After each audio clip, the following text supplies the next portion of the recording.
Honey, I don't know why y'all just sitting up here and watching stuff just fly across the screen instead of doing what it says. That is liking us up, sharing the video, and make sure you subscribe and make sure that notification bell is set to all. Goodness. Honey.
Hello.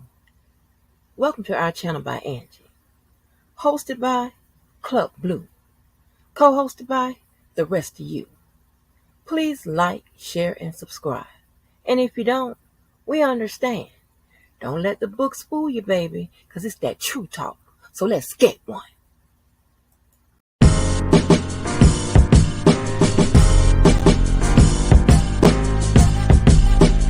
Lord, have mercy.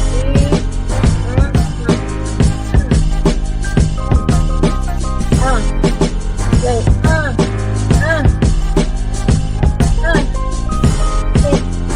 Monday.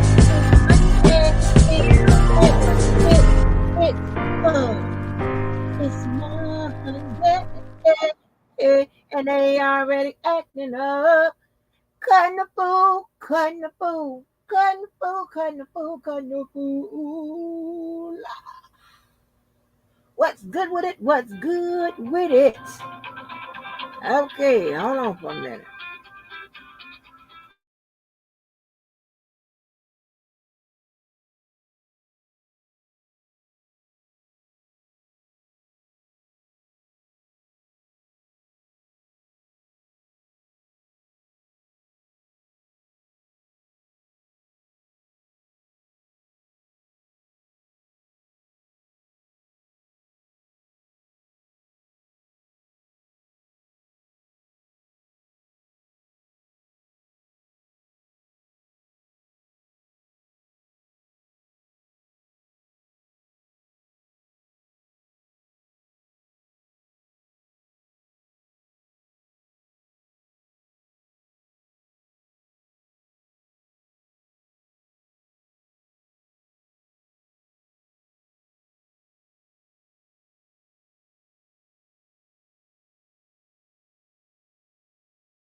I'm coming, y'all.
Yeah, honey. Just what's good with it, honey?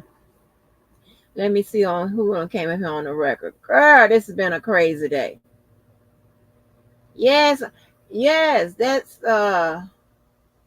actually that's more of a me, but that's me blended into Beyonce. Somebody did that. But y'all, Lord have mercy. Let me see who on the record. Listen, I don't know. When I tell you, I don't know if I should knock on wood and run find me some wood. But I got to be like the only person having caught that COVID. People like on their second and third rounds. Like, what the fuck, man? Like, that was my baby calling me, telling me, my God damn.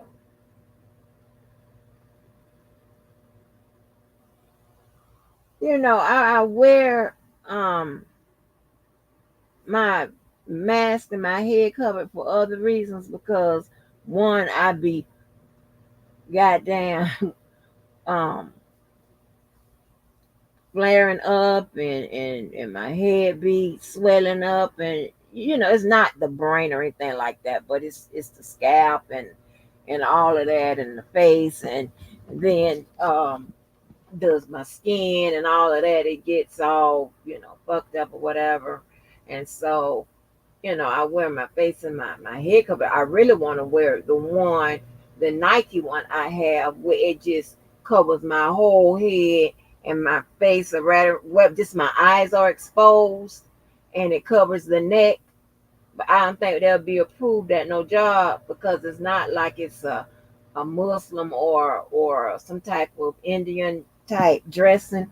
It's actually, I don't know what it is, but I saw it when we was deep in the throes of the C word COVID, and I thought it was cute, and it had that Nike check on. I'm like, sold, but er, Jesus. Let me get on here and see what's going on. It's so much going on. Hey, Karen Johnson. Hey, Honey. Hey, Marietta Jones. Hey, Rose Flower. What's up, DV? Hey, Mo. What's up, girl? Hey, Diva.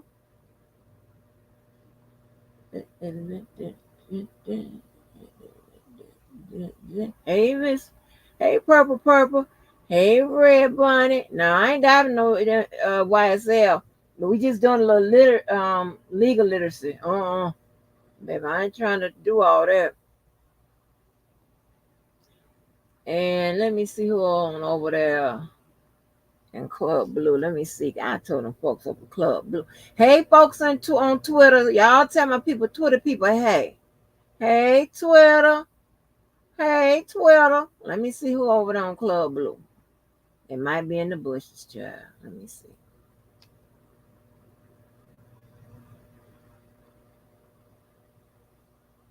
Oh, baby, got that goddamn COVID.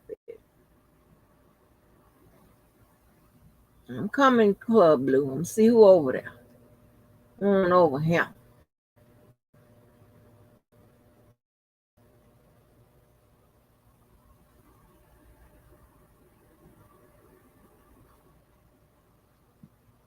Let me see.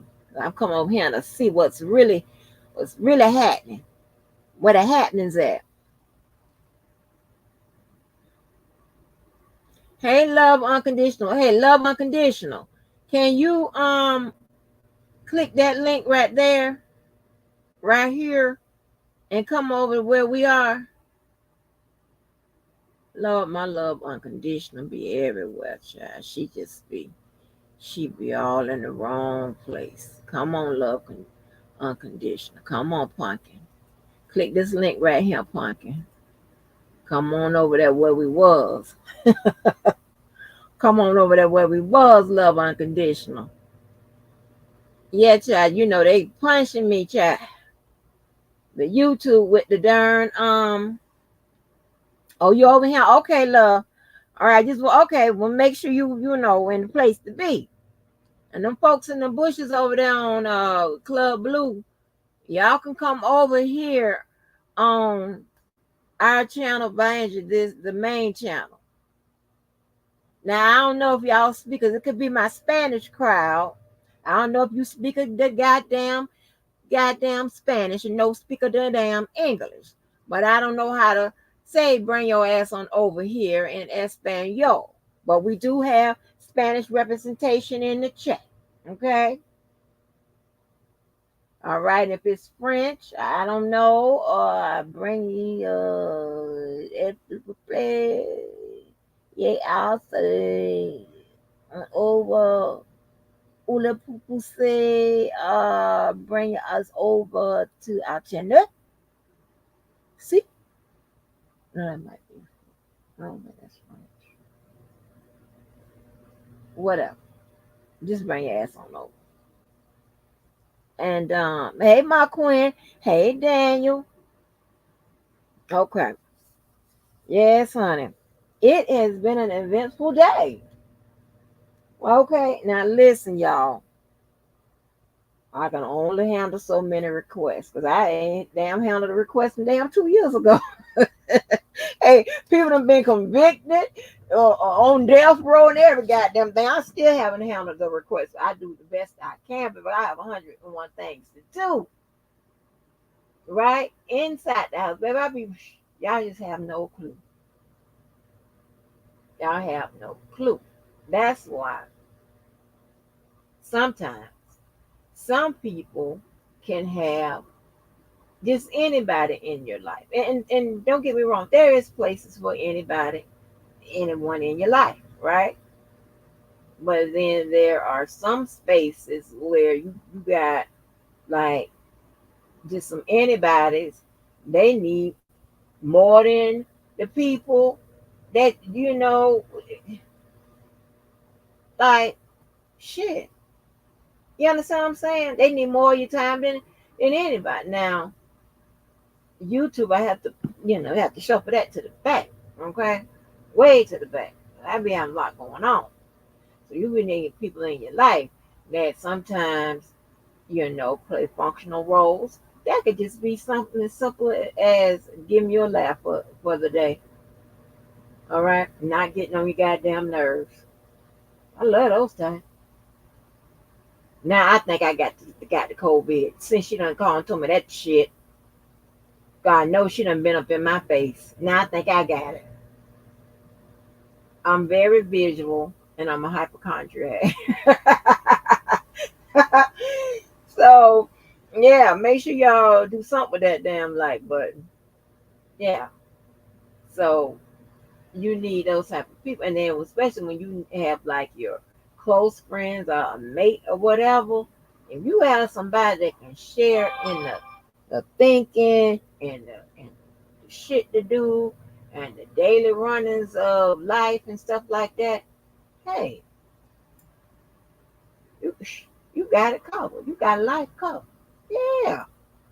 So hey, you know what I'm saying? But for the most part, it be voila me. So somebody want me to damn start weighing in on the Dalton judge or the Dalton lawyer or whoever the hell she is or whatever. Okay, whatever. I'm try to do the best I can. But no means am on the job with none of this shit. Whatever. I'll try to do some recaps here and there, bring you what's interesting, something I think that can contribute to legal literacy or whatever, just like any type of literacy. I'm all for it. Now, some of this stuff I'm scared to play. My nerves bad. Some of this stuff I'm scared to play.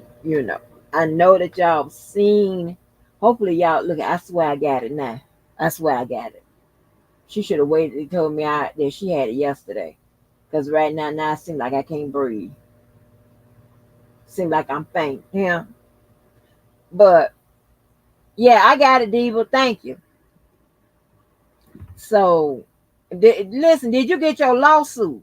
I think. Wait a minute. Did you get your lawsuit? Did you get that? Hold on. Let me make sure I got it up. Did you get your damn lawsuit? Because he done sued everybody except Mo and I. Hell, he's only gonna sue his damn or YouTube girlfriend, wife. Shit, hell, I make the food.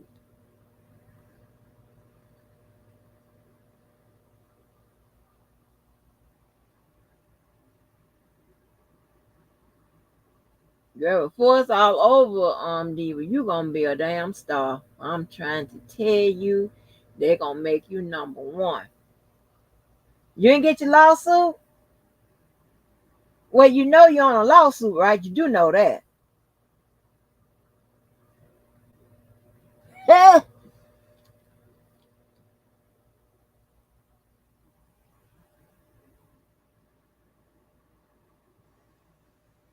You people are the definition of crazy. I'm talking about the legal definition of crazy. You people are. Let me switch this to the right account.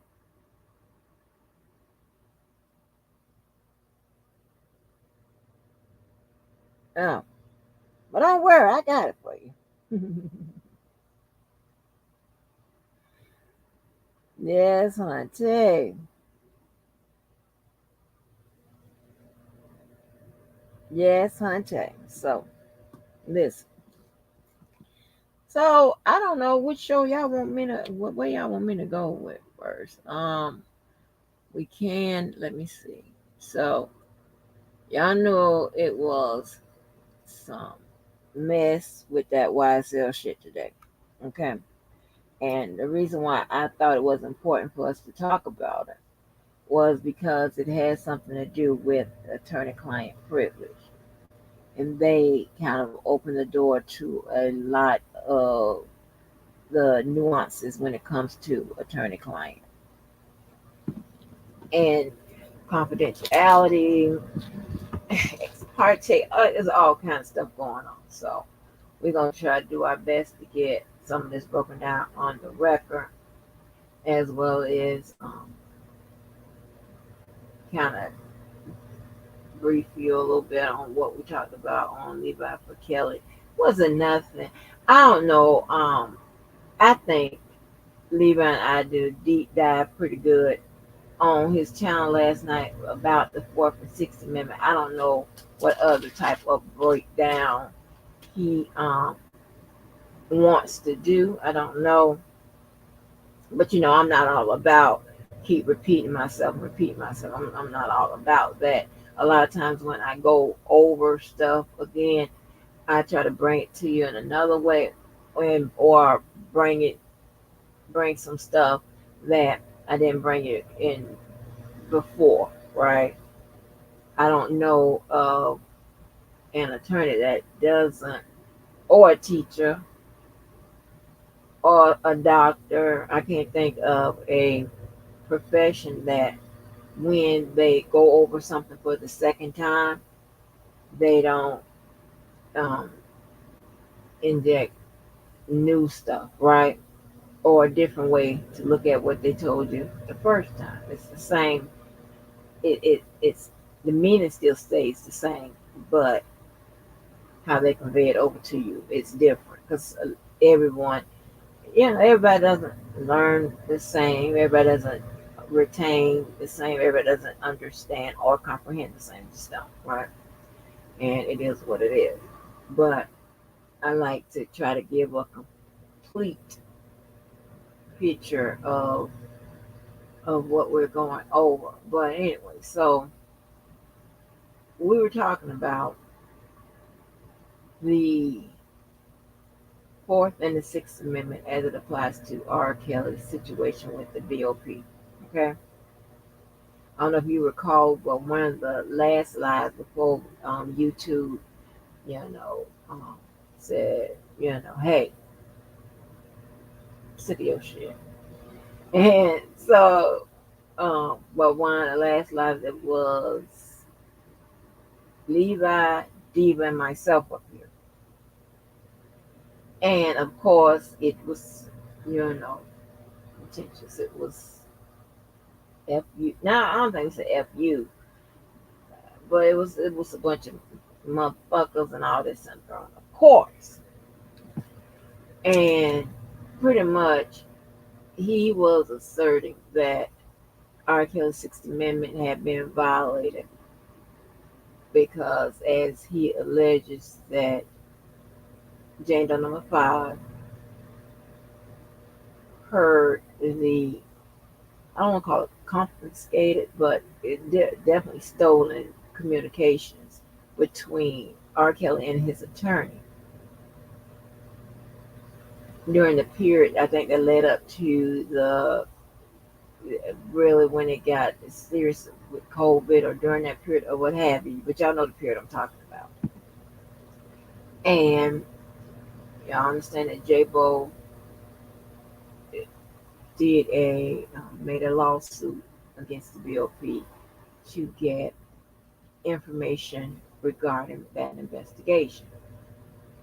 That includes Officer A's name. Y'all know that name was released. There were several communications going back and forth, and there were several filings and so on and so forth. And that brings us kind of up to where we are now. So I chimed in to say that, well, if you look at it and if you apply the language of the law to his particular situation, not only was the sixth, there could be a legal argument for violation of the sixth, but there's possibly a legal argument for violation of the fourth in the way of the search and seizure, right, that it speaks of in the Fourth Amendment. I wasn't even thinking about the privacy portion of it that hard because, sometimes people get attorney-client and uh, privacy and confidentiality. They sometimes lump them into one. Well, actually, it's not, right? And there is a component of attorney-client that deals with privacy and confidentiality, right? But the Fourth Amendment, it's by its being broader, it probably fits it better, right? His particular situation. Well, I didn't know how good it fit that situation because I had emailed Levi a couple of days ago and I said, Levi, send me that case that you was going over on your channel with O'Brien and Black. So of course he sent me something else, I think just dealing with attorney-client, and it was one it just was like a little briefing on it, right? So I said, okay, this is not what I want, Levi. Let me go searching. So I went to search for that case law, and I came across a case law dealing with Noriega. In reading the case law not really what's case law, but what happened with Noriega, and the case law was cited in there. It detailed the facts surrounding what happened upon his appeal. Okay, but it mirrored pretty well R. Kelly's situation with the MCC, the communications at question, all of that. And his attorney cited violations of the Sixth and the Fourth Amendment. Now, they did deny both. However, it doesn't prevent her from using the fourth and presenting it a different way because the circumstances would be a little different. One of the chief reasons that they denied Noriega's Fourth Amendment claim is because they said that he had no rights, he had no expectation of privacy. Well, you know how skillful Debo is when it comes to writing, and more important, her persuasive writing. I'm pretty sure she would have an argument that states that, hey, her client did have a reasonable expectation to privacy. He was talking to his attorney, you know, so on and so forth. Okay. I don't know what type of warnings and all of this the BOP gives you before you email or before you use the phone or any of that. I don't know. Okay. So, but I'm just making an argument from the outside. I don't have the records. I can't tell you if for sure, his communications would be considered attorney-client privilege, any of that. Okay. I don't know if they have to be attributed somehow to the prosecution team in order for a Sixth or the Fourth Amendment to be violated. I'm not sure in that particular circumstance. Okay. Well, hold on. Okay.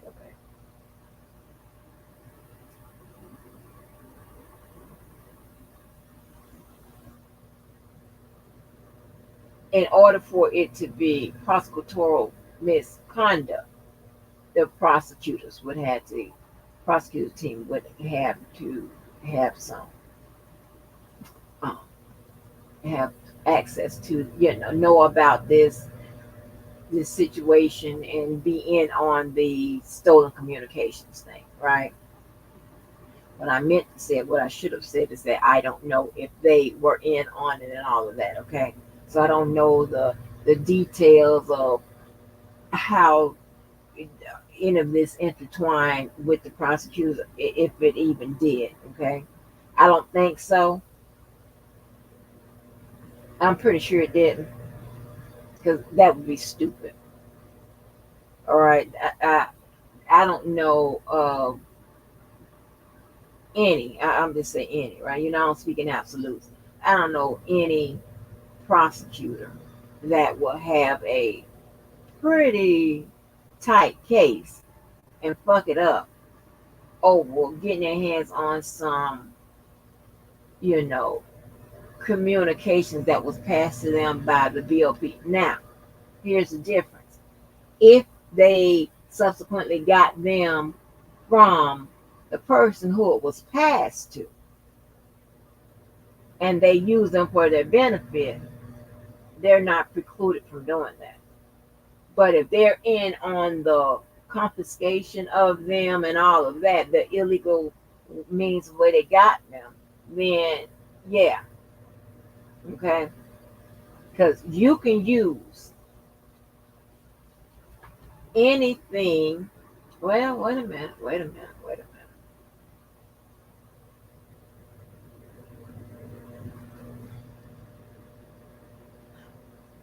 Because BOP is a government agency, and so is prosecution. It can easily be a argument that they are on the same team, or that they're not technically they're not. Because if that's the case, you can say that the judge is on the same team as the prosecutor. But I don't think that. I think that they would, if somebody would even offer them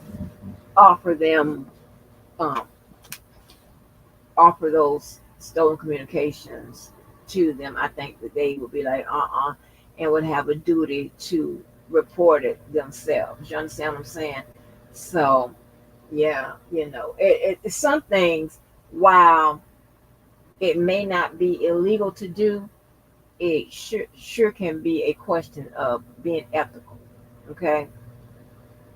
So while you may not get in trouble one way, you can't get in trouble the other way. And 8 out of 10 times, it's the other way that's really going to get you. You understand what I'm saying? So, um,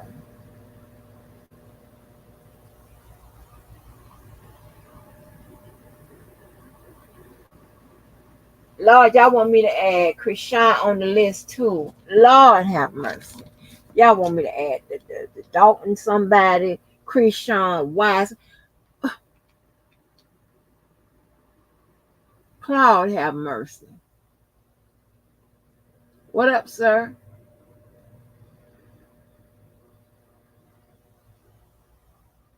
Look at now. I think I got the damn thing. I'm telling you, I don't know. Let me give me one of these inhalers. Hell to the no. Don't tell me shit about no damn hell to the no. Listen, shit.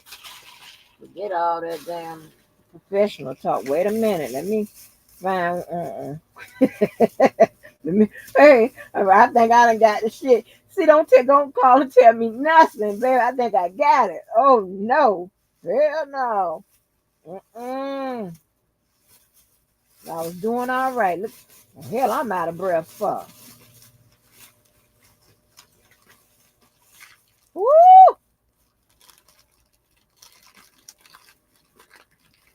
Y'all, did y'all know? Listen. I don't OD'd on these. Yeah, that's my. I'm getting it out the pack, baby. Getting it out the pack. Worry about your own business. Getting it out the pack. I just got two fresh ones. Stop playing with your girl. Mm-hmm.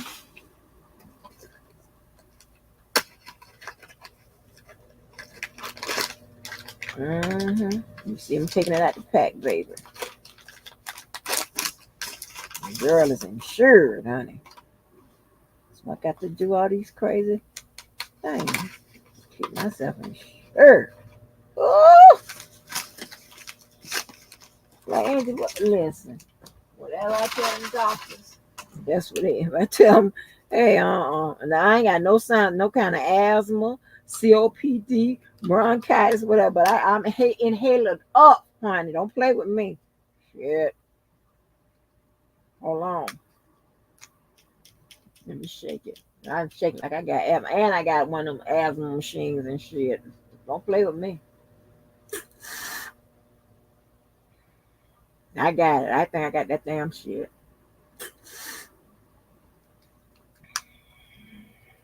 Mm-mm, mm-mm. Yeah, to the motherfucker. No, you can get me.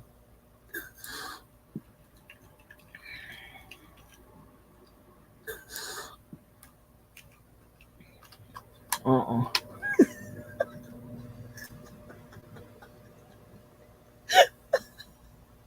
Time, baby. I have me a good time. Oh, shit. Whew. Well, that's better. Hell to the no. Shit, shit. Hey, my breathing wasn't going right. Now, it's only in my head, and I know that. You got me bent. Hey, sweet babe. All of my favorite children in here today. The hell? Most of them, anyway. Mm-mm. Me too, boo boo. Me too, Diva.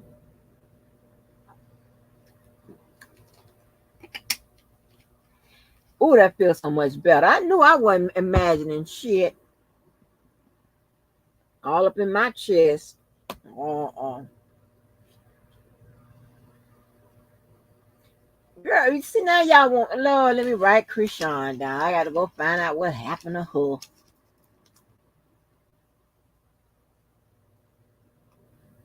Did they drag her out? Because you know they always have to drag her out. Like, what the hell is going on? And you know what's so scary? Like, these women, and my folks call them just hard. Like, and not hard in a good way, you know, where it could be good, but just like in an old ghetto rough way. These women will hit the ground, hard cold pavement, get drug all across it.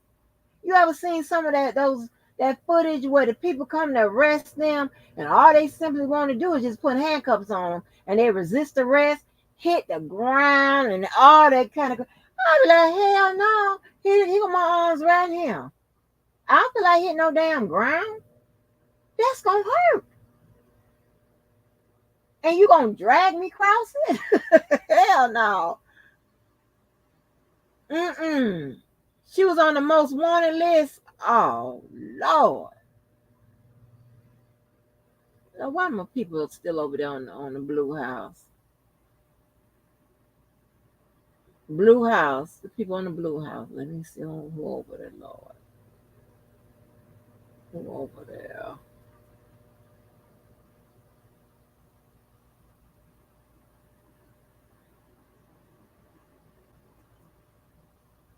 Let me see.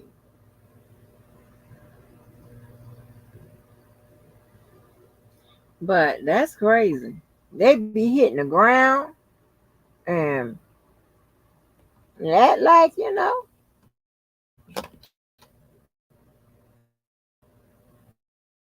it is what it is. I'm be like,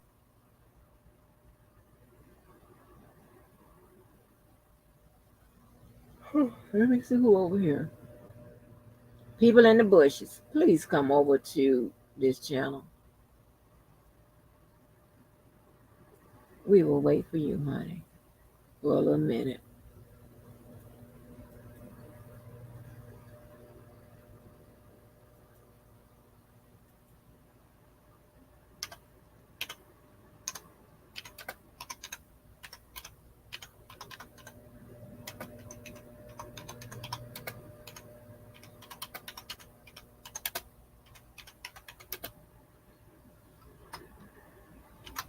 Yeah, so y'all are downloading me on that damn Krishan. Oh my God. I can't with her.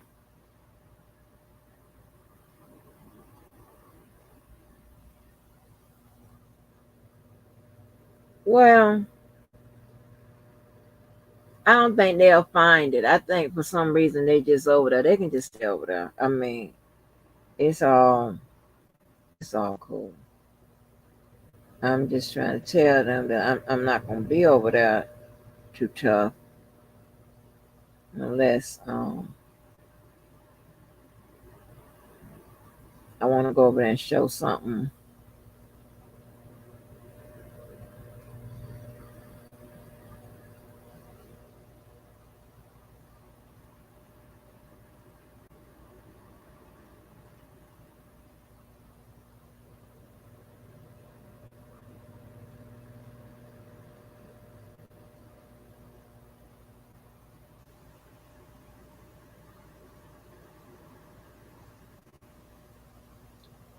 Where is?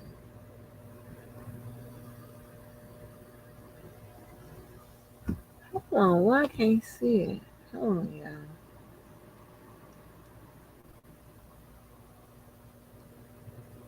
Girl,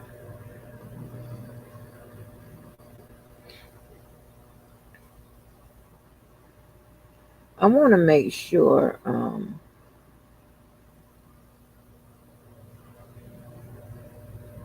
Oh, the shit didn't even post.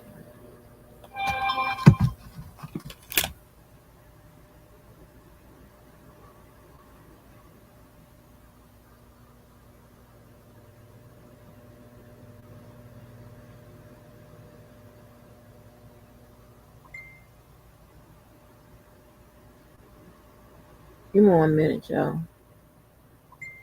Let me see if they get the message.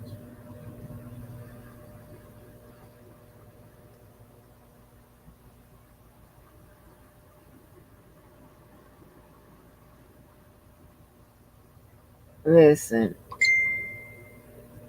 Yes, ma'am. Yes, ma'am.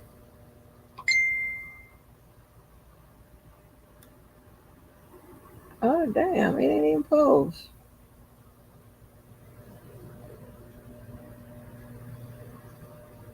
Hold on. I did it post. Just a second, ma'am. Nope.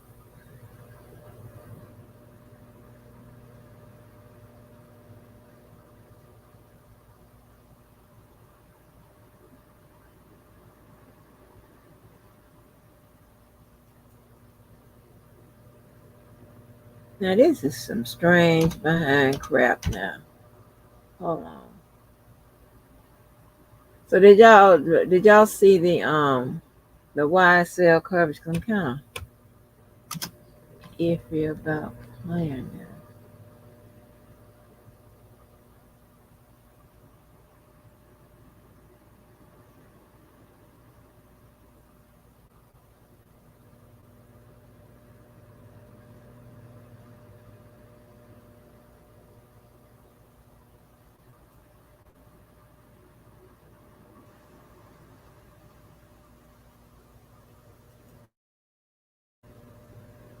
Hey, peace.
I'm on the one you on. I'm on the main one. Trying to get everyone to come to the main one and not the backup one. So anyway, let me begin. Um, so y'all wanna do this little recap of YSL real quick? And let me make sure my email is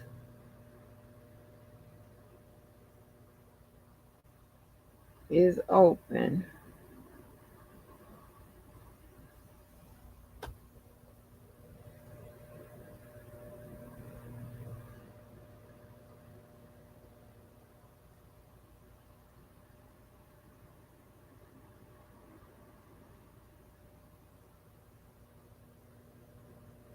Okay. All right. So let's get busy. Ooh, this light hot. You know what? If I come up from up under the cover, cut the light on, sweat to death sometimes, but then I be cold. Then I get, stuffed up. Stopped up. And then if I be up on the cover, I can't see nothing. So what the fuck, man? I'm gonna have to figure something out. So let me see if I can go to what happened.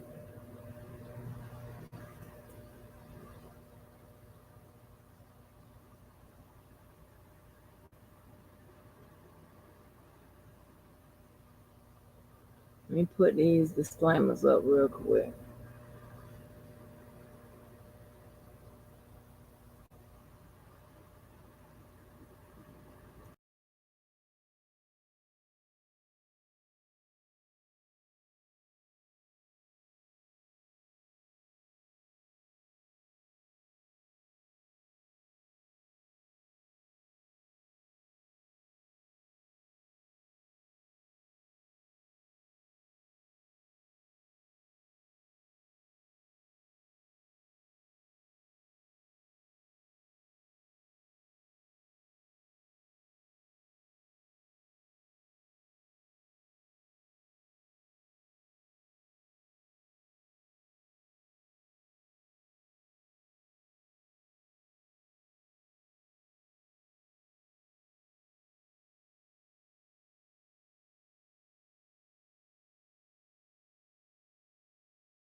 Hey, Karen.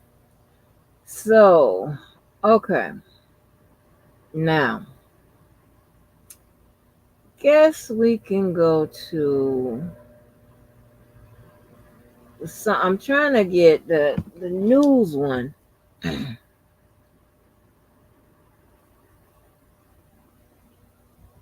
down because I would have to share it from here. I don't feel like doing all that tonight. Just cut it off just in case.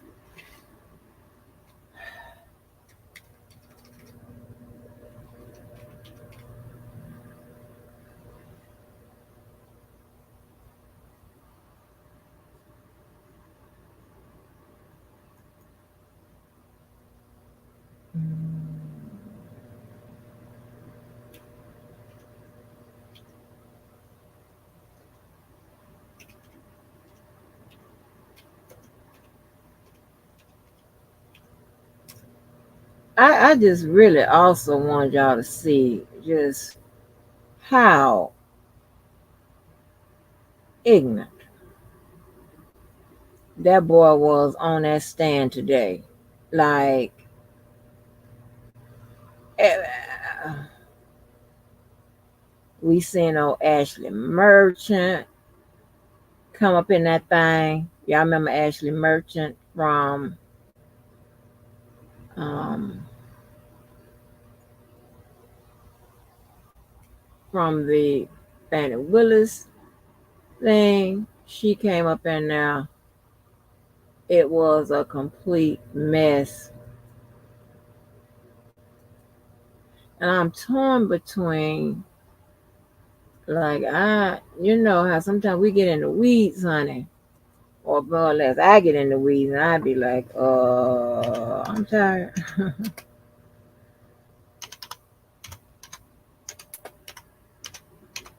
But you know we got to read that Debo's lawsuit since he's on all you motherfuckers. Woo! Girl, ain't nobody gonna believe me. So listen. So it don't even bother about me telling nobody about my experience in this hellhole. Nobody's gonna believe me. Good.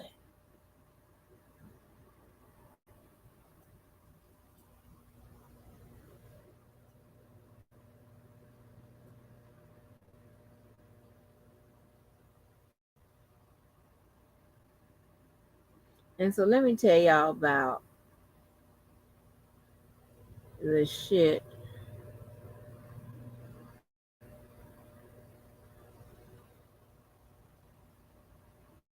Ramon said today.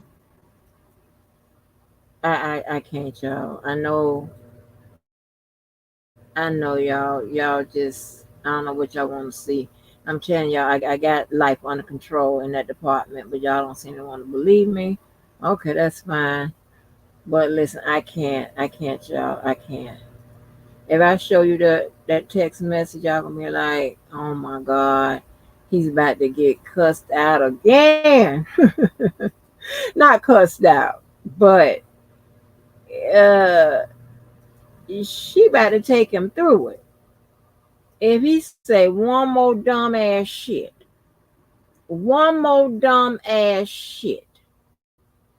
I can't deal with it. I'm gonna see if let me ask him a question. Because now I want to know, do you drink, sir? Or do you drink that shit? Let me see. Because it's a common motherfucking goddamn shit with this alcohol. Hold on.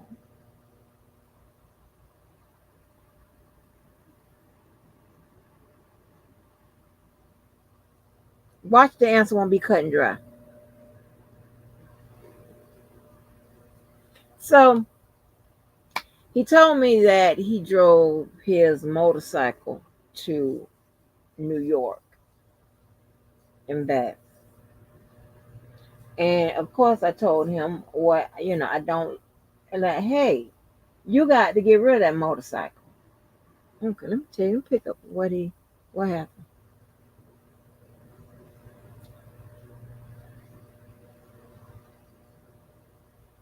I said, I don't like motorcycles, so sell it, please. What's wrong with them? What they do to you? I said, they kill people. That's it. Here we go now. Hey, love faces. How does a motorcycle kill people? What would, I mean, no, this is what he says. How does a motorcycle kill people? Would that be the same way as guns kill people? I said, I answered the question how you asked it. You asked what they do to you. You asked what they do to you. I said, next time, organize your question correctly and you'll get an equally appropriate response. Second, stop acting like you're aloof and unaware and lack comprehension as it is a turnoff. See, this is what I'm talking about. I'm not going to do all of this. I'm not going to do all of this. I'm not going to do this. This is not what I do.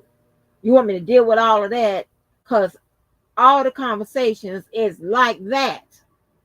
I'm not going to do that. Y'all, no, hell no. Y'all, no. I'm trying to tell y'all. Listen. Okay, there's a balance. Okay, there's a balance between good and bad. Now, why I like them closer to the good. That way, I get to rule out um, most street people. Okay,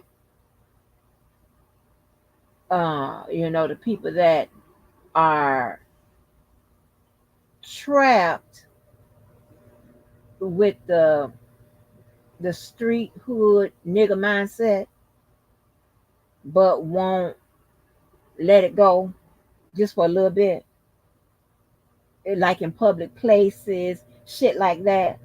I'm not gonna deal with that. When you leave home, you know what you got in the motherfucking goddamn driver's seat. Stop playing around. I got time for that. And then you have and so you got that, and then you got Ramon.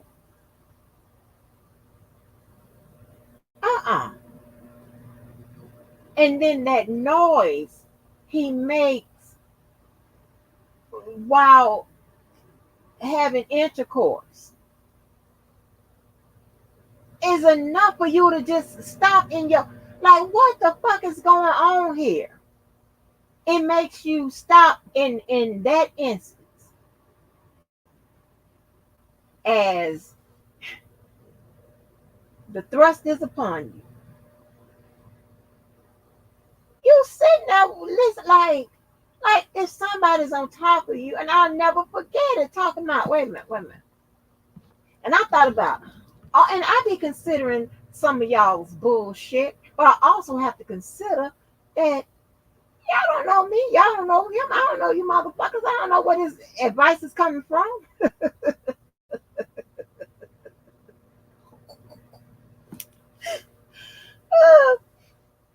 You got somebody on top of you talking about, I'll just never forget it. Oh, oh, oh, oh, oh, baby.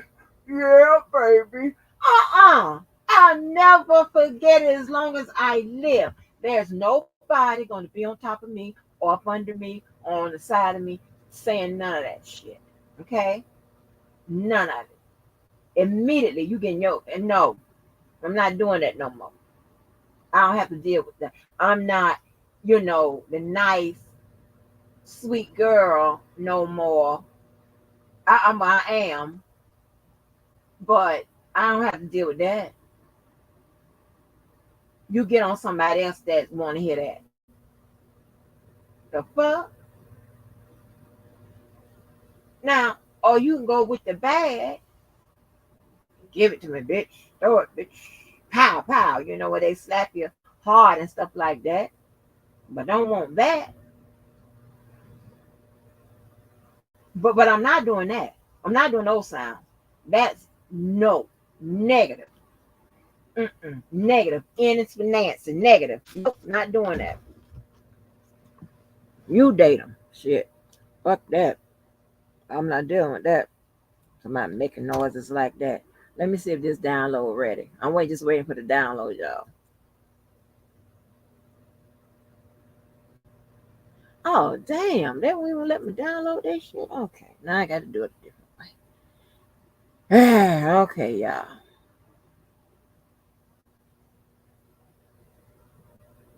Like, y'all ask for too much. Shit. I'm gonna deal with that shit like that. Woo! Oh, oh, oh, oh, oh, oh, baby. Oh, yeah, baby. Yeah, baby. No, I'm not that. Hell no. You got me bent.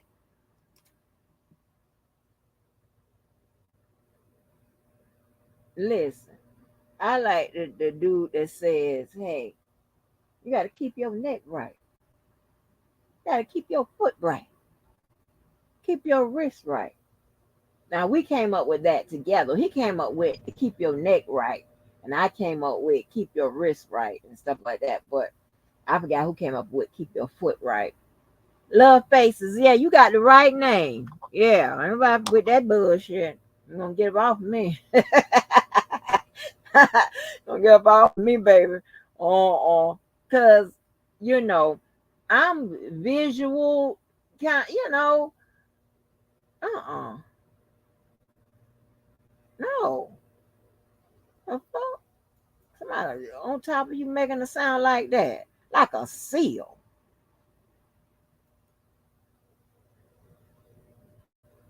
I got to stop and check on your ass. Not me.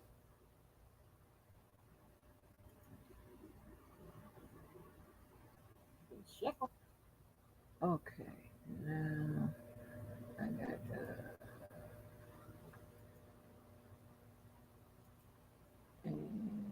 YSL trial. I'm coming, y'all. I got to play it a different way. Okay, who we want to go with?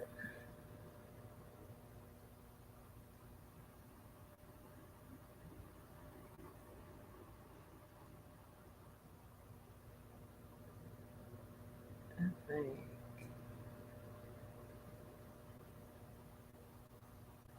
Atlanta first. Okay. Yes, honey, I'll never forget that sound. As long as I may live. And put my topic in. As long as I may live.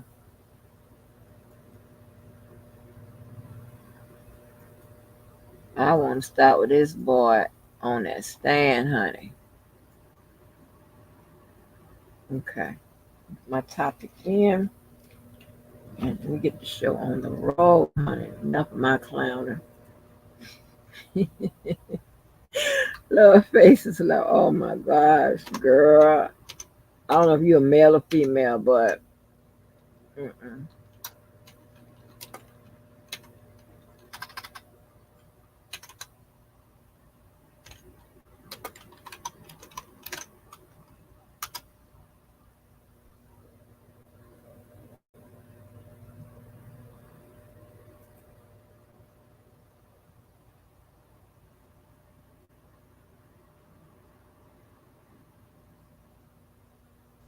Okay.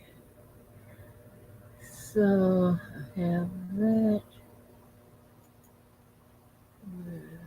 Okay. Now, all right. Nobody hit the link yet. I'm just posting it and pinning it so I can share my stuff. Thank you. I'll let you know when to hit it.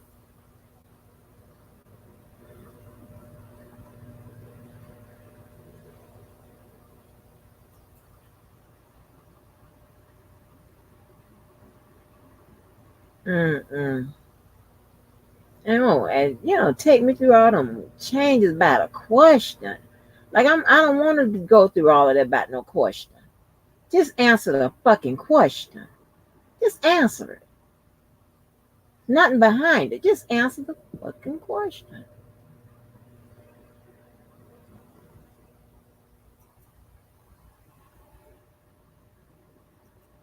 Shout out to everybody that's in here. Look at Twitter, I'm sorry, X, whatever y'all go by, baby. They be holding it down over there. Y'all say hey to my Twitter folks. Hey, Twitter. Hey, Bonk. Okay, so I'm going to hit the link over here.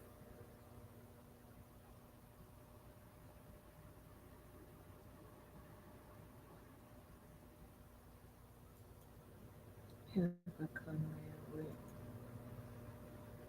Facebook. Hold on, y'all. Hey, Miss Tanya.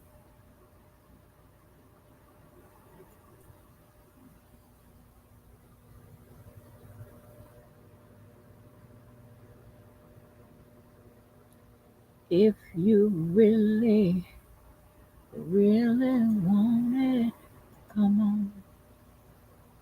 All you got to do is get up on it.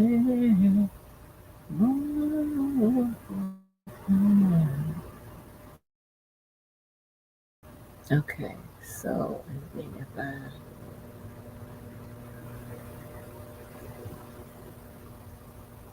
Share it. Okay, how to share it? Oh, is it? Share screen. Share screen.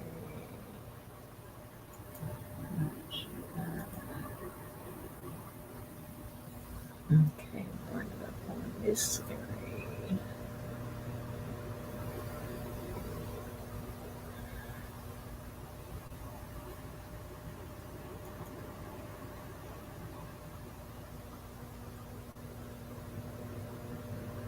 Damn.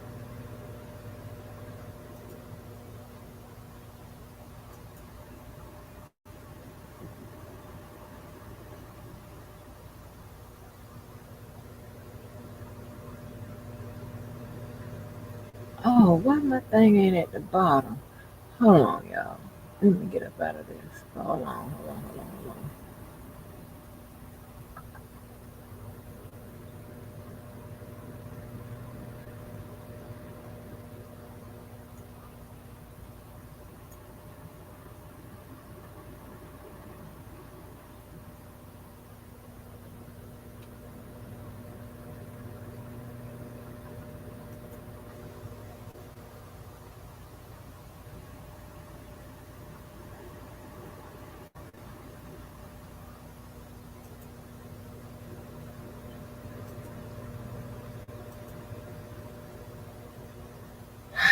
Sorry, y'all. I want that thing at the bottom covered that I can see on this side, but I can't see on the other side.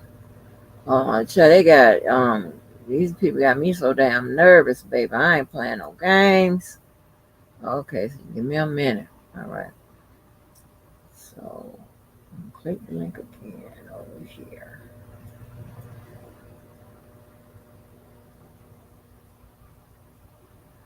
It's gonna ask me again.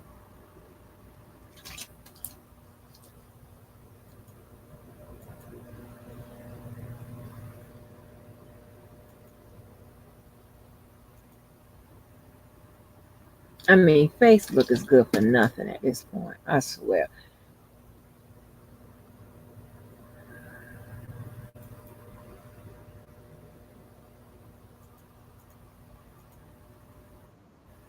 Okay, there we go. Now we're gonna hit the share on this end.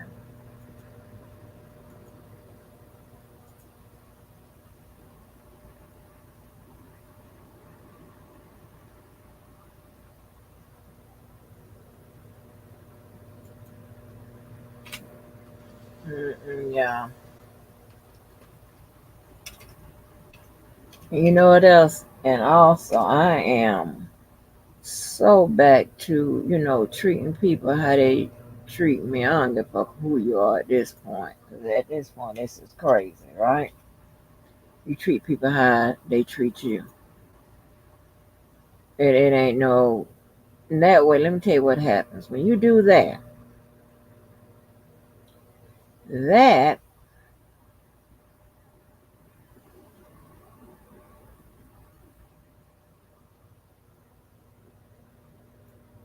that will kind of ensure somewhat, I find, this is my opinion, that okay, why is not coming over? That you don't have to worry about giving somebody more than they give you or whatever, or the reversal of that.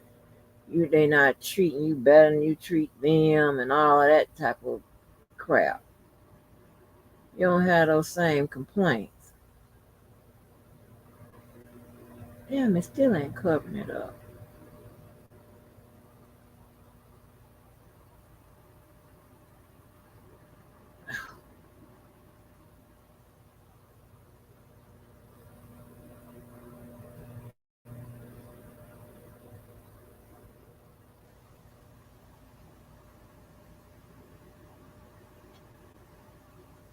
So they got me nervous, honey.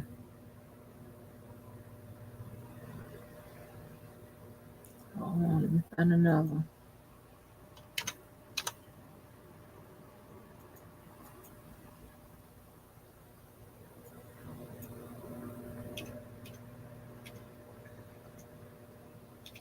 And it's like they know we ain't got no choice but to stream it from them this way. Unless.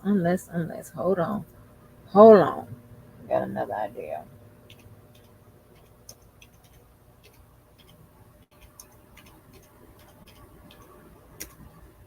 It's something, and I am insisting upon bringing this because it was so much that went on today.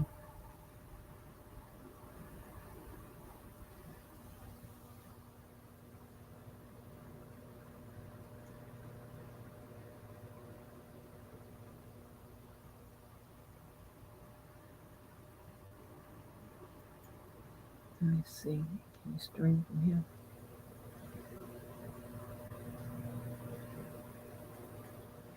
Get up on. Baby, I'm scared to play a song. So this is what you gonna get. Me.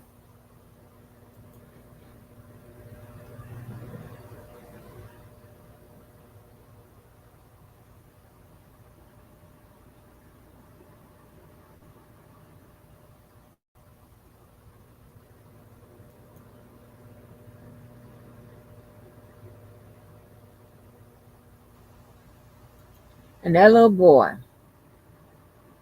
that took that damn stand.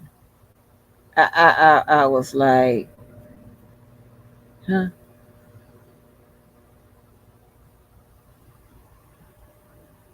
huh. That's what I was doing, huh? I was damn confused. I'm like,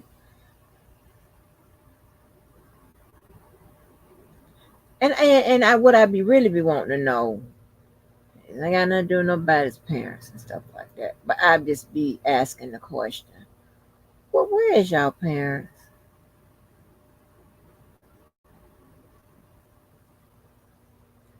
Where is your parents?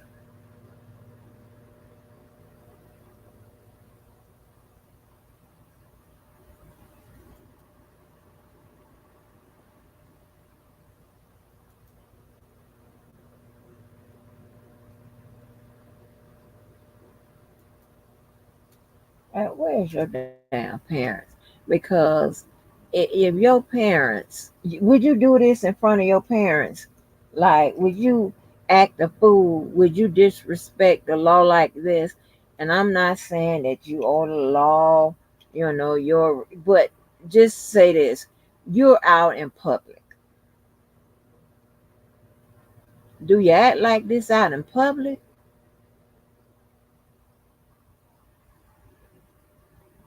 That's the hell. What the hell I want to know. Why isn't it being covered? Hold on.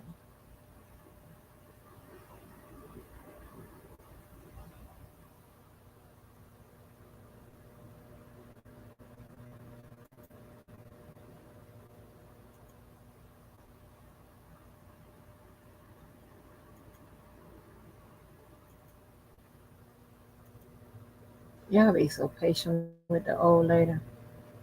Thank you.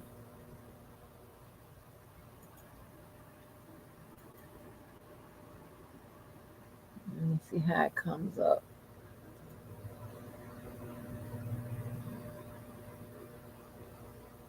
Okay, let me see now.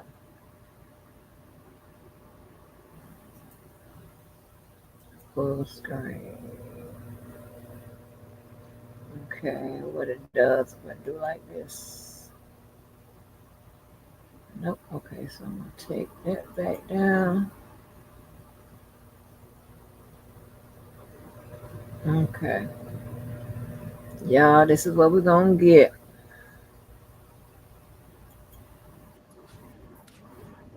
All right, ladies and gentlemen, we are back on the record in the matter of the state of Georgia versus Khalif Adams et al. In 22 SC 183 572. All right, let me go ahead and take roll for today. Let's see, Mr. Stillwell, Mr. Boston, Mr. Shar. Good morning, gentlemen. All right, Mr. Williams, Mr. Steele, Mr. Adams. Good morning. All right, Mr. Kenrick and Mr. Weinstein, good morning. All right, Mr. Huey and Mr. Matthews Jr. and Sr., good morning. All right, Mr. Nichols and Mr. Garner, good morning. Mr. Ryan and Misty Williams, good morning. All right, Mr. Brown, Mr. Uhalski, Mr. Atkins, Ms. Love, and Ms. Hilton, good morning, council. All right. Okay, Ms. Knight, Mr. Kokomo, was you see here? No, not yet. Okay, Ms. Haltwinger, Mr. Mansbach.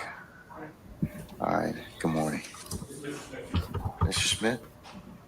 That's right, it is Mr. Smith. He usually sitting next to Mr. Brown. That's why I usually kind of get the two of you mistaken, but that's my fault, sir. I'll try not to let that happen again. All right.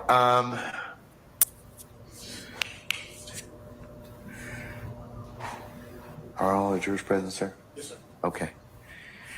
All right. Anything I need to take up before we call for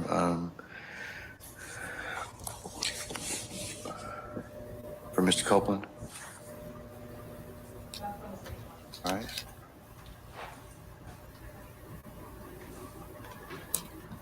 Mr. Steele, you don't have to if you don't want to. I mean, it's okay. All right, go ahead. I'm just, I don't know what is going on. Last we said we're going to have a hearing with this board. I'm sorry, I didn't quite hear you talking a little low. Said, I don't know what's going on. Last I learned, said that there'll be a hearing this morning. His lawyer, it's been dark since. He's had, okay. Mr. Copeland's had the opportunity to speak with his lawyer, Miss Bumpus, and it is my understanding he's going to testify. That's the latest I can give you, okay? So we're going to bring Mr. Copeland out, and we'll see what happens, okay? Did the court send the immunity order? It should be filed. Should be part of Odyssey at this point in time. Because it would have been filed, I think, on Friday, so. And please, y'all, if y'all see the video gone or whatever, please type in that chat and tell me Did you quickly. file that already? And those that can hit me up on my phone. For a signature, we were going to file it under seal. You mean the motion? The motion and the order. Okay, all right.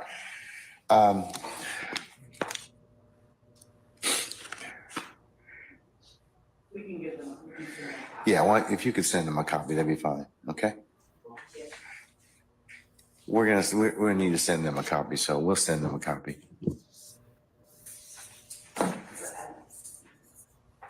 All right. Can we bring out Mr. Copeland, please?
Mr. Copeland, have a seat, sir.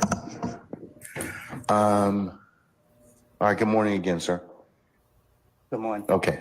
Sir, it is your intent to testify today, is that correct? Yes. Okay. All right. Summon our jurors, please, Sergeant Ingram.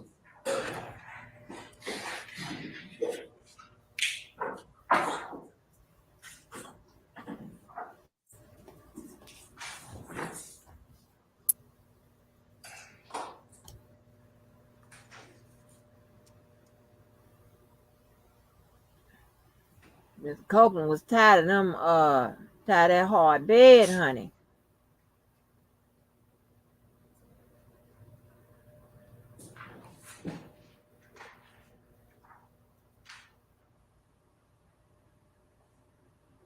Oh shit! I need to come back up there.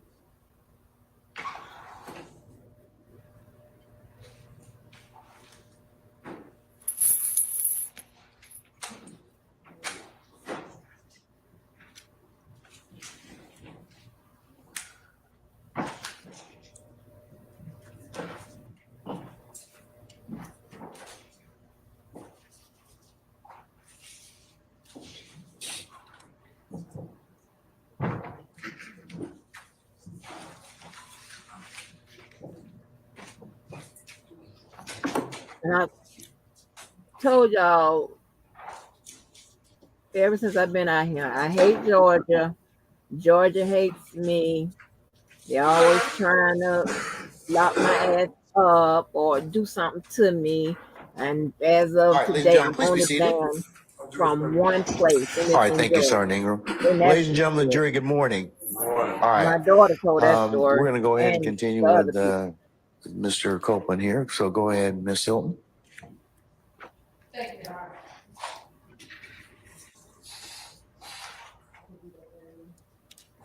Mr. Copeland, good afternoon. Good afternoon. She putting on her shoes, I got honey. said back. She doing taking them off and putting them on. Miss Loveville. Friday when we left, I asked you how old you are. You said that you were grown. Can you please tell us how old you are? Say that again. Sure. Can you please tell the jury how old you are?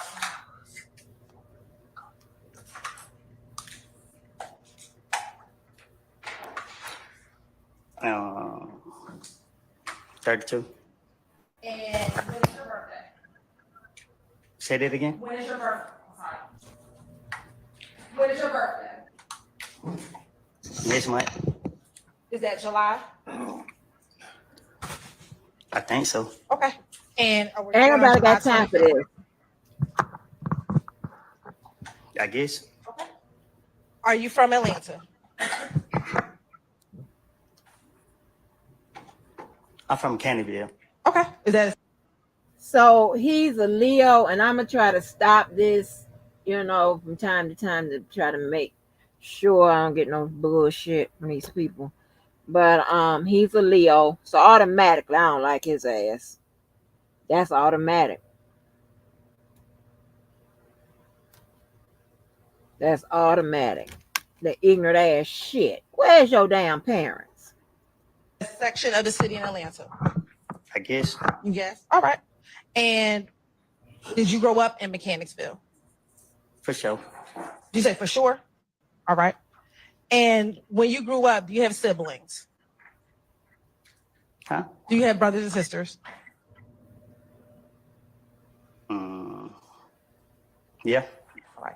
And when you were younger, did you live with all of your brothers and sisters? Overruled, sir. Yeah. Okay. I want to specifically talk about your brothers. How many brothers do you have? Overruled, sir.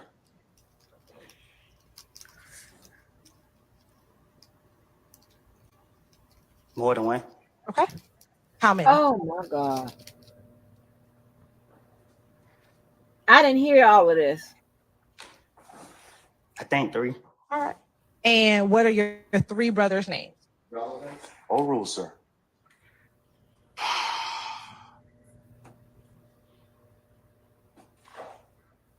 Trey Nato boss. Say that one more time. You said it's fast. Nato Trey's boss. Nato, Trez, and Boss. Okay. Nato. What's Nato's given name? Or you just give me the first name. I just did. Nato. Yeah. Okay. Trez. What's Trez's first name? Trey's. Is Trez's first name Ron Trez? I guess. All right. And Nato, is that Rodney? I guess. Oh my Okay. And then what's God. the third nickname you gave me? Boss. Is Boss Rodriguez? I guess. All right. And when you were younger, did you go to school? Yes. Where did you attend school?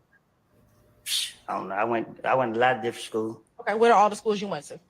I don't recall all of them. Or just tell me some of them. I only know one, Slater. Slater? Is that elementary school or middle school? Elementary. Why you don't remember what middle school you went to? Did you go to middle school? I think I did. How long did you go to? Did you finish middle school? Old. Yeah, I think. Okay. Did you go to high school at all? Yeah. All right. When you went to high school, did you go to Southside? Yeah. Yeah.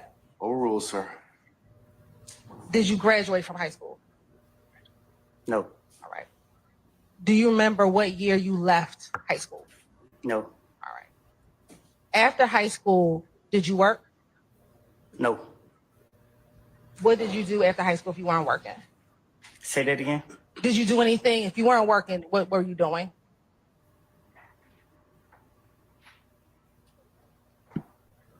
I don't recall. Okay. Are you married? Nope. Are you in a relationship? Nope. Right. Do you have children? You know that. Okay. I do, but the jury doesn't. Do you have children? Yep. All right. How many? More than one. All right. Do you have more than 3? I might. Ain't no telling. Okay. That's perfect. That's fair. Oh my God. You have 2 Help me, more. Lord. Yeah. All right. And how old are your 2 children? The same age. What's that? I don't know. Y'all been having me in jail so long. I can't recall. Okay. Were you in jail on Friday? Prior to? Yeah, I was in jail Friday. Were you in jail on Thursday? Thursday ain't came yet. No, last Thursday. I felt like it. All right. When you weren't in jail last Thursday, although you felt like it, how old were your children? I don't know their ages. Okay. Are you currently working? I'm in jail. Prior to going to jail on Friday, are you currently working? Nope. All right. You got to be kidding me. Now, you talked about being in jail, which was on Friday. Prior to any of this, do you have any criminal convictions? Of course. Okay. Do you know offhand how many? Don't keep up with it. Okay. Oh my gosh. Tell the jurors the types of crimes that you've been convicted of.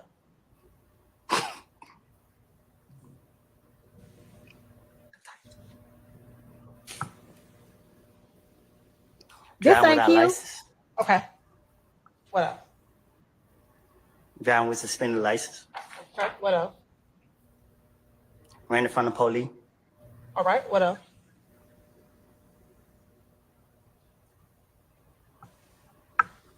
Let me ask, do you have a theft I'll be by? putting charges on me, so I go to jail for the charges y'all throw on me.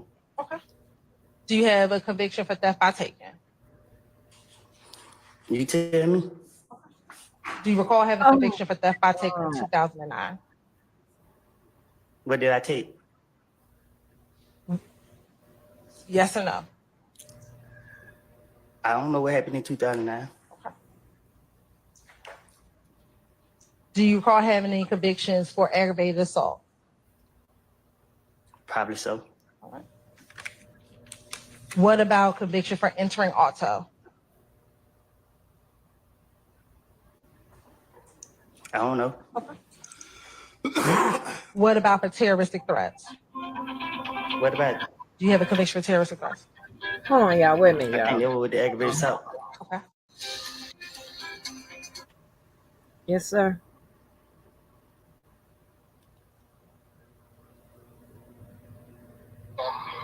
Text you. So, what else were you talking about on TV? No, I said I think you be trying to be smart.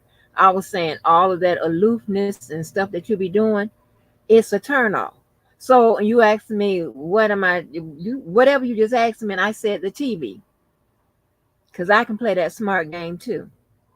Honey, I'm not playing nothing smart with you. I'm trying to understand. I'm just asking a legit question. No, you're not asking me a legit question. I believe you're trying to be smart. You act No, like I'm not speaking to you succinctly, definitively, as you know. You acting like you don't understand English.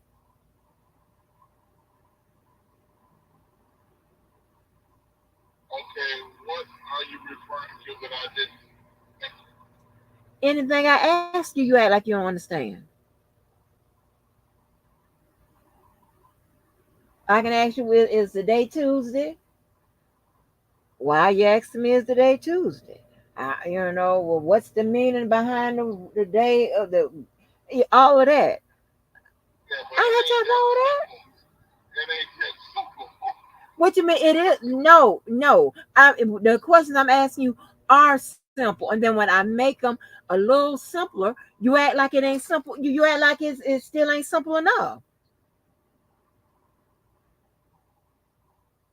So you want to play the fun and games and this, that, and the third? Not a problem. I can join you. I meet people where they are.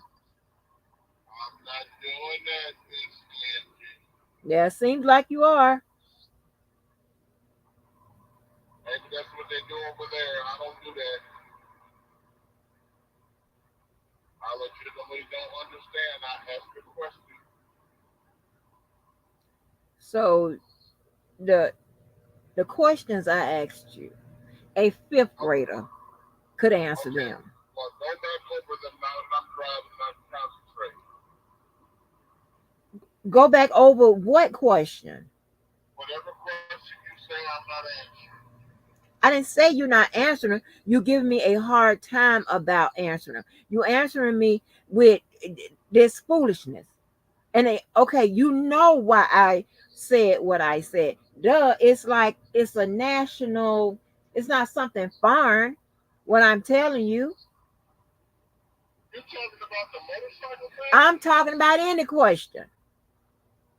But I'm more specific right now, the motorcycle.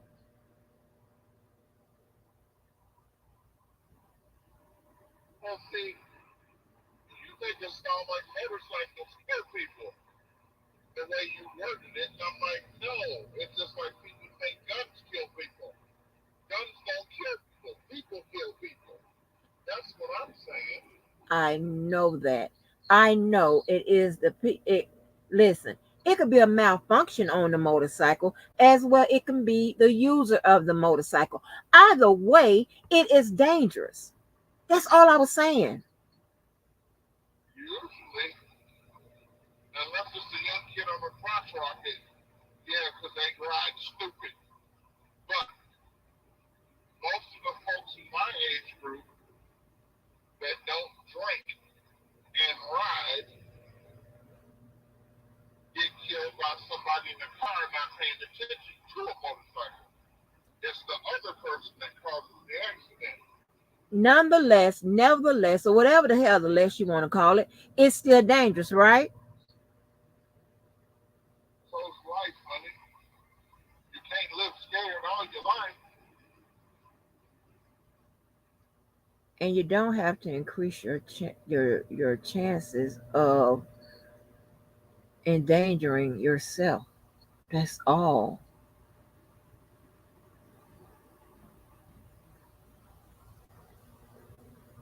Okay. Yeah.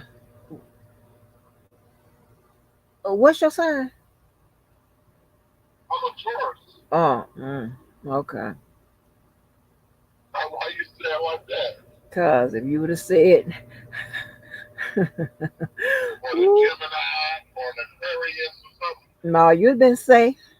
Keep going. Oh, I don't know all of them like that. Well, I you know, don't know. I can't keep up with everybody's birthday, but you'd have said the wrong shit, and baby, I would have had to with this conversation would have been a little different.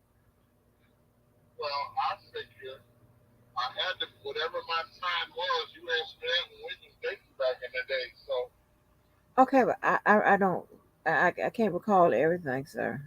Can't recall everything.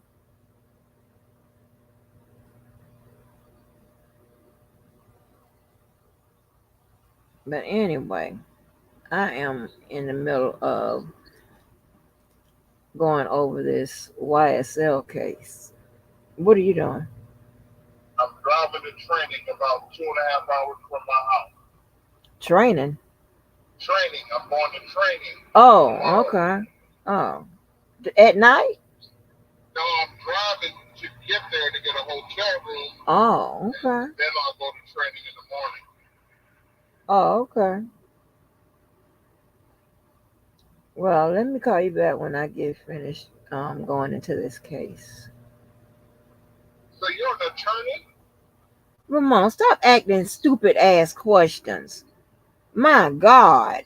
Like I'm not on the case like on the case. I'm not back working like that. I told you I'm not going into that. I don't want to hear no shit about, oh, I don't want to hear that shit over and over again from you about no working as no damn lawyer. I'm not doing that. No, this is something we are just talking about it at my leisure. I'm not doing that. I'm not going back in no government. I'm not doing none of that. Okay?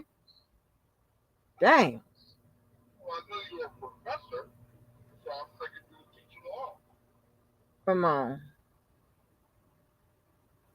of course, that's what I teach. I'm listen, I'm not doing the lawyer thing again. And I went over this 5 or 6 times. I'm not doing it. Okay? You sure it was me? I'm sure it was you. Because you're the only one that cannot keep shit together. It's like we just met. You ask me questions like we just met.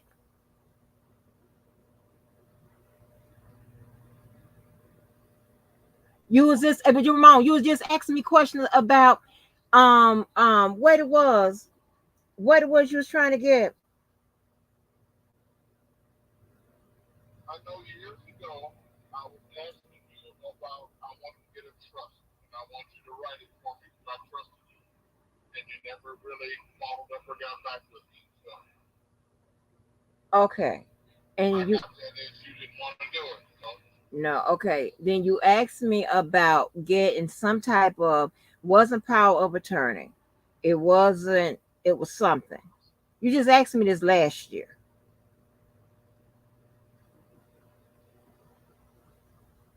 What was it? whatever it was, you didn't want to do it because I don't have it yet. So okay. No, no, no. You was just asking me about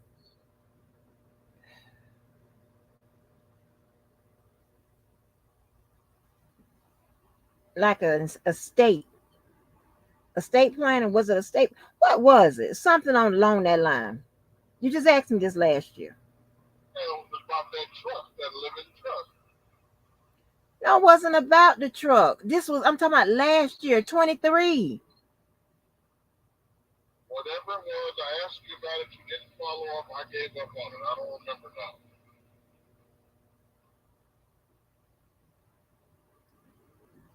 Okay, what you're not gonna do is run me crazy.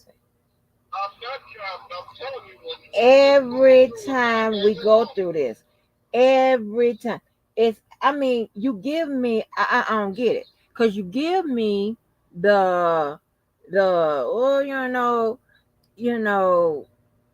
um oh you I don't even say that word. Oh, you know. well I'm listen, I'm again I'm not being exact with you what you say. I'm just putting it in my words.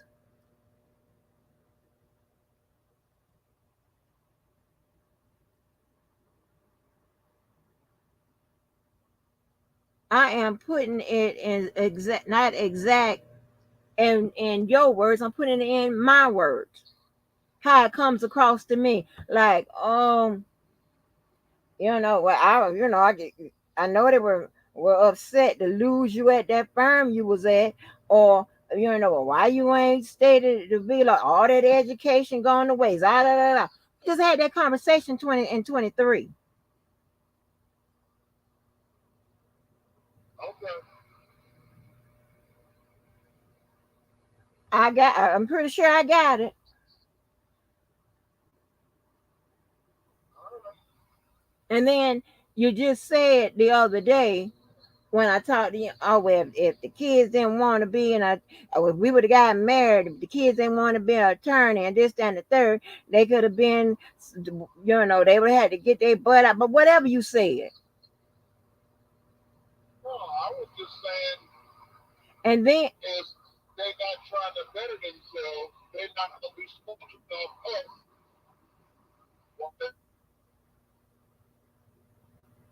you cutting out. Well, what I am saying is that that's not for the last time. I'm gonna need you to write this down, okay? I can't do that right now. I'm driving. That's a figure of speech. Oh, okay.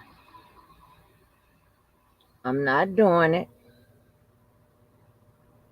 Don't want to do it. Not doing what? Anything in law other than Okay. teaching, and other than hold on, other than teaching, and hopefully, I last January was my last. Hopefully, August or whatever this summer, I'll be trying to transition to do something different. That's it to it. So we're not gonna have a conversation no more because we have it every time I talk to you. Every time you act like you my daddy.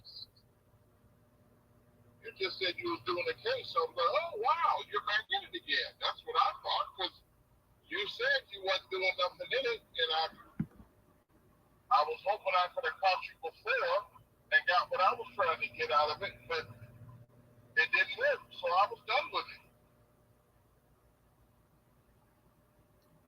Okay, and also what you're not gonna do is run me crazy. How am I going to run you crazy? You don't want me to talk to you about nothing to do with the law? Good, I got it. No You more law. no more beat me down about my choices. No, I thought it was kind of cool because there ain't many black females in the law. I wasn't doing nothing that hot anyway. Listen, but what I'm saying is, but you know what? I'm sorry. I'm in the middle of trying to Doing a explain to case. the people. That would make me, oh, wow, you're back doing it again. And then you went off. So I did not I'm going to go let you off. go. I'm Uh-huh. going to let you go and let Hmm. you work your case. I'm not working the case, Ramon. I'm just talking about it. But okay, You said case. I said case. I didn't say I was working it, Ramon. I said I was just going over it on my leisure, in my leisure time. But it still takes concentration. And to me, if you're fiddling with it, whatever you're doing to it, it's like you're working it. You know? That's the way I look at it. If I'm doing something with something on my leisure, I'm still working it. I'm still doing something to it. I'm interacting with it, i.e., working it. Whether you proofread it or whatever, you're working it. That's just how I look at it.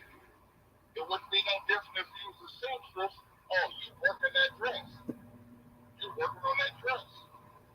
You working on that case. I really You, believe that you be doing all of this like fun and games and stuff. All of no, this. I no. believe that you can't be serious. How you be doing? You can't be. Well, I guess I look at things different from you do. That's all. If I was working on your car, I'm working your car. I'm working on your car. You're working on a case. You're doing something. I'm not working on That's, the case. I'm just going over it. I'm just breaking down. I'm just trying to tell people what happened, and they like a little legal literacy. That's it. well, okay. You got different terms for it than I do. I got my country terms. got your professional term. Ramon, I'm gonna call you back when I get done. Hopefully you won't have this attitude, but okay. I don't have no attitude. I ain't have an attitude till you gave it to me. Okay. All right. I apologize. Okay. Bye-bye. All right, bye. Oh, okay. Okay. I need to pray to all of the cosmic universe. I need you to band together DC Comics and the Marvel collection. And also get the motherfuckers over there at Walt Disney World and bring them together. I need the X-Men. I need everybody that y'all can get on the payroll today. I knew, ooh, ooh, oh, I knew it was a mistake. It was a mistake. Oh, oh,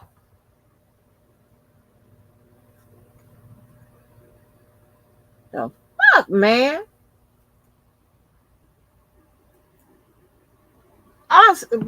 This is what I'm talking about. This is what I'm talking about. And when I asked, not just a little bit ago, do you goddamn drink? You know, they be having them, whatever they be doing. This bullshit.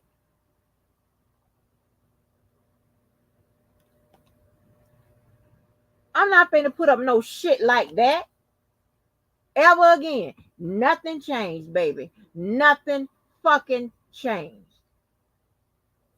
Damn. No dumbass question. The fuck I asked you? I mean, I said, second, stop acting like you are aloof and unaware and lack comprehension as it is a turn off. He says, turn off what? And I said, the TV.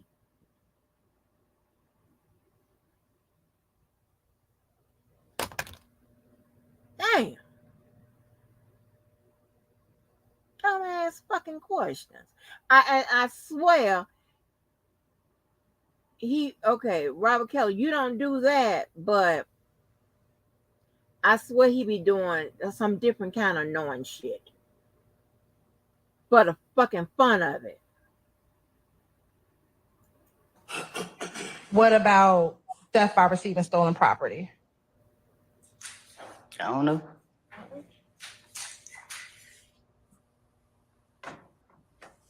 What about possession of a vehicle with altered VIN number? Never heard of that. Okay. And what about possession of a controlled substance with the intent to distribute? What's that? Did you ever take a drug charge recently? Oh, that's the charge y'all put on me. Okay. Did you plead guilty to that? I had to. All right. And did you recently plead guilty to possession of a firearm by a convicted felon? Y'all put that charge on me too. Okay.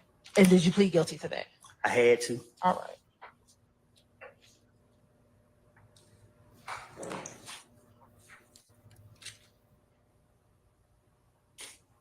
Your Honor, the state's going to tender State's Exhibit 382Y, 383Y, 384Y, and 385, thank you, Your Honor, as self-authenticating documents. 382Y is a criminal conviction, 15 SC. Yeah, Sure. I'm getting to that, Mr. Steele. So.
But when I tell you he's annoying.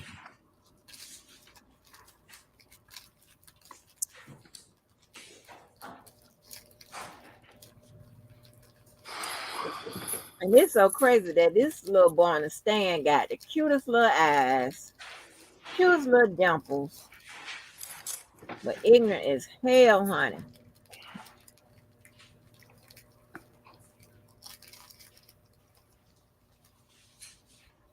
All the dreads in the courtroom, baby.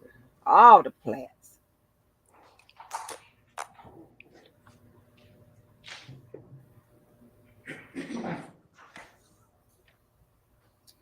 And I agree with whatever attorney I heard. I think it was the lead attorney. Yeah. They should have separated this case. But the rule is not the real rule, but the they say if you did the crime together, you get tried together. So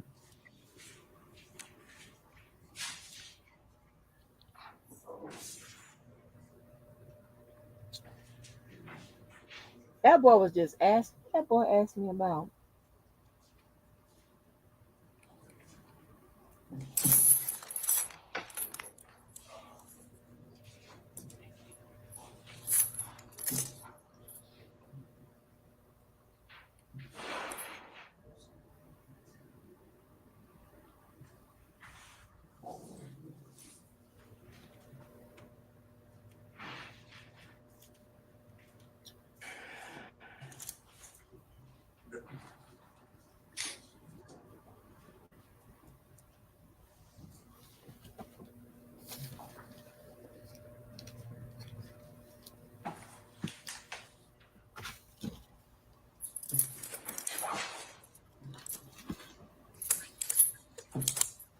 I mean, where is his parent?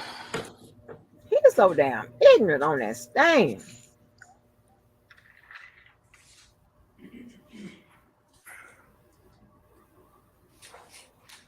I think about 8 or 9 months, Kelly.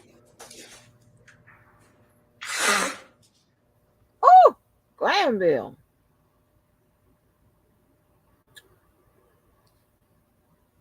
I cannot believe two of y'all want me to get bothered back with that again. I already told a story about when I left his ass in there with my mama and he got in the car with some other dude. Yeah. Whoa.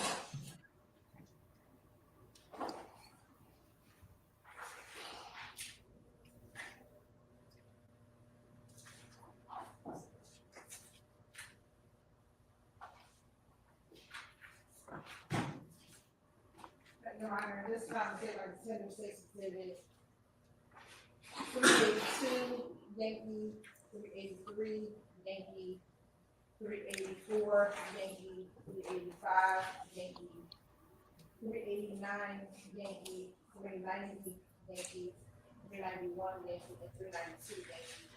Into evidence as self-authenticated document.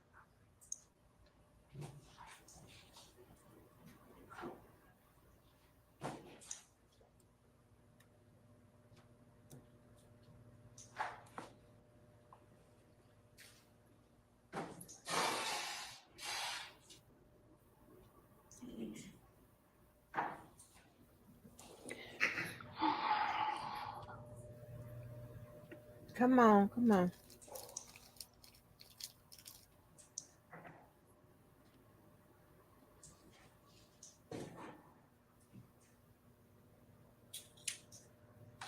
His ignorant ass.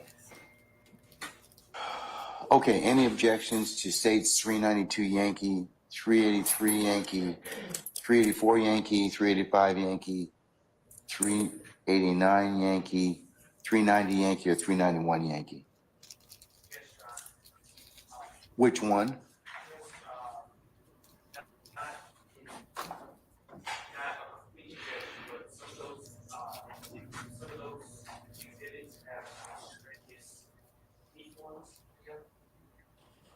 Okay, well, there's two things. Remember what I told you. There's the plea itself, and then later we'll take up the other stuff. Yeah. Okay. All right.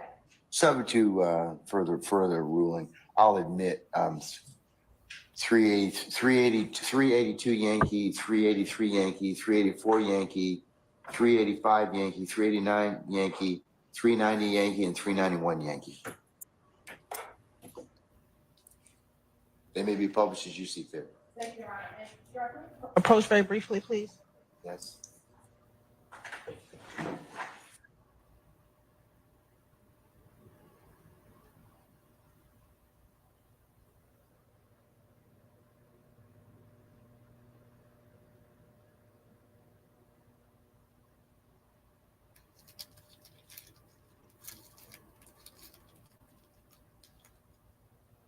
This poor white lady.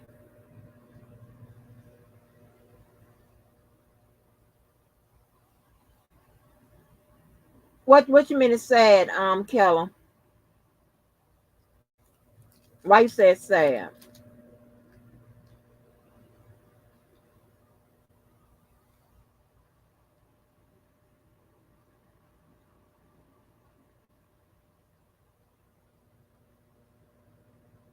I feel sorry for Glanville.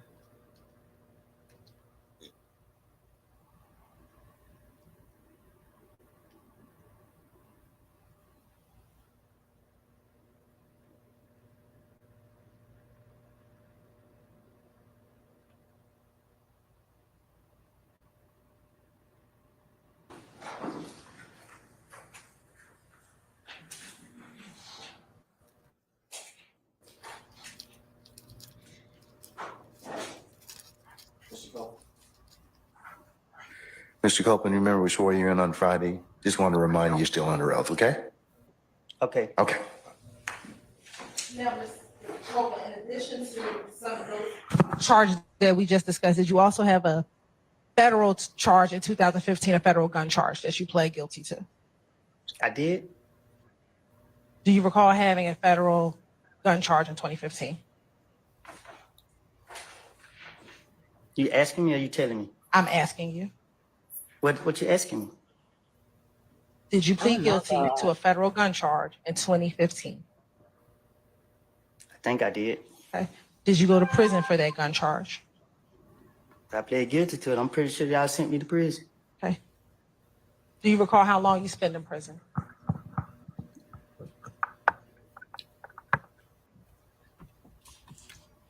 You can remind me? Do you recall how long you spent in prison? No, I don't recall.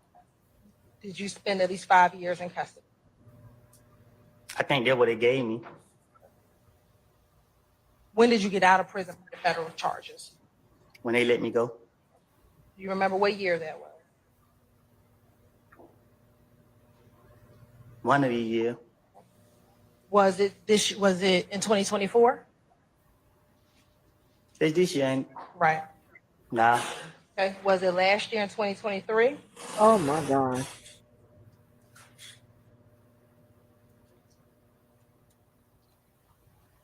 No.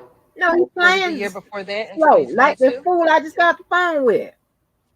I think I was in Rice Street. In 2022? I think. Okay. So then, did you get out of prison and then go to Rice Street? Y'all locked me up so much. I can't really. And let me say this: when we say Rice Street, are you talking about the Fulton County Jail? Yeah. Okay. But you I ain't went see all to of this, Rice y'all. Street after you got out of federal custody. I went to Rice Street. Nah, I think I got out on the street. And then y'all locked me back up. All right. So then 2022, if you went into custody at Rice Street, did you get out of the federal custody in 2021? I got it feds in 2019. Okay. Thank you. Now, Ms. Coleman, do you have a nickname? You're smiling. Do you have Ask me a question? Do you have a nickname? Yeah. What's your nickname? Psycho. Okay. Do you have another one? Yeah. What's that? Woody. Woody. And Do you have a way that you spell Woody? However people want to spell it. Okay. And how did you get your nickname? My mama. And when people refer to you, do they refer to you as Kenneth, Psycho, or Woody? All three. All three. Which one do they use the most? Relevance. Yours. Overrule, sir. That's not an objection, sir. Which one do people? Overrule, sir. He said speculation. Overrule, sir. People who don't know me that good call me Woody. Okay. And what about people who know you? They call me Kenneth. They call you Kenneth. Now I want to ask you if you know a few people, all right? First, do you know someone by the name of Shannon Stillwell? What's his nickname? SB or Shannon?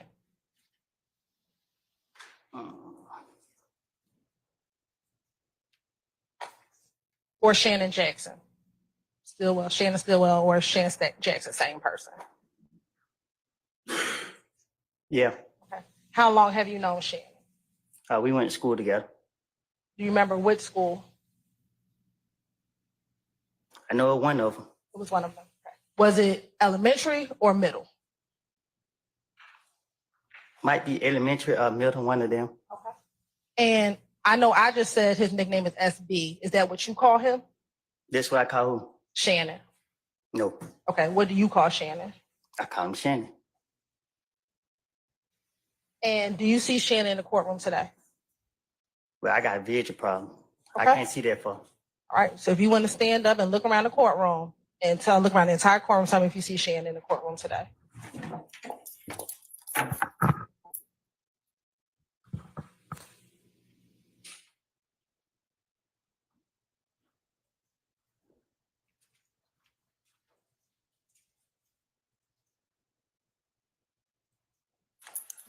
Do you need to sit down?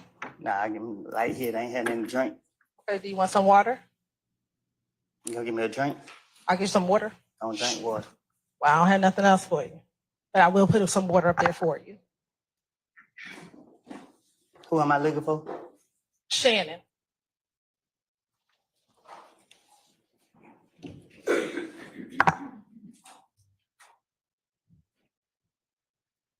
I think I see him. Okay. When you say you think, you can have a seat. When you say you think you see him, what do you think he's wearing? Look like he wearing gray over there. So who are you pointing to over there that's wearing gray? I think the lady got red hair. Okay, so you pointing to a lady and not Shannon? No, the one behind her. Okay, so you're saying you believe that the person behind the lady with the red hair is Shannon. Is that what you're saying today? Well, it looked like her. Okay. Does anybody else over there look like Shannon?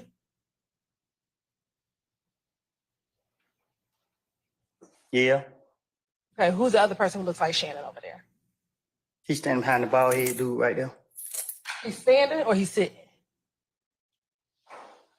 Sitting down, I guess. Okay. What's his hairstyle? Bald head. So you're saying Shannon's the one with the bald head? Or he's sitting behind he's sitting him? behind the dude with the bald head. I think it's him. Okay. It's two people with dreads. I can't see I just see dreads. Okay. Let me just ask you this. Is Shannon from Atlanta? I don't know. When you first met him, where did you meet him at? Was it in school? Ooh.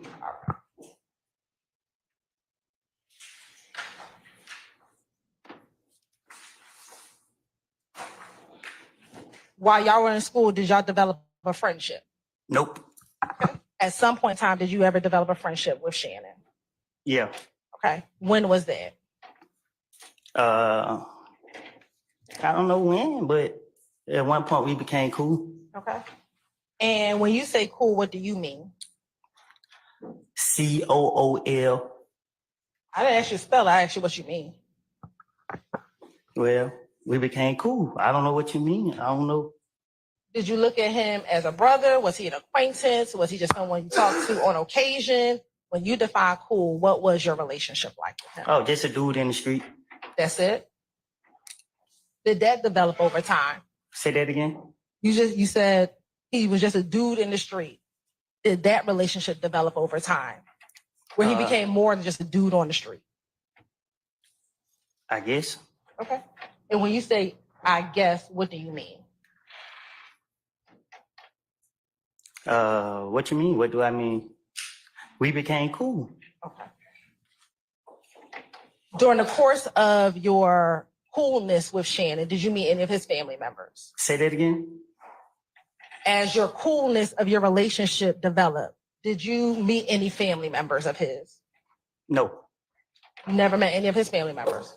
I never met none of his family members. Okay. What about any of his girlfriends? What you mean? Have you ever met any of the people he ever dated?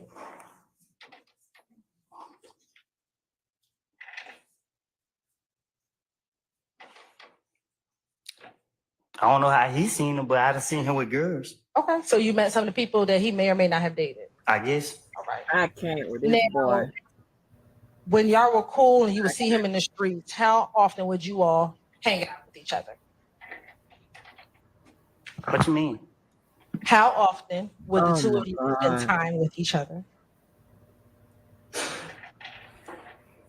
You gotta be Pacific. Sure. Would the two of you go out? I go out with anybody, even you. I'm not asking about me. I'm asking about Shannon. Would the two of you go out? We have one.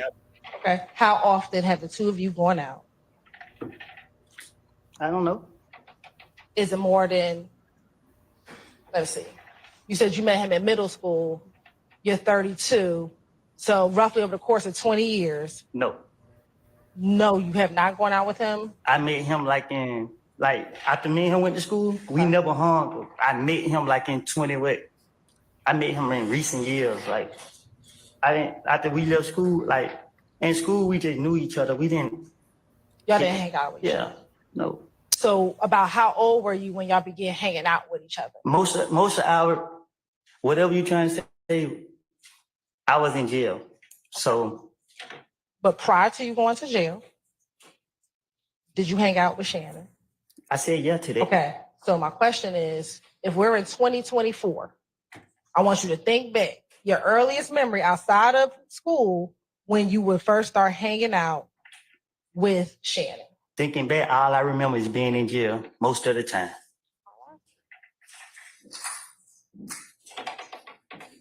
Were you in jail in 2014?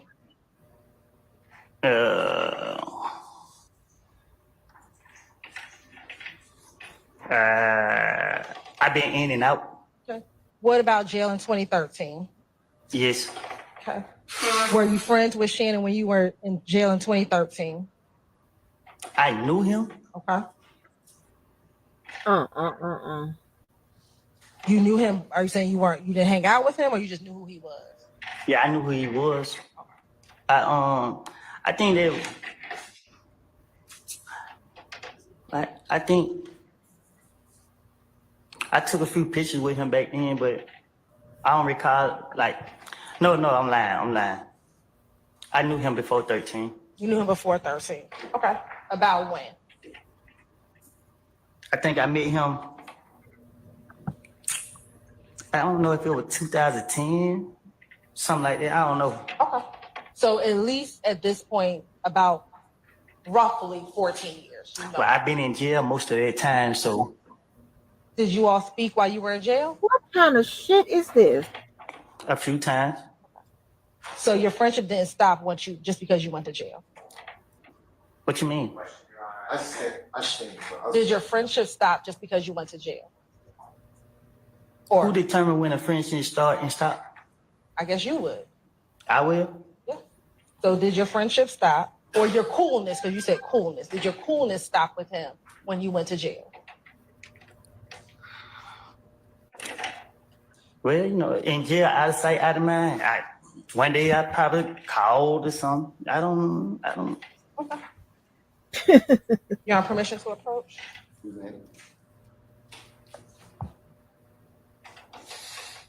Hey, Judge. Sir. I'm hot. Can I take this sweat off?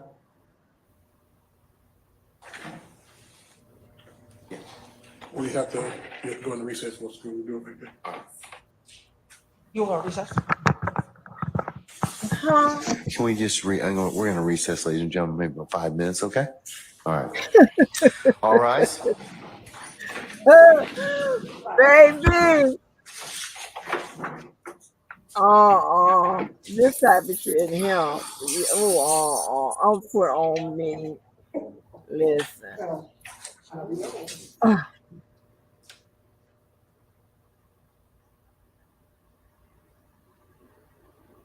Ain't nothing for me to tell y'all about this part. This witness is a damn fool.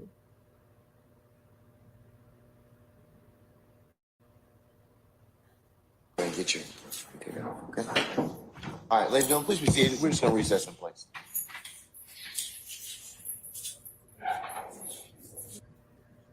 Did I hear somebody say Jesus Christ? Wait a minute. Hold on. Did I hear the judge say Jesus Christ? Wait a minute. Wait a minute. Hold on. Hold on. I hear him say he said Jesus Christ.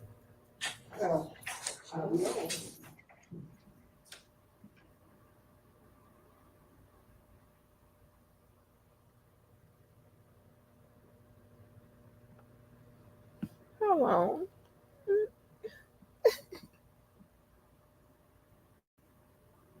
Get you. Take it off, okay?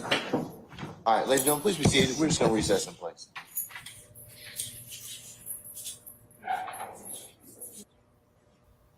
No, those were the chains.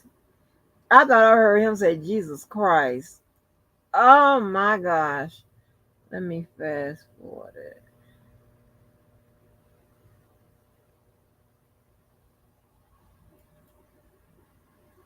Okay, I'm in 1 second, y'all.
Oh damn! I didn't have to. I'm sorry. I thought the shit was playing.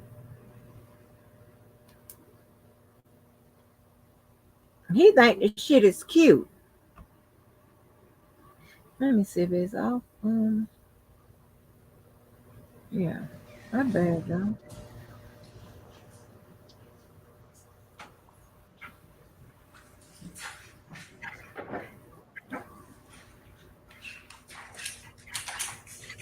Just some ignorant shit. Let me see if I got anything else.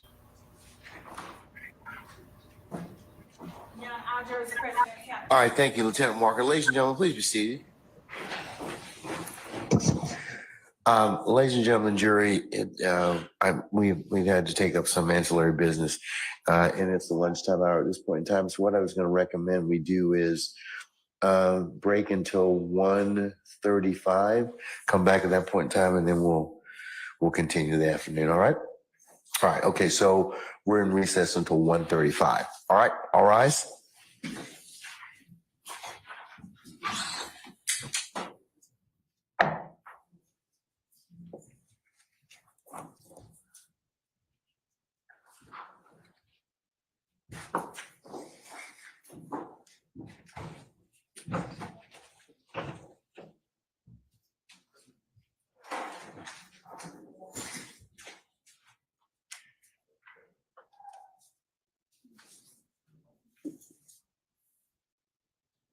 All right, folks. We're in recess. See you then. Back at 1:35.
Mr. Adams is back. I have He is. He's right behind you.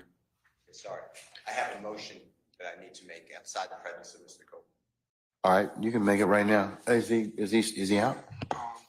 Let me know when you get down to Where, is Mr. Copeland out? No, he's upstairs. Okay, good. All right. Yeah, come on down. Don't come in the court. We'll come and get you back.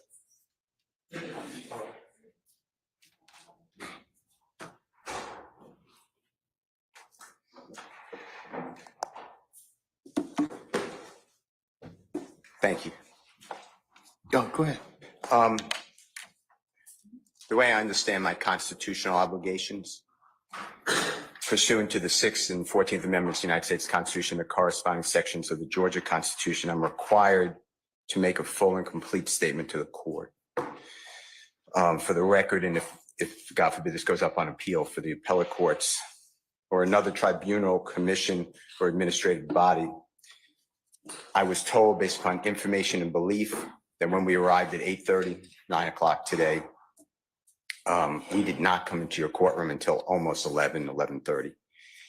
And what I found out just recently, this is not waived, is that supposedly in chambers, this honorable court reporter at times, honorable court at times, district attorney or district attorneys from the DA's office, as well as investigators, sheriff deputies, Mr. Copeland and his counsel met together.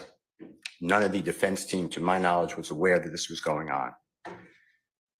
It was told, based upon information belief, that it was told to the district attorneys that Mr. Copeland intended to plead the Fifth. So when I'm gonna try to interject at different parts, okay? So when he said wasn't waived, he just simply is talking about if the attorney-client privilege wasn't waived. All right. So remember, when they speak in court, they're not going to speak in lay language. They aren't, because everybody in there that are officers of the court, they know what he's talking about. I didn't see all of this, so I guess we can look together. Amendment. Then I was told, based upon information belief, that Adrian Love, the lawyer for Mr. Copeland and this court, were together, and Ms. Love made representations that John Melnick supposedly spoke with some attorneys for the accused and wrote an email to Ms. Love, to Adrian Love, stating that Mr. Melnick does not represent the witness, and that Mr. Melnick wrote an email saying F you, and then somehow that email was CC'd to me. That never. Mr. Steele, can I interrupt you just a second? I'm kind of disturbed because that's ex parte. All that was an ex parte conversation. How did you find out? So I'm also eating. So ex parte conversation means that it is a conversation either held with only the judge or is held with another party, or it could just be held with other members of one party with the judge or without the other party. But it's a one-sided communication, right?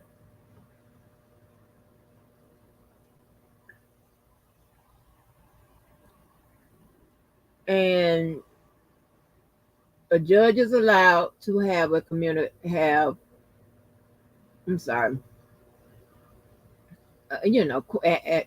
a question and answer or communications with a witness, right?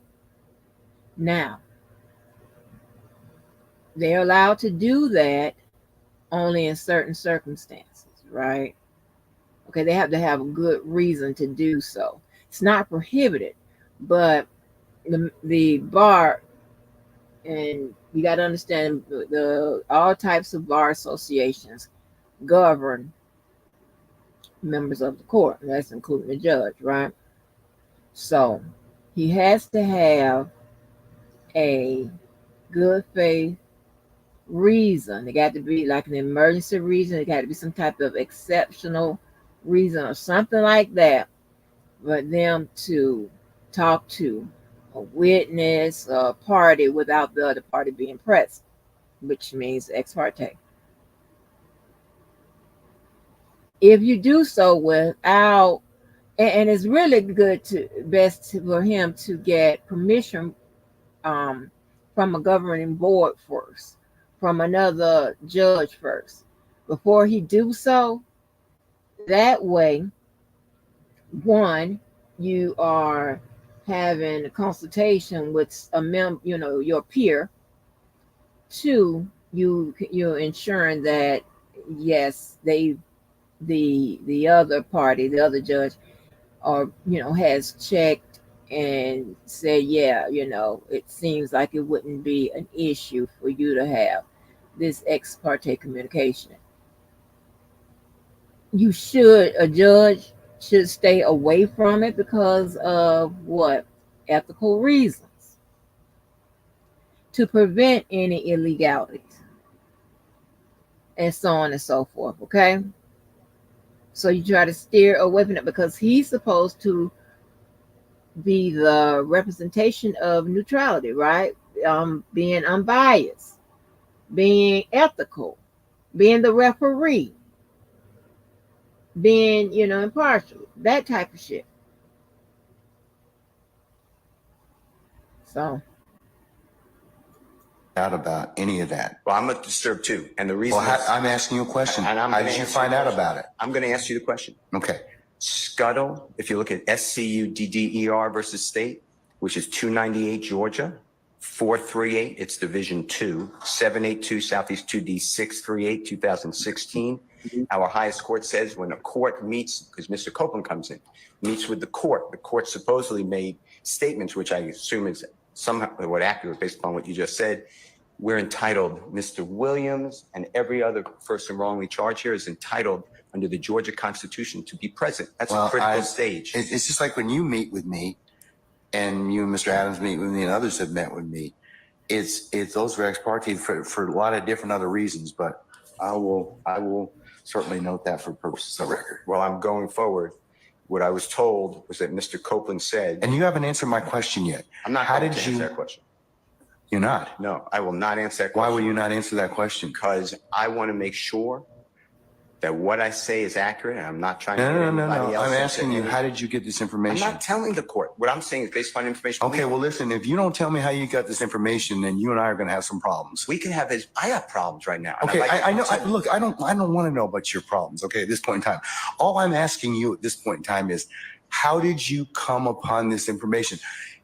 Look, if the case gets reviewed, the record's going to be available for our appellate court and for whatever reason. But it's disturbing that how somehow you have surreptitiously gotten information in regards to the court's private ex parte conversation with a party. I mean, a witness who was sworn in Friday, the court's telling, this is what I was told. If this is not true, not true. This court handed Mr. Copeland. Tell me how you got the information. Listen, whatever you want to do. Tell me how you got the information, then we can go ahead and go forward. I'm not going to say that. What I'm going to say is this. I was told, and I hope this concerns the court. It concerns me that you have proprietary information. Why is it proprietary? Or information that you should not be having that was ex parte. Why? With a party. Why? State of Georgia. How about the witness? How about Mr. Copeland, who supposedly announced he's not testifying and he'll sit for 2 years, and then supposedly this honorable court, or excuse me, let me rephrase that. This court supposedly said, I can hold you until the end of this trial. Ms. Hilton supposedly said, actually, all of the defendants and then all 26 people are disposed of. If that's true, what this is coercion, witness intimidation, ex parte communications that we have a constitutional right to be present for. So I understand that you're upset towards me, but I don't know what I did. Mr. Steele, I still want to know, how did you come upon this information? Who told you? What I want to know is, why wasn't I there? Why, sir? I'm going to hold you in contempt if you don't tell me who tell me who this information was. I don't want to be held in contempt. Well, I'm not answering that question. That's attorney-client privilege information. I am not attorney-client privilege. Unless you were in my chambers, that's the only way you can figure out. I tell you what, I'm going to give you 5 minutes. If you don't tell me if you don't tell me who it is, I'm going to put you. I'm going to put you in contempt because that is not attorney-client privilege. Attorney work product privilege. I am not. How did you get that information supposedly from my chambers? Okay. Did somebody tell you? Attorney work client. Work client is when another party outside of the attorney has prepared some documentations and things, right, to use, right? It's still covered under a privilege, the work product privilege. Okay, so and documentation such as that is still considered a communication. All right, this is crazy, right? And you know who I think that told it? I think Mr. Copeland. I think Mr. Copeland told it. Because just do process of elimination. Hell, who all was in there? And who is the most likely one to tell? Mr. Copeland, the asshole on the stand. I'm not. You should have told me. You got 5 minutes. Well, I don't need it. I want to continue. You got 5 minutes? This is what I was told. Mr. Copeland made statements that he admitted to killing Donovan Thomas and was. Don't take my notes. No. Oh, that's when take his notes. Oh, how you say back in the day? Damn it, man.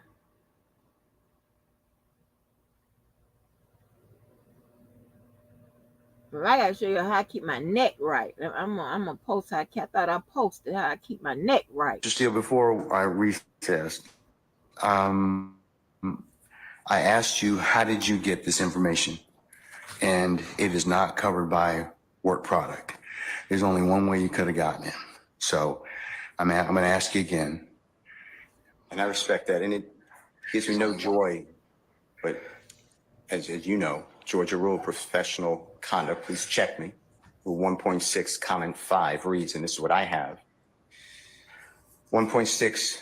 I know what the rule says, but here's the thing. Well, I'm just. You need to please tell me who you got it from. I'm not asking you sum and substance of anything as of yet, okay? But I need you to tell me how you got the information. If you don't tell me how you got the information, I'm going to hold you in contempt. I understand. I don't want to be held in contempt. And I don't want to hold you in contempt, but this is so sacrosanct to have a conversation in my chambers parroted to you and others.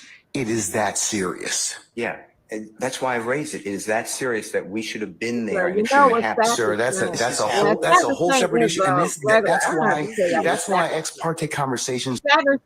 Sacrosanct means that it's like too important to be interfered with. Like it can't be, shouldn't be tampered with. Okay. Sometimes you see sacrosanct used in law. It means, well, I mean, that's what it means in Webster as well, but it means when they're talking about law in other places is that it cannot be tampered with, cannot be violated, can't be penetrated, can't be renovated, can't be changed. Ooh. So recorded. Why would it be ex parte? You're acting like it's ex parte under seal. It's ex parte. It's ex parte because that's what the state asked me to do. It's just like when you asked me for an ex parte conversation. I've never asked this honorable court or any court to meet with me and a witness. Sir, you're straying off the issue. I'm not. The issue is how did you get this information? I understand the issue. I promise you, I understand it. But what I'm trying to ask you is, if you look at comment 5, this is how I understand the law. You cannot.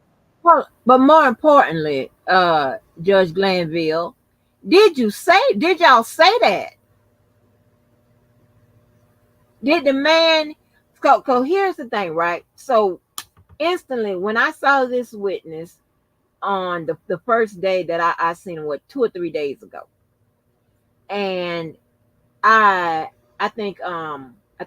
know it was Sylvia. She played the defense opening statements, and if I'm not mistaken, and if it wasn't this guy, then whoever he was talking about, the attorney Steele did that thing that I remember I used a long time ago when the R. Kelly case started and Keller stopped popping up, right? And I said, Keller, now the defense can't play this card that, that, hey, it has freed a lot of people. But I would never tell him what it was, right, until everything was over, because I wanted to be responsible myself, right?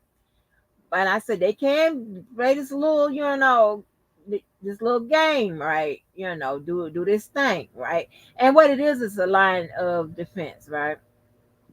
But I never did tell him what it was. I think I mentioned what it was much later after the cases was over. And that's when someone takes the stand. Okay. Now, in his opening, in Attorney Steele's opening remarks, opening statement, he said that somebody, and I think he said this dude here did all the killing, did whatever they are accusing Young Thug or members of YSL of doing or what have you, right? They said that dude did it. So, as a strategy, one of the highest ways to raise reasonable doubt is if you have someone, I'm not saying you go draft someone, that's not what I'm saying, but if someone takes the stand, okay, and you go down the line of questioning, something similar to what the prosecutors does, but and let's talk about murder, right? And you kind of mirror it, kind of similar, right? What you're doing is placing in the jury's mind that the person on the stand could be the one that could have committed all those crimes, right? Usually, what happens is that person takes the fifth, pleads the fifth. Because remember, the defendant, the defendant has to plead the fifth either to all the questions or none of the questions. A witness can plead the fifth to the questions that incriminates them or not, or they could pick and choose, right? They don't have to plead the fifth to all of them. Okay. So, but when you place somebody on that stand and you question them as if they had a motive to kill somebody, they were unaccounted for during the time of that murder. They had intent and all of that. You are forcing the jury to make a choice and be like, okay, wait a minute. The defense has produced someone else that could have possibly committed this murder, whose whereabouts are unspoken for, who we may, they may have a couple of pieces of evidence that can suggest he had motive or he had, motive opportunity. Yeah. And that's a little trick. And if I'm not mistaken, and I got to go back and think, I think that's how Huey Newton got off on a murder case. I think was it he killed the police or shot a police or something like that. I think that's what they did to get him off. I can't remember exactly, but but that has been used to free, a few people. Yeah, so that strategy has been used to free a few people. Now, this is, now let me go on the defense side. Well, I'm on the defense side, so let me stay there for a minute. What you seeing here is what you want if you fighting a case that's gonna give you some time, or you want any lawyer that can get down like this. But these lawyers are pretty damn good. Both sides. Because they're doing a lot of shit. They're hemming this judge up. They're playing for the full fucking game and then in for overtime. They're playing to that appeal. They're playing to the Constitution, all of it. Okay? And they definitely plan to try to win this case or at least to throw it into, a mistrial. So you want some thinking ass people like this if you ever, yeah. This is crazy though, but this is what you're supposed to do. Hate this job. You can't violate something and then use privilege. Okay? I'm not violating anything. Okay, but that's why I'm saying, how did you get for information? But just listen to what I'm trying to tell you. You're threatening me with contempt. Privilege would occur. The privilege in 1.6 would occur if you were in the right place, right time to begin with. You weren't. Let me tell you. I'm just reading from it. But if I'm reading it wrong, I'm not trying to. It says 1.6 applies not merely to matters communicated in confidence by the client, but also to all information gained in the professional relationship, whatever its source. So you're asking me to break, you're ordering me, maybe, you're asking me, I'm not saying you're ordering, but to give you information, and you're saying it's not substance, but I'm telling you, I can't do that under the bar rule. All right, well, I'm going to hold you in contempt. And you can think about it. 5 o'clock today, we'll see where you are at that stand on that point. Because no, that's not what I understand the rule to be. I've not asked you sum and substance of what was said. I asked you how you got it. You can't do that. Yes, you can, because I have an idea how you got it. Well, your idea. I have an idea how you got it, but that's improper, sir. Your idea may be wrong, and you're asking me to listen. I told you the first time. And I'm not going to breach that confidence. I don't want to hold you in contempt, but this is that serious. Judge, you cannot eavesdrop and get information that was not meant for you to hear at that particular point in time. Judge, you listen. I'll do whatever you want to 5 o'clock or thereafter. But what I'm trying to tell you is, Your Honor, this is so serious to me. We need a hearing, and I'm moving for a mistrial. It is my understanding, based upon information belief, from whom? Part of it. From whom? Well, I'd like to get the substance first, and then we can. Okay, well then you'll be in custody until then, because you need to tell me how you got the information. I'm not asking you what was said. You've already kind of given us some snippets of what you said. That tells me that somebody parroted that information to you. So, but you're assuming something because I told you already. Well, then, other than if you were sitting, unless you were sitting in there with a recorder, or Miss Love, or Miss Hilton, or one of the deputies gave you that information, or Miss Weaver shot you a rough copy of the transcript, there's only one other person that's left. Well, Your Honor. And if that person gave you that information, or shared that information with you, she probably violated privilege. Well, let me tell you two things. One, I don't know how that is a privileged communication. It shouldn't have been. Well, it's because she has a client she's supposed to represent. Who are you talking about? But anyways, I'm not going to have I'm not going to have any further conversation with you about this. I want to know, the question still remains. I want to know who gave you the information? I'd like to know what information happened outside of presence. That's really it. He can go into custody at this point in time. I think that the court needs to again declare a mistrial based upon. Okay, and I'm going to deny your motion. I'm going to deny your motion. I understand that you spoke with a witness outside of our presence. And whenever, yes, I had an ex parte conversation, which is appropriate. And you influenced the witness based upon information belief, and I'd like to have that all on the record. All right. I mean, I don't know why that's so hard to do. If nothing happened, Dad, that's fine. But you're acting like, tell me who it is and don't talk about the substance. Why can't we have an issue that was outside of presence? It should not have been. Because you got some information that you shouldn't have gotten. Why?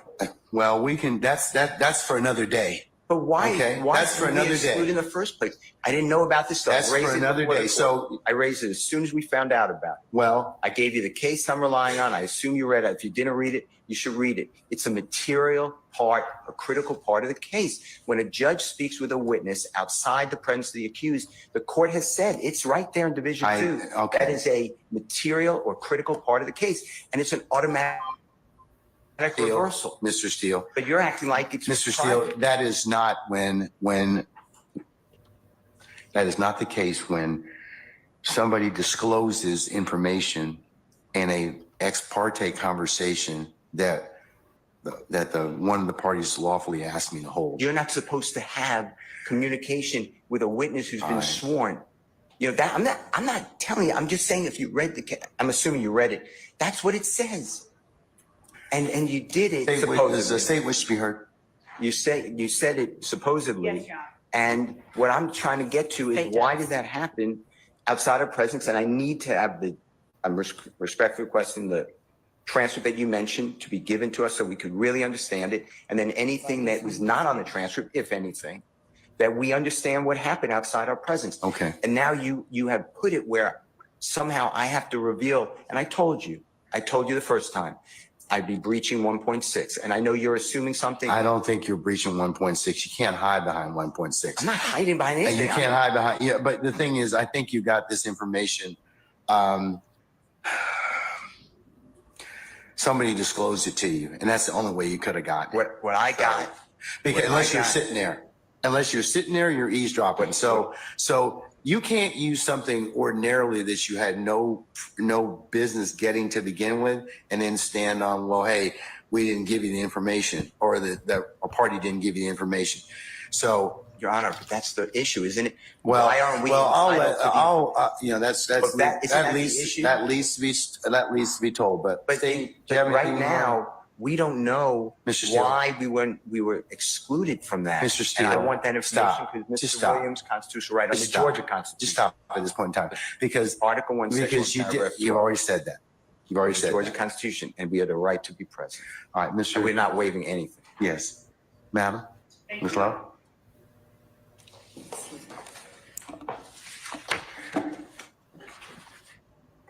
And Your Honor, excuse me.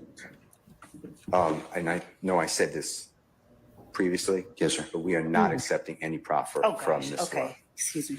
Okay. All right. Yes, ma'am. Your Honor, I So, am, okay, I stopped that. All right. So, in this case, so y'all heard of two types of proffers, right?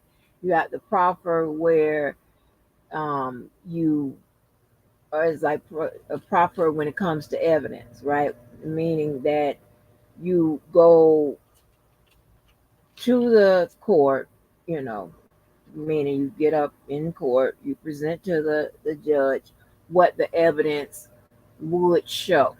Okay. So it's kind of telling, because there's the other side is trying to keep your evidence out or what have you, right? Or the judge has a problem with it, whatever. You go on before the court to say what the evidence would show. Then that's that proper, right? Then you try to have the proper that they're speaking about, which is a proper agreement. Now, this is different from immunity. I'm not sure what this dude has, okay? Because I don't watch this case or whatever. I just been picking up on it in the last few days, right? Since I seen his boy talking about whatever the fiasco he got going now. But with the type of property they're talking about at this moment is the agreement, right? To where whatever he tells the prosecution, it's up to the prosecutors whether or not they'll use it against him. So it's not like and if it's evidence that incriminates him, right? So it's up to the prosecutor to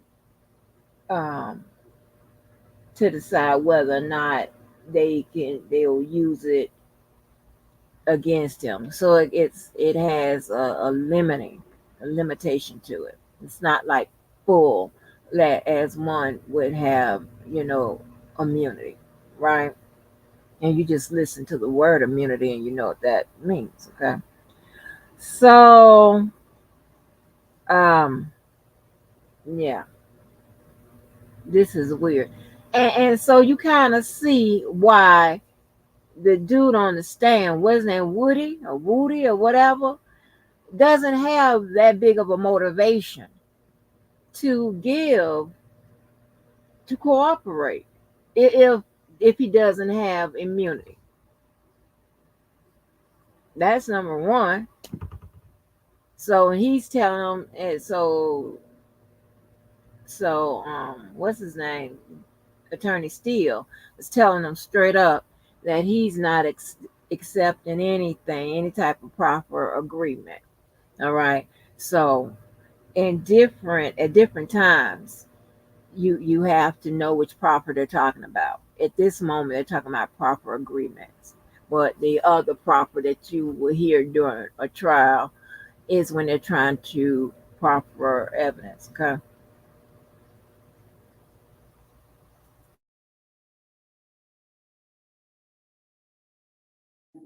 Disturbed by Mr. Steele's representations to the court. The court has inquired. We have no way of knowing what it is or who it was that disclosed information that was contained within an ex parte conversation. Not only was there an ex parte communication between that we requested as a state to be on record with the court, but there was communication made, I believe, to a person and his lawyer. I don't know that the reason that counsels took the podium was to address that particular issue so much as it was to try and assert an inaccurate what he calls fact and put it out there in the open as if it were true. But we certainly have the right to request ex parte communications. That's why we ask that the court reporter be present.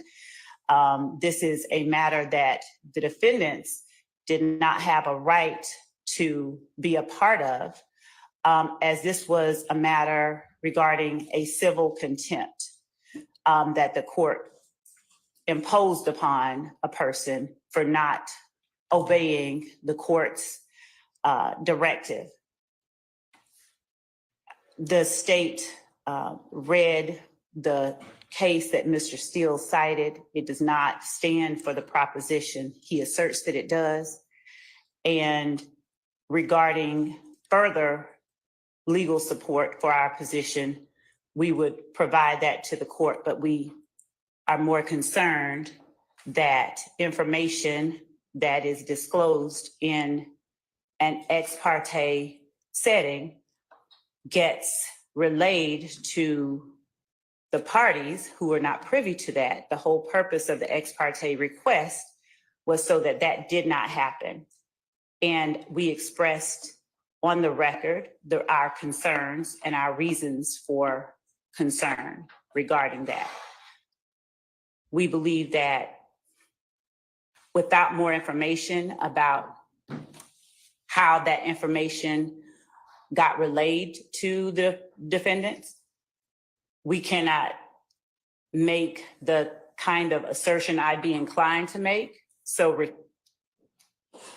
before making the next set of assertions, I would need to know how that information was made privy to them, to counsels for the defendant.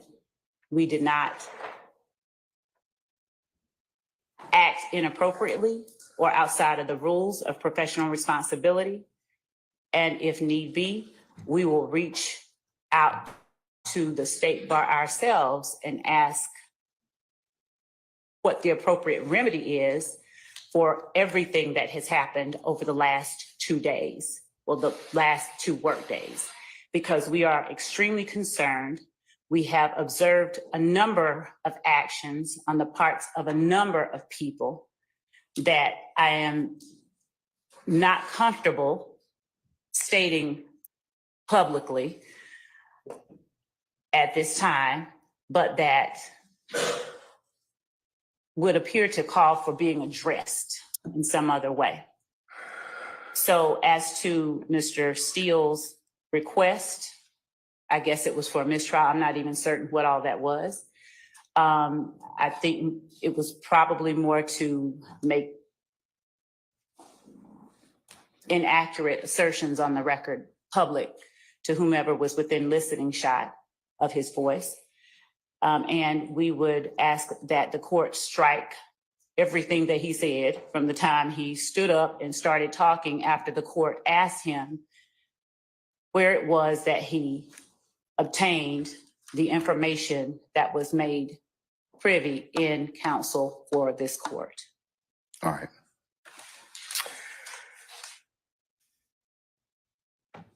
And regarding Rule 1.6, Your Honor, we read 1.6 as standing there. 1.6 in no way shields Mr. Steele's answer that the court requested he give. Rule 1.6 has to do with attorney-client privilege, and that is information that Mr. Steele obtained from his client regarding whatever matters. I don't know if the information was leaked to his client from someone who was in chambers, or if the information was leaked directly to Mr. Steele. In either event, it is concerning and in no way falls under the protections of Rule 1.6. If the court would allow me a moment. All right.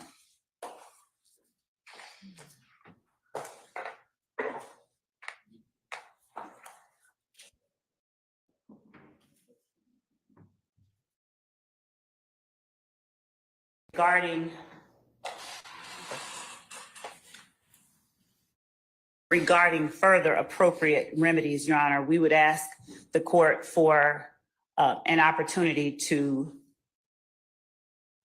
further look into appropriate remedies for circumstances such as this, apart from what the court has already said, because it's grave enough when information is leaked from within the court's chambers regarding a matter that has been requested as ex parte, and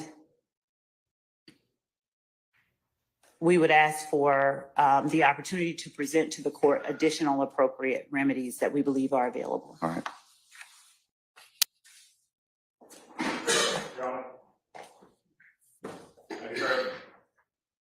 Sure. And Your Honor, also, unless it's Mr. Adams representing Mr. Steele in the capacity as someone who has been held in contempt, Mr. Steele just argued whatever it is that they are trying to argue based on information we believe illegally obtained from the court's chambers. I represent Mr. Williams, and my statements are in regards to my representation of Mr. Williams.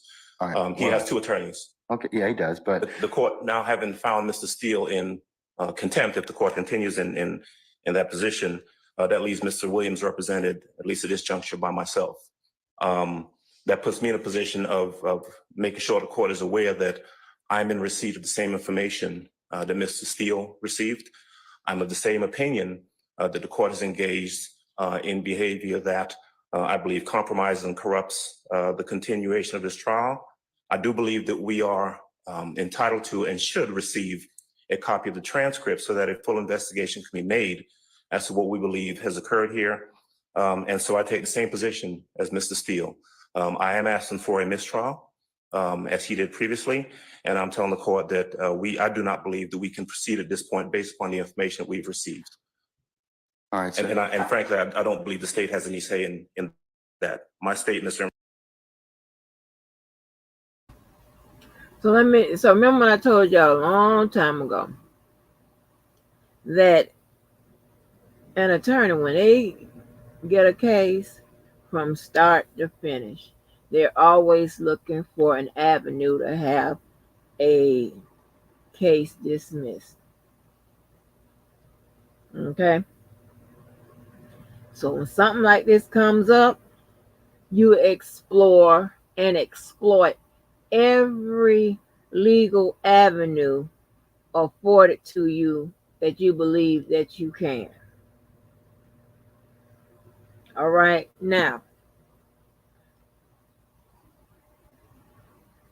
I don't know how this would be considered work product.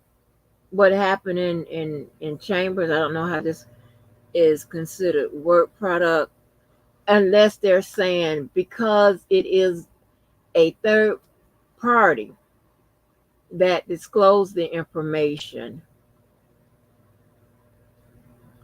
Third party that disclosed this information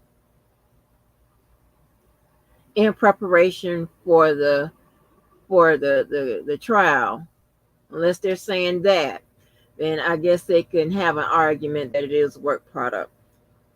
Attorney-client here in Glanville here is correct. It shouldn't apply because it wasn't, Mr. Steele isn't that guy, that Woody guy's attorney.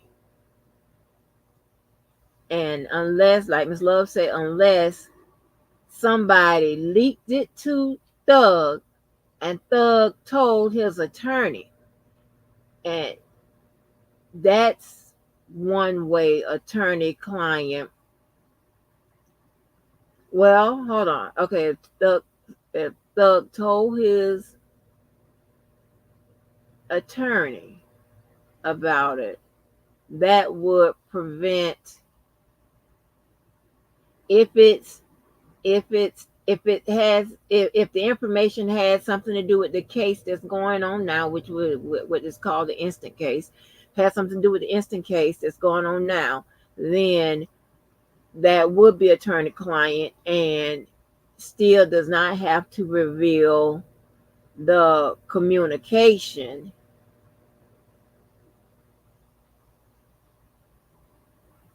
But he may still be on the hook for the source of it. No, he won't. No, he wouldn't be.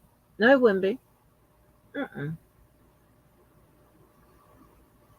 So Glanville, baby, these lawyers beating your ass today. Yeah. But,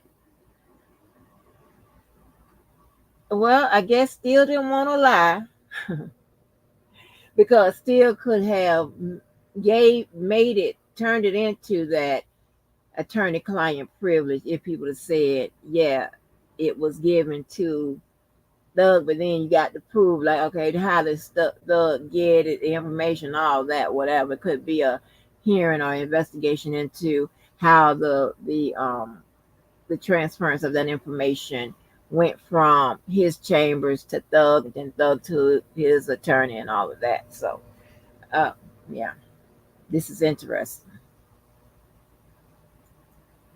In regards to my representation of Mr. Williams, and if Mr. Steele is going to be held in contempt, I have exactly the same position. I also do not. Well, I asked him, so I didn't ask you. Yeah. So, but I'll leave it at that. Okay.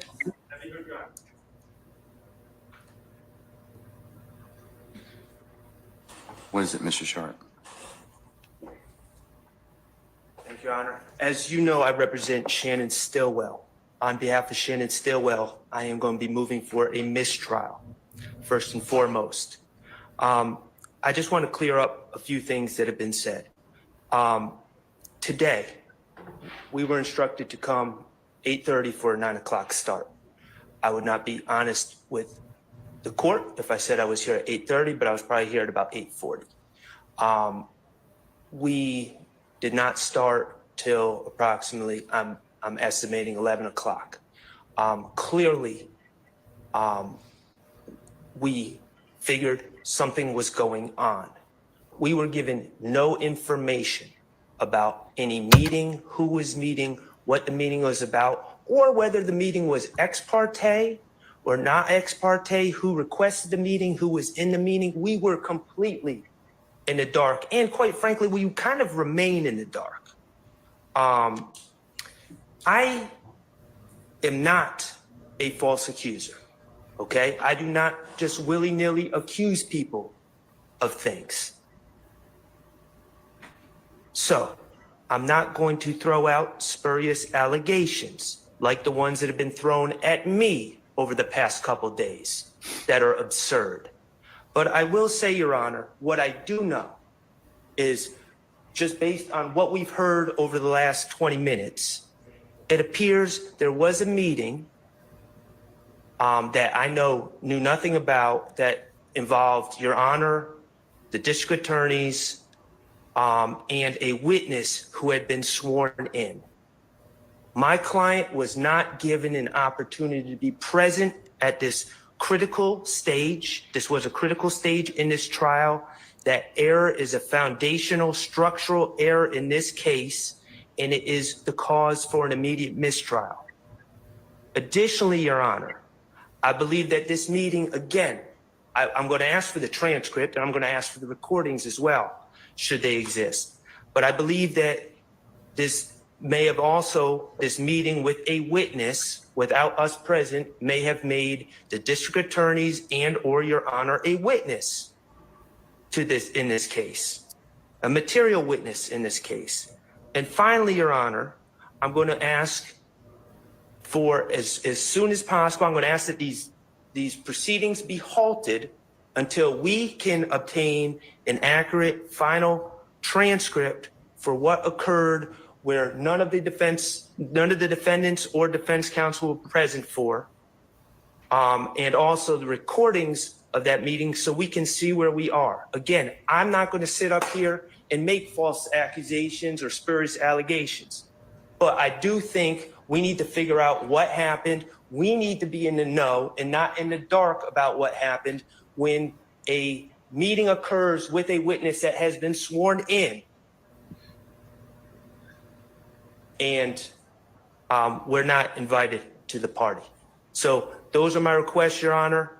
I think it's necessary at this time to put a halt to these proceedings. I am moving for a mistrial. I have not waived anything. I just found out about this information. It is timely, and that's our stance, Your Honor. Thank you. I've noted your motion for mistrial. It's denied. Okay, I'll, are you same thing? You want the Harvey? Okay, all right. Okay, Mr. I'm adopting all of the same. All right, Good afternoon, Your Honor. Carter, Matt, we have from our okay. We are also adopting all the requirements that we made. All right, sir.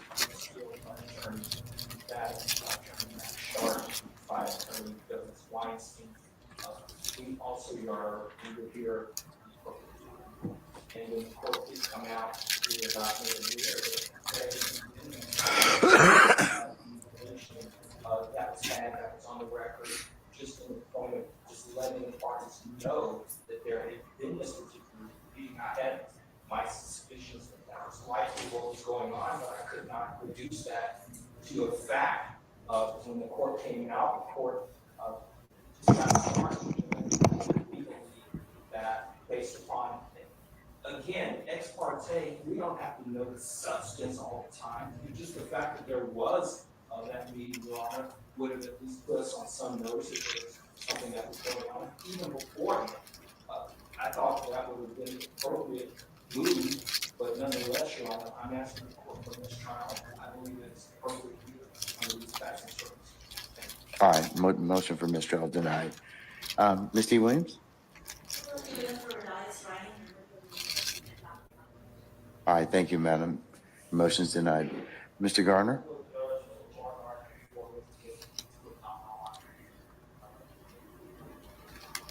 Okay, so noted. All right. Okay, Mr. Steele, last time. Who told you? All right, Mr. Steele's in custody. And once he clears the area, we'll go ahead and get started.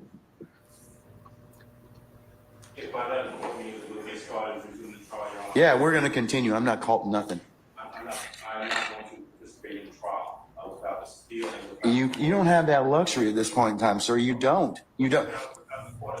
You don't have that luxury. You don't have that luxury at this point in time. You don't. Sir, you all are really getting yourselves cross purposes at this point in time. Sir, I'm telling you, you are at this point in time. You made some things out of nothing. I think that you're on very precarious ground at this point in time. So I'm telling you at this point in time, he's in custody. We're going to go ahead and start. You can represent Mr. Williams. That's okay. That's fine. I'll take up the other stuff as needed, but I'm not going to take it up right now. Say again? Respectfully, I will not. I cannot. Sir, you have to. Well, You're gonna have to do the best you can at this point in time, because you don't get to extort the court. That's what you're attempting to do at this point in time, sir. Yes, you are. What you're trying to do is, I'm not going forward if I don't get this. You know, it doesn't work that way, Mr. Adams. And I'm telling you at this point in time, I would just kind of govern yourself accordingly, sir. I'm telling you, as the court, under these particular circumstances, everything will come out as it should. I don't think, sir, I don't have enough information at this point in time to address it. I don't. But I'm telling you at this point in time, there is nothing that was given, said, whatever this morning that. If there's any accuracy to some of the information that we are. But sir, I don't even know. Your co-counsel won't even tell me who said whatever. Okay. And the challenge I'm having in this particular circumstance is that is such a violation of the sacrosanctness of the court's chambers and an ex parte conversation. You're just glossing over that. You're glossing over that in its entirety. No, it's not, sir. Sir,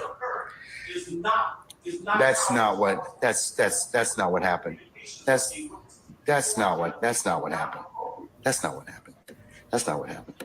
I'm just telling you, that's not what happened. Judge, respectfully, we are not obligated to simply accept that there's been no violation. We believe that there has been, and the only. Okay, well then you made your. No, we're not doing that at this point in time. So you'll have a choice to make. All right, take Mr. Steele into custody, please.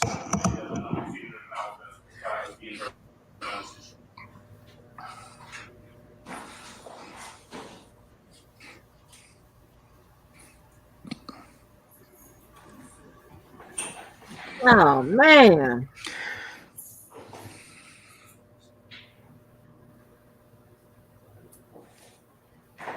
Your Honor, would the court afford me one moment to confer with counsel regarding the appropriate remedy in this type of situation? Okay, all right.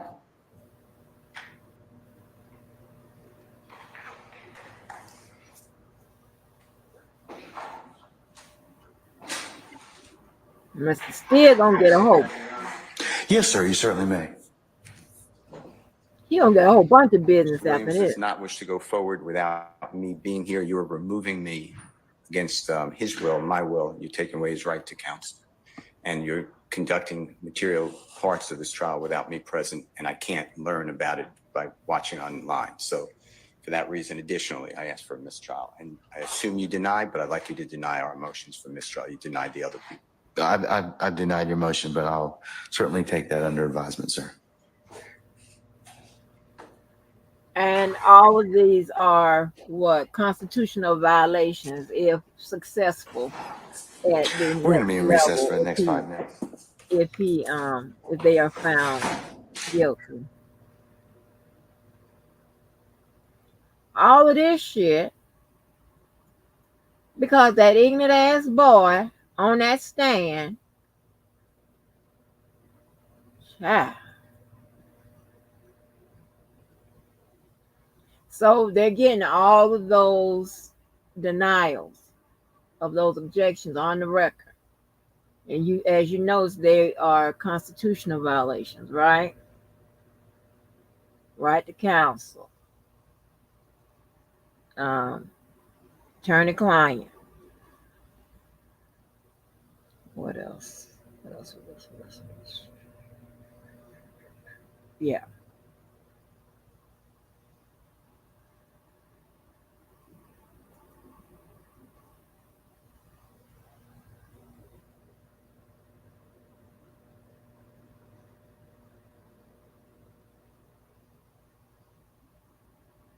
This is cray-cray.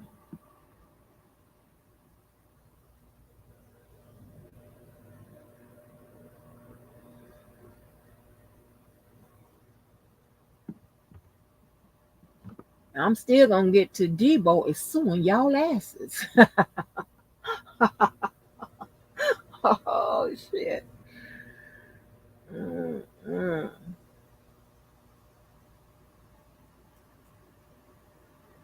Maybe. Yeah. It's crazy. Cray.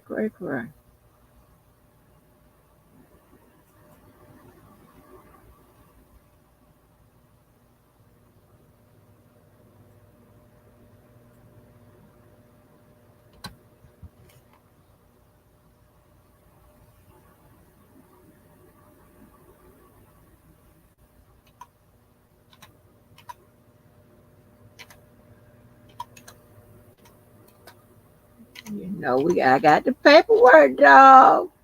Debo is suing you.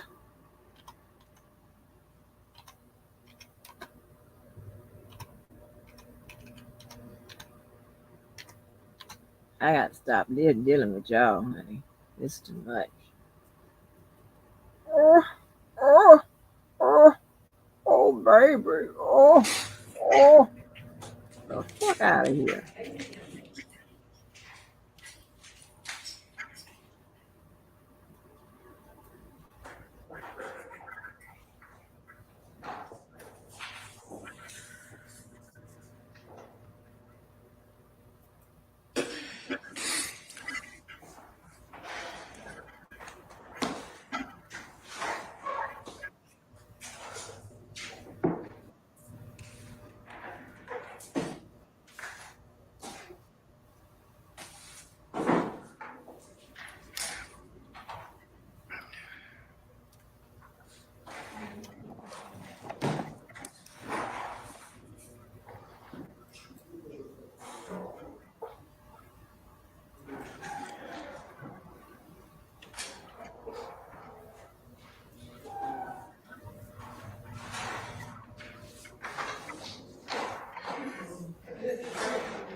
Is Mr. Adams in the hallway over there? Could you get him, please?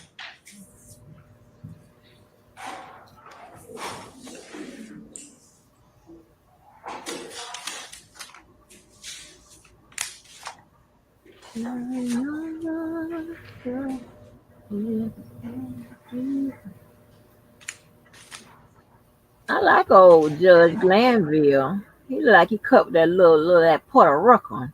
You know, I like him when they cut that little Puerto Rican. I like that little cut that little Puerto Rican. Puerto Rican. Ow! Yeah.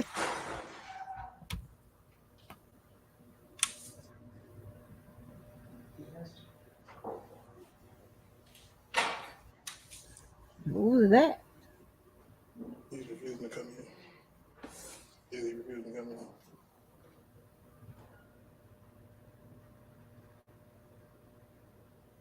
The white lady's like, these niggers act like this.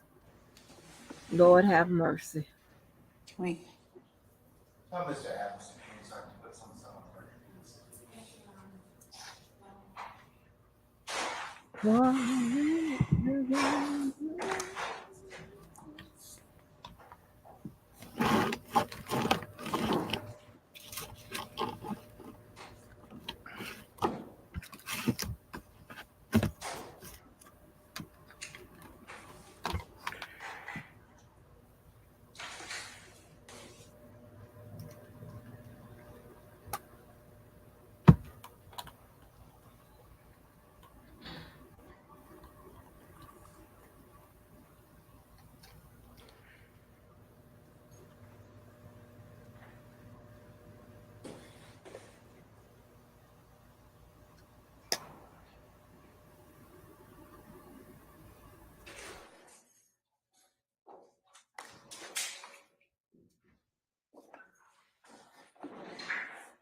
Mr. Adams is present.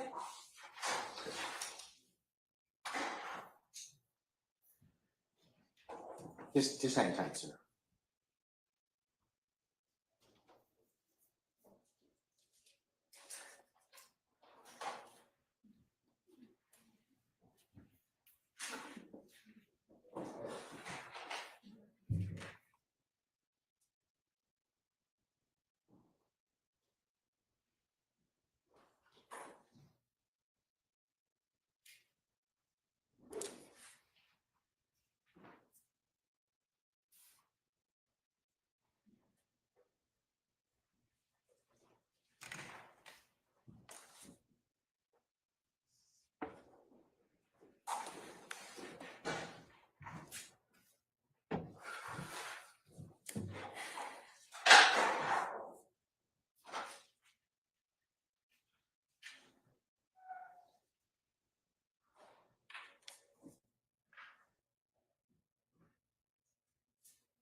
All right. Mr. Adams, let me address your first refusal to go forward. We have had plenty of circumstances in this trial where you have been lead counsel and you have done more than a yeoman's job of representing Mr. Williams.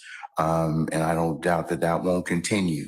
So you don't get to have your entire defense team here. You certainly get competent counsel, which the court finds that you are in this particular circumstance. And an appellate court will review my decision for abuse of discretion.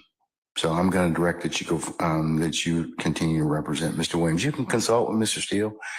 Any breaks or anything such as that, I'll allow you to do that and continue to do that. But Mr. Steele put himself in this particular position in terms of all these. I'm not asking him for any other, or you for any other information that might be privileged or any other conversations, but I need to know who told you, because that then drives other things the court needs to probably do. So he's the reason as to why we're here in this particular circumstance. So if you or he or want to disclose to me who told you that, I'll be more than happy to reconsider. I know Mrs. Steele will not. I also will not. And I respect this court. I respect that the court has to do whatever is appropriate. But I would ask that the court also respect my representation of Mr. Williams and standing for him when we believe that there's been a violation that affects his right to a free trial. And we believe that that's the position we're in. And I would respectfully decline the court's order of continue forward. Your Honor, may I Sure. address the court? Thank you. Your Honor, there are two things at issue here. And one of them, Your Honor, is that Can I ask of the court how it is that the state has any position in this particular conversation between the court and myself? Before we recessed, Ms. Love said that she was going to research this ethical issue because it is an ethical one. So just much like you could add to it, I'm asking the state if they wish to add to that as well, sir. Okay? Yeah. Thank you, Your Honor. Your Honor, we believe that there are two matters at issue here. One, obviously, is Mr. Williams' right to counsel of his choice during the trial of the case. We believe that the court has the discretion to fashion any remedy, any punitive remedy for contempt that it chooses. We would ask that the court fashion a punishment for the contempt that affords Mr. Williams the right during these proceedings while court is in session to both counsel for both of his counsels. For Mr. Steele to be present in the courtroom, he can still be held in contempt. But for Mr. Williams to have representation of both Mr. Steele and Mr. Adams while court is in session. Right there, honey. She's thinking about that appeal. She went back and said, Judge, bring them attorneys back in here because we don't want no shit just because you and your feelings about something. And yeah. Yeah. So this is when she like, look here, don't bring because remember, wow, the language of the law is written, and in some areas, in some circumstances, there's well settled law. It doesn't mean that a new provision to the law can't be created. That doesn't mean that a new case law cannot be created. No. Okay? That doesn't mean that. Just like you never thought you would see Roe v. Wade overturned. Okay? Who would have thought that? Who would have thunk it? Okay? So, when there is statutory law It's already laid down. The words are already cemented in, what have you. If it was set in stone, if statutory law was set in stone, there wouldn't be a thing called what? Common law, aka case law. Okay? That means that, and listen here, we had to interpret what the statutory law was, because it was ambiguous in some parts, right? I told you that most of the law is written broadly to cover a whole bunch of situations. That they're not going to put list, okay, if this happened, if that happened, the law is not written that way. Sometimes, here and there you might find that, but most cases not. So she is thinking about down the road the appeals process. I think she figured out what game they're playing. She joined that game and say, fuck that. And you'll see what happens. And that the court's remedy does not affect his ability to have his counsel of choice represent him during this trial. We believe that it will need that so far this issue alone has needlessly delayed the trial of the case. And we believe that it may be in someone's best interest and in others not in their best interest for that delay to continue. So we would ask that the court, notwithstanding the finding of contempt, allow both Mr. Williams, Mr. Steele, and Mr. Adams to be present while these proceedings are going on and while court is in session. I think that would be appropriate under the circumstances. And Mr. Steele, certainly I can inquire about before the end of the day if he wishes to disclose that information that I've asked him, then he certainly purges himself of that contempt. So yes, that's fine. We'll go ahead and do that. And the second thing that I wanted to put on the record is that there was no substantive communication with any witness in this case outside the presence of any counsel for the defendants or any defendants in this courtroom. The matter, Your Honor, if I may finish, the matter that the state requested an ex parte audience with the court regarding was a matter to which no one to my right was a party. It was a civil contempt matter, and the parties towards that civil contempt, the state, which moved the court to compel someone to do a thing, the court compelled, and the state said, Your Honor, we're asking if they don't comply, that the court hold that person in contempt. That was a civil contempt matter. Nothing substantive was discussed.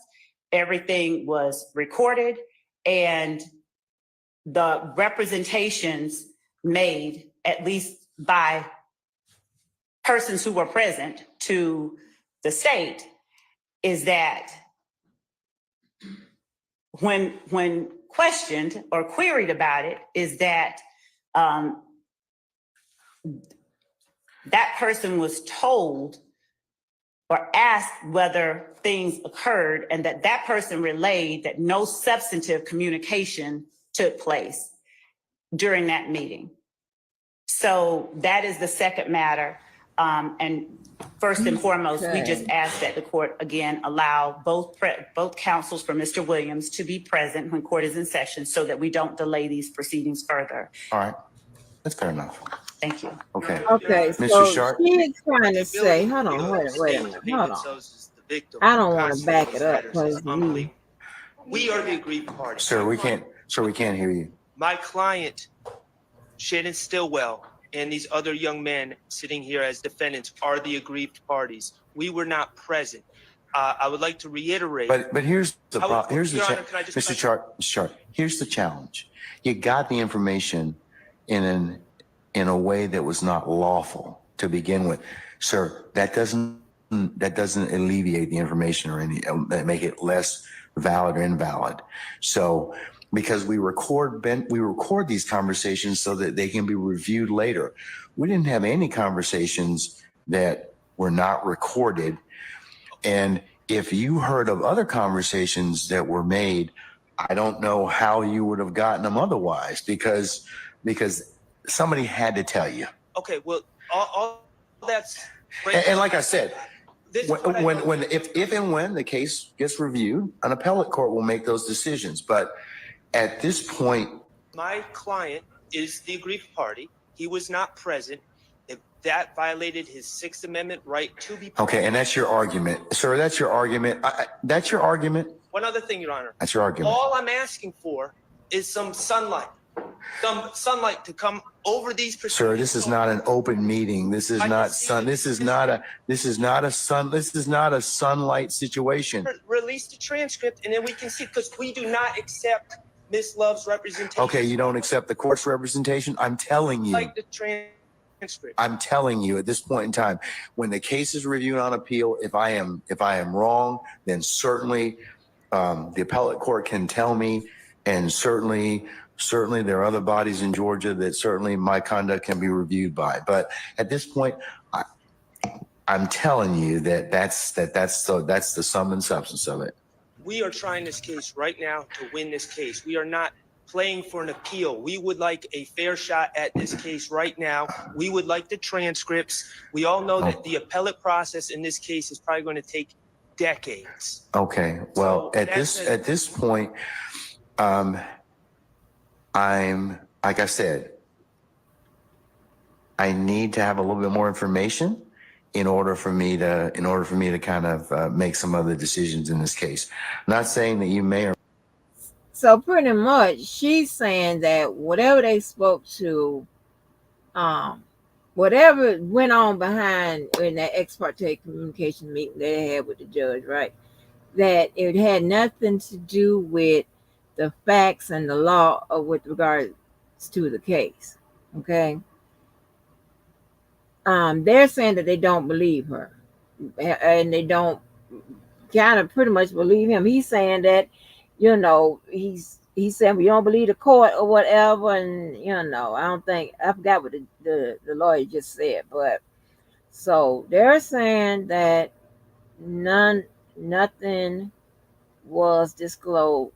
They didn't talk about anything dealing with the law as it applies to the facts of the case, or any type of remedies with regards to the case.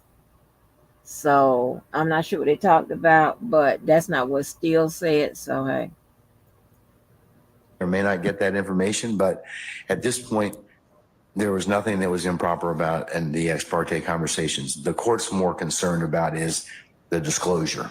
So, and I understand the court's concerned, but as the counsel for Mr. Stillwell, my concern is the meeting that he was not allowed to be present for. okay, all right. Thank you, sir. Are you going to repeat the same thing again? Oh, let's try not to, because the Harvey rule's in effect. I understand everyone's opinion at this point in time.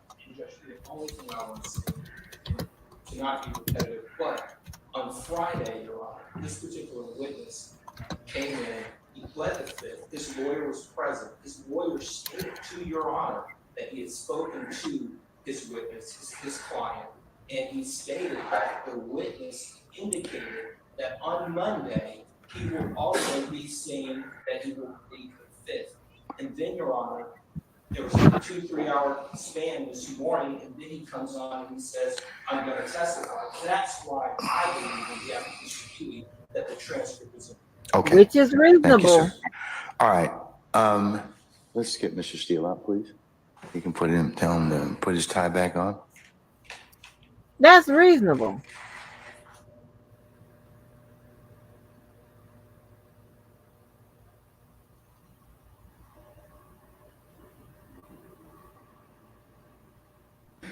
And then we'll go ahead and get started at that point in time, okay?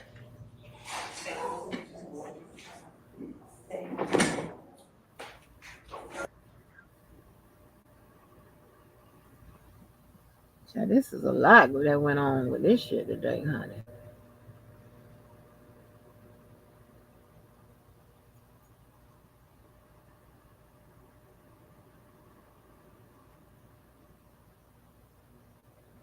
Yeah, you know Jumper Bonjean is in the mirror. All right, Mr. Steele, in the interest of your representation, continued representation of Mr. Williams, is been brought to court suggestion that you be here until when we've in all open sessions of court and until we finish for the day. So I'm still going to hold you in contempt. You can purge that contempt by just telling me who it is that told you this information. That's all I need to know. But at the end of today, I'll ask you that question again today. We did not take up any business in your when you're in your absence, other than Mr. Adams eloquently saying that he was not going to go forward without having you present with him. So, and him not wanting to just divulge who the information came from either. So, with that, sir, we're going to go ahead and continue. All right. Ask a question. Yes, sir. Did the court order the transcript that we can see it and have a hearing with all witnesses? No, I'm not gonna order the transcript as of yet, because if the case should be reviewed, the appellate court will have that particular ability to do that. I don't believe at this point in time it is the court's understanding of the ex parte conversation that the disclosure is the more troublesome remedy. If I did something wrong, then certainly that can be reviewed. But I'm not at this point in time going to release any of the transcript in terms of what may be disclosed or that was said in Chambers ex parte at this point. Well, I was told based upon information belief that it would affect this witness's testimony from the jury, because I was told based upon information belief that depending upon how the day goes, he may go home or not, depending upon his testimony. I'd like to know what that's about. I don't know, Mr. Steele. I don't know. I mean, What happened to his attorney? that's why I would like to know who it is that told you or disclosed this information from Chambers, because I don't know if this person even had, if that conversation was even had within my presence or hearing. I don't. So I would like to have a hearing, the court as a witness, with Diaz as a witness, with the deputies as a witness, with Mr. Copeland as a witness, with his counsel as a witness, court reporter, transcript. And Judge, I'm not trying to be harmful. Mr. Steele, I think that you're running a very thin professional responsibility line. I don't think you have cover at this point in time. I think you're blowing your coverage at this point, because I do think that somebody told you some things that violate privilege. What privilege? Attorney-client privilege. So, I mean, but that's beside the point at this So, point in time. We're not going to okay, argue about that right now. I just need the way. So he is alluding that I guess that late, because he remember that dude that said he represented that Woody guy. The last time when he was on the stand, he said he's not going to testify. They put his ass in jail, right? So that dude said that he couldn't be back to court on Monday, which is today or yesterday. And a lady was supposed to come, his partner. So I guess she was the one in the room with him, because I know goddamn well, I don't know, but I know goddamn well he ain't talked to a witness ex parte without his attorney of record. That's just crazy, right? Like, who would do that? So, but okay, this is Georgia, and they got different kind of shit, right? So I think he's alluding that lady who represented Rooted today, I don't know where the fuck she went, must be let the cat out the bag. But I think it was Woody. Because them niggas move all kind of cell phones and shit to each other and pass all kind of notes and kites and messages and shit to each other, honey. I don't think that lady would risk her shit, but you never know. way you purge your contempt is that you just tell me who told you this. I'm not asking you what was said. But you're indicating what was said. I want to know who told it to you. And I'm making it based upon information. But I need to know who it is, because that's critical for the court taking remedial steps at this point in time. You're holding me in contempt. No. Yeah, I'm holding you in contempt because you won't tell me who. How could something, I'm not trying to be obstruction, but how could something be attorney-client privilege if it happens before the court? Well, because if somebody's a represented party and they disclose the information that to you all as parties in this case, that could be a problem. That could be a problem. I mean, like I said, I don't know what was said to you. I don't. I'm trying to get out. That's improper at this point in time. Why? Because you are telling the court conversations that you are privy to in my chambers that I know you weren't present. But the court was present. That's what I'm trying to say. That doesn't make a difference, but you got information that you shouldn't have had. And then you turn around and you say, well, the court did something wrong and that we should be entitled to have the transcript. You all have contorted and perverted that particular process. You really have. What I said was it is a material part of the trial. It's not, well. Has a right to be at, and I'd like to exercise. It would be just like if you all in the past have had ex parte conversations with the court. And I won't say about for what. You and Mr. Adams and others. That is your right. And that little period or that little conclave of discussion with the court protects you and protects the system. It's recorded and taken down. So if it needs to be reviewed later, it gets reviewed. But you have made something out of it that where I'm kind of at a disadvantage at this point in time. So, because I didn't invite you into that particular proceeding, and I don't think you had a right to be there. Well, all I know is what I told you, and there's more. Okay, well. There's a witness testifying who met with the court and the DAs. That doesn't concern us? Your Honor, meaning the defense? I think that for an ex parte conversation, in terms of what was said, and I'm not gonna keep continuing to discuss this because the transcript is what the transcript is, and it will say what it reflects. It really will, and the court will stand by that. But the other conversations that you may be privy to or may have been disclosed to you, they're troubling. They are. That's why I've got to find out who it is that disclosed that information. So you have the keys to your own contempt. I don't want to hold you in contempt, sir. I don't. I'm not asking you to tell me what was said between the two of you, but I do need to know who told you. I think it's so if you're willing to tell me that, that's fine. That will purge your contempt. If you don't want to, then, I'll unfortunately have to look at and waiting to get that information. So you can let me know. Did the court put this in order? In terms of what, sir? I suppose contempt. It's criminal contempt. It's sua sponte criminal contempt, sir. You don't get to appeal from this. You will go into custody at 5 o'clock today or whenever we finish if you don't tell me what that is. Tell me who that is. This is criminal contempt. I have asked you a question related to this particular proceedings, and if you don't tell me, then you'll suffer the consequences of that. Unfortunately, like I said, I'm not looking to hold you in contempt. I really am. I'm not. But this is that important. Important is important. Okay. All right. So you got to think about it. All right. Can I just, last thing, going forward is over objection because I believe that we're entitled to these information, especially with this witness.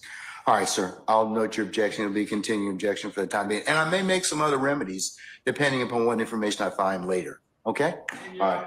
On behalf of Mr. Steele, I'm going to review are the Brady demand for any Brady material Yes, sir. that came out from any conversations with Mr. Copeland, between Mr. Copeland and the district Yes, sir. attorney's office this morning. All right. Summon our jurors, please. Yeah, bring him out, please.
That's fine.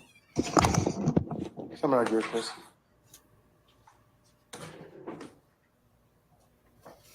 My love.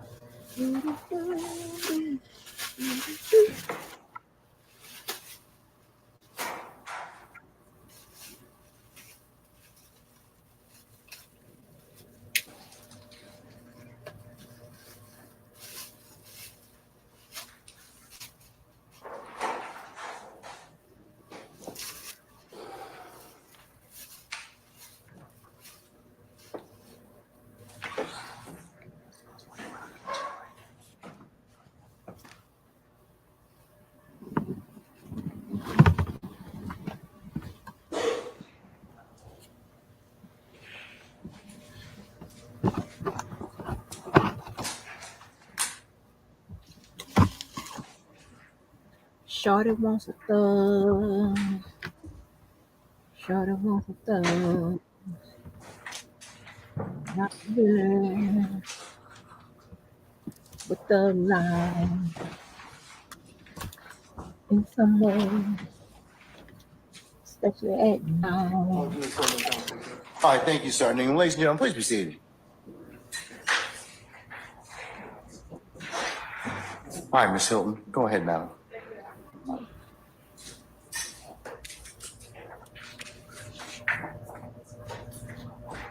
Can you hear me?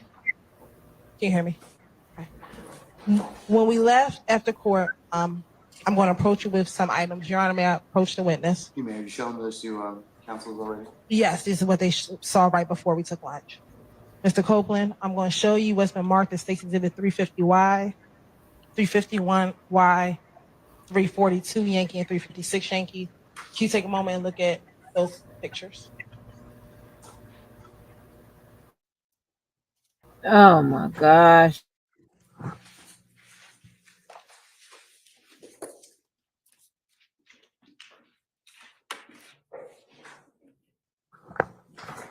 Please look at those pictures. Do I have to look at them? Yes. Boy. Yes.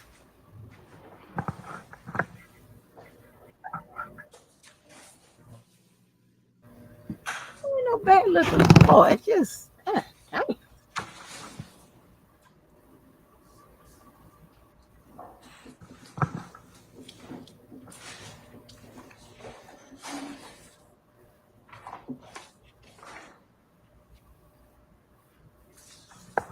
I'm going to start first with State's Exhibit 350 Yankee.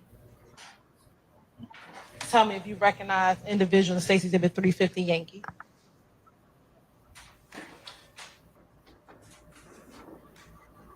I recognize myself. Okay. Do you recognize anybody else in 350 Yankee? Myself. Do you recognize anyone else in 350 Yankee?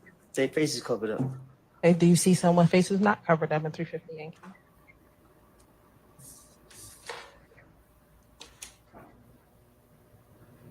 Yeah.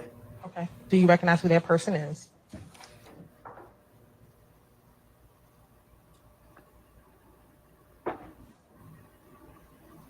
I can hardly tell. Okay, is that Shannon Jackson? Your Honor, at this point in time, I'm turning to impeachment.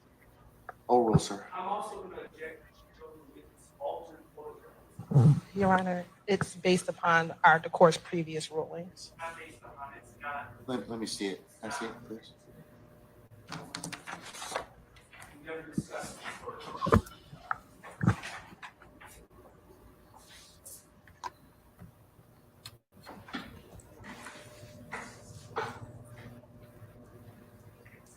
Chris, do we have 350?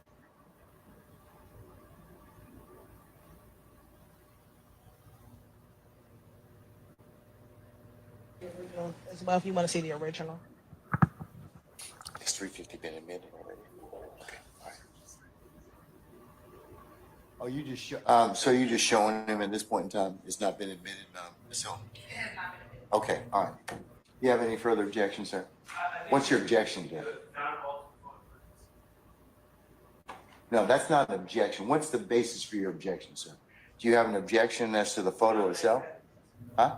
Not as evidence. It's improper to show that photograph of the witness. I'm not sure what Mr. Shard is calling altered. The only thing that has changed is based upon previous objections. Oh, y'all want to come up?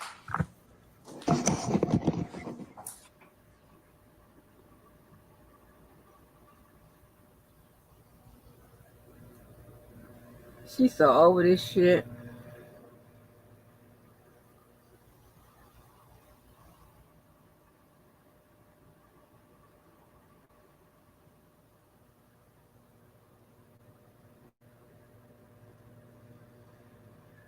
All these good white people in there.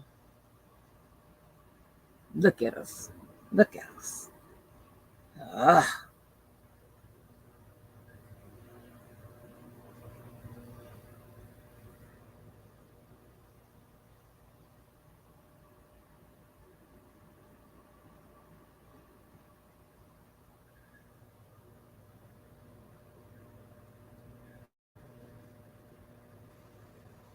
I'm embarrassed myself.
Excuse me.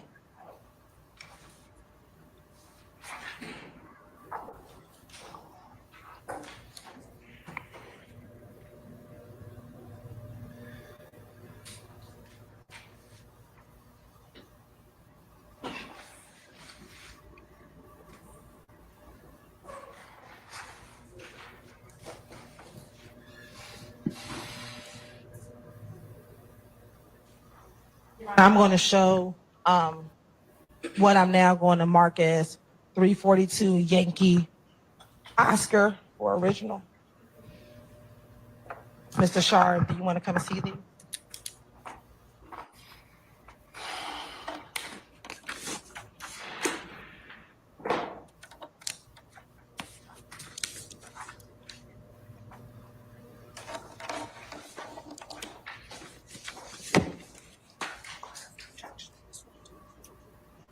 What is your objection? Who is the muscle bound man that's standing over there by the judge? Who is that? I mean, that's how the bailiffs dress now. The mask on. Carry with the mask on.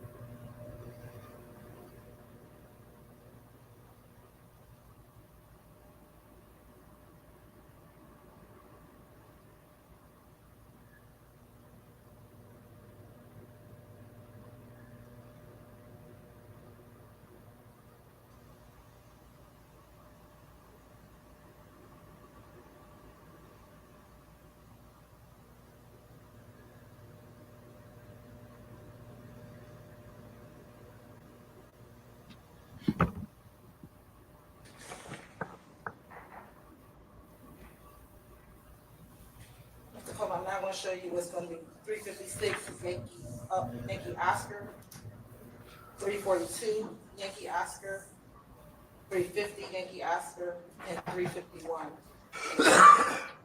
Are those the same picture that you just looked at?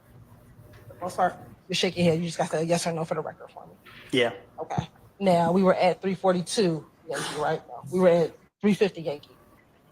Besides yourself, just tell me everybody else you recognize in 350 Yankee. You said show you what? Besides yourself, tell me everyone else you recognize in 350 Yankees.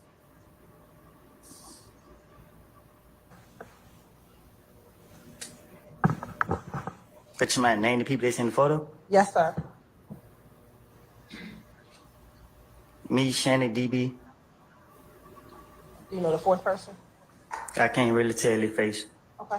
Does that appear to be a fair, accurate depiction? So does that look like you, Shannon, and DB back in 2014?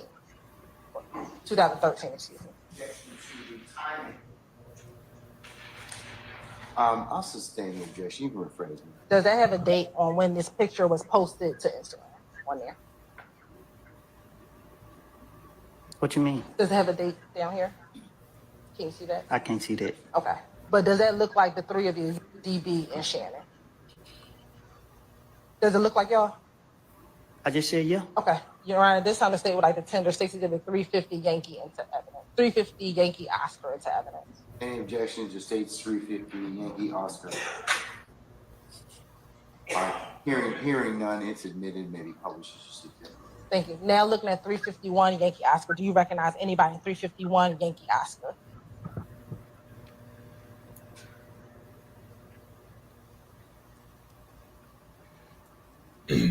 And when they're going through asking all these repetitive questions, slightly changing them, showing pictures, things of that nature, most of the time at the beginning of a line of questioning, it's all because you got to establish that that particular witness is qualified to answer that question. If not, the other side will object to foundation.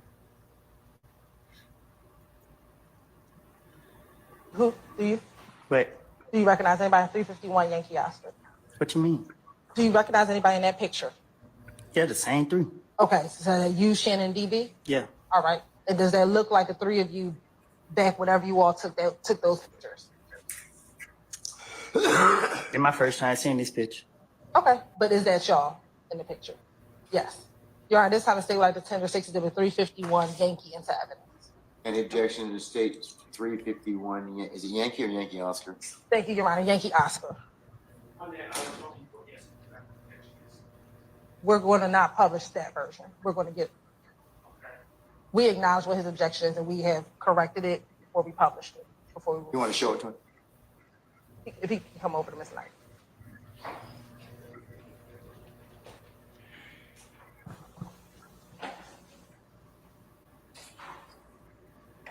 Just okay.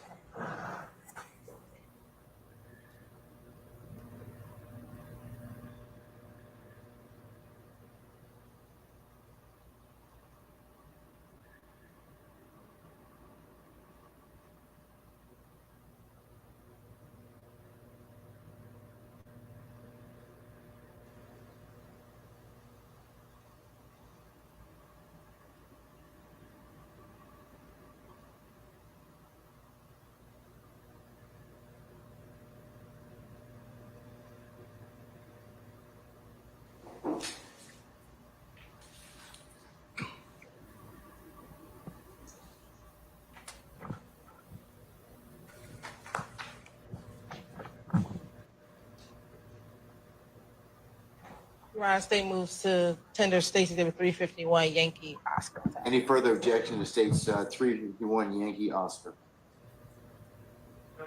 All right, it's admitted and may be published as you see fit. Next, Mr. Copeland, I want you to look at States Exhibit 342 Yankee Oscar.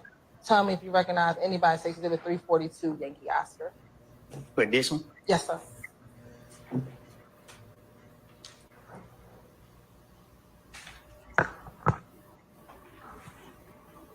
It's blurry. Okay. Do you recognize anybody in that picture, although blurry? I can tell this me, but I can't really tell who the other people are.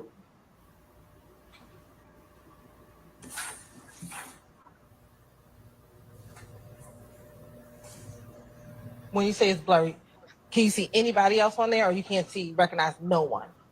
No, I could see, but I can't really see their face like that. Okay. Looking at 356 Yankee Oscar. Do you recognize 356 Yankee Oscar? It looked like me. Is there anyone else in there that you recognize?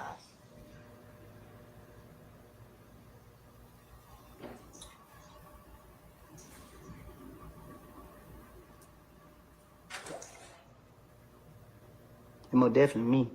I can't really tell who they is with me though. Is that Shannon Jackson? Or Shannon Stillwell? Nah, they dude got a mustache. Okay, so is this your testimony that is not Shannon Jackson in this picture? All I can say, I can recognize me, but I never seen this picture before, and I don't want to say that's him if it ain't him. Okay. You have permission to publish 350 Yankee Oscar and 351 Yankee Oscar. Yes, go ahead.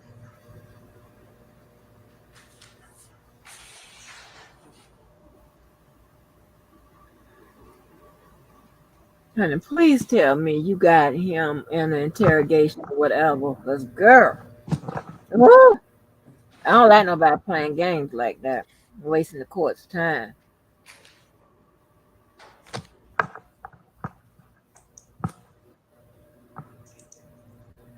Now, first looking at 350 Yankee,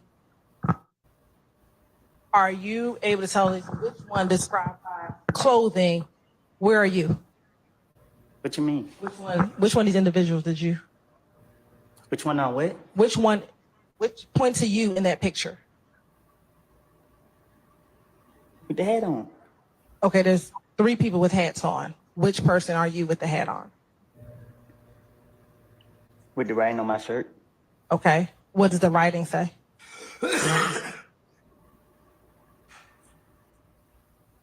DRC, third of YRC. What does DRC mean? DRC. What does it stand for something? You asked me what it means, DRC. Okay, does DRC stand for something? Not to my knowledge. Okay. It doesn't stand for the robbing crew. I'm not a rob. Hold on. Okay, that's fine. I'm asking you what does it Hold stand? on. I sustain objection as to form. You can rephrase. What does YRC stand for? YRC. Yes.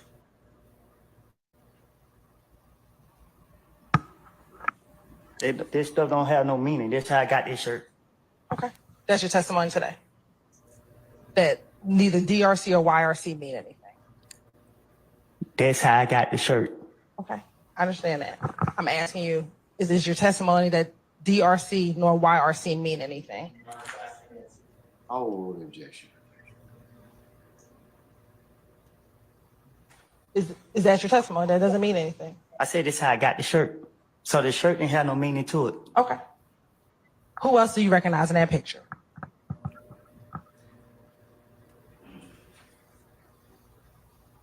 I just told you, me and DB. Right. I saw it. The jury did not see Oh, it. my So I bad. need you My to- bad. My bad. Okay. So which one is DB? He died. And I'm sorry to hear that. Can you tell me who he is in the picture though? What you mean? Just tell the jury, what is he wearing in the picture?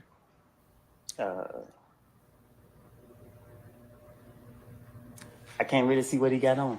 Is he the one in the green hat or the one in the purple or the one in the blue New York Yankees cap? You said green? Is he the one with the greenish hair? I just didn't know the color. Okay, so he's the one with the like behind you a little bit. Standing behind me? Yeah. Yeah. Okay. And then he says you recognize Shannon in this picture. Where's Shannon? With the blue on. With the blue hat on, the New York Yankees cap? If that's what it is, I guess. Okay. All right. Thank you. And are you able to see on there the date of that picture, or is that blurry for you? No, I can't see. Okay. Looking at that picture, can you tell me about how old you were in that picture? You look like I was in elementary school. All right. But is it fair to say that it wasn't within the last 3 to 5 years? Huh? Was it within the last 3 to 5 years? I've been in jail. Okay. So it's fair to say it was before that.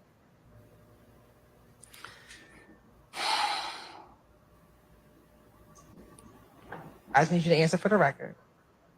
I've been in jail for the last 3 to 5 years. Okay. So it was before that. This is yes or no. I don't even know which one to say yes or no to. Okay. If I say yes, I'm saying yes to it. The picture was before 3 to 4 years ago. The picture when I was younger. Okay. Next, can we please publish State's Exhibit 351 Yankee Oscar? Oh my gosh. Mm-mm.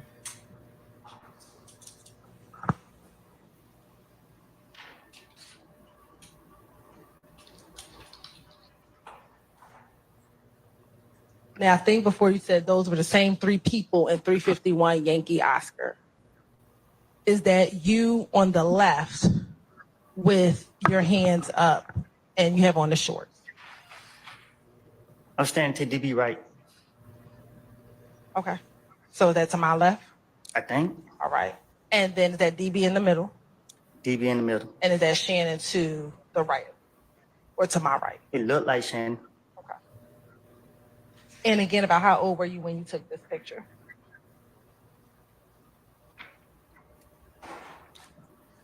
I don't know. But it's fair to say that you were younger than you are today. Say that again. It's fair to say you were younger than you are today. Yeah. Okay. Do you think it was around the same time you took the other picture that we just looked at?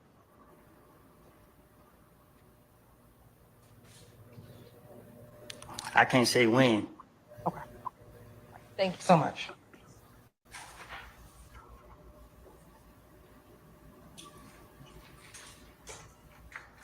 Now, we spoke about your relationship with Shannon. As your friendship developed, did you all share personal information with each other? What you consider personal information? Did you talk to him about your secrets? Did you confide in him about This was so life, ignorant. things that had happened? This is so Nah, my ignorant. seat go to the grave with me. Okay. Were you someone, did you consider him like a brother to you? Still do. You still do.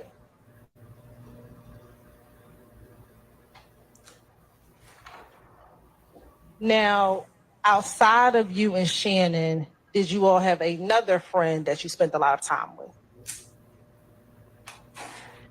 Meaning? Is there any other person that the two of you collectively spent time with? It's my all 3 of us together. Yes. A lot of time together. I don't know about it. Okay. Is there someone that you spent time together with Shannon? I spent time with Shannon with a lot of people. Okay. Let me ask you this. You just said that Shannon, you still consider him like a brother to you. Is your relationship the same today as it was, say, back in those pictures? Say that again. Is your relationship the same with Shannon today as it was back when we were looking at those pictures? No. How has your relationship changed? It's better. It's better now? Why do you say it's better? What you mean? You saying it's better? I barely knew him.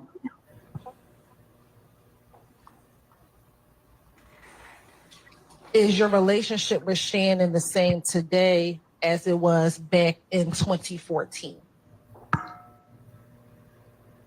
I can recall 2014. I've been in jail so much.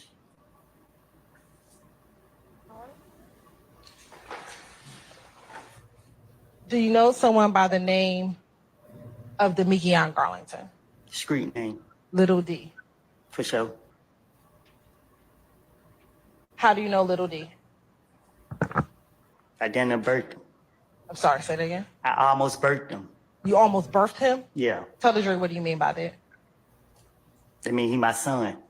Okay. Oh my God. And let me ask you this. Do you know another person who's referenced as Little D? What you mean? Do you know someone who's called Little D from Cleveland? Oh, I heard of him. You heard of him. Okay, we'll talk about him in a moment.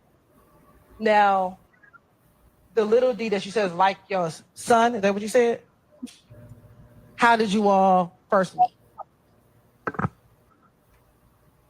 What you mean? How did y'all meet? You said he liked your son. I don't know how we meet. You don't know how y'all met? No, I don't recall how me and him first meet. Okay. How long have you known him? And if you're 32 now, I knew him a long time. I knew him longer than Shannon. Okay. Did y'all grow up in the same neighborhood? Mm-hmm. Probably, but we never hung. How old do you think you were when you started hanging with Lil D? I don't know. If we're in 2024 now, did you start hanging with him when you were elementary school, middle school, or high school age? I don't remember. Don't remember. I know when DB died, this when I took him in. Do you remember what year DB died? I don't remember when DB died. Do you know what section of the city Demekion is from? No, I do not. Did you all ever attend school together?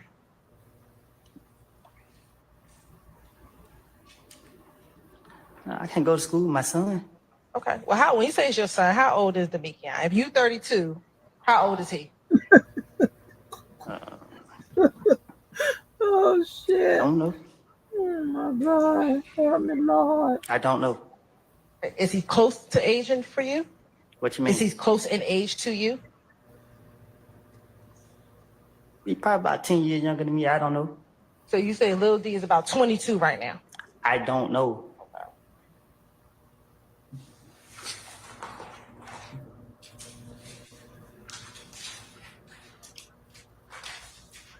You say he's like your son. How often would you spend time with Little D?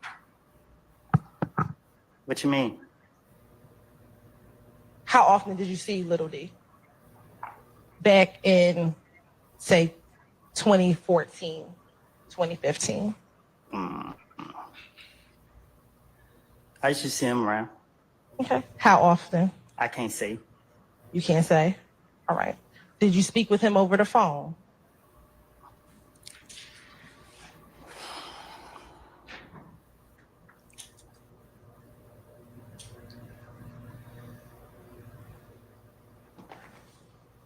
Did you speak with him on the phone?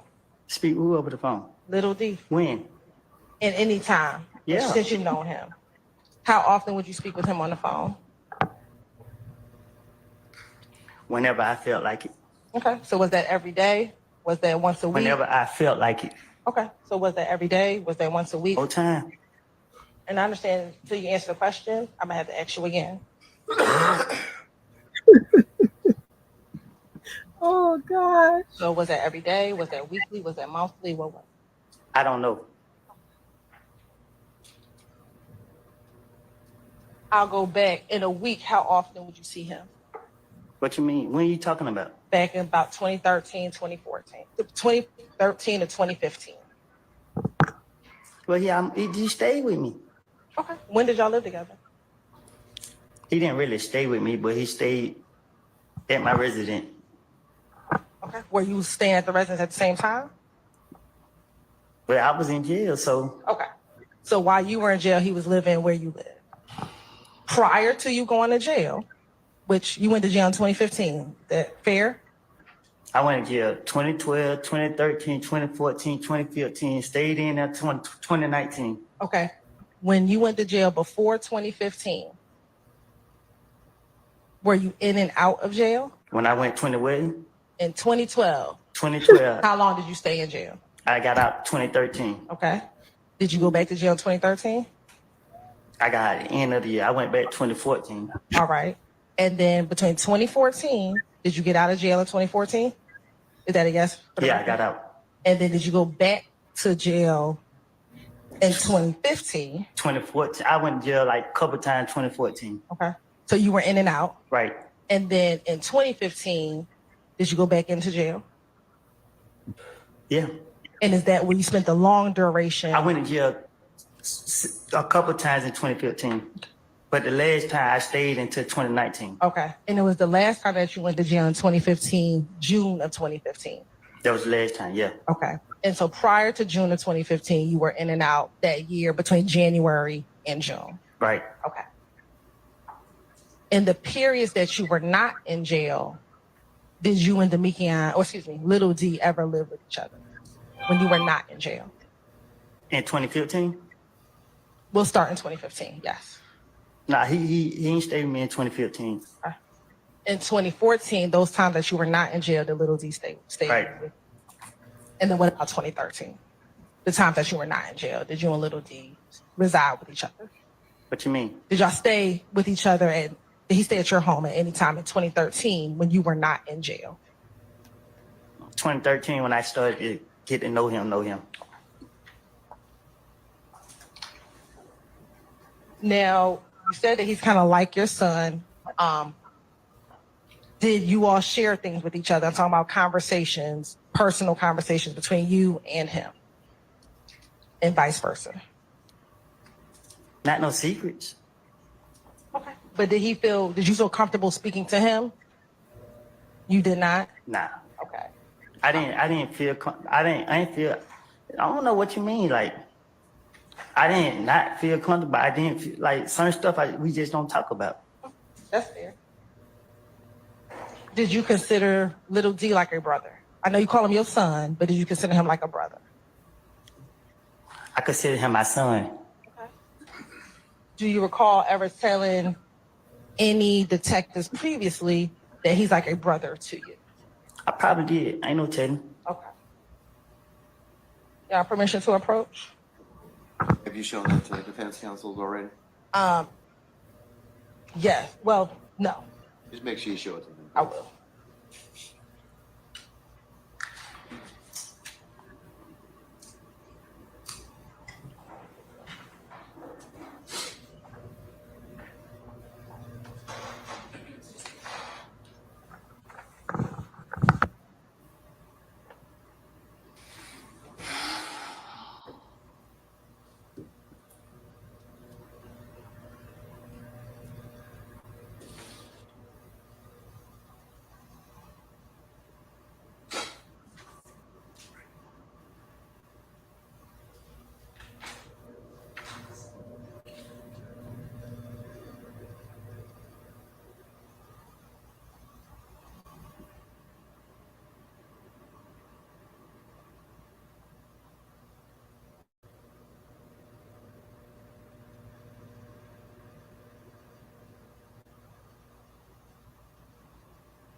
Permission to approach, Your Honor? You may now.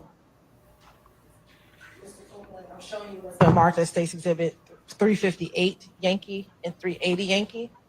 Starting with 358 Yankee, do you recognize anyone in States Exhibit 358 Yankee? Yeah, me and my son. Okay. Is that the person that you've been referencing as Little D? Yeah. All right. And looking at 380 Yankee, do you recognize the individuals in States Exhibit 380 Yankee?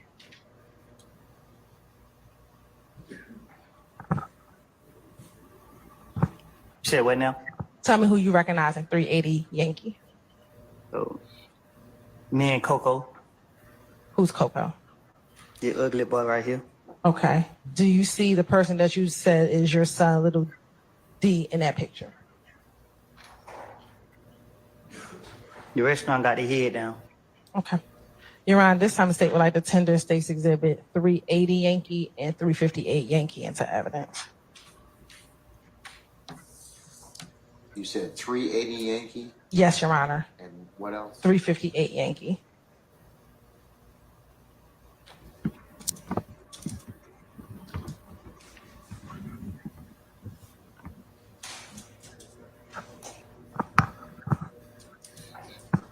Any objection to states 380 Yankee or 358 Yankee? Your Honor, that foundation, as well as hearsay. What about 358? Okay. All right, 358 is admitted. Let me see 380, please. And I can lay a little bit more foundation for 380 Yankees. All right, as far as the hearsay. Okay, let me then go ahead. Mr. Copeland, have you previously had an Instagram account? Say that again? Have you had an Instagram account? Yeah, And how many Instagram accounts have you had? I don't know. Okay. How many different names of Instagrams have you had? 2. 2. Okay. Has one of your accounts been 372 Woody? I can't recall. You can't recall. Okay. Are you Woody? That's what they call you, right? For sure. All right. And do you know any other Woody who hangs with you? Is there anybody else in your friend group that they call Woody? Yeah. Oh, how many other Woodies are there? Jamie and the other one. Okay. What's the other one's real name? He died too. I don't know his real name. I think it's damn. I know his last name Bridges. Looking at that picture, is the other Woody in that picture? I can't tell because the other guys got their head down. Okay, well, just look and see if you see someone who looked like the other Woody, even with the heads down.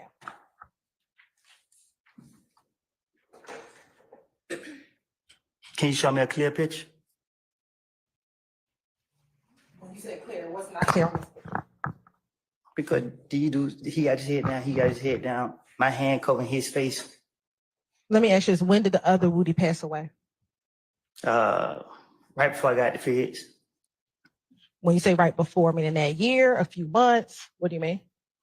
I got it like September and somebody killed him, like probably, I don't know when, but they killed him before I got out. Before you got out, okay.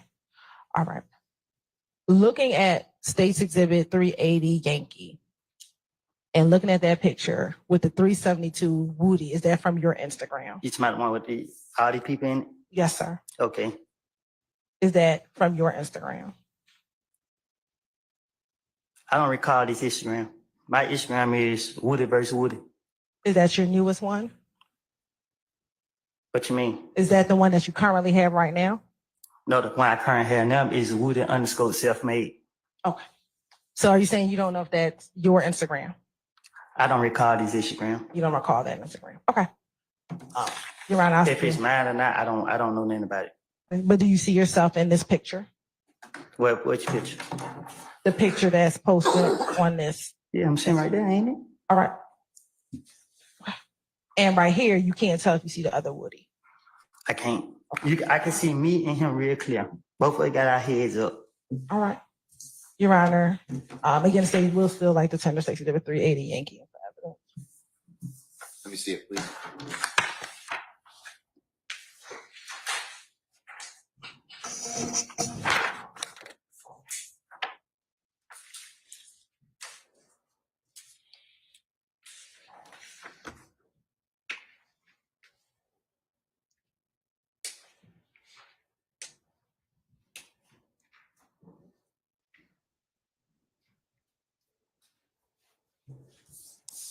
All right, any further objection to 380 Yankee, sir? I don't actually, I'm gonna draw my objection to that foundation. I do continue my objection hearsay. The foundation is not they need to establish the clearance and also regardless of who the declarant is, out of court statement that would be hearsay that doesn't fall under these.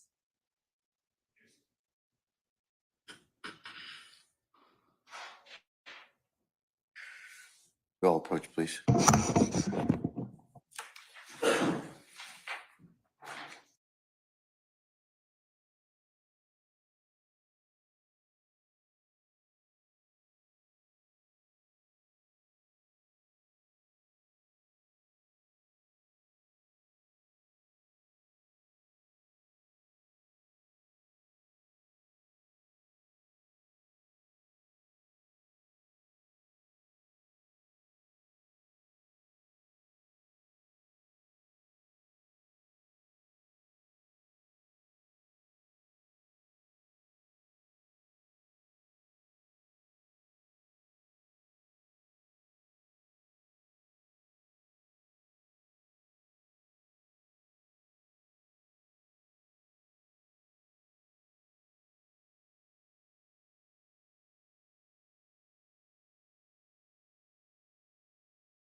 Published once it's submitted with the court's ruling.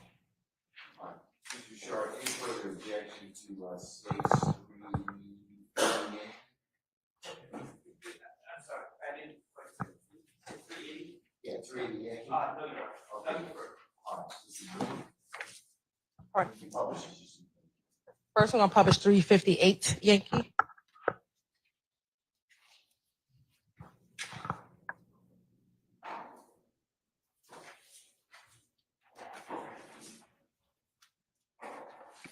And looking at 358 Yankee, can you tell the jury, or tell the jury which of the two of you is little D, or who you call your son? Which one? The person to the left of you, right of you? What you mean? Is that little D to my right? This little D in the picture with me. Okay. And do you know about how long ago you took this picture? No, I don't. And we keep saying little D or your son. Do you know his given name? His real name? No. Do you know his real first name? You said Demikian Garlington. Okay. And is that the person that you know is little D? This little D right here in the picture with me. And is that Demikian Garlington? This little D right here. Is that Demikian Garlington? If this was your name, then yes. Okay. Now showing you 380 Yankee. Can you zoom in to the picture?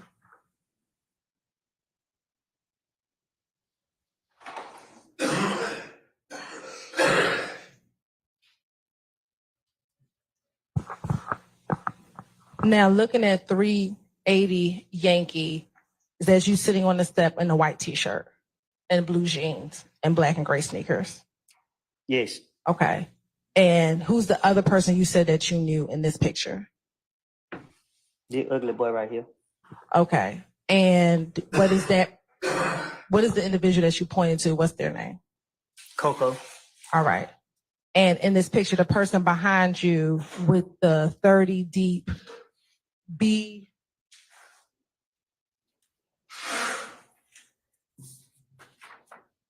I think it's BITXH shirt on. Do you know who that is? I can't recall who that is. You cannot recall. Does that look like Damikian or Little D?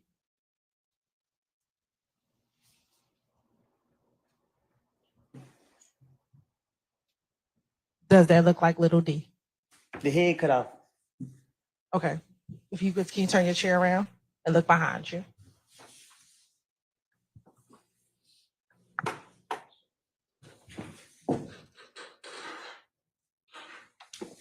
What about it? Does that look like Little D?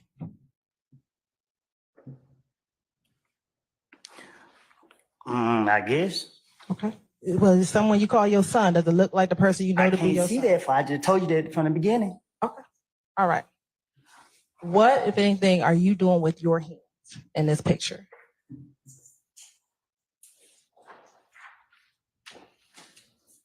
I'm doing nothing with my hand. Okay. I want to go back to 358 Yankee.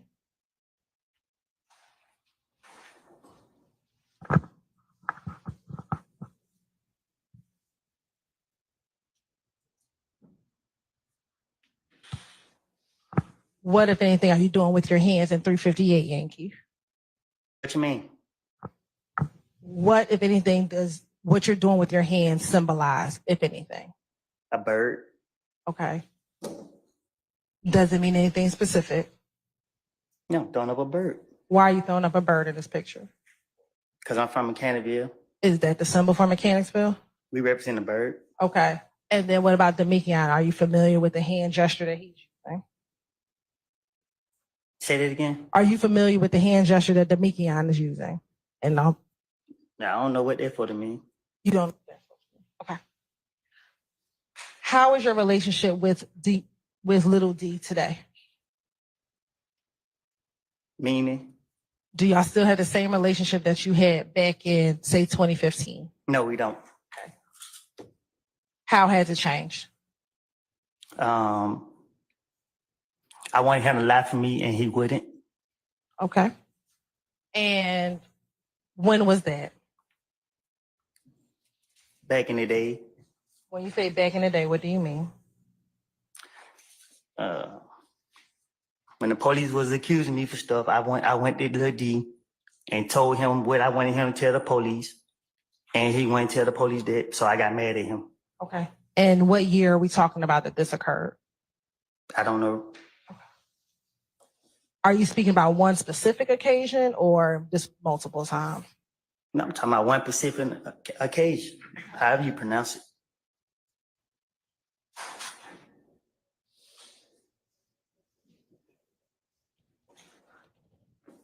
And is your testimony that you have not been friends with him since that time? Now, I have spoken with him, but our friendship ain't been the same. When you think about your friendship with Damikian and your friendship with Shannon, at this point, who are you closer to, Shannon or Damikian? Myself. Okay. But outside of those, I'm speaking specifically about those two individuals. Between Shannon and Damikian, at this point, who, if either of them, are you closer to? I don't understand what you're trying to say.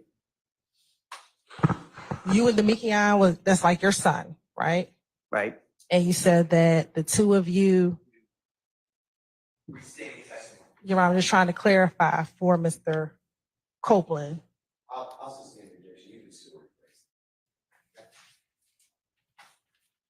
You consider Damikian like a son. Is that fair?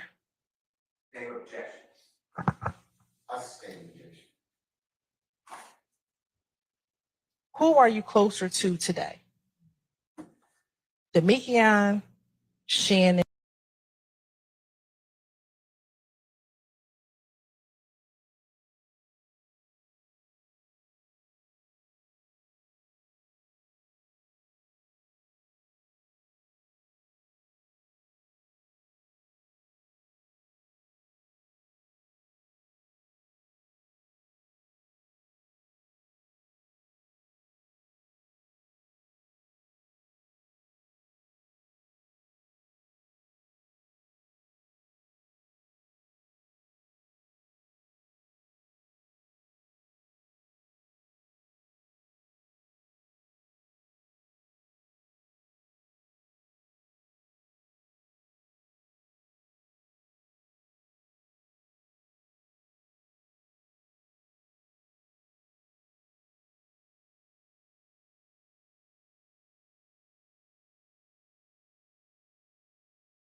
Up the other matters that we have pending. Yes, Your Honor. All right, summon our jurors, please.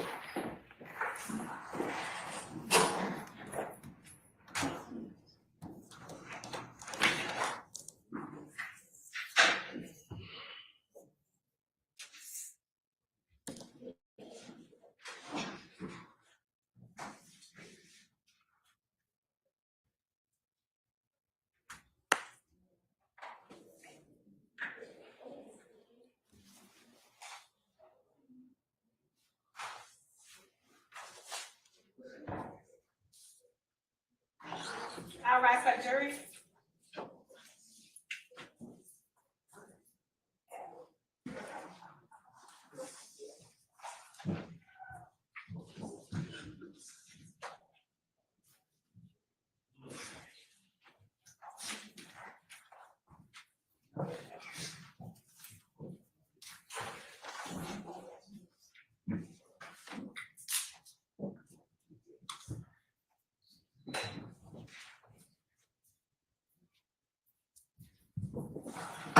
Your Honor, all jurors are present and accounted for. All right, ladies and gentlemen, please be seated.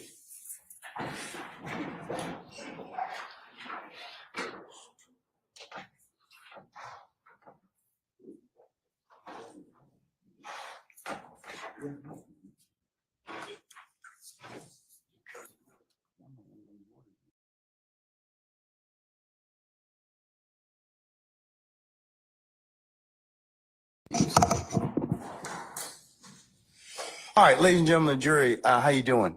All right, listen, it's as you can see now, the hour is almost 6 o'clock, and there's some things we had to take up. So we're going to recess for the evening. Okay, so tomorrow morning, 9:30 for an anticipated 10 o'clock start time. All right. Any ministerial inquiry of me? Okay. All right, ladies and gentlemen, let's go through your customary nightly admonitions. Okay. Remember, as you leave here today, remember to leave your notepads in the basket. Do not discuss this case in ones and twos or back there as you are in your in your headquarters at your deliberation room, or as you're going back and forth to your homes of residence in our great county. Also resist temptation as well to even as in ones and twos for you to discuss the matter. Remember, I told you that it would be a violation for you to recap or otherwise handicap the testimony as you sit back there, because remember, you can only consider this case properly and lawfully, bless you, at a time and place and space that the court kind of tells you you're able to authorize you to do that. Remember, you cannot seek the advice of any third parties, any third party websites, any research or reference materials, any other things that would allow any extra information. Okay. Remember as well that if anybody should talk with you about this case in your presence or hearing, you need to, of course, let myself and Sergeant Ingram know immediately. And remember, you cannot go by any scenes that may be depicted or may have been talked about during this case at all. And remember, you can't take any pictures, discussions, or anything like that. So it's just that you're supposed to consider only what's been presented in this courtroom. All right, ladies and gentlemen, as well, thank you for your patience. Thank you for the attention that you've given this matter and the attention and patience you'll continue to give this matter. And unless you have any other ministerial inquiry of me, I'm going to release you till tomorrow morning at 9:30 for an anticipated 10 o'clock start time, okay? All right. All rise for our jury.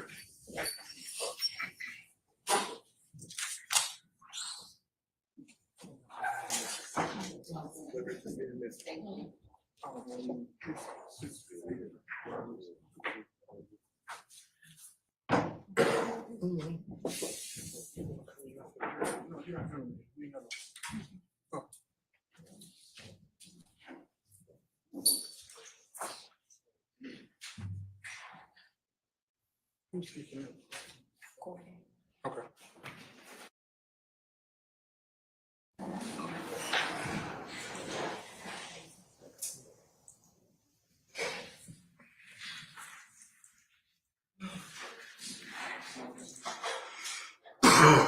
Excuse me.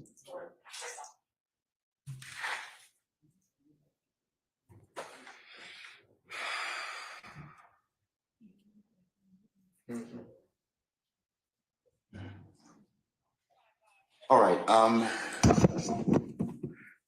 Mr. Copeland. Sir, over here. Over here. It's me. The state has filed an order of request asking that you be relieved of your custodial portion of this particular contempt on the condition that you just continue to come back and give your testimony, okay? So I will release you from the custodial portion as long as you come back tomorrow morning. Fair enough? If you're not willing to do that, I'm gonna leave you where you are. So the choice is yours, sir.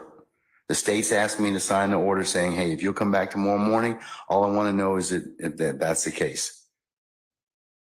I'll be back. All right, 9:30 tomorrow morning, okay? All right. All right. All right, we can let Mr. Copeland be released and processed. Say again? Yes. I'm weak, man. Y'all can speak to me when I get out. Y'all dragging me on. You go back there. Right. You can see him. All right.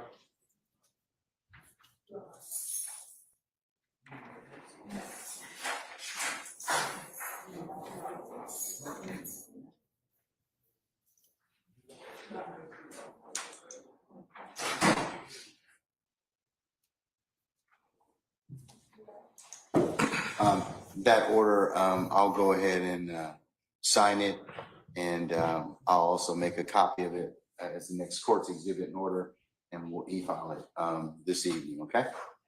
All right.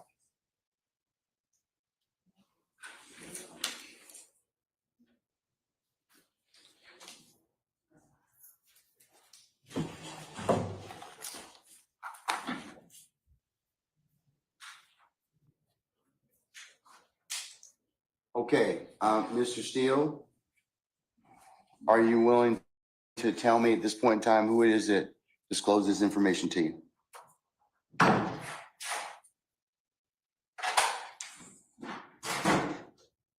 Unbeknownst to me, Gactyl is here, but they're not being allowed into your courtroom. I presume they're outside.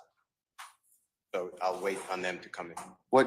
I'm asking you, sir, because the contempt is for you. It's not to the Georgia Association of Criminal Defense Lawyers. Well, I didn't call them, but. Okay, I mean, and that's. Let me just finish. Okay. Because you said to me that you figured out somebody told me this information and you somehow said that it's privilege, which I can't imagine, or I eavesdropped. So to me, eavesdropping is a Title 16 crime. So they brought down lawyers. But they brought down lawyers. The lawyers are not allowed into your courtroom. It's not on. No, we just. Or they're not in your courtroom. We just don't have any space, Mr. Steele. And plus, they're welcome to go to 8H. I mean, I told Sergeant Ingram that we can let in as many as we possibly can, that we'll fill up our benches at this point in time, that won't violate our security protocols, but that 8H is available. And 8H then has to have a right to counsel because they're here, and I'm not going to. Do you have an attorney that's here for you, sir? Sure. Ashley Merchant is here. She's the president. Okay. All right. Well, we'll let Ms. Merchant in. That's fine. Ashley Merchant. Yeah, Ashley Merchant. Ashley Merchant is present. All right. Ms. Merchant, good to see you as usual. I have told your client, you represent Mr. Steele, is that correct? Yes. For the purposes of the contempt, I've entered the order. I've entered the contempt. Y'all know that's old blazer wearing Ashley Merchant, honey. That's our style from the 80s, child. And early 90s. Part on one side, and old dirty, nasty blazer, for these type of occasions, honey. Go ahead on, Ashley. But anyway, she's from the Fonnie Willis disqualification hearings, okay? Y'all remember Ashley.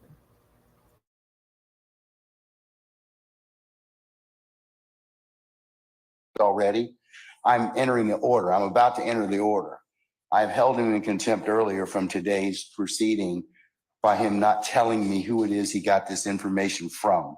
I'm not asking him for any of the sum and substance of the communication. He's been disclosing that, however, and that's why I kind of want to know who told him that. So if he tells me who it is that disclosed that to him, he will be able to purge himself of that contempt, and he's done. That's the only thing I'm asking for at this point in time. If not, then as you well know, as a criminal contempt, Purging yourself of the contempt means that you'll be able to get rid of the contempt order, right? You'll be able to go, free, providing that you turn over whatever he's requesting. But if the judge gets it wrong between criminal and civil, contempt, and while when Ashley and them came in and was trying to explain to the judge, I had texted somebody and said that Ashley was correct before the judge came back and said, agree with it. He didn't say he got it wrong. He just, went by. He just gave the order as he should have, as it pertains to the situation, which it should have been civil contempt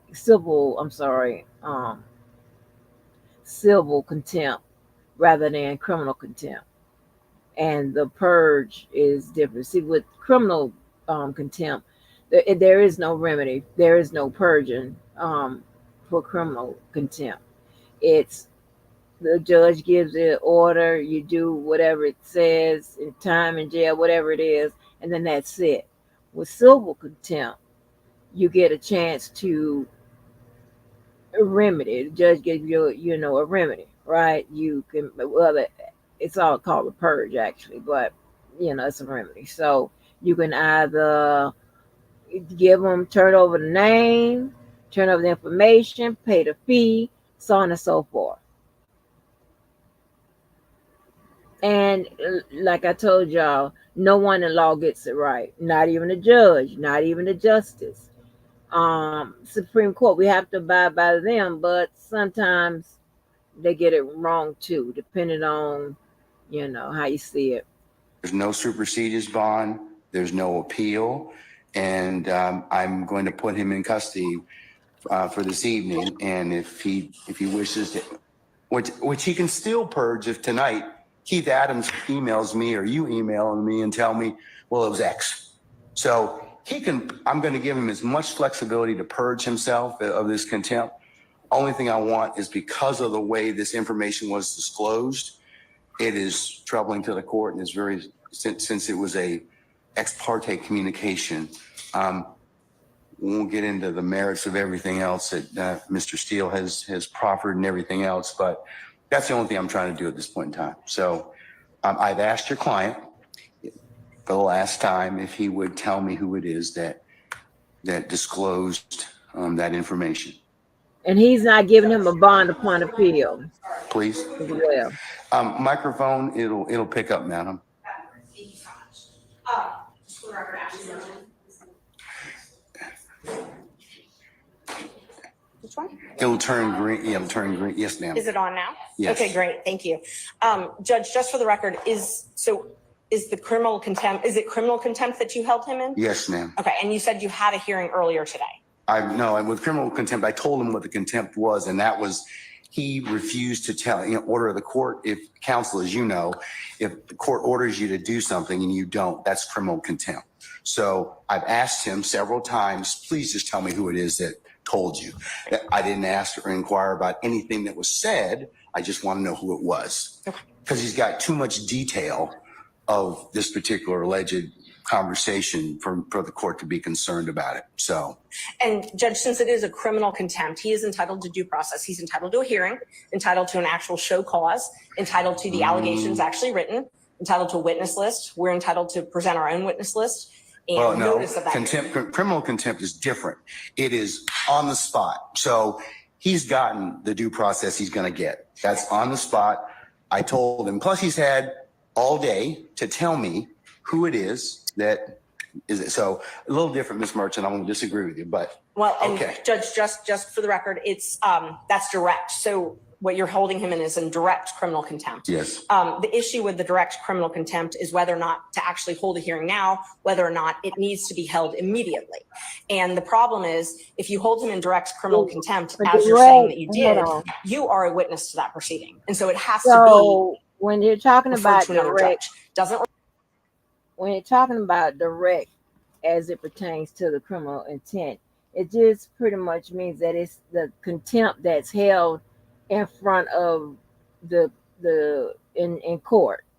And indirect means that it have the contempt. He's held in contempt, but it's outside court, like he's not in front of the judge.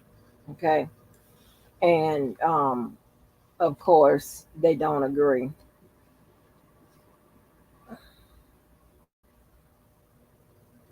Require recusal, you actually have to sua sponte send it to another judge because you are a witness to the proceeding. Show me the case law that says Sua that. sponte. It is it's 152 Georgia App 399. Sua sponte means that he took action on his own. Is on one accord. He took action on his own. So that's what sua sponte means.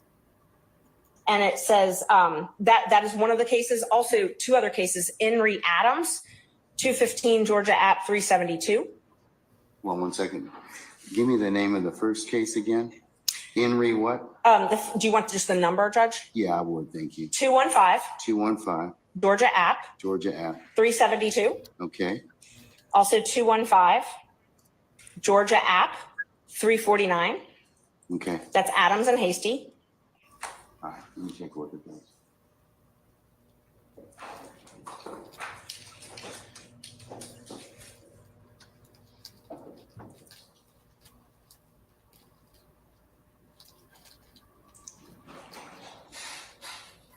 Do you have anything a little more current than 1994?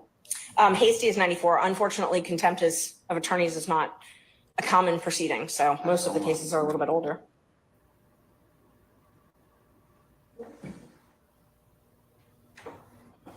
But I do have other.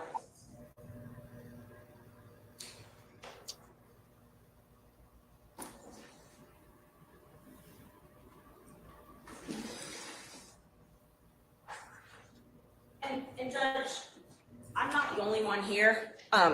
There's quite a few other lawyers that want to be present in the court. There's about 20, 25. The challenge is I have space allocations, as I told you. So you can, like I said, since you are representing him, that's fine. He told us, Mr. Steele told us that. Anybody else, because I have security concerns as well, and we have to vet people to come in, then they can go to 8H. And they can certainly watch the proceedings from there. Right, what you can And do. Judge, for security purposes, they're all attorneys. They're all members of the bar. I can give you all their names. He still would have to be searched and still would have to be subject to the court's protocols. And also, there's room in the jury box, and then there's room in the courtroom. So we would ask that they be allowed to. I don't want them in my jury box, okay? No. I understand.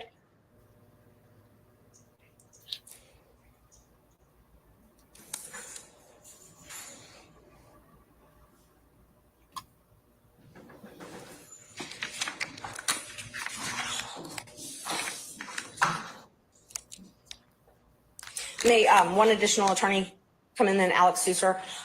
And we're here on behalf of Gactel for our strike force. He is the chair of the strike force. I'm the president of the Georgia Association of Criminal Defense Lawyers and also a member of the strike force. So can he come in as another attorney co-counsel? Yeah, I certainly may, sure. Great. Alex Susser. Alex Susser.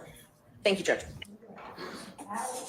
They show up like the damn mob. Henry Adams, it has two issues. One is the motion for disqualification. Okay. And that's always be afraid of a lawyer with a ponytail. And I think the judge went ahead and did some other things that caused there to be that issue presented. So I don't think Adam, I'm gonna take a look at the other case. That was Henry Adams. That was 215 Georgia 372. I'm Yes. looking at the other case, just a second. And there's several others when you're ready.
Yes, it may be one I have too.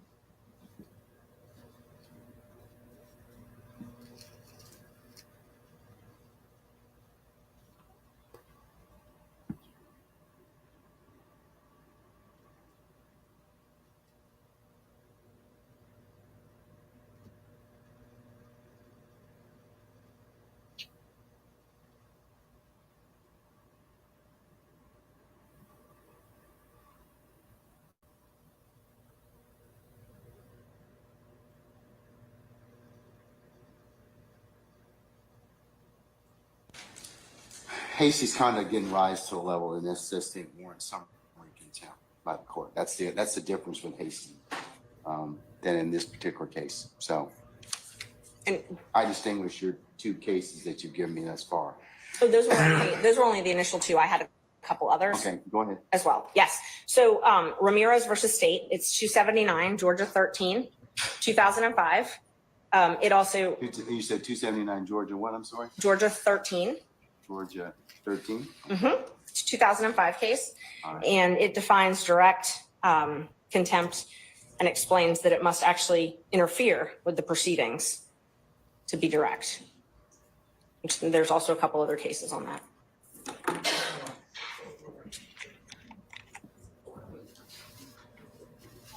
See, but you all are covering under, let me see.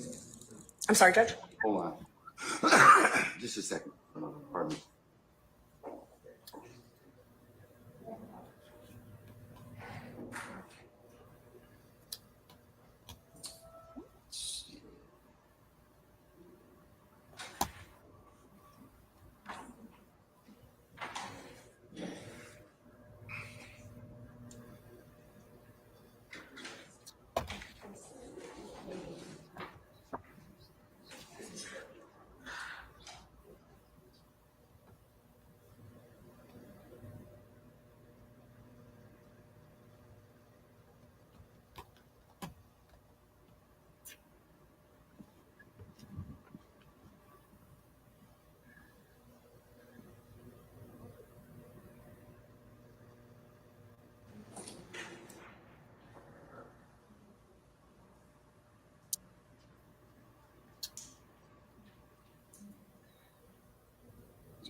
The contempt is directed. Trial court has the power after conforting the contempt door to opportunity to speak in his or her own behalf, announce punishment summarily and without further notice or hearing. I already did that, Mr. Steele. He's already told me, I already gave him the opportunity to do that. So we had that conversation this morning already.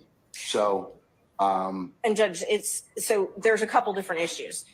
First, the question is whether or not you need to have that hearing now. I know you're saying that you had the hearing earlier, but regardless, he was entitled to have an attorney at that point and he didn't have one. So the question is initially whether or not you even need to hear this now.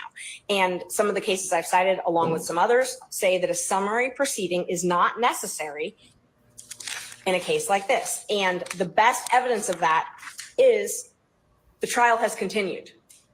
It has not stopped this trial. So for you to hold a summary hearing of direct contempt, the court has to be able to state how this interferes with your ability to administer justice in this case. I can tell you, because it is a violation of the sacrosanct nature of the court's ability to hold ex parte conversations without those being broadcast to other people.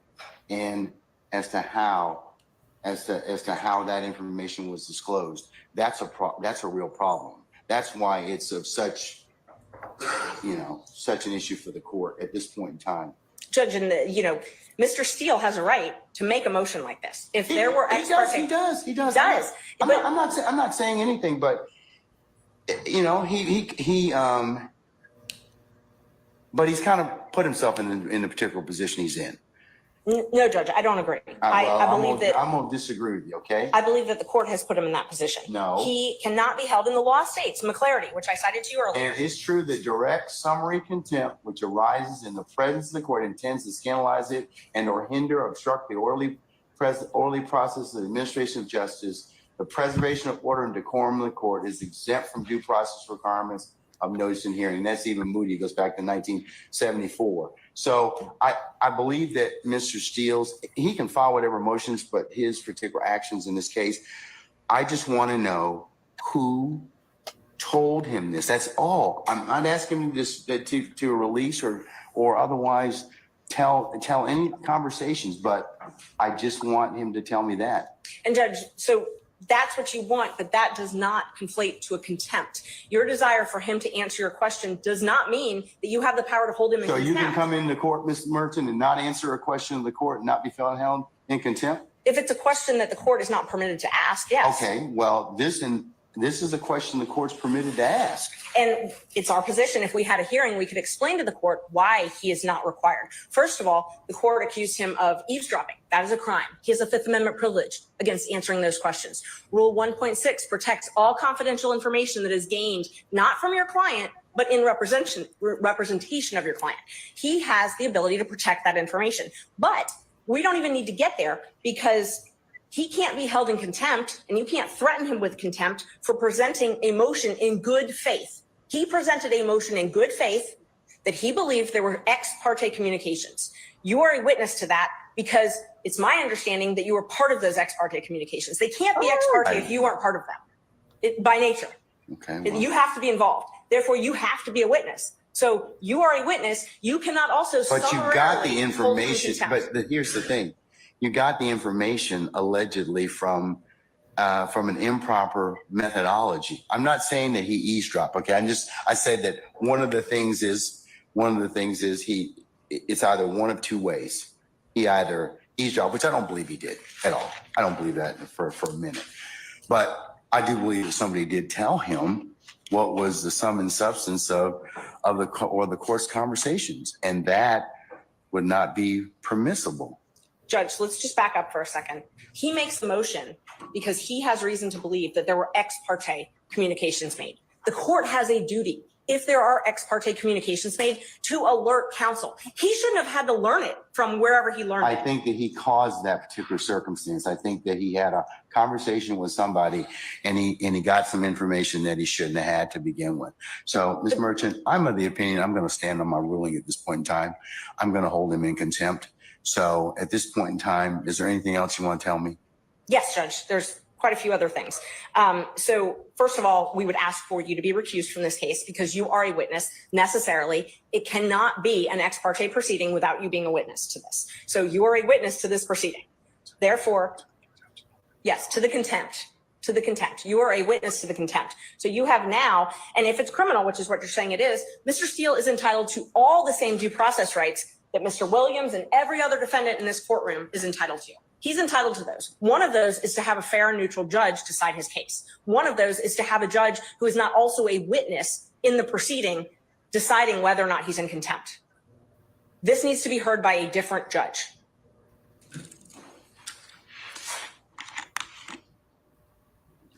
And he has the right to subpoena witnesses. He has the right to an attorney. He has the right to due process, notice, a show cause hearing, notice of the alleged violation, whatever rule it is that that the court believes, and a hearing where he can call you as a witness. You can testify. You are necessarily a witness. You can't, for it to be ex parte, you have to be a witness. It can't be both ways.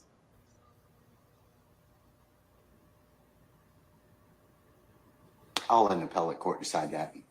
So, anything else? No, we'll file a notice of appeal. Okay. And we need to have the order reduced in writing as well.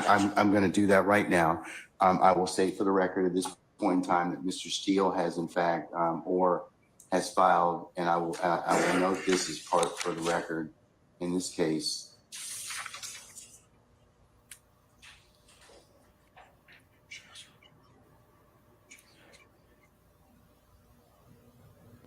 He's filed a motion to set aside the contempt.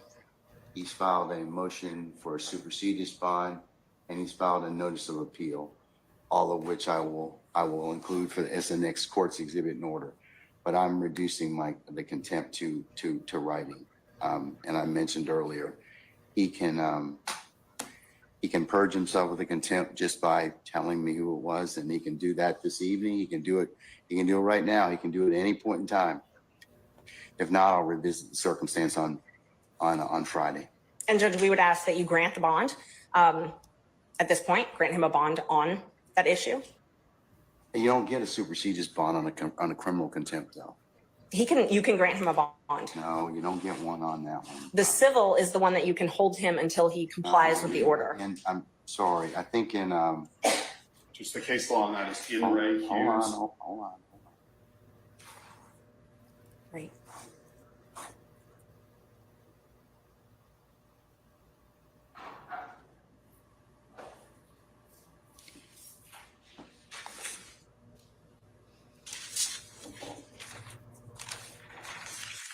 The judge looked it up.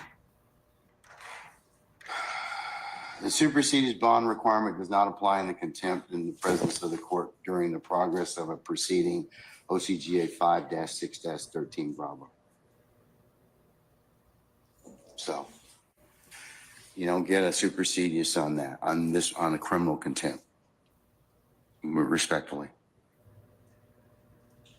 So Judge, just to clarify, it's your ruling that this is a criminal contempt that Mr. Steele has committed, not a civil. Yeah, she off the chain. That's correct. The judge, and that's the reason I'm asking is because the N. Ray Hughes case, which is a 2009 Court of Appeals case, 268, Georgia Appeal 66, lays out the distinction, as does the Ramirez case. There's a case that in fact I'll do you one better, sir. In fact, there is a recent pronouncement out of our appellate courts. Which is, I think I'm addressing a slightly different point of law. It is. Hold on.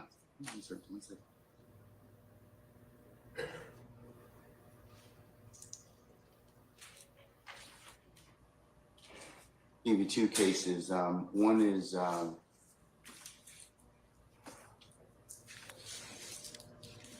it's Untema. It's a UNTEMA versus Smith, and that's 371 Georgia Appeals 19.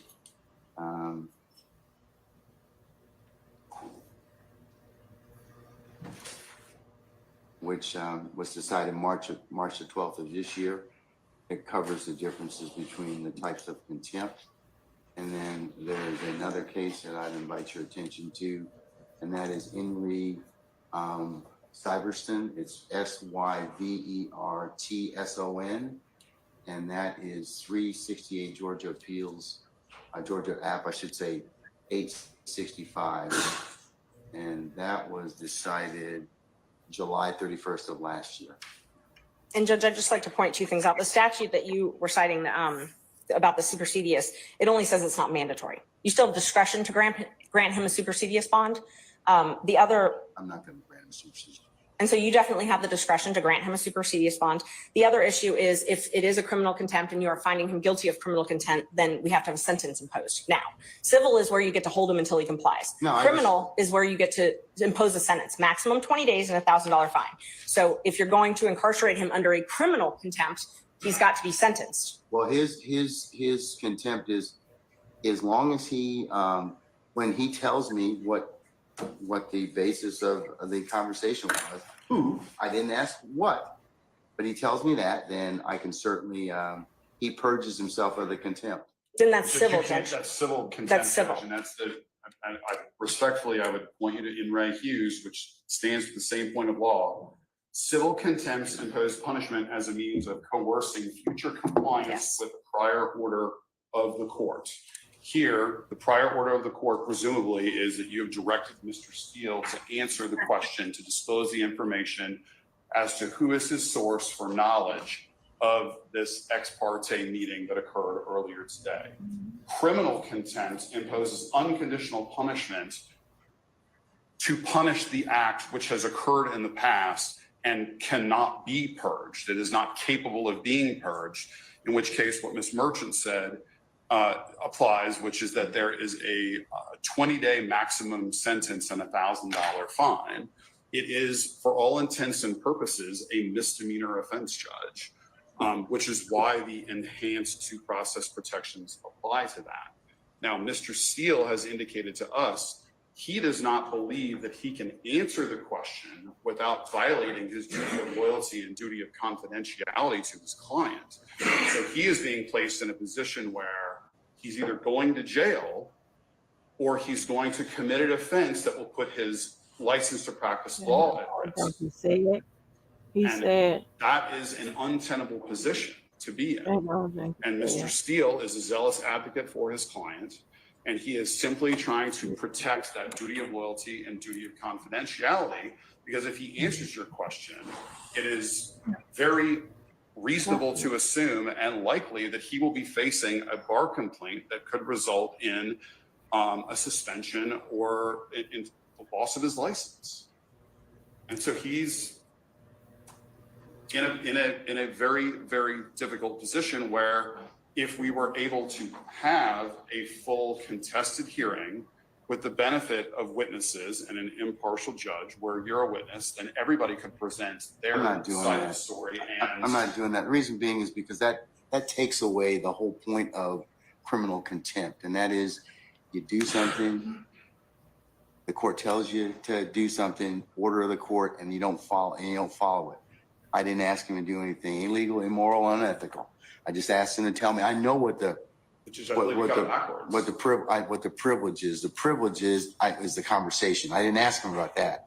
I wanted to ask him about who the person, because I'm sorry. Sorry, Mr. Steele has indicated to us that he does not believe he can answer that question without also violating the privilege. Okay. And Judge, that's why we're trying to figure out if it's criminal versus civil. So the issue is you're picking and choosing. You're saying, well, you get the bad side of criminal and no bond, but I really am actually trying to punish you civilly, which is when you hold someone until they comply. Okay, let me think about it just a second, okay? I'm gonna take 5 minutes out. I'm gonna think about it. Thank you. Okay, all right. So we'll be in recess about 5 minutes.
Okay, y'all. Let me see.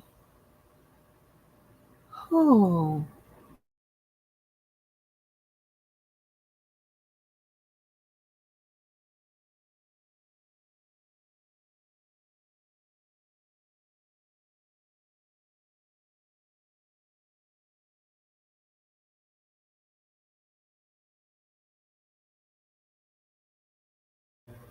I'm just talking to y'all. This the last little part of this because the judge comes back.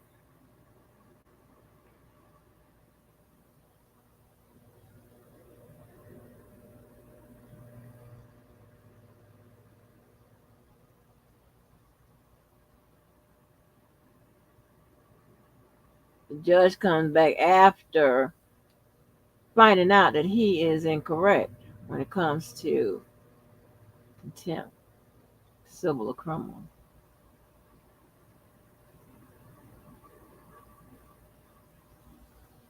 Shout out to any trial attorney, any of those prosecutors that have to be with this litigation shit.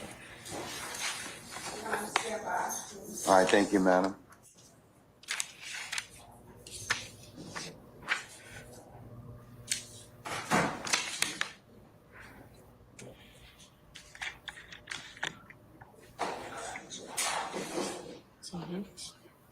Yeah, yeah.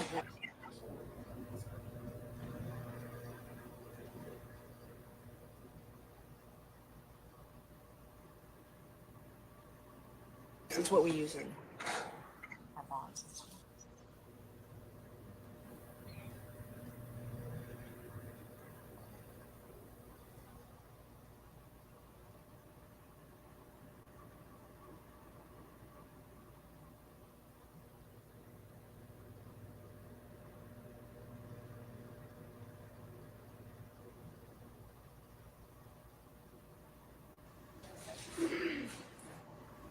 Sergeant Brown, is everybody present? Needs to be present? All right, thank you for your patience, counsels. The court's had an opportunity to reflect, and Mr. Steele, if I could ask you to take the podium, please, as well. Now stand next to your attorneys.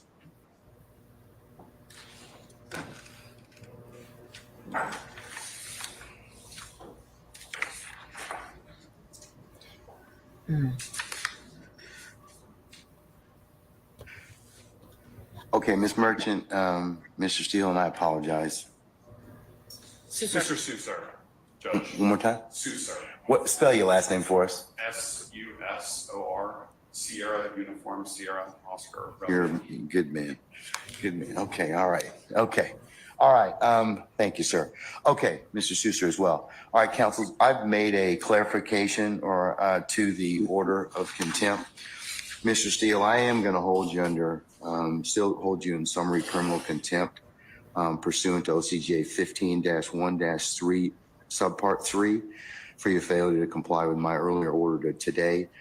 I'm going to order that you be taken into custody, incarcerated at the Fulton County Jail for no more than 20 days for this contempt. Those 20 days consisting of every weekend for the next 10 weekends. And you'll be reporting to 901 Wright Street Northwest, Atlanta, Georgia, 30318 at 7 p.m. on Fridays. You'll be released on 7 p.m. on Sundays. And it's to commence this Friday, June the 14th at 7 p.m. and not to end until Sunday, August the 18th at 2024, 7 p.m., subject to further order of this court. And that will be entered and e-filed. You may take whatever steps you and your counsel deem appropriate after that. Okay? Can I ask a question? Sure. I'm going to file a notice of appeal, but for whatever reason that doesn't take, and you don't give a bond, then I'd ask that I can be with Mr. Williams and we work on our case all weekend, for all those weekends. Otherwise, I can't prepare. I speak with Mr. Williams all the time. That's up to you, and sir. I will, sir. If that comes to pass, you have my support. I will talk with our sheriff, and we may be able to make that work. Okay, if that should occur. Okay. All right. Okay. All right.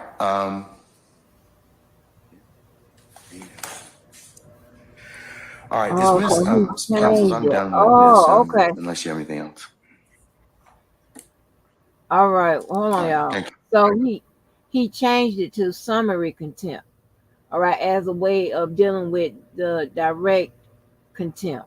So that way he can go ahead and that serves like something like a mini hearing that he can have right in front of everybody. I thought at the beginning he said civil contempt, which she was right. Ashley Merchant was right. What he was doing was trying to, like Keller said, hybrid, conflate the two together, civil and criminal contempt. No, so he went ahead and made it as summary contempt as a way of dealing with direct contempt, which means that they are allowed to respond to his behavior.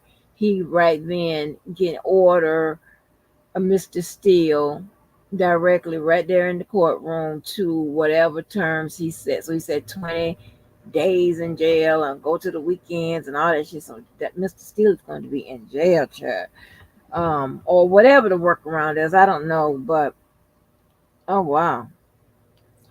So the judge is not relenting, right? He doesn't want to say that you are wrong about what the fuck you said. The contempt order that you gave this man, and the procedure that goes with that contempt. He just didn't want to say that. Thank you, Miss Merchant and Mr. Sisser. Thank you. Hey, Okay, Justin. all right. May we get a copy of that? Yes, in fact, the clerk is going to file a it's going to be e-filed. It'll be on the e-file system momentarily. You should be able to get a copy of it from there, directly download from there. And Judge, Ms. Merchant and I will file entries of appearance on behalf of Mr. Steele. Sure, that would be great. Thank you so much. Okay, all right.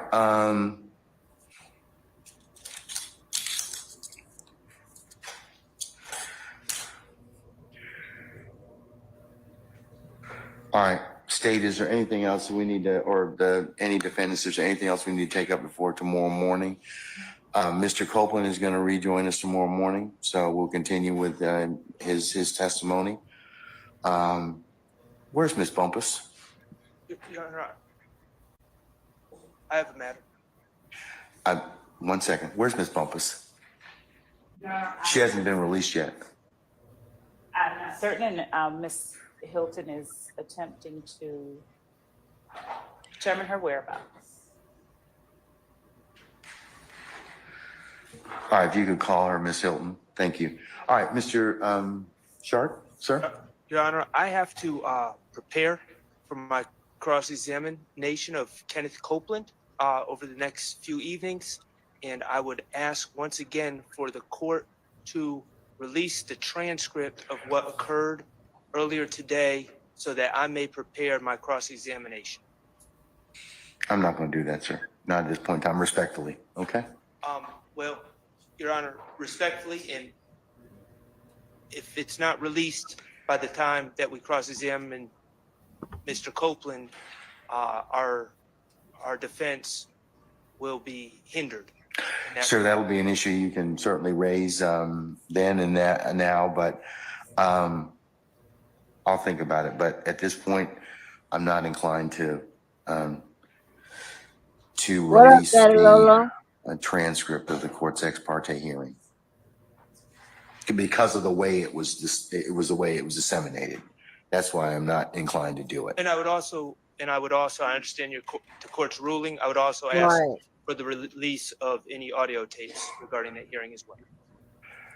Well, the only audio tape that I know of is maintained by Miss Weaver, who tapes her proceedings in order for her to prepare a transcript. So, okay. Well, I don't know if she may not have any, but we'll see. Okay. Your Honor, good evening. Carson Matthews on behalf of Mr. Healy.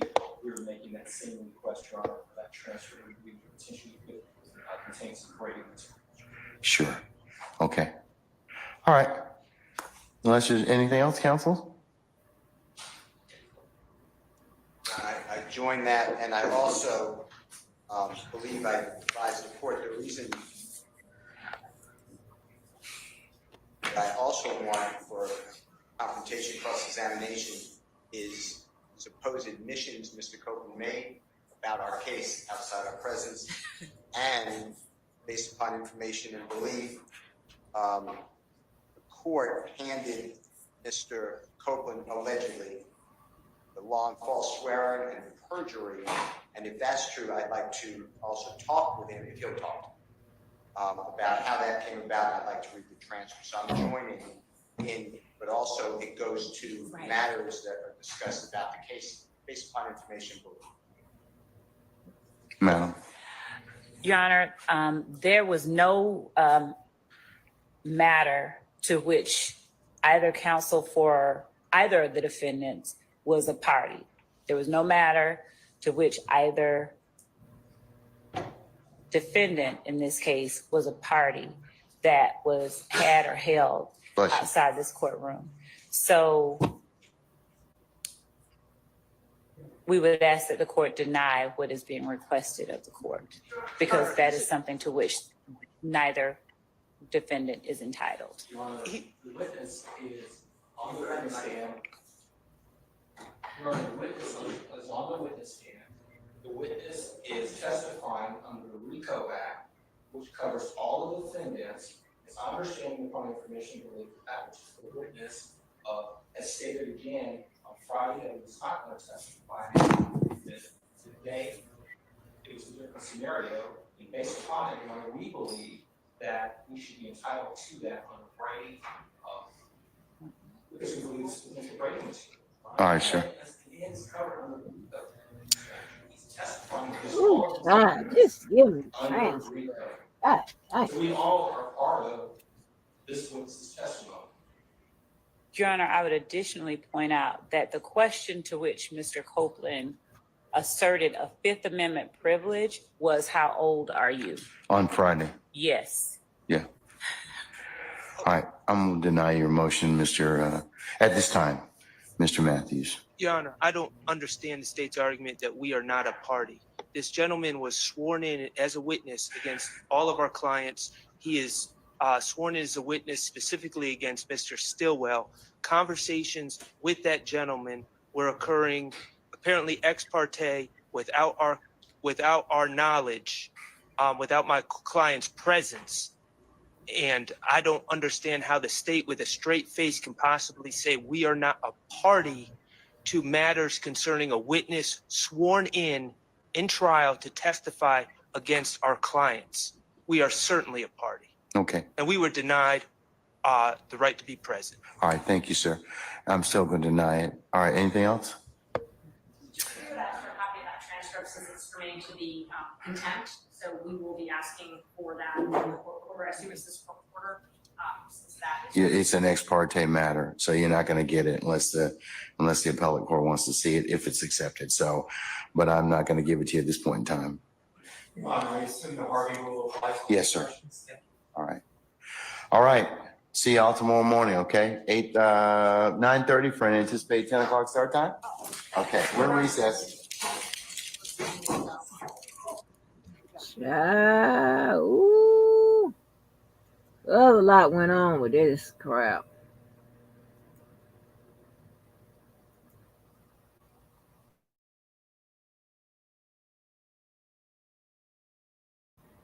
Yes, it did. Yes, it did.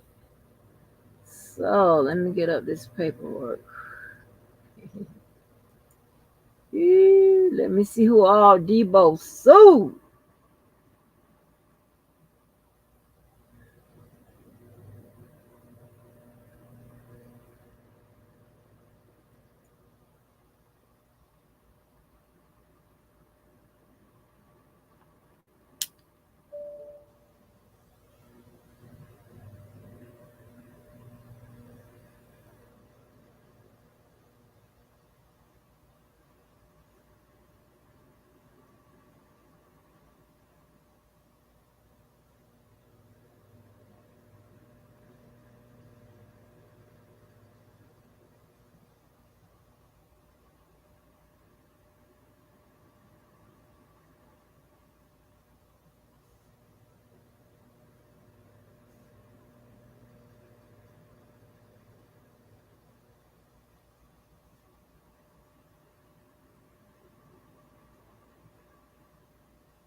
Hold on, y'all. I'm just trying to pull it up.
Okay, where is it? Where is it? Okay, documents. That is not the documents. Okay. That ain't the documents. Okay.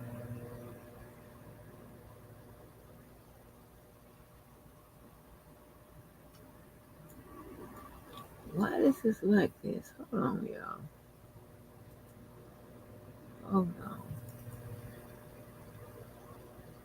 Oh, yeah. Yeah.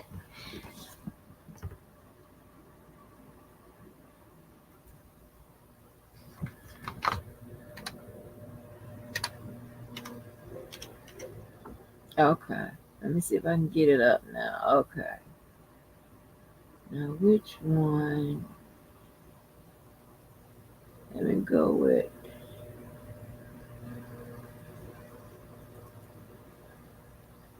There's two, right? There's one filed on the 4th, one filed on the 5th.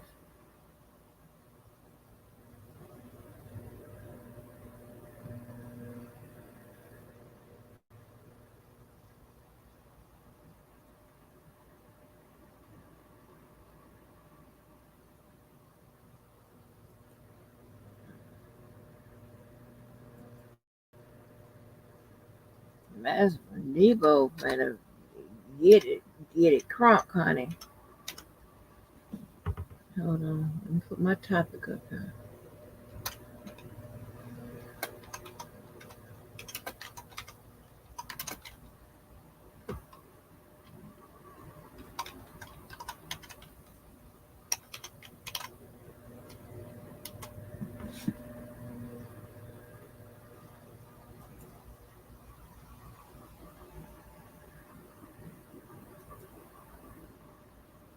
Okay. All right, I got that one, and then let me get the other one. I don't know what the changes are, if there are any changes. Let me see which one I got up.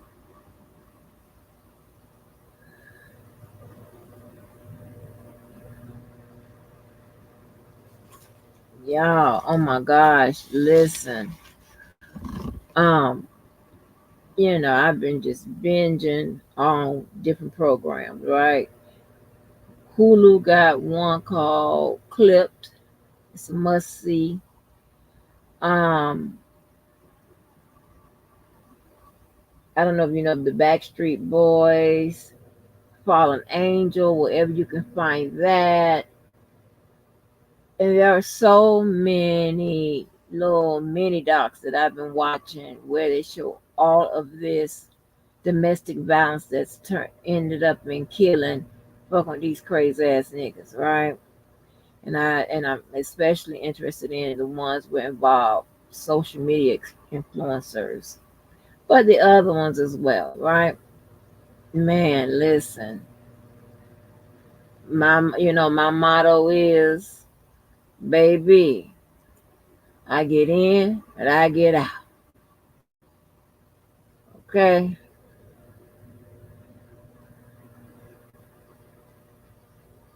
You act crazy with me, Baby, start talking crazy. I'm in and I'm out. Because there's so many young folks that's experiencing this type of abuse, right? I said, make sure you talk to them, right? Let them know that, hey, financial abuse, emotional abuse, goddamn, definitely physical abuse, sexual abuse, any of those kind of abuse is not okay. You know, generally, when you see it show up, you need to show the fuck out. Get the hell on up out of there. Because it's not going to improve just by them saying, hey, I'm going to change. Or, they'll be okay for a couple of months, if that. And then next thing you know, they're back to the bullshit. Don't even, don't even fool yourself in that shit, because I'm telling you, it's too many people that's not here today that waited for the one they love to change, and they never did. And what end up happening, they take the best years from your ass, or they take your goddamn life. So fuck that shit. Listen, it's okay being alone. You done been alone before. Hell, at least you be safe. At least you be well. At least you don't have to worry about nothing. Hell, I don't know what to tell you. But if you, or just get bad about it. Get one of them things. I know some people that carry them things. I know the people that can make some shit happen. But I mean, it's just case after case after case after case after case. And I be internalizing that shit, and I be having a real goddamn tube. But anyway, so we're gonna put up what? Gonna put my boy. He ain't playing no shit. No shit with y'all asses around here. So I'm gonna take this down. We're gonna read what the heck is going on. I mean, this shit snuck up on me quietly. I ain't know nothing. Nobody ain't told me nothing.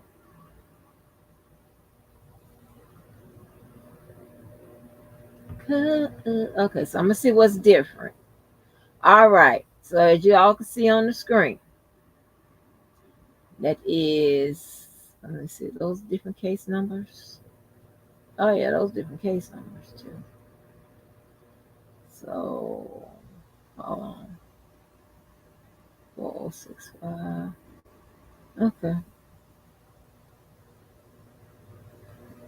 All right. So we got Christopher Gunn, and he is suing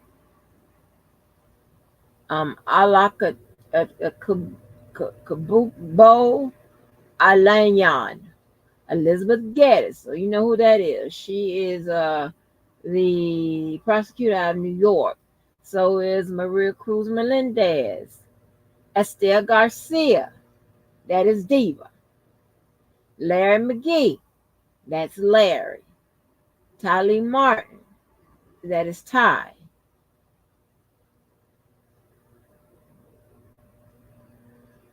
Gregory Levi Stubbs, that's allegedly Levi, Dantes Jackson, that's allegedly the Bozo, the Chicago Sun-Times, okay, Nadia Shahada, think that she was prosecuted out of New York, Mercedes Aquino, I think that's nobody's anything, and the whole one OCOV.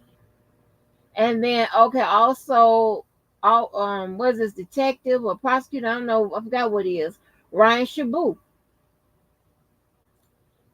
And it says complaint under the Civil Rights Act, Title 42, Section 1983, U.S. Code.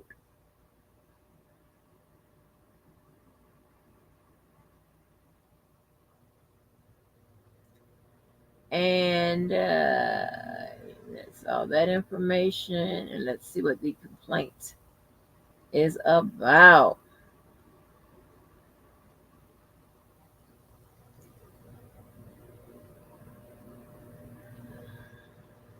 Okay, it says, as I begin to present my cause through this complaint, I would like to humbly request that His Honorable Court take judicial notice that I do not that I do so to reaffirm all of my constitutional rights as a free United States citizen.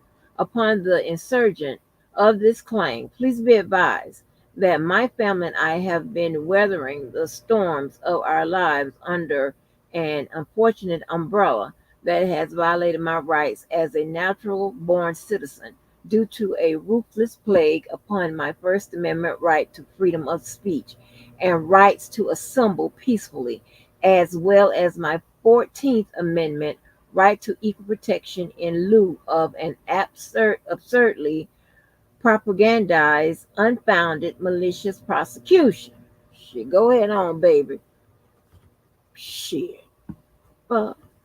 The erosion of my rights was fragmented by a criminal complaint of threats through interstate commerce on about June 22nd, 2022, in the city state of Brooklyn, New York, and case number 22-314. Judge Hector Gonzalez at the Eastern District of New York State Prosecutors, thereof Elizabeth Geddes, Maria Cruz Melendez, Nada Shahada, and Okalakabu Olenkyon, or whatever.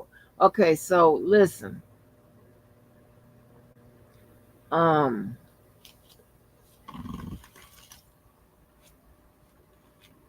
I don't know what this is about, right? So, um, shit. I don't know. I don't know. Okay, so what is that? The inflation. Okay, is that inflation? Because I can't see. And inflation of this charging instrument was formulated due to my logical and rational response to what I believe to be a public injustice in a period of time in our American history. My name and reputation have been splattered and painted in the courts of public opinion for voluntarily calling into question a pretrial prosecution of the R.B. single Robert Kelly or R. Kelly, and not the parents who helped facilitate the suspected exchange, hold on, I'm not cursing away, engagements thereof. I simply utilize my voice to address the shortcomings of the prosecuting AUSA Elizabeth Gaddis, Maria Cruz Melendez, Nada Shahada, and Akalumbo Alajiang. I can't pronounce that. I pronounce it several times, different several each time. Pray to hold everyone, the parents, i.e., the parents, accountable for these alleged survivor claims upon Robert Kelly's life and livelihood.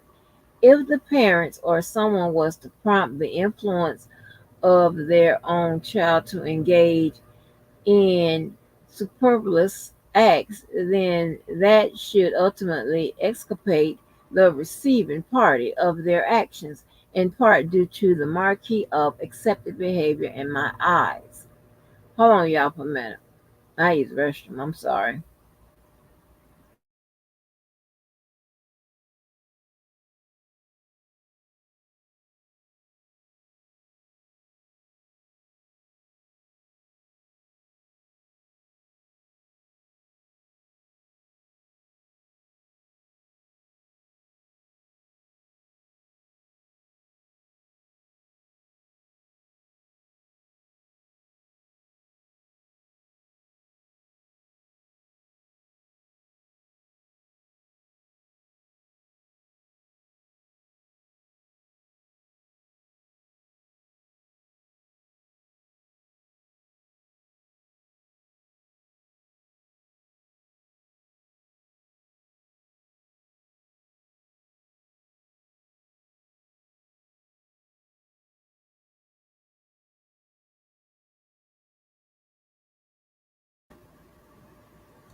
Okay.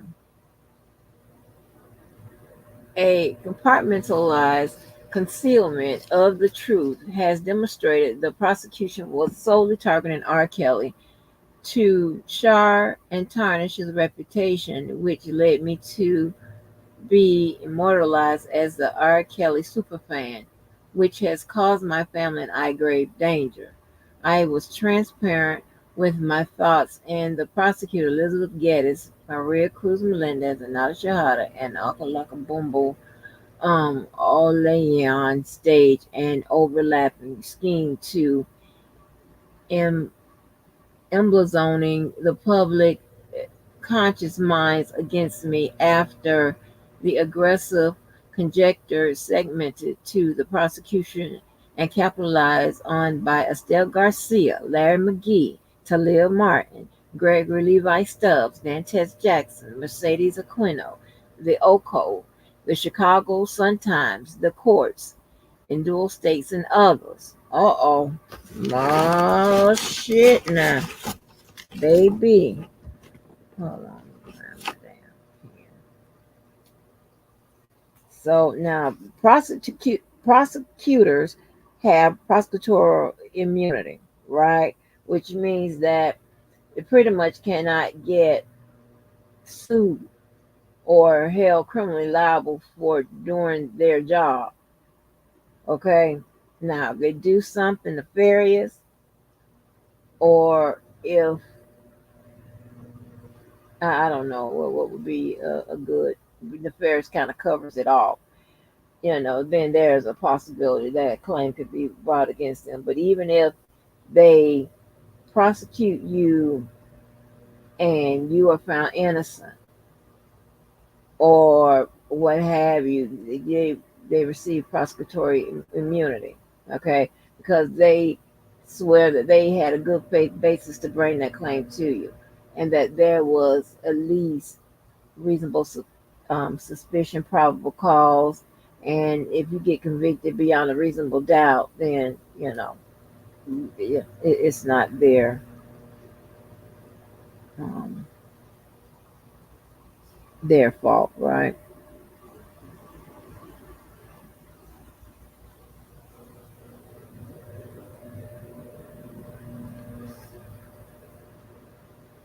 Hold on for a minute.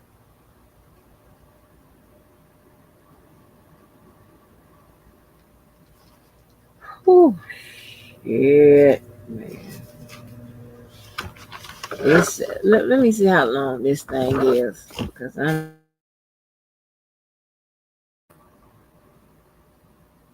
okay.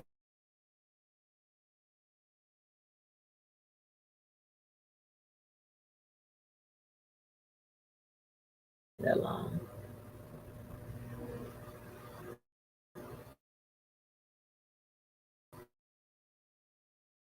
Knowledge has become activate my rights to freedom of speech. The enormous disrespect from their criticizing has caused me a loss of wages, my motorcycle business, stockyard garage, community ties, and my neighbors' belief in me as a sane and good person. The paradigm of my complaints are due the fact that Estelle Garcia took a 5-minute partial video segment of a 9-minute 9-month-old video from my podcast, Deboski Gun, to engineer and play it on her YouTube channel to encourage the New York State prosecutor to I can't, trample on my First Amendment right to assembly peacefully. Larry McGee conveyed the same propaganda through emails to the prosecution as well as his YouTube channel and was rewarded with time cuts and celebratory accoladed must have been accolades by the federal judge Noel Hillman of New Jersey. They continue to invoke and stretch the the confine of my thoughts and my truth to influence the OCO One Color One Voice members to aid and abet their efforts in reflecting and adopting this belief system against me in extreme measures.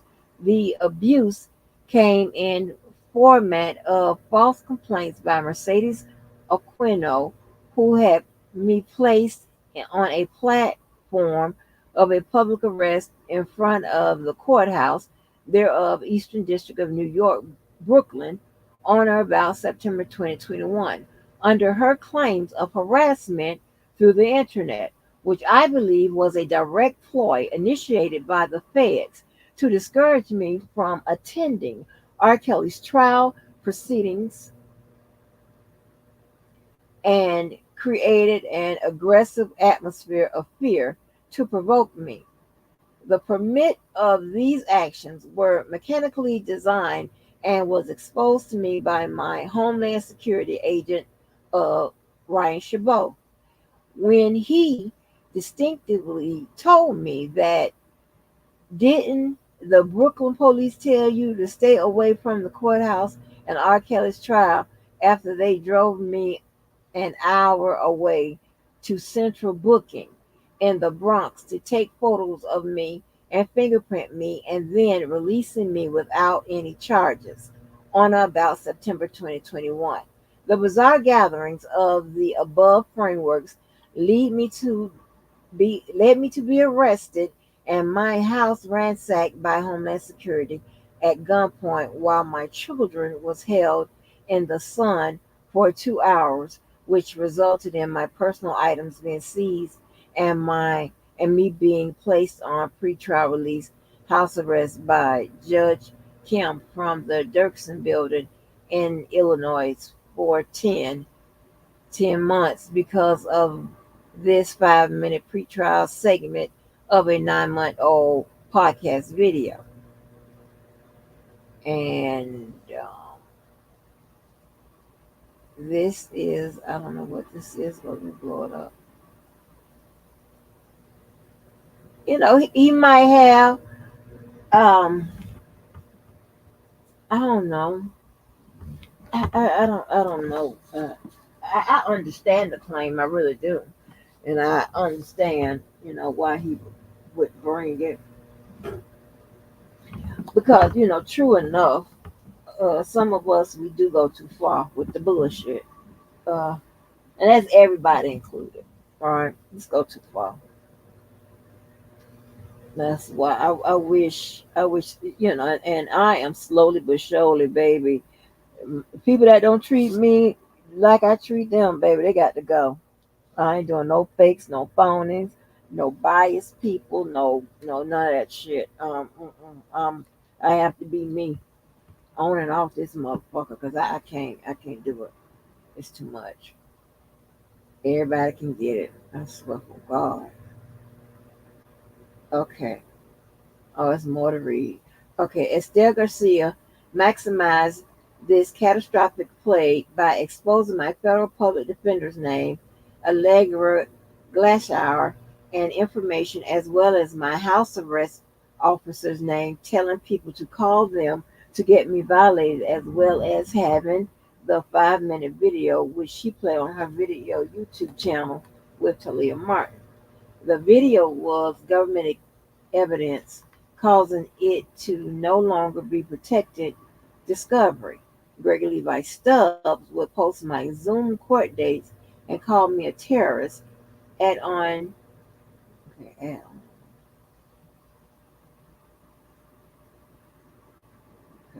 my Zoom court dates. Dantes Jackson released my mother's home address to the public, which invoked the court's ability to allow me to return to my own home address on house arrest under these threats. Mr. Jackson was on a recording that Akalunga Boom Alakayan presented to the court as me and said it was me threatening to kill someone as a measure to incite the prosecution to get a bond revocation hearing against me.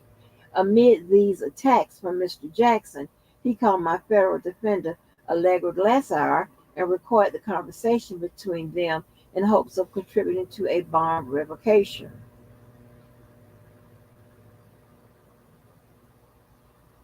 Wow.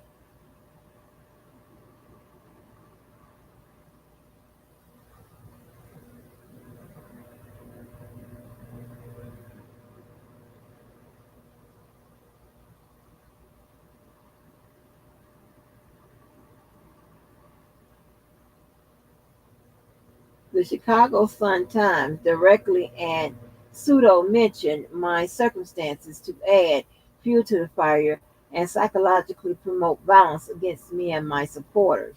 The prosecution extended their grasp by pursuing my podcast supporters and associates through search warrants of their emails and cash apps, as they shockingly plundered my reputation by expertly introducing an invasion upon the mother of my children, Sarah Remedy, cash app, and her bank accounts. These alternate routes of persuasion sharply increased the opponents of which my family and I had to face, which in the end resulted in a DPA, deferred prosecution, under my rights to freedom of speech only after my lawyer entered a motion to dismiss. The artillery that raided and shattered my standard of living was a bonanza of swatting, defamation, alienation of my supporters and podcast guests, and the injurious entrenchment of my First and 14th Amendment rights. I wonder, would he have success in state court as well?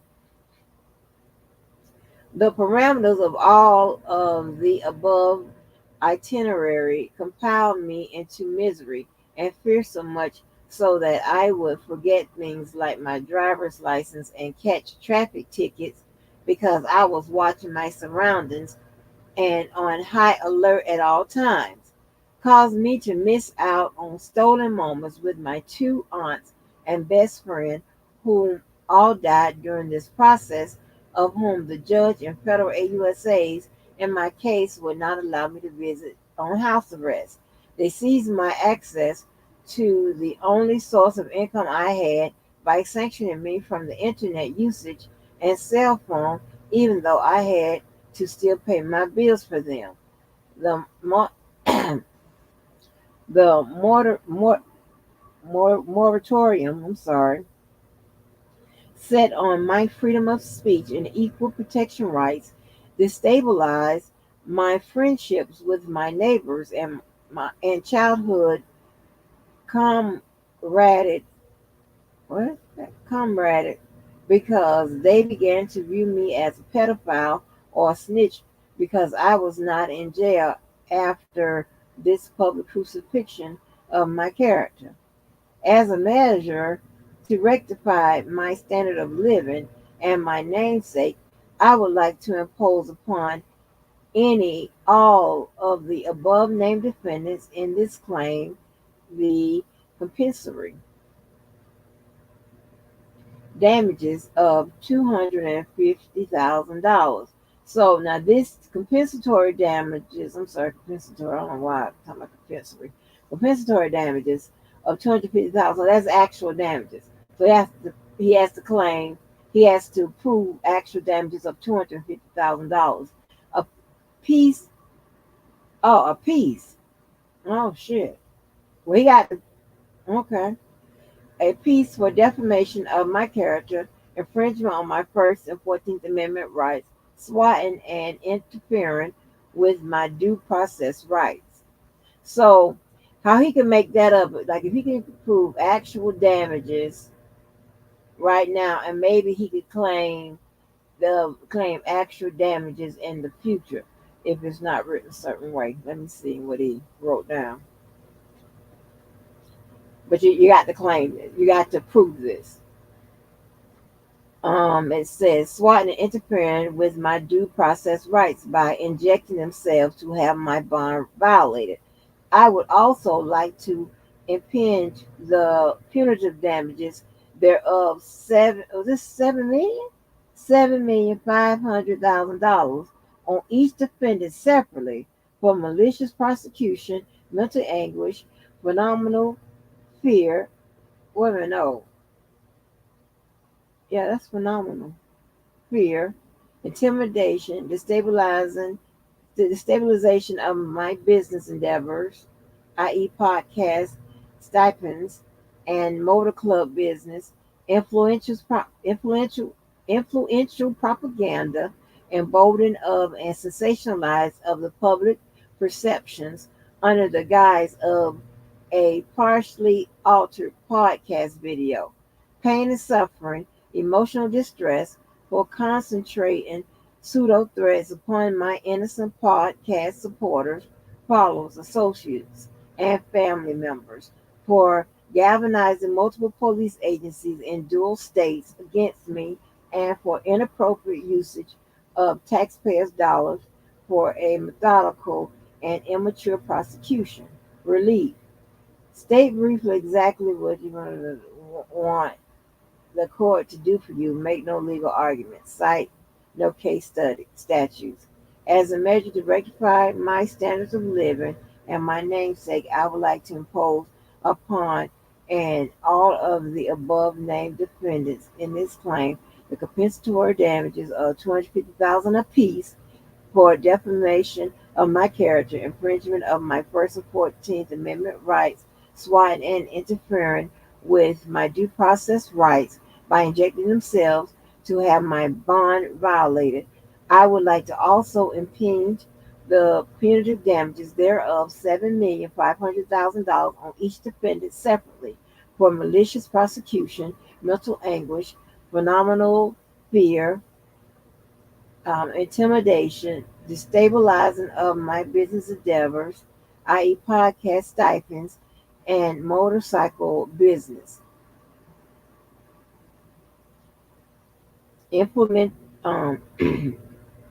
influential propaganda, emboldened of and sensationalizing of the public perception under the guise of a partially altered podcast video, pain and suffering, emotional distress for concentrating pseudo threats upon my innocent podcast supporters, followers, and associates and family members for galvanizing multiple police agencies in dual states against me and for inappropriate usage of taxpayers' dollars for a methodical and immature prosecution.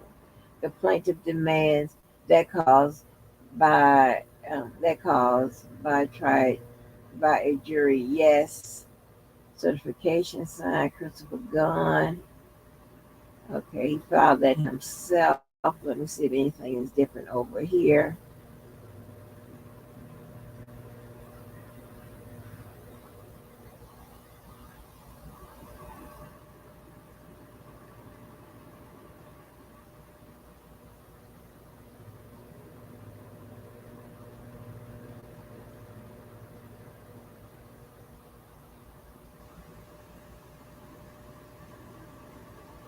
Um,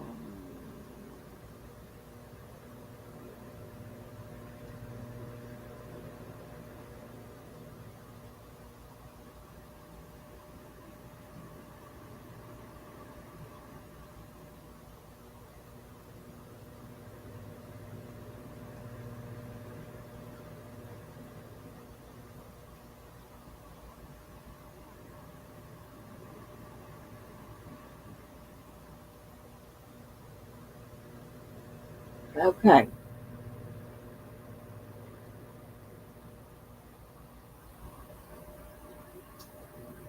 Okay, so I pinned the link earlier, so y'all are free to hit if y'all want to hit the link and contribute to this commentary.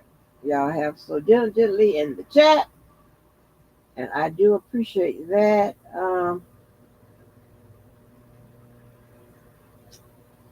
Hmm.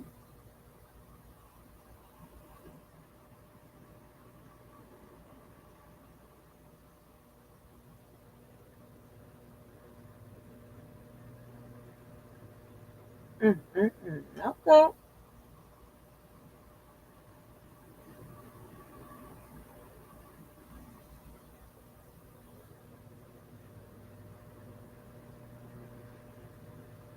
And no. I know y'all driving me crazy.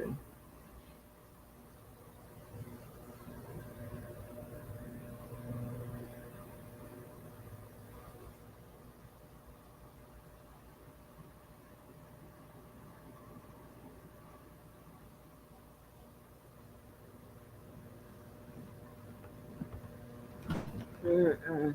Listen, this gonna be me. I don't mean no disrespect to nobody, but hold on, this gonna be me. Hold on.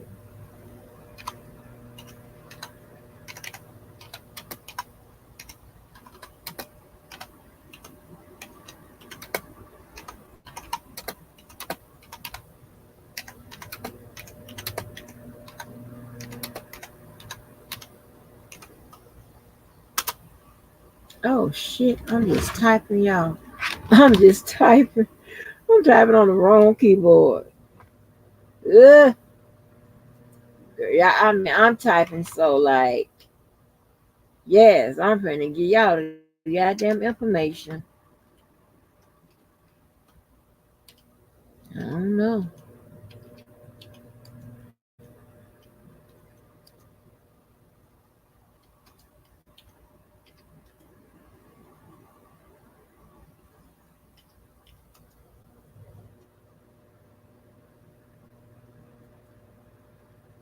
This is from one of my favorite movies. I'm gonna show both of these clips. This is one of my favorite movies, honey. You can't tell me, baby. Ah! Hold on.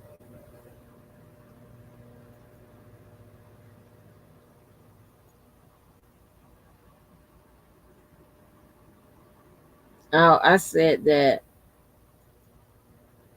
I want to remake this movie with Denzel Washington. I'm heavily in the arts. Y'all probably don't know that, but don't worry about it because I'm not telling y'all shit else. Ah, keep your neck right. Keep your wrist right.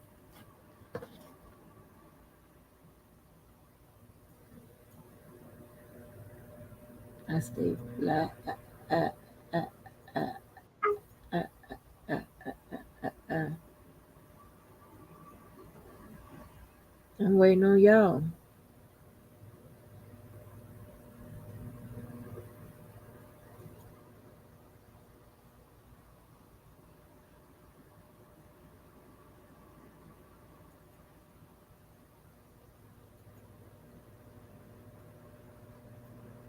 It's my movie here, honey. You can't tell me I'm not gonna do this movie. This is us now, baby.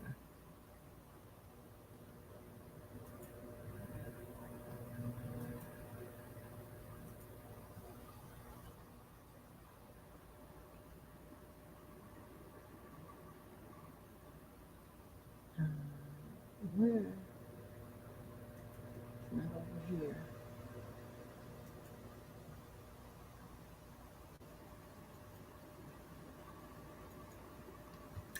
Okay, I'm supposed to do invite. I'm already in here. So,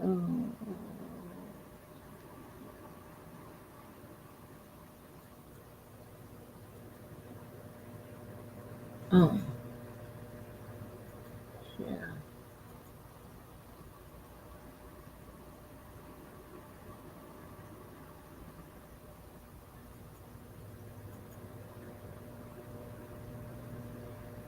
Whew.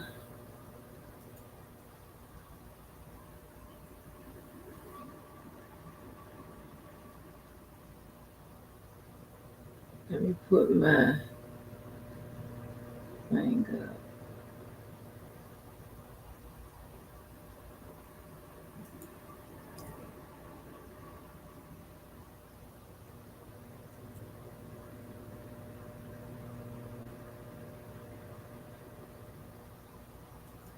I can't copy it.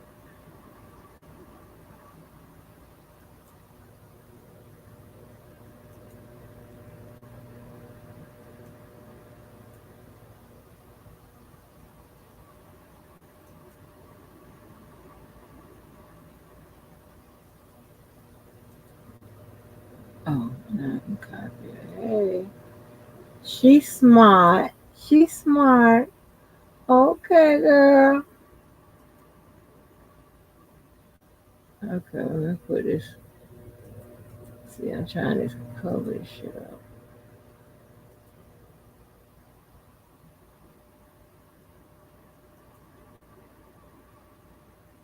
Okay. Oh, she good.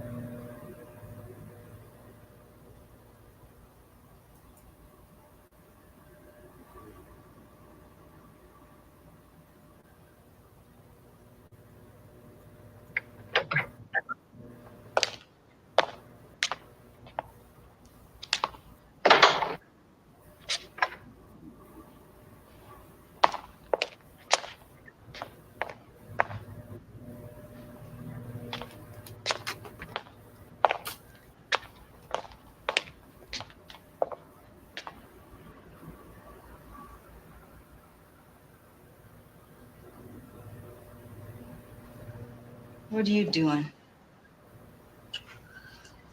Well, I was waiting on you for hours. Now I'm just waiting for a cab. Good. It's late.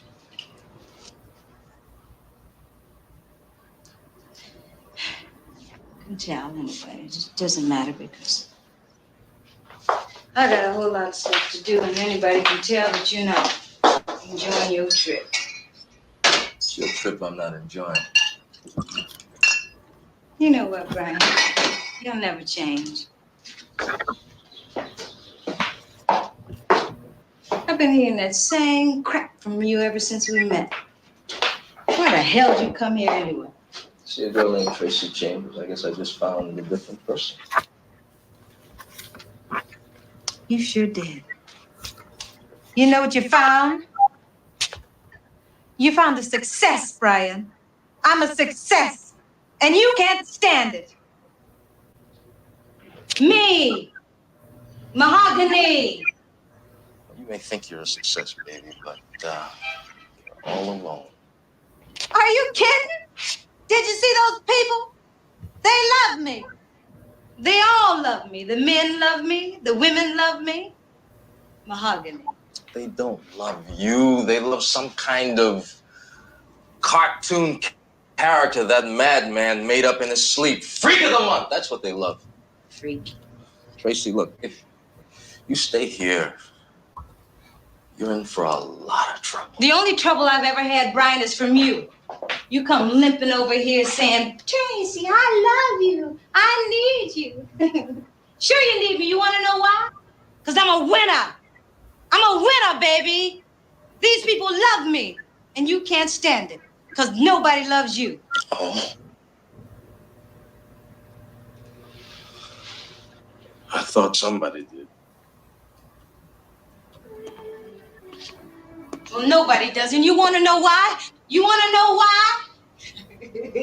Because you a loser. You're a loser!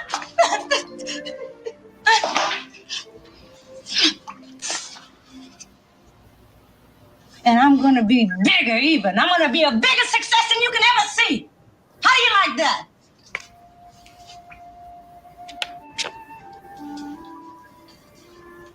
And let me tell you something, and don't you ever forget it.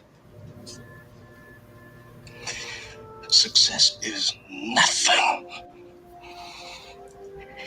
without someone you love to share it with.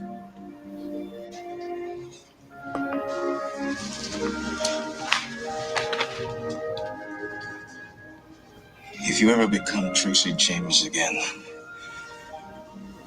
you'll know where I'll be. Go on, get out of here with your goddamn philosophies and your judgments. Who the hell do you think you are? You're a loser, Brian. You ain't shit.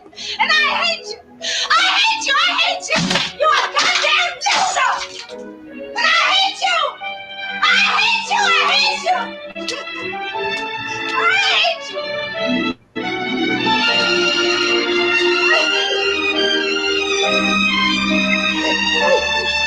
Man, that's my damn. Oh, that's my part.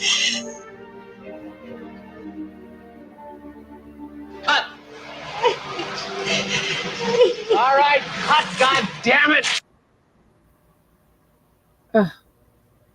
Ain't that beautiful, baby? That is so beautiful. Whoa. Okay, here go my part right here.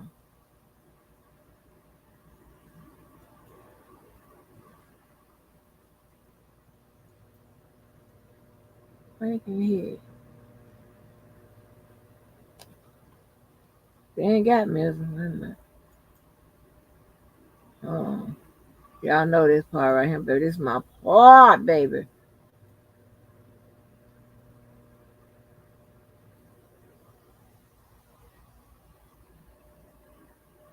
Oh, where the damn part at? Oh, here we go. Somebody got old bootleg ass part up here.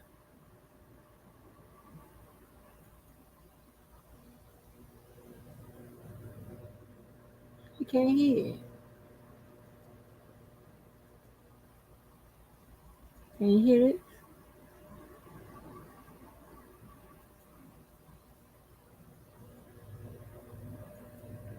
Why you can't hear nothing? Oh shit, I know why you can't hear it. My bad.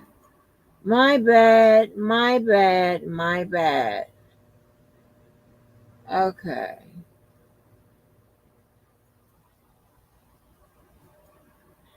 So this baby, I remember this. Oh, oh my gosh. Y'all better stop. Hold on. This is my part right here.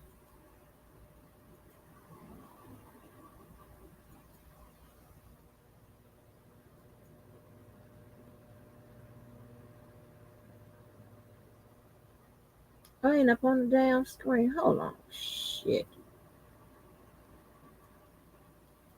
I keep messing up. Hold on. Let me get on the screen.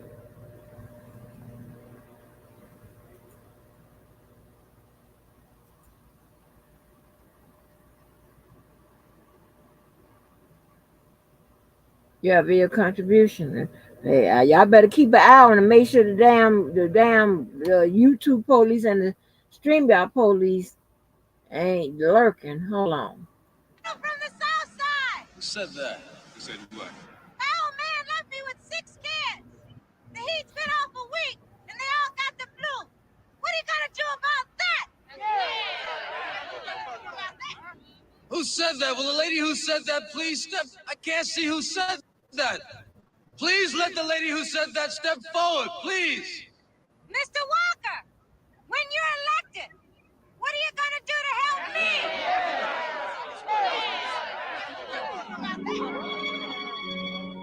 Child, this baby about to make me cry all the time, child. Do you want me to help you with your landlord, lady? Hell no! I want you to get me my old man back. Oh, madam, if you really want your old man back, are you prepared to stand by him when the going's getting rough? Yes! Madam, would you be willing to put your imagination to work on behalf of the cause he's fighting for? Yes! Madam, would you love and cherish him for the rest of your life? Yes! Madam, Yes!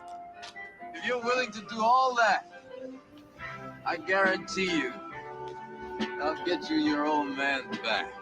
Then, mister, you got my vote.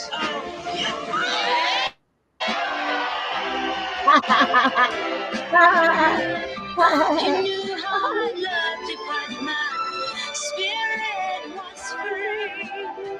Laughing at the questions that you once asked of me. Do you know where you're going to? Do you like the things that life is showing you? Where are you going to? Do you know? Okay, what you got, Just Be? Let me see. What does Just Be got? What Just Be got? What does he got? Your contribution, girl. Your contribution. Let me. Can I get it from here? Nope, I gotta go on the other side.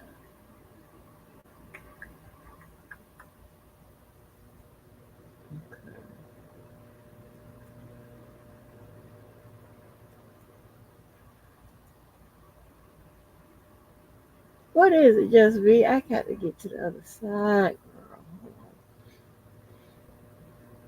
But that is my damn shit right there, baby.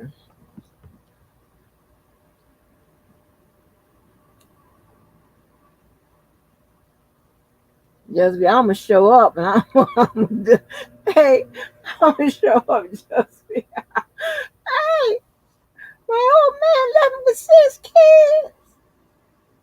My old man left me with 1 kid and a cat. Woo!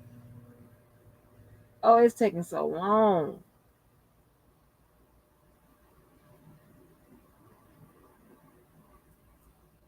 Damn. Hold on. I can't.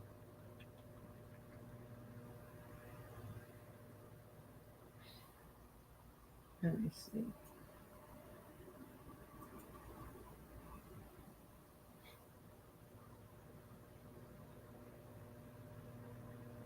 Do you know where you're going to? Do you like the thing?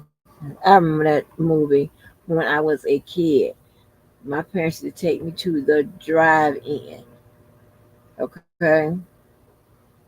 And from there, the love of everything that I love now, that's where it started. You know what they say, history is the best predictor of the future, right?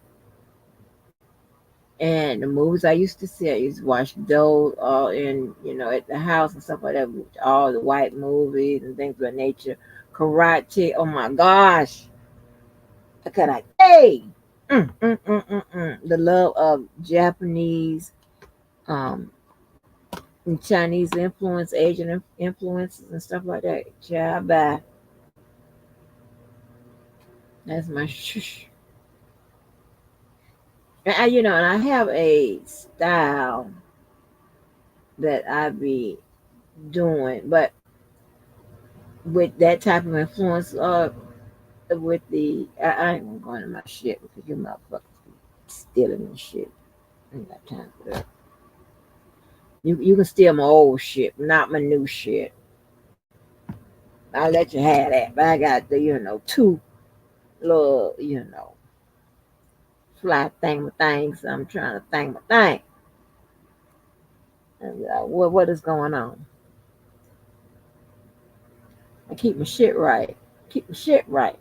Keep my neck right, baby. Keep my wrist right.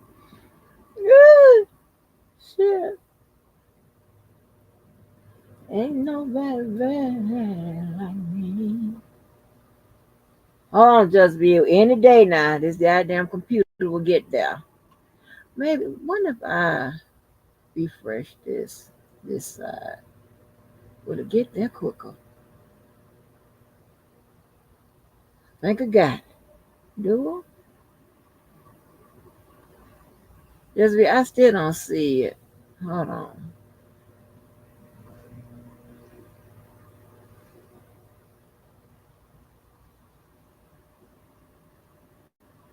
Just be tell me what it is and maybe I can just go get it. Cause it is honey, it ain't doing nothing. I got to get right there where you is.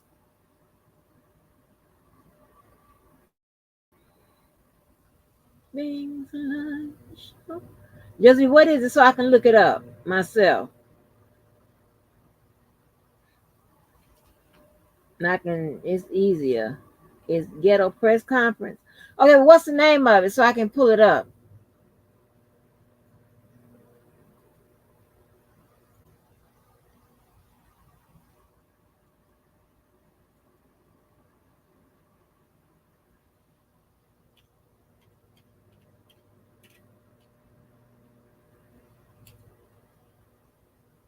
I just wanted y'all to see that goddamn woman in that sofa. I got knocked off for that.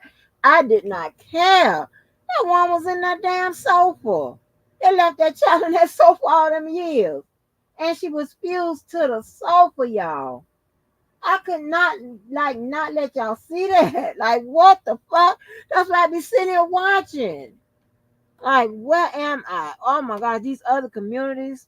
I am loving it. Butt naked bending over. Okay. Oh wow. That's a press conference? Oh wow.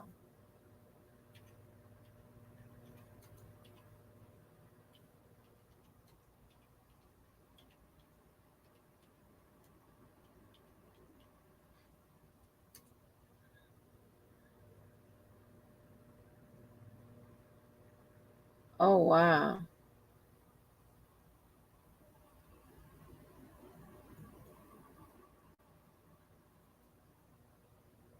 Oh boy, this is in Houston. Do you know, yeah, what I'm going to? Do you like the things that I show you?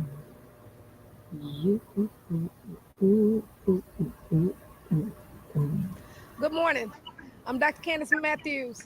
I am the National Minister of Politics for the New Black Panther Nation, here standing with my chairman, Brother Quanell X.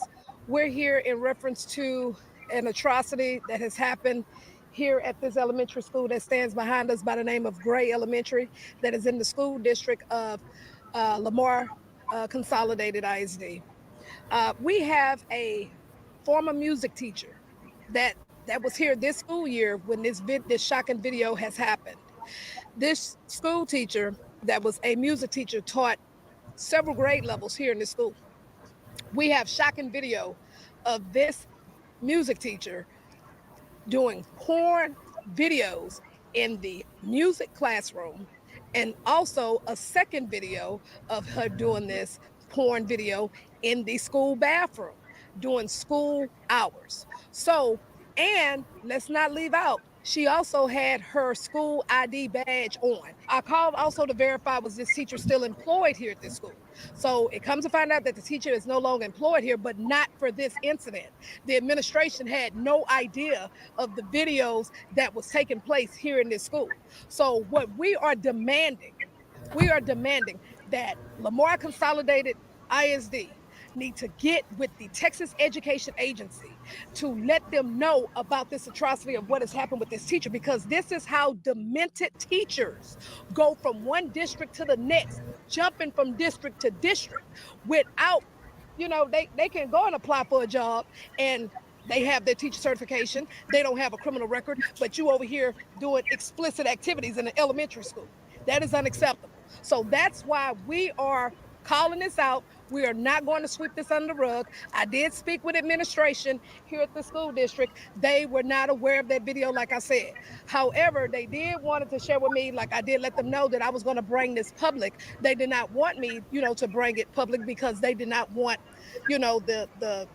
the community to feel like they wasn't doing their job. But how can you not say that you're not doing your job because you didn't know anything about the video?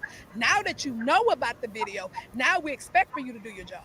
We expect for you to go to the Texas Education Agency. We expect for you to put a block on this teacher so this teacher cannot go to another school and do this type of foolishness. This can be the same type of teacher that can touch a child. If you taking your clothes off, you're smacking your behind, you're flapping your breasts out and gyrating yourself in a classroom where students are during the school day, and you're doing this in the bathroom. That is unacceptable.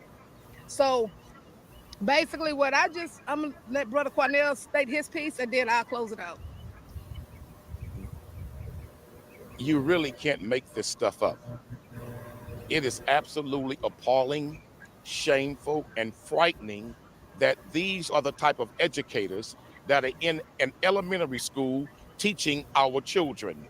When parents send their children to school, they believe their teachers are people of the utmost highest character. But now we got a teacher in the classroom on school hours, stripping down butt naked, bending over, and showing everything on the video, and all you could see was cellulite hanging in pubic hair. This is a disgrace and a shame that this is the type of educator and teacher that is in the classroom. And she made multiple videos. Yes, the district was unaware until we brought this to their attention. But what we're asking you to do now is to go even further. Nullifying her contract is not enough. We demand that the superintendent of board ban her from ever teaching in this school district again. We want a permanent ban on her. Secondly, we demand that this school district send a letter to TEA demanding her certification as a teacher be terminated and revoked. 3, we're demanding that this district contact law enforcement, and we want to make sure that the students that she taught are interviewed, or a hotline is set up to make sure that she didn't do additional things in the classroom that may be inappropriate, unethical, unprofessional, or dangerous in the environment of those children. If she would do this in the classroom, what else will she do? This woman obviously had lost her damn mind. She needs psychotropic medication. She pulls out her breasts and she's juggling them. Look like she's about to fall over. Then she bends over and pulls down her panties, spreads her cheeks. I'm not lying. I'm telling you what's on the video. Spreads her cheeks. This is madness. This woman should never, ever be allowed to be an educator. This woman should never be allowed to work around children ever again. And I believe that if a thorough investigation takes place, you can find something criminally to bring her into a courtroom for, because I've seen law enforcement put parents in courtrooms for far much less than this. If we can put Donald Trump in the courtroom and find something to prosecute him for, don't tell me we can't find something to prosecute this woman for. This is sad. This is madness. This is filth at its finest. And so we're praying that the school district, we're not attacking you. You didn't know anything about this lady. But now that you do know, show the aggressive proactive steps that you will take to make sure she never re-enters the classroom. Other video.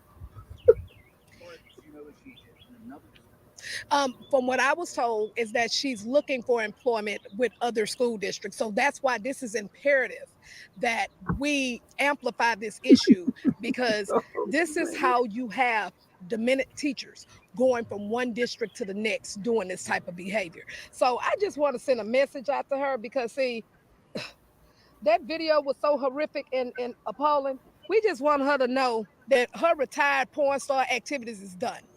Okay? You're done. You would never set foot in now one of these classrooms. You would not even have the opportunity to disgrace our eyes with that foolishness that you did in that video. So your porn days is over. And also your teaching days. We're done with this. So we demand the school district, please, again, we're not here to attack you. We're here to inform you of what you had in your school. And this is where you can prove to your parents and the constituents that you are going to be zero tolerance when it comes to this type of stuff and these type of deviant individuals doing this in this classroom amongst our babies. That's unacceptable. We want to make sure that if she wants to be a porn star, and it's obvious she does, that's her business. Baby, she but retired. We want to make sure that she never teaches in a classroom again, that her teaching certification is revoked, and she never has the opportunity or access to children again. If she wants to teach, if she wants to be a porn star, based on what I saw in that video, baby, she retired. I don't think she's gonna make a lot of money. Based on what I saw in that video, I don't think she's gonna be at a top tier status. That's a damn shame what I saw in that video. That's sickness. And I think that this woman needs to be mentally evaluated by a therapist. But let's make sure the school district protects the state of Texas children, so she can't run from one district to another seeking employment, because it's not in her personnel file what she was terminated for or why she's banned from the district, because they've already didn't renew her contract for other reasons. Well, that won't stop her from being employed somewhere else. But if they put in there that she's banned and they want to know why she's banned, it's done. In fact, most school districts won't even ask. Once they see you're banned, you won't be hired. Any more questions? I'm not sure if it was a love triangle or not. But she the one that sent the video. Let me say this. I wouldn't give a damn if she was having problems with her boyfriend, her girlfriend. It just didn't go well. Don't bring it to the What school. happened in the classroom? You in the classroom where you teach your students doing this madness? Whatever problems you got going on with your spouse is irrelevant and immaterial. What that filth that you're doing in the classroom is what you must be held accountable for. She should have did that in her own bedroom, not here at the school. Period. You know, this is not a place for that. You do not sexualize our children. You don't come with that sexualized type behavior on any type of school campus because you keep that mess in your bedroom. So like I said, your porn days is over, sis. You're doing too much. There have been several other cases of teachers who are doing porn on You their should call her a bitch. OnlyFans Wait a page. minute. But once the district discovered, and Too much. there have been several other cases of Wait teachers. a minute. You know, this is not a place for that. You do not sexualize our children. You don't come with that sexualized type behavior on any type of school campus. You keep that mess in your bedroom. So like I said, your porn days is over, sis. You're doing too much. There have been several other You said cases sis. of teachers who are doing porn on their OnlyFans page. But once the district discovered in all of those cases that the teachers had OnlyFans porn material on that page, their employment was terminated. This goes beyond that because they were doing it at home, creating these porn videos at home on their own time, not on employment district time. This happened inside the school building. This goes beyond that. Any other questions? Thank you for your time and thank you for your presence. Is this the latest? 24 hours ago, we told you how Lamar CISD had opened an investigation based on the release of 2 videos shot inside Gray Elementary by a former teacher who now admits it was a big mistake. It was a poor judgment on my part. I would never do it again. We're not identifying the former teacher because she hasn't been charged with a crime, although Lamar CISD police again did open an investigation yesterday. If she would do this in the classroom, what else will she do? That followed a news conference by community activists calling out her behavior. I had a coworker call me and she's like, H, you're on the news. She claims the videos were either shot on a Sunday when she stopped by the school to pick something up or in a restroom with no one else around, and were only shared with an ex-boyfriend with whom she's gone through a very bad breakup. I've never sent this out to thousands of men. Like, I'm not that type of person. This was just a relationship, a private matter, and he released it. KHOU legal analyst Carmen Rowe believes what the former teacher did may be unethical, but not necessarily criminal, although the same may not be true for anyone who shares the videos online or otherwise under the state's so-called revenge porn statute. Anyone who sends that material out, promotes it for whatever purpose, puts themselves in harm's way and can be charged. And in Texas, we do file these charges and we pursue punishment pretty aggressively. Tonight, the former teacher who says she resigned from Lamar CISD for unrelated reasons at the end of the school year. All I can do is learn from the situation. Hopes neither her career nor reputation are permanently impacted. Bitch, is you crazy? 24 hours.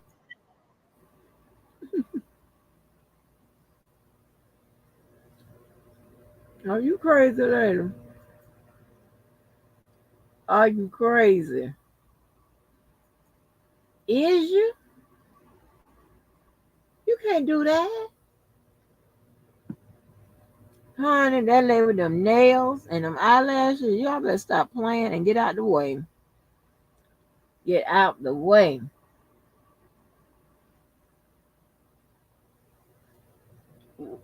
What's that one?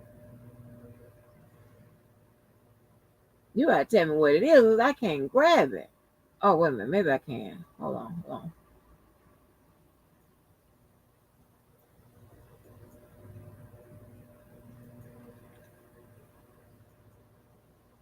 See, you want us to have some problems, I see.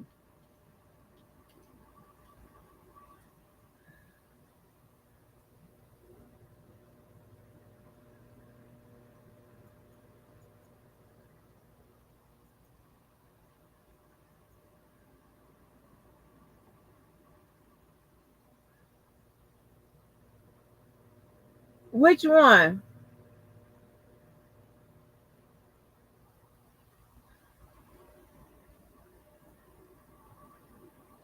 Which video? Oh, I'm not playing that with nobody face.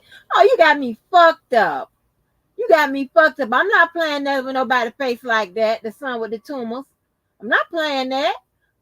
Is that the one you want me to play? It's 3 of them. Oh my God.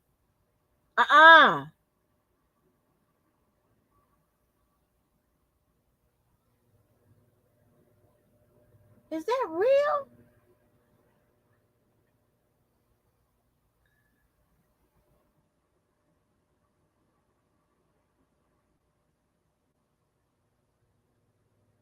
No, sis. I don't. This ain't no news.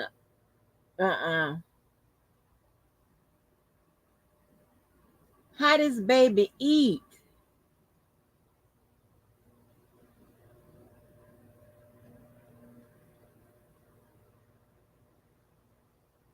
Oh my God, y'all.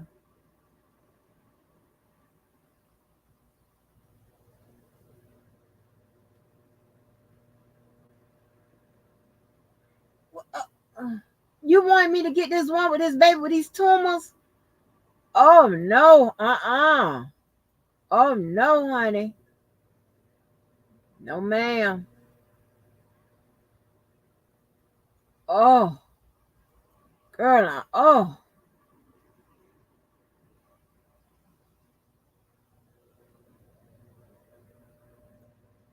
You got me. It's one in the middle with a black kid with the tumors, child. Ooh, shit.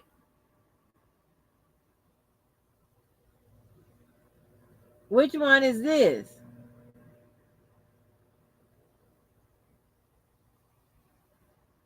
It's this is a group of 3 with this one. This one is she hasn't eaten in 16 years. Family demanding answers after Morehouse school medicine graduate found dead in Lithonia.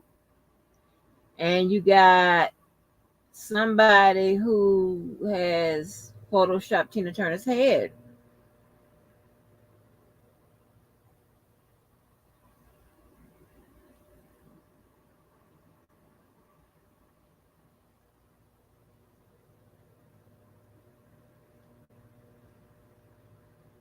I don't know what you got up here.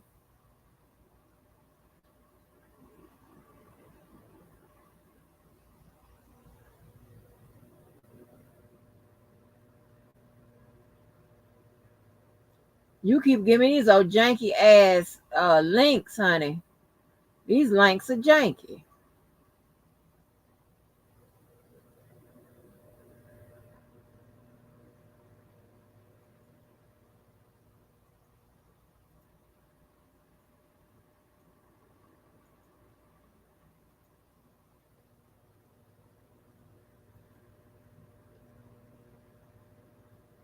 Well, which one was this one? It's another group of 3. Now you're gonna put another one. I'm pulling. Okay, I'm telling you what I'm pulling up. It's a new twist in suspended license saga. Inmate testifies during trial of ex-sex offender, and the top 5 latest developments of Brian Koberger's quadruple murder trial. What's good with a new block? What's good with it? Girl, here you go with another damn. Okay.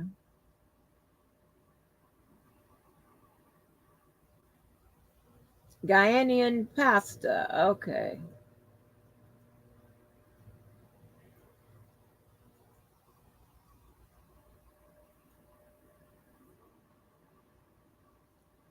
Okay, Van feature Harris. How I actually got HIV storyline. And it's still she hasn't eaten in 16 years.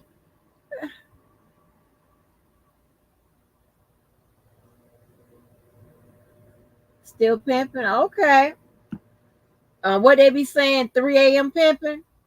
Whatever the time is, it's 3 a.m. pimping.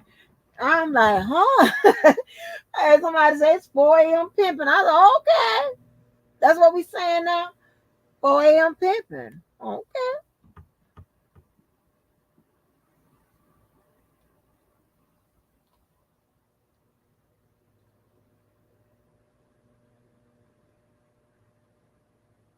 Girl. Oh, I done found another.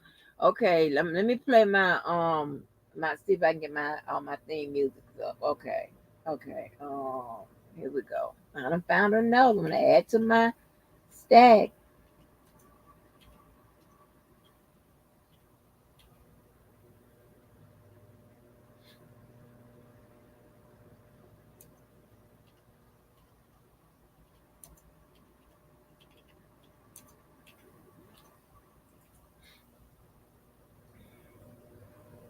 Yes, yes, yes.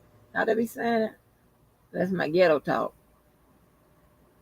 Oh shit, wait a minute. You got to be able to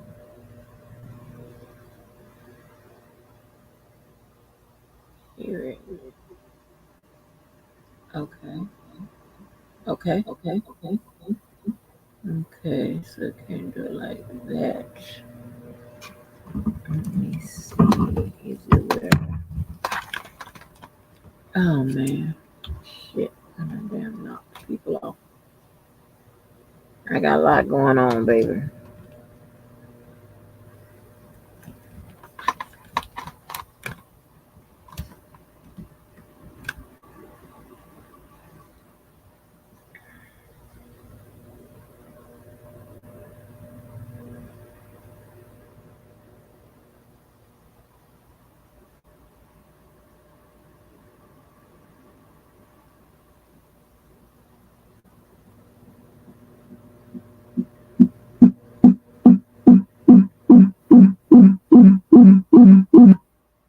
Okay.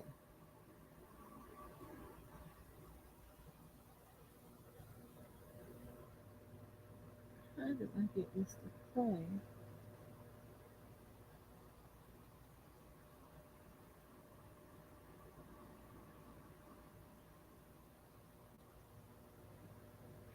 Well, never mind that way. I'll play it the old way. I'll play the old way. Just as good. I want that bass. I don't want to be dealing with all these buttons. Okay. I mean, girl, you got my thing. My body shook with that little boy. Let's go. These bitches be boring, corny. Hop on new bag, new jury. Throwing that solo on my story. I'ma make a photographer horny. I wake up to new hoes on my dick. I be cute, so I post for a pic. No, they watching, I blow in my kiss. I be acting like hoes don't exist. Got a black truck, that a rap nigga cop me. I pop out, make a hoe get inside it. I pop shit till a nigga gotta block me. And my toes white like Matthew McConaughey. It starts to the pro, she flowing. Ass through ass, and so I keep throwing. I'm riding up so the panties keep showing. Should I take off on these hoes? Keep going. H-E-A-D-Y heavy. I'm not toxic, I'm deadly. Hoes look a mess and be messy. I pop shit and pop ass on jet ski. Hickory dock. They take my pic to the dock. Like, give me the shit that she got. Coming out lumpy. Hoes be chippity chop. I cup of the lemon and jump in the gully. Texting your man while I lay on my tummy. Ass and titties come out when it's sunny. Guess I'm a teacher since she wanna sub me. She did what, had no idea. She was on the shelf like Kia. Pretty stoked like that when I see her. Bitch, please, don't nobody wanna pay her. Cheap looking asshole, weak looking asshole. Great value, me looking asshole. Girl, these bitches be pussy. Delete every tweet looking asshole. He don't wanna be saved, don't save him. That is not my nigga, don't claim him. My 20 missed calls, he faded. White boy wasted, Channing Tatum. He don't wanna be kept, don't keep. He don't want the paper, then bitch, don't keep. Ho, I don't get left, I'm a leader. Hoes love me like Justin B. In love with Glow.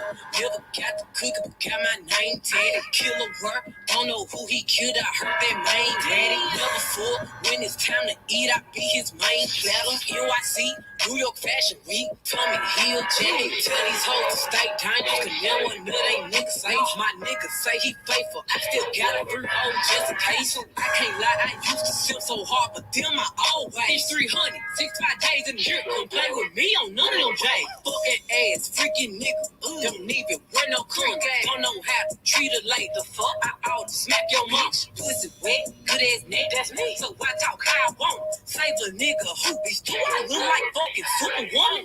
He don't wanna be saved, don't save him. That is not my nigga, don't claim him. My 20 missed calls, he faded. White boy wasted, Channing Tatum. He don't wanna be kept, don't keep. He don't want the paper, then bitch, don't keep. I don't get left, I'm real high girl shit. Me like Justin Bieber. B-A-D-D-E-S-T. Same hoes hate me, used to wanna be besties. You can get your wig turned like Effie. I don't need insurance cause a bitch can't break me. Ready, when I'm coming like Freddy, I'm mother. Hanging on my check is your daddy. Got that teeth, bitch catch it. You look like a discount me on X. I'm the female titan. I'm stepping on bitches, I'm showing my titties. I tore up the city. A P.I.M.P. I be knowing these niggas. He run back to me cause you born the nigga. Fuck is a layover. I ain't waiting. I get the back, then I change destination. These niggas be crazy. I don't blame him. I'm a dog too. I don't wanna change him. He don't wanna be saved, don't save him. That is not my nigga, don't claim him. My 20 missed calls, he faded. White boy wasted, Channing Tatum. I don't wanna be saved, don't save me. For everybody, nigga, don't claim me. Hate a nigga trying to tell me what to do. You ain't my daddy, I'm not your baby. He don't wanna be saved, don't save him. That is not my nigga, don't claim him. About 20 missed calls, he faded. White boy basic, Channing Tatum. He don't wanna be kept, don't keep. He don't want the paper, then bitch, don't keep. Ho, I don't get left, I'ma leave. Hoes love me like Justin Bieber. Go mid, go mid, go mid, go mid, go mid, go mid, go mid. Get him blow, get him blow, get him blow, get him blow, get him blow, get him blow, get him blow, get him blow. Go see, go who, go see, go who, go see, go who. Get him see, go, get him see, go. Go me, go me, go me.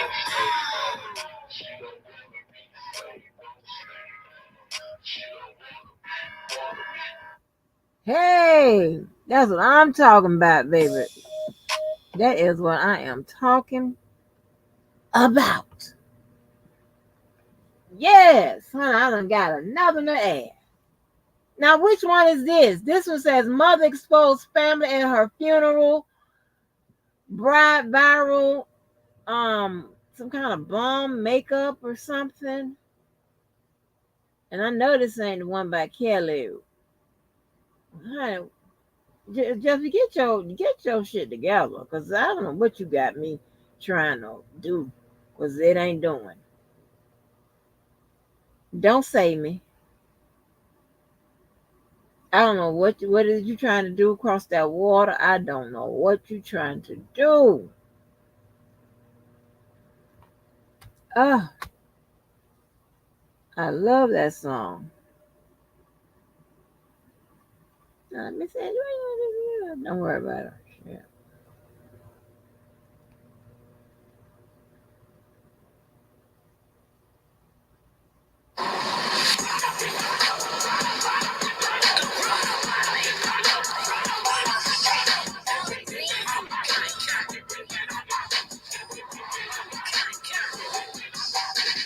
Run up on me, blow you won't. I bet your ass be on the floor. Big carpet here like Mayweather. Tuna come through and blow a hole. Got millions out that rap shit. They hate a bitch, but they stole the flow. That back end after back end coming. Fuck them, I stole the show. Don't run up on that bitch, she a head case. All she do is shoot. I signed my deal up on the PJ and hopped out a parachute. I'm geeked on next week, bet no more beaches. I might just stir you. I'm geeked on next week, bet no more beaches. I might just parachute. Get him, go. Ann. Stop a little pussy hoe with some shell toes. Get him, Ann. Slapping rap bitches and making bail hoe. Get him. Go. Two-tone Cartier match the nails hoe. Go. No competition, these bitches fail hoe. Go. Curving, no curving, my shit is layers hoe. Go. Say they get money, but I can't tell hoe. Go. Keep running circles around these snail hoe. Go. And my shit bumping up in the jail hoe. Big low, where you been at? Mine, epic round, working hard. Maybach and G-Wagon truck, got M&M's in my garage. Put the crank up on the hoe, you bitch, you better not get me started. Locked in with the gangsters and players, my folks gon' keep it solid. Everything I got on new, it look like I got renovated. I'm cocky, bitch, when I was just humble, they didn't appreciate it. Young, wealthy, and ratchet, I'm the hood, bitches, motivation. On top of the world now, they tried to underestimate.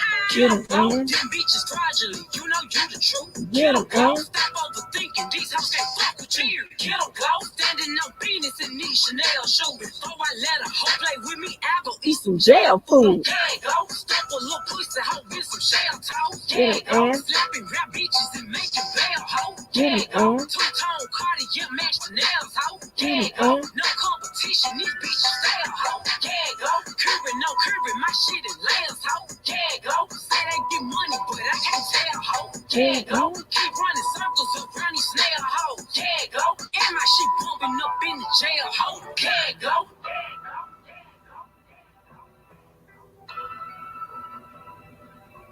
Go. PUSS Parish in Hell. Oh Lord. Okay. Said PUSS Parish in Hell. PUSS Parish in Hell. And you spelled it out. All right. All right. Mm-hmm.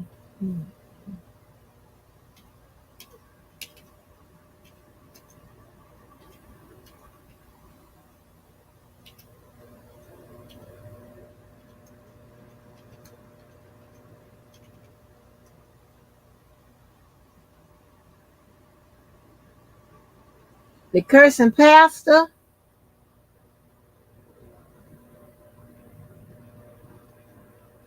The cursing pastor.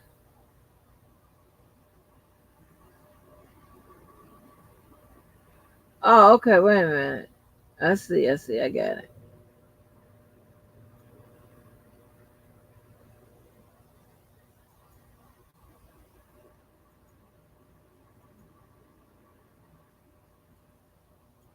I got it.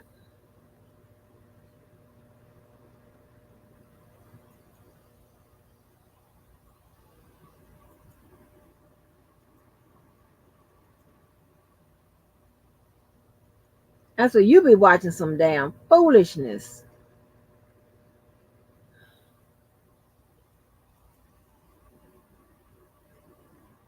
I do too, I ain't gonna lie. Your pussy. Bring the camera, son. Bring the camera. All the young girls who want to make life with pussy, your pussy will perish with you in hell. May your pussy perish with you. May your smooth pussy, creamy pussy, and tight pussy perish with you. What? Oh. It's cool. I got my peoples looking into the door. I don't know who you're going to speak to. Is that right? Excuse me, sir. What are you guys arresting her for? A whole other charge. A warrant out for what? Sorry? A warrant for what, sir? Marsh will take good care of him, but Marsh saw I gotta go get my hair done. My mother nature kicked in and said, whoa, your bestie just went to jail, and we gotta figure something out with the baby. Your hair gotta wait. So I just wanted Jonathan to let her know what he wanted to do. Okay? Because sometimes, the mom make a quick decision, and it might not be the decision that the daddy want to make.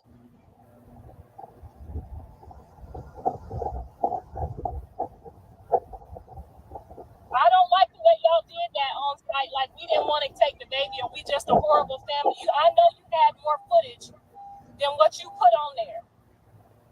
Unfollow Krishan, like, y'all, that's just too much. Y'all doing too much. Then this side taking vengeance on that side, and y'all ain't got nothing to do with these goddamn kids. I don't even think Jonathan got to know. They in there listening to his own case, and he don't even know his baby mama in jail. He just in there fighting for his own life right now. She was definitely. All right, what's up with it, y'all? So Child. Yes, honey, that man said your PUSSY. What? Oh my God. Yeah, I got some more country. I try to play them. I have to look at them first.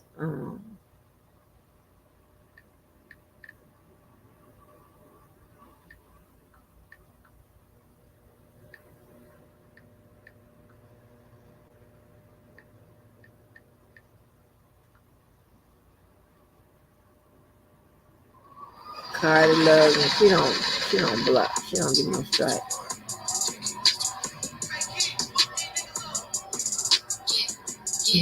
Yeah. Now this the hot shit. Jimmy Snooker off the top rope, super fly shit. I get in the tub with all my ice on some pop shit. Either way, you slice the bottom line. I'm the top bitch. You should know I'm rocking twisted, made it even out yet. For the jury at the grocery store, I'm obnoxious. Go to home and closing on another. I know I'm blessed. Everybody wanna be gang, ain't no spots left. Bad bitch contest, it wouldn't be a contest. Smoking dope. I'm connected. I don't know what's longer, man. My rap list on my Checklist. Hey. Called them in my heart on My necklace. Pretty when I wake up, I'm a bad bitch. At breakfast. Still might Slide on the off. Hating didn't work, So they lie. These bitches looking hurt and they fried. I swear I wouldn't miss them if they died. Say, ooh. Ooh. I swear that's the truth. One thing I never call a bitch for is the truth. Can't wait to Ooh, ooh. Get him to the straight, 100 proof. I throw that cute you hoes before, it must be deja vu. It's either that or I'm catching body number 2. This that drop location, drop a op you. This ain't for them niggas in the house, this shit for clock you. And don't talk down on trenching souls who known to be a cock use. That pill talk. Gotta bust his head, he cut on op music. Who said you came? Who said you could come around this bitch and hang? And I fucked your baby mama, and I ain't say a thing. Just came outside in 2020. Pull up in that 21. I pick my side, switches fully. Then I'ma die for 21. I got plenty cars, I hit plenty stars, and then it come. I said it plenty times, I pay for bodies, I ain't pay for none. You think I'm finna leave my bitch for you? She fuck Future too. I know that Vaughn hit her, she put up on my block and Jimmy Choo. Smirk. Ooh. Hey. Hey. Get him to the straight, 100 proof. I throw that cute you hoes before, it must be deja vu. It's either that or I'm catching body number 2. Piggy swear you ain't scared when you heard Yeah, up here. I'ma hop about the bushes, me and Pusha kill you, man. I'm just saying now I start to get used to the pain. Till one day I said, fuck it, brought my masseuse on the plane. Why you playing? Reaching the game, losing hand. Hey. Where you stand? Where was Jay at? Where was them at? Where you done that? Where you live at? Another headline, where you had at? Nigga, go home, where your kids at? They be on my nerve, they be on my nerve. When we lost Verge, I was on the verge. I just hit the Louis store, had to splurge. We just made Hey. a silent movie with no words. Guess who topping now? God kept me now. Guess who at Balenciaga? Guess who shopping now? They can stop me now. I've been popping now. Cardi, where your sister at? I need Henny now. I flew in and out, 150,000. Not even when they shout, Gotta shut me out. So ahead, go ahead. Not even close. Y'all is number 2. Ooh. Checks coming fast, sound like swoosh. Ooh. Get him to the straight, 100 proof. I throw that cute you hoes before, it must be deja vu. It's either that or I'm catching body number 2. Okay, just be with the contribution. Let me see what we got. Lord have mercy, the baby with the face. Girl, that still got me. Oh.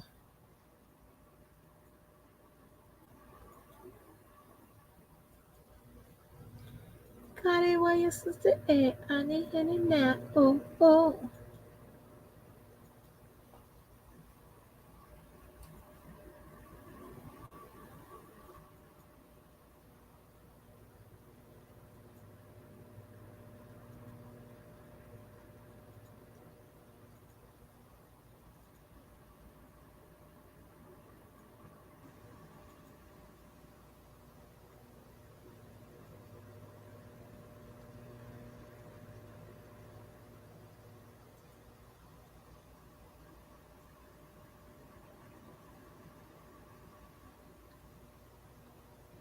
What baby? Oh, it's this lady. You shared the damn link. The baby was this black lady was born with baby was born with tumors, child. My stomach still hurt. I have to be careful with your stuff. Discussion of who would be declared the winner of season 1.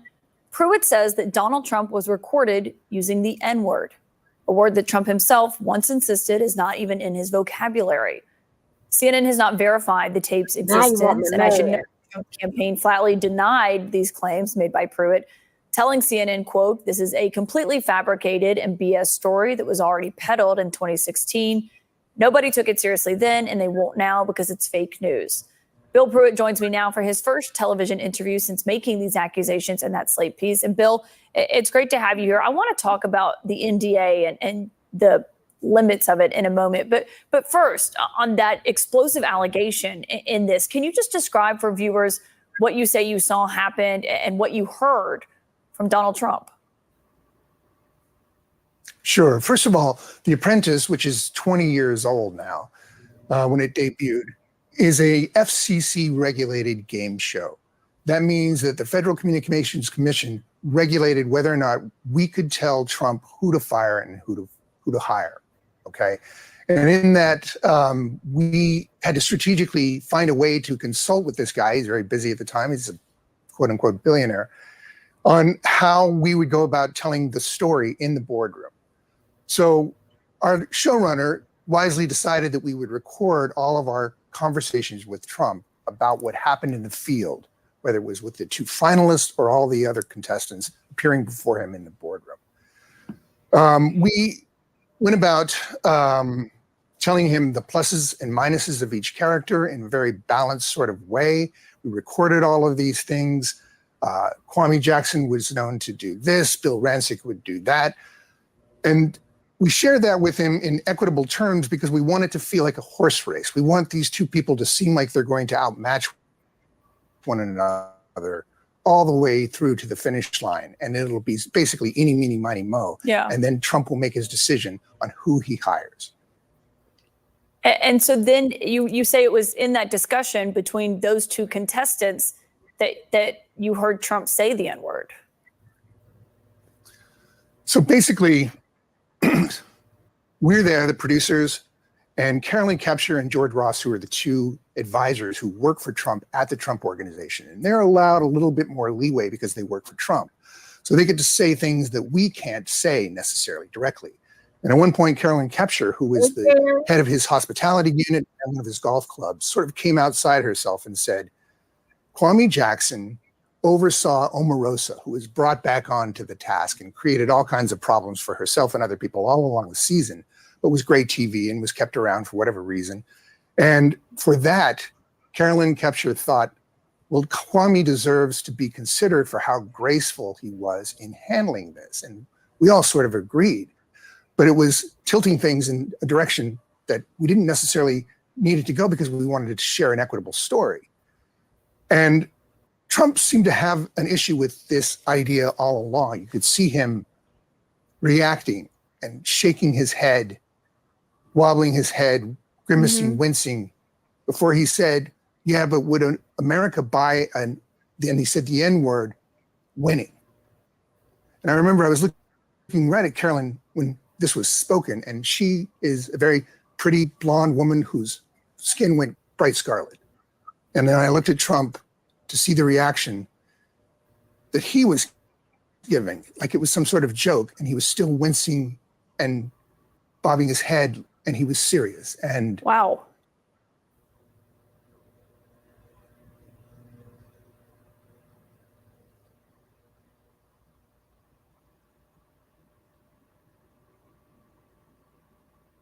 Wow, that's crazy.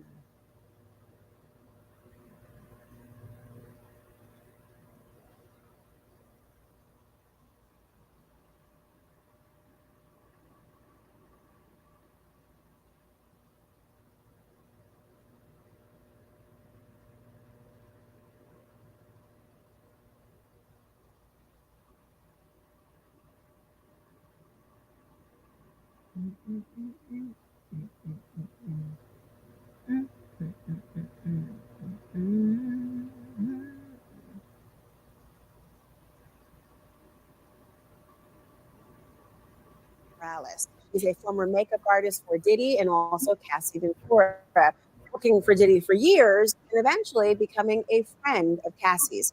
In 2010, Mila alleges that she heard Cassie being physically abused and was a witness to the aftermath of the alleged attack. She joins me now. Mila, thank you so much for being here. This has been, for so many people, illuminating, infuriating, troubling, devastating. You can go down the list of things. But it's so Which one are you talking about? I know. Being a witness of anything. Tell me how you must be feeling just this? knowing Look that at the this has even top. come to light. Girl, Well, I'm gonna I get have kept this secret for like 14 years. I mean, the first time I experienced it was 2010. And I was in the hotel room when Puff came in, and I had no idea Cassie left. And when I woke up, I just saw his presence come into the room. They went into the bedroom and shut the door, and all I could hear is screaming and yelling and whatever was going on in there, I don't know. But all I could think of was to grab Cassie's things and start packing it up and just getting her out to safety and bringing her to my house. So that's kind of like what transpired from that night. And once she came out of the room, she was badly, beaten. Oh my God. About What did her physical appearance look like? I mean, it was knots on her head, black eye, busted lip, but a lot of knots all over her head. Did she go to the police at that point or anything? No, it wasn't. It was almost like, been close to an indictment. So do you think that Cassie would testify against him if federal investigators asked her to or compelled her to? I'm really not sure. Like I said, I can't speak for Cass, but I. Do I have one with Gardner?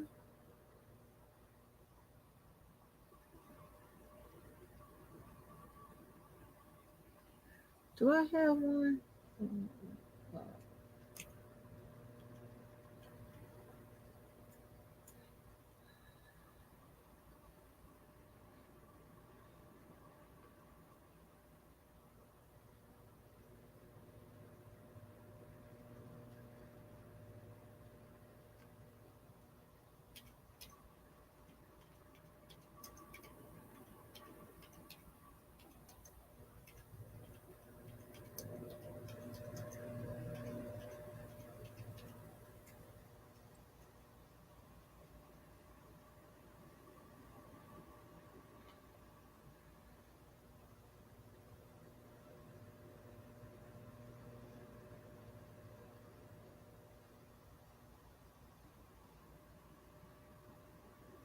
I mean, which one is this?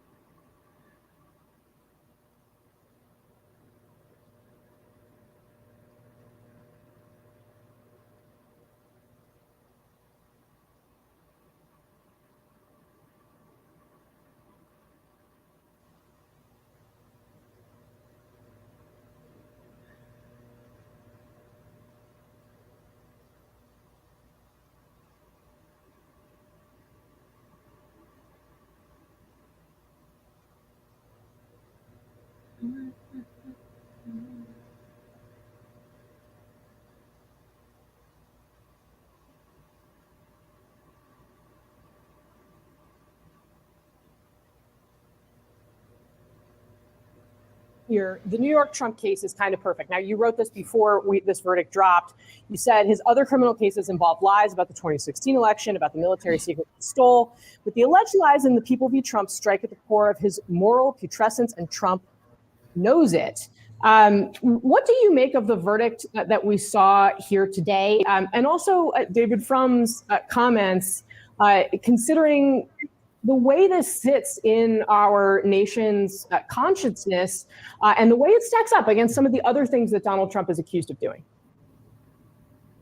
Yeah, well, I actually agreed with everything that David said. And in terms of this verdict, the only thing that really, I was surprised by the fact that so many people were surprised. I was in that courtroom for a number of the days. I read the transcript. I followed along very closely, and this case was never, ever close. It wasn't, there was really no defense. The only defense was that Michael Cohen lied on some other occasions, but on the things that he testified to about Donald Trump and Stormy Daniels and Karen McDougal and the catch and kill scheme with the National Enquirer, all that was corroborated many, many times over by documents. So I'm just surprised at how many people were kind of unwilling to accept this case. That said, I think that this case really does capture Donald Trump in a way. It's where he started. He's been a criminal his entire life, and he cannot help himself. I mean, if you go out there and you see his son and him all claiming that they are the victims of some mastermind scheme by President Biden. I mean, it's just silly and ridiculous. And Marco Rubio should be ashamed. I mean, if you don't want to be found guilty of falsifying business records as a felony, don't sleep with the porn star. Don't lie about it. Don't pay her off. Don't cover up the payoff. Don't cover off the payoff in the middle of a presidential campaign and where you're making an illegal contribution, and don't roast the guy up for taxes who used as the front man. If you don't want to be held liable for rape like Donald Trump has, don't grab the woman's genitalia. If you don't want to be held liable for defaming the woman that you raped, don't keep lying about what you did and calling her a nut job. If you don't want to be indicted for overthrowing the Constitution, don't start a self-coup. If you don't want to be indicted for stealing classified documents and obstructing justice, don't take the classified documents. When the government asks for it back, give them back. If the FBI serves you with a search warrant, don't hide the documents, and don't lie about it, and don't have your lawyers lie about it. This isn't that hard. Donald Trump is not the victim here. Donald Trump does all of these things to the And I agree with David. I mean, once upon a time, the Republican Party was not just of anti-hippies, but of personal responsibility and of law and order. What party? Where is that party? Here, no one's willing to hold, in the Republican Party, is willing to hold Donald Trump to account for his crimes that aren't really even in dispute. And no one is willing to call him out and said he's going to get the nomination. That's just insane, and it just shows the degree of moral rot we have on the conservative side of politics today. Scott Jennings, I think this is for you. Where is that party? Well, I disagree with a number of things George said, of course. I mean, he's talking about these obvious crimes that were committed.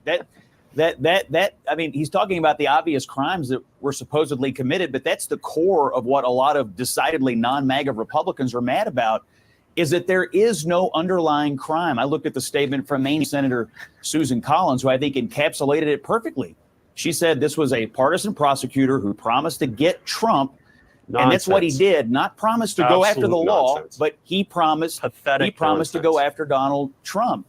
And so the issue is here, what is the crime? He's never been indicted for or convicted of the campaign finance theory at the core of this case. And so Republicans are wondering today, what do you have to do to build a defense against something you've never been convicted of in the first place? I'll tell you, the mood in the party, if you're sort of looking for a generalized attitude, reminds me a little bit about the Kavanaugh period. You go back to the Brett Kavanaugh hearings, 2018. I remember that period being the MAGA people were mad, the non-MAGA, the anti-Trump, the pro-Trump. Every wing of the party was vibratingly angry about what was being done to Kavanaugh. I feel and sense that the same thing is happening today, which is why I think you're probably going to see this backfire politically on the Democrats, and they're going to regret it. I mean, George, I will say I have heard from some people who really don't want to see Trump get elected in the Republican Party who are concerned that this particular case is just going to drive additional enthusiasm for the former president. I'm interested in you respond to that. And facing your hands. What do you got to say to Scott? I have to say, Scott's lying. And that's the problem with the Republican Party. It is continually addicted to lies. Wait a minute. What am I lying about? You're lying, Scott. You're lying about the law. You're lying about what the jury was charged to find. They don't have to find an underlying crime. They had to find the intent to cover up an underlying crime. And the underlying crime was pretty obvious. What was the crime? You ran for public office, Scott. You ran for public office, Scott. You know you can't take money from somebody and reimburse them if it's a campaign expense. I've never run. You I've know never that run for damn public well. office. And okay, fine. Well, you're close enough. You're involved in politics to know that. Okay, so that's the problem with the Republican Party, is that they are suffused with lies. I don't know why this network is paying Scott to say those lies. Okay, let's not go there, George, please. Let's not go there. No, we should go there. Scott is our colleague, and we're going to treat him respectfully as such. Continue. Well, you shouldn't lie. Here's my question: If it is an obvious crime, why did the Department of Justice and the Federal Election Commission take a pass on it? Well, the federal they should have prosecuted it. It should have been Commission prosecuted on January 21, 2021. Let's let Okay, David that's jump what. in. We all know This the is the federal thing election- about Donald Trump. He's Is never Donald been Trump indicted for this. has been let off. He should have been indicted for it. And the fact All of the right, matter all right, is, hold Donald on, Trump hold on. isn't being But he treated wasn't. specially. George But he and wasn't. Scott, hold on, please. David, It jump We all doesn't- know the that's Federal Election fine. Commission is a broken and paralyzed institution. It requires a majority. It's got equal numbers of Republicans and Democrats. It requires a majority to act, and it's not acted on anything for a decade because it is broken. And one of the reasons that things are ending up in the criminal justice system is because the internal political system has been sabotaged by the people who then complain that the criminal justice system is the wrong remedy. You know, I want to pick up something else Scott said. This has become an important Republican talking point that Alvin Bragg vowed to punish Donald Trump. That doesn't seem to be true. People are looking at the record to say, where is this promise that you're talking about? And I wonder, maybe they've mistaken Alvin Bragg for Letitia James, the New York State Attorney General, who did make that promise. But Bragg actually was the person who declined to bring a criminal action based on the civil frauds that then won verdicts of $500 million. But he's been actually quite cautious, not as cautious as Merrick Garland, but still quite cautious. He was not someone who was chomping at the bit to get this president. Scott? I disagree. I think it's obvious that he wanted to get the president, and I think it's obvious that he did it. I mean, these Democrats in New York, I mean, if you ask the average Republican, have been desperate to get Trump from the beginning, and they finally did it. And I'm not a lawyer, but the political impact of this, I am an expert on, and I'm telling you right now, this has done more to unify the Republican Party behind Trump than anything else you could have possibly done. I've heard people on TV last night say, now they got to throw him in jail. We got to throw him in jail. My advice would be, go right ahead. Ask for the maximum jail time. Go right ahead, because I would love to see you deal with the consequences of that request. If being a convicted felon were good for you politically, we would not have had to wait for 230 years of the life of this republic for people to run for office as convicted felons. Historically, everyone has agreed that it's a bad thing to be a convicted felon. He didn't run for office as a convicted felon. He was convicted after he started running. Well, and he is running for office. He is now. Today a convicted felon. It's not too late for the Republican convention to swap him out and find someone who's not a convicted felon. You know, Well, technically it is before the convention. After the convention, we might actually see something else. Wow. Let me see before I get out of here. Oh,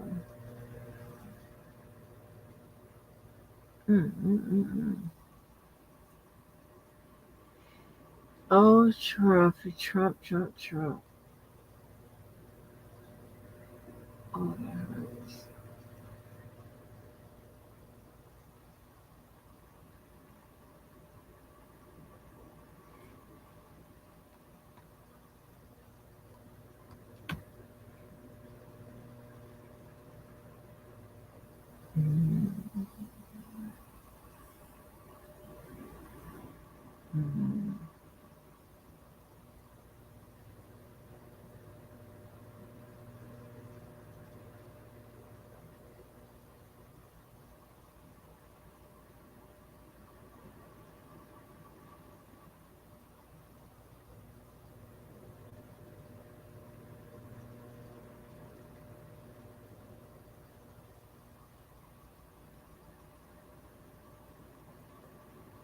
Let me see. You know what? You know, my favorite girl is Whitney, right? But I can't think of. She got too much. That really. Oh, I know. Duh. What's wrong with me? What is wrong with me, honey? My little message music.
Sing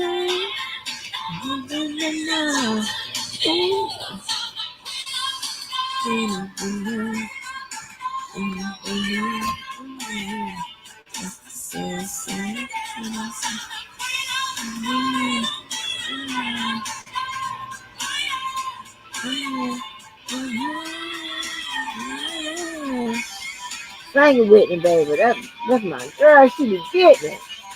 That's my song, baby. That's my, y'all playing my theme music, honey. My message music, baby.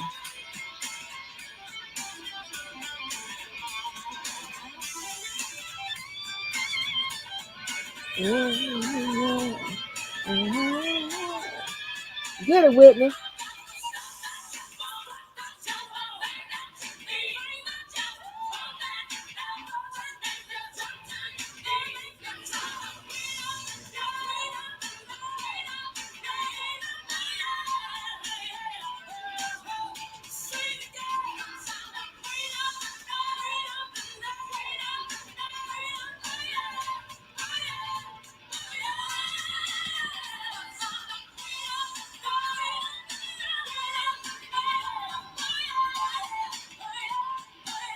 Oh, yeah, baby.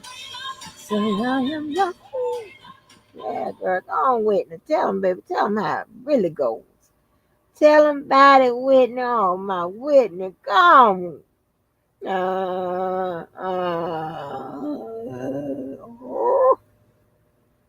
You got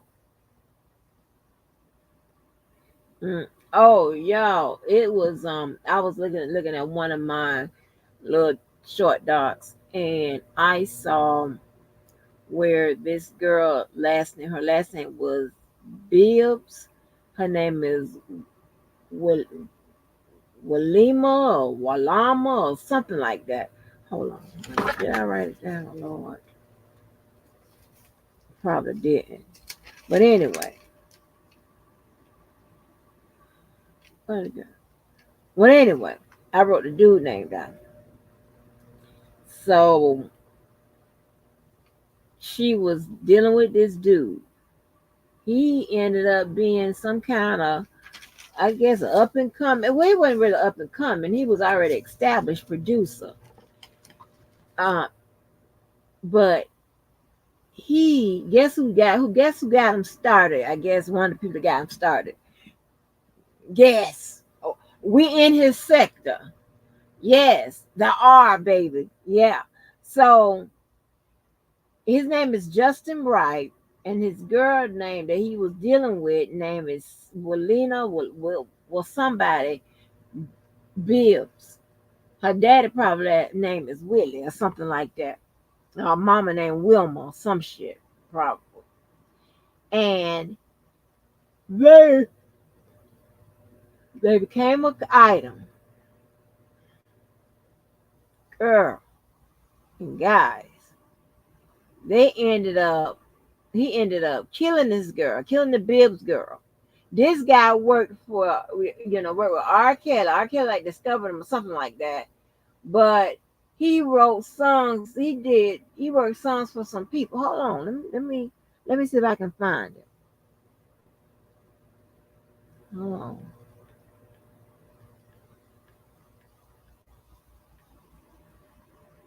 These people is killing us.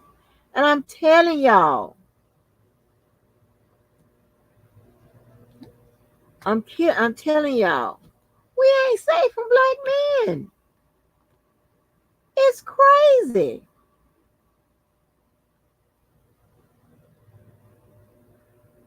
It is the craziest shit. I just don't want them to kill us. I'm definitely considering stop talking shit to these black men and stop trying. I'm definitely considering this shit.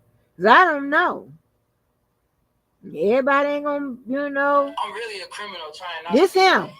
I'm so honest about it. Like I've been arrested for 26 violent felonies. Oh my God. Who are you fighting? Everyone. I love to fight. It's my favorite thing to do. That is my problem. I like to fight. I do all bad things on accident. This is the story of Wilena Simone Bibbs, age 20, an aspiring singer who was gunned down by her multi-platinum songwriter and producer boyfriend, Justin Wright, age 34, who she met not too long after she relocated to Atlanta, Georgia, to pursue her music career.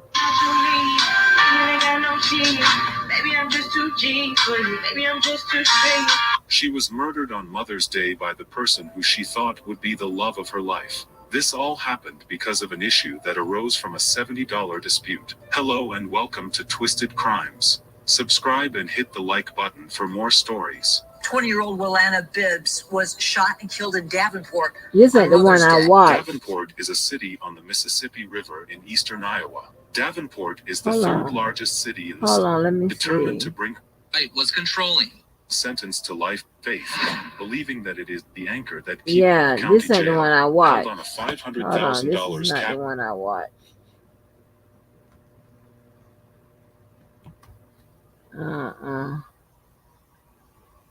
I want the one I watched. So cause they talked about it through R. Kelly and that girl.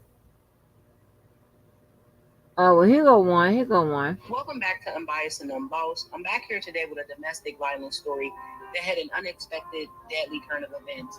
A woman who goes by the name of the official and both on Instagram and here on Have you ever heard of this? use of X, that goes by the name of Jay Wright by sharing You- her domestic you right. violence story. From what I gathered, the official Ann is a singer, and Jay Wright was a protege of R. Kelly and producer that worked with many artists, including Rick Ross, Timberland, Gucci Mane. Before their relationship turned sour, they were living together and making music together. Hide it 'cause I'm so excited that I finally decided on you. It's been another perfect day with you. Wanna lay with you, spend the night with you, spend my life with you. Alright, you know I'm down to ride. During 2020, he went to jail. She was holding him down while also being pregnant with their child. However, when he got out, he became abusive. Here's her domestic violence survivor story.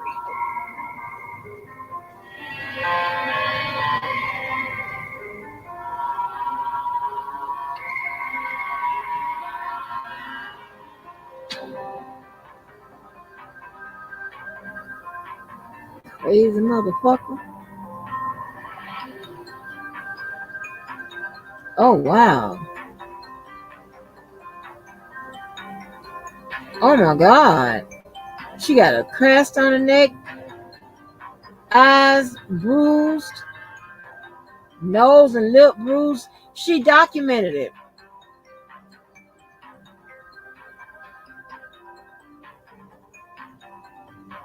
I'm looking at something called Unbiased and Unbossed. This ain't the one I seen, but The music stops, so I'll just speak for the rest of the video. At this point, they're dating. He's holding me hostage in his apartment with her help. He's pistol whipping me. He's drugging me. He hacked my Instagram. He was pretending to be me selling the page. This is a screenshot of a post that he posted, and people were actually sending him money just simply thinking that they were buying the page off of me. And on top of that, he left my PayPal balance thousands of dollars negative, not to mention what he did with my credit score and a whole bunch of other stuff. This is how I look like after he strangled me to the point where he permanently damaged my vocal cords to the point where I still can't sing the same. He choked me out so bad I pissed myself, and then he at gunpoint forced me to drink my piss onto R. Kelly stuff. And R. Kelly was a mentor of his when he was younger. This is another picture of what I looked like when I escaped and he was trying to kill me. Weeks later, he ends up killing her on Mother's Day in the same house where my daughter was. My daughter still has nightmares of this day and speaks about it. Following that, we had to go to court because I was still fighting for custody of my daughter. After all of this happened, 6 months later, we were finally reunited. I'm so happy to have my baby girl back. We celebrated her 3rd birthday. She wanted a Minnie Mouse theme, and that's what she got. We took a trip out of the country. We went to Kenya, which is where I'm from. That's her in Kenya. This is also her and us in Kenya. Those are my brothers, which are her uncles. And I'm just raising my daughter day by day. Together we have each other, and that's all that matters. That's her in preschool, and yeah. If you're like me, meaning that you never heard of this case, my first thought was, who is Willena? Well, Willena Bibbs was a 20-year-old aspiring singer from Durham, North Carolina. She relocated to Atlanta to pursue a singing career. According to Ann, she met Jay Wright through her. Now, they met during the time that Ann is going through her ED and child custody situation. At this time, Willena is in a relationship with Jay Wright. On May 9, 2021, according to Willena's mother, the couple was visiting Davenport, Iowa for a birthday party. It's not stated what led to Willena being shot to death by Jay Wright, but the mother revealed he was abusive and controlling. Jay Wright has now been charged for the murder of Willena Bibbs. The family has a page on Instagram called Willie's Safe Space. They must have saw the video that the official Ann posted, because in their story they called it a lie. I decided to go check out the official Ann's Instagram page, and sadly, Willena's family made the following comments to her. However, the supporters of the official Ann have made the following post on Willena's Facebook page. Because Willena is no longer here, we will never know all sides. My concern is there appears to be some crossover between the time Wright dated the official Ann and Bibbs.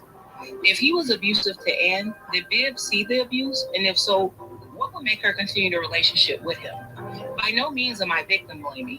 Everyone is responsible for their own actions. With that said, I have done a lot. Wait a minute. Oh, shit. My damn fingers done some shit, y'all. I'm sorry. Wait a minute. Hold on. Hold on. Wait a minute.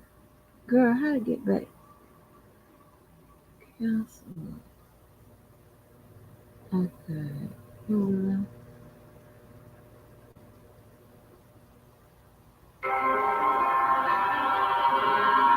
However, the supporters of the official Ann have made the following post on Willena's Facebook page. Right.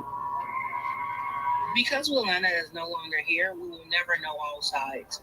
My concern is there appears to be some crossover between the time Wright dated the official Ann and Bibbs. If he was abusive to Ann, did Bibbs see the abuse? And if so, what would make her continue the relationship with him? By no means am I victim blaming. Everyone is responsible for their own actions. With that said, I have done a lot of videos of women who see other women being abused by the same dude and believe They don't they give are a the fuck. exception, only to be treated the same. What happened to this 20-year-old lady was unacceptable. She moved to Atlanta to further her music career, only to be met by an abusive control freak who later took her life. I hope this guy gets life behind bars, and I support both victims. Thank you for watching. This unsuspecting man is about to show just how much of a monster he really is. Oh my gosh. Yeah, so that dude was a mentor by R. Kelly, yeah. But the one that I watched had, I mean, they really linked R. Kelly to the shit.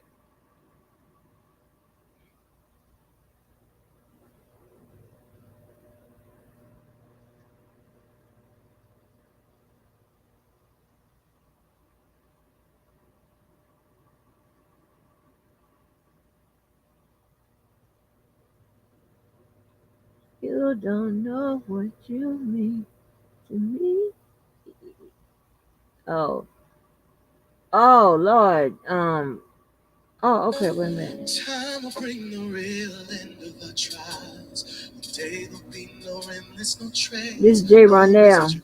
Feelings within you. One day you won't remember.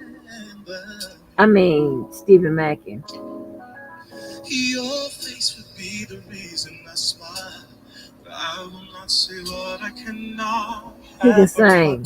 I'll always love you. I hope you feel the same way.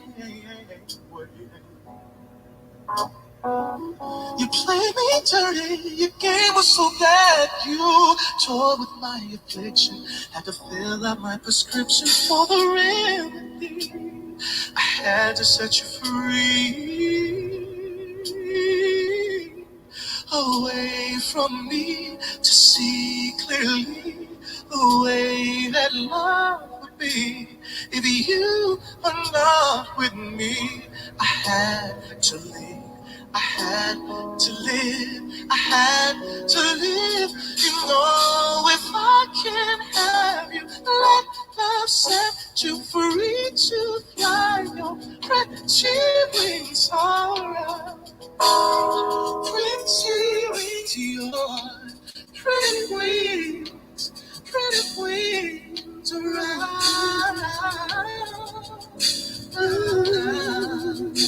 The other person don't even need help. Came wrong, you were right. Transformed your love into life. Baby, believe me, I'm sorry I told you lies.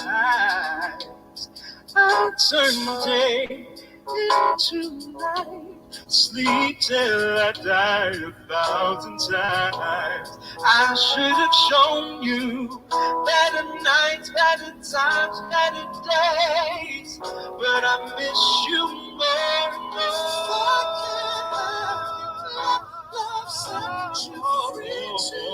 I swear I want to go to Steve Mackey's house where he do this at.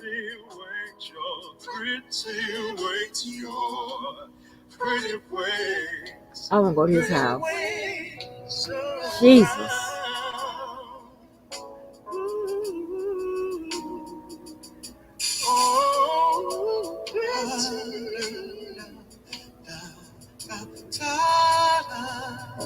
Oh my God. Someone's gonna love you. Someone's gonna love you. You're pretty angel, pretty angel, pretty angel, pretty wings around.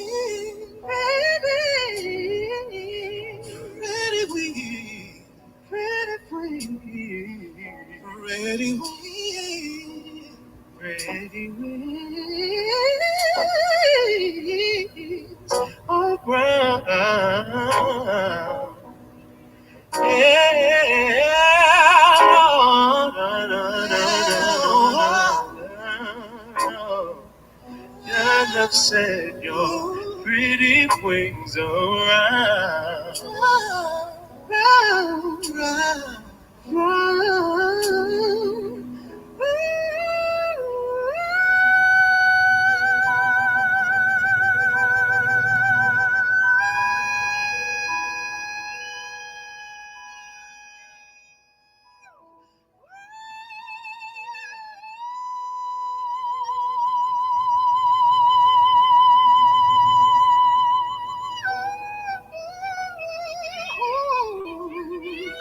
Your pretty wings,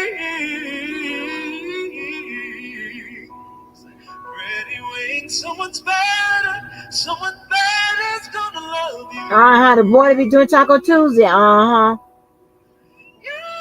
go ahead on Just Speak. Girl, we be on the same shit.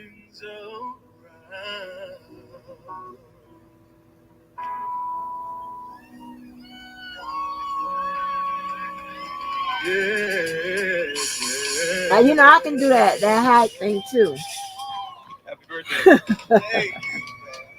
Oh, your voice. No, he ain't shut it down like my boy. No, ma'am. Hold on, let me see if I can find my boy. I can't even remember his damn name. Shit.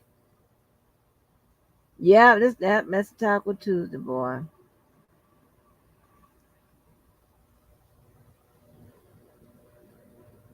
That boy know he can do it, honey.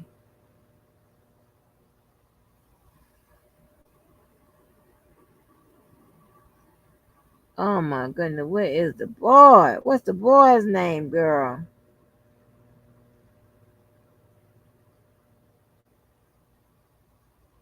I think this him. Hold on. Let me see if this is him. Hold on. Let me see if this him. Yeah, this him. This my boy. This my boy, honey. This my boy. These two together. Stop it.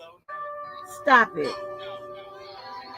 Stop it. They finna say my girl. Share my life. Take me for what I am. 'Cause I never change All my colors for you. I've never heard of this like that, but that sounds good. Take my life. I've never asked for too much. Just all that you are, and everything that you do. I don't really need to look very much further. I don't really want to act good, and you don't follow. I'm holding back again. This passion inside can't run from myself. There's nowhere to hide. Today clowning. No, come on, Avery. No. Come on. We ain't finna do that. We ain't finna fuck up my girl. Cause see, you make me turn on your ass.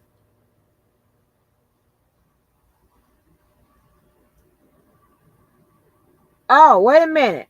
Here go Avery. They finna sing I Believe I Can Fly. Let's hear that. This is R. Kelly sector.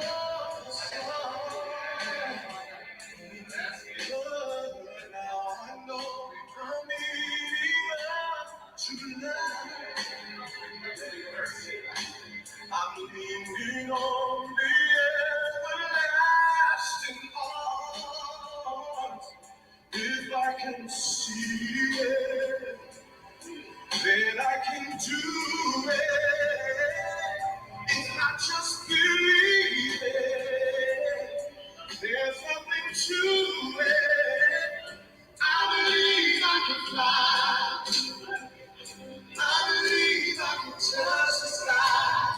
Sing it. Think about it every night and day. Spread my wings and fly away. I believe I can soar.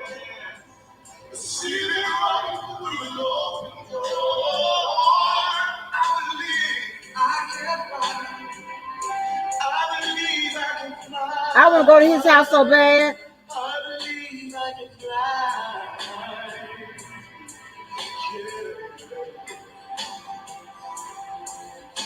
See, I was on the breaking down. Sometimes I wish it seemed so loud. There are miracles in life I must achieve. But first I know it starts inside of me. If I can see it, then I can be it. If I just believe it, there's nothing to it. I believe.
shit. You better know it. You better know it, baby. Baby, what? Baby, I found the best. Stop playing with it. Oh, baby, I was over here, honey, had my arms up. Oh, my head thrown back, child. Girl, that Avery texting me. Oh, he texting me out, honey. He texting me out. I know that ain't Brian Knight over here at the place. It's usually hard for me to let go and just perform, so I chose this so I can do a little bit of both.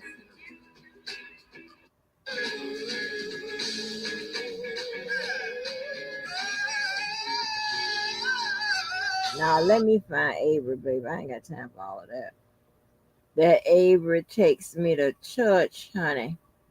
Makes me throw my hands up. It's one where that boy, him and Steve Mackey, tore that shit up, honey. Stop playing with Avery. Girl, you be in the same streets I be in. Girl, come up here so we can sing. I believe I can fly like they just did. I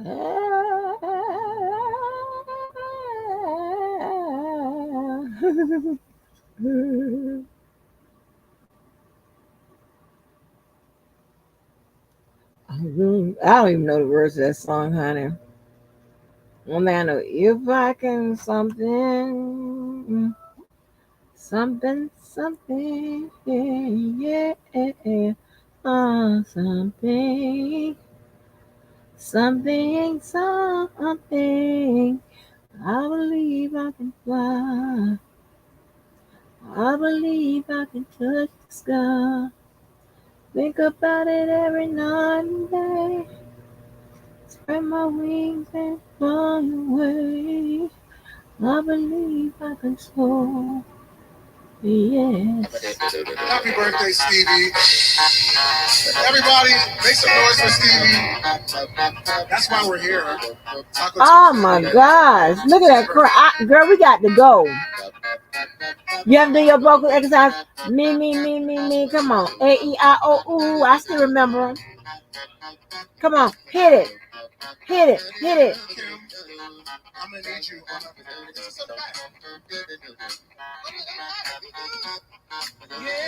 And all they have is, I got a keyboard. We got a keyboard and everything. Girl, stop playing with me, huh?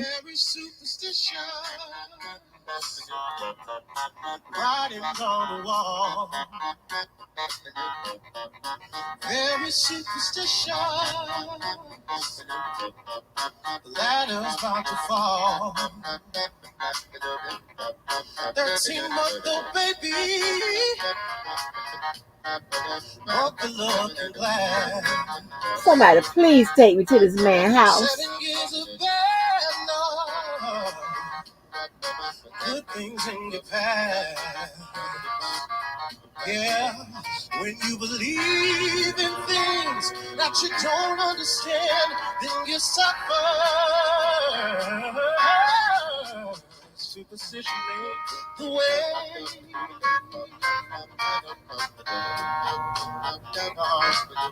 Ooh, very superstitious. Wash your face and hair. Rid me of my problems.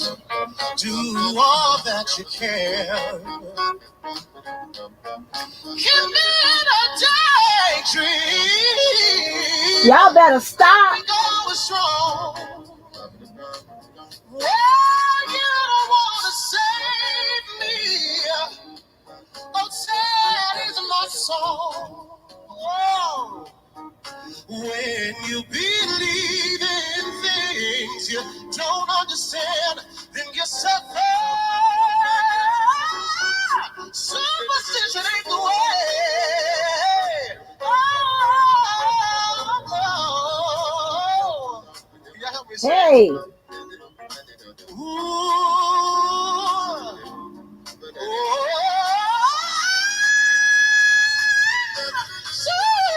Superstition ain't the way.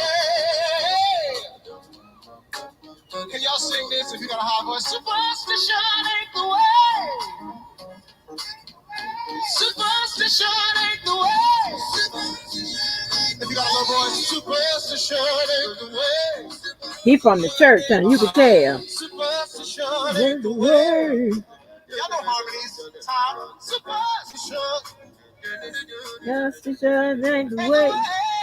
Fight. Come on, all y'all sing. They directed y'all. Come on now. That's how this go. What you need, you know I got it.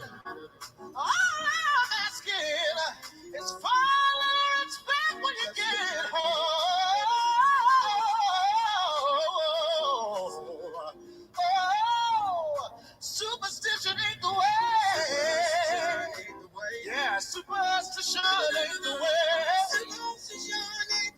First verse. Oh, there is superstition. I said, write it on the wall. Ooh, there is superstition. Oh, the light is about to fall. Said, when you believe in things that you don't understand, then you suffer when you believe in things you don't understand, then you suffer. When you believe in things you don't understand, then you suffer.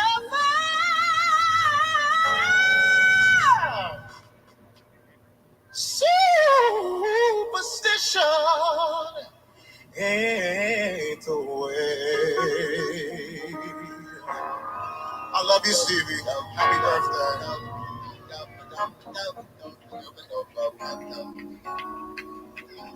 I want somebody to take me to. I want somebody to take me to that man's house, honey. That man, baby, they have it going on. Let me tell you something. Let me tell y'all my little spots. Seem like Just B knows my spots. Oh my gosh, good gracious! Now let me show y'all another. Oh, baby. Okay. Come on. On my own way. Amen. Now listen to this. Listen to this sound. Let me see if you done heard this one.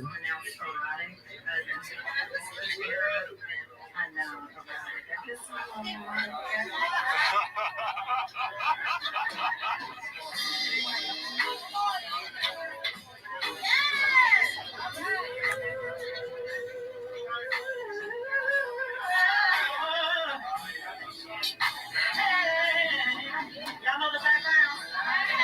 Y'all sang with this thing out here.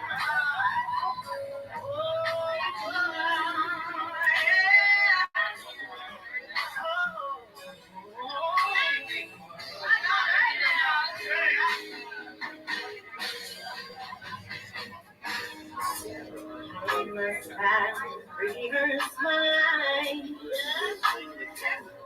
1,000 times until I had to put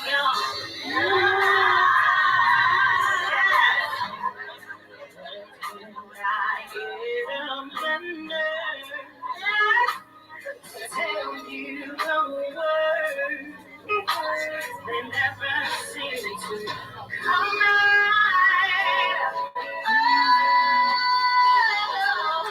Come on.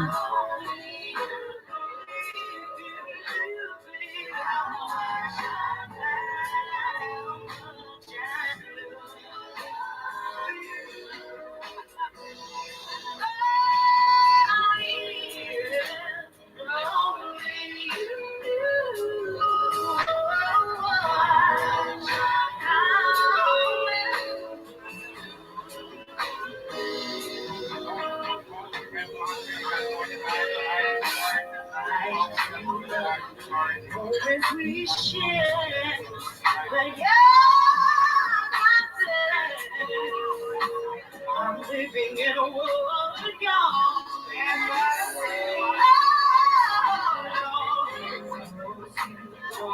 It's suspense, probably careless about the changes that I've been going through.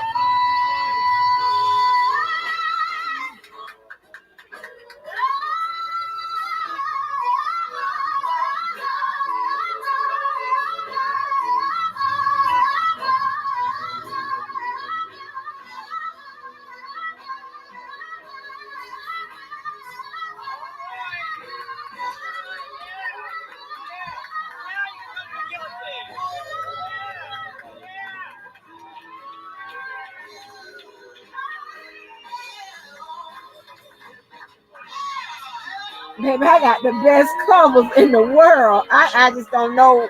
Like, anybody else got some covers they can contribute? The girl.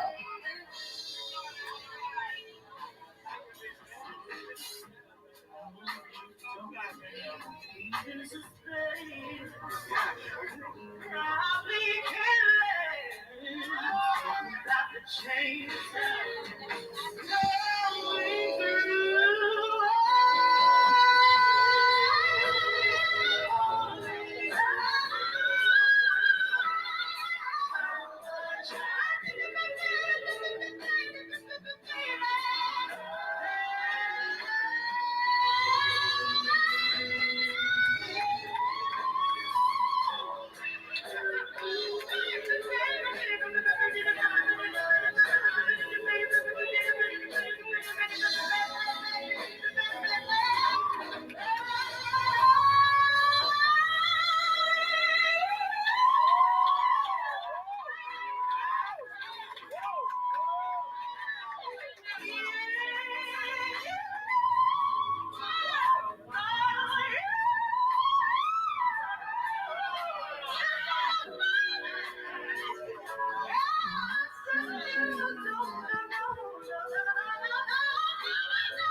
That's Kiki Wyatt.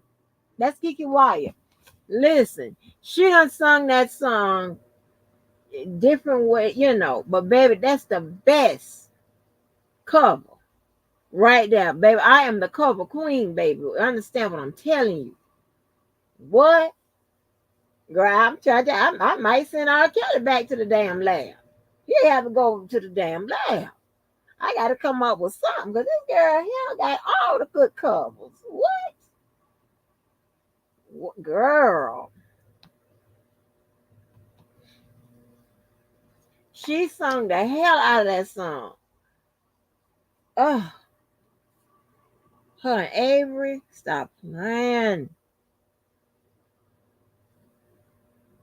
Let me see if they ever gotten together.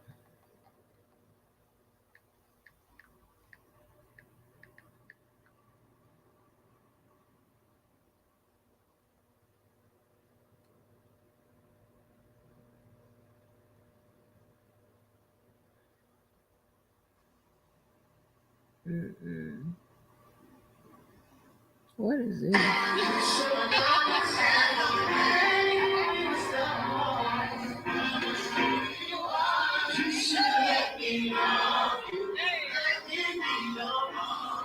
I know Chris Brown ain't to that boy house.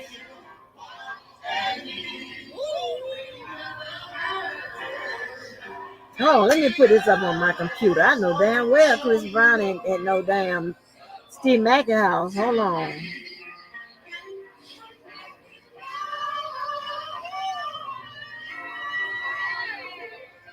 Let me see.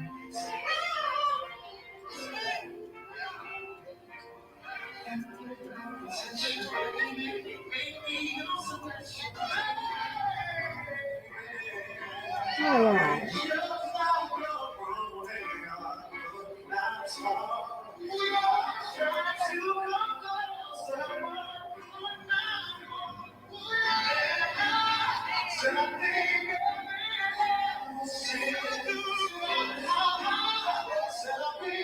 Wait a minute, I think they was there. Wait a minute. Oh, they was there. Oh shit, why Chris up there with the people?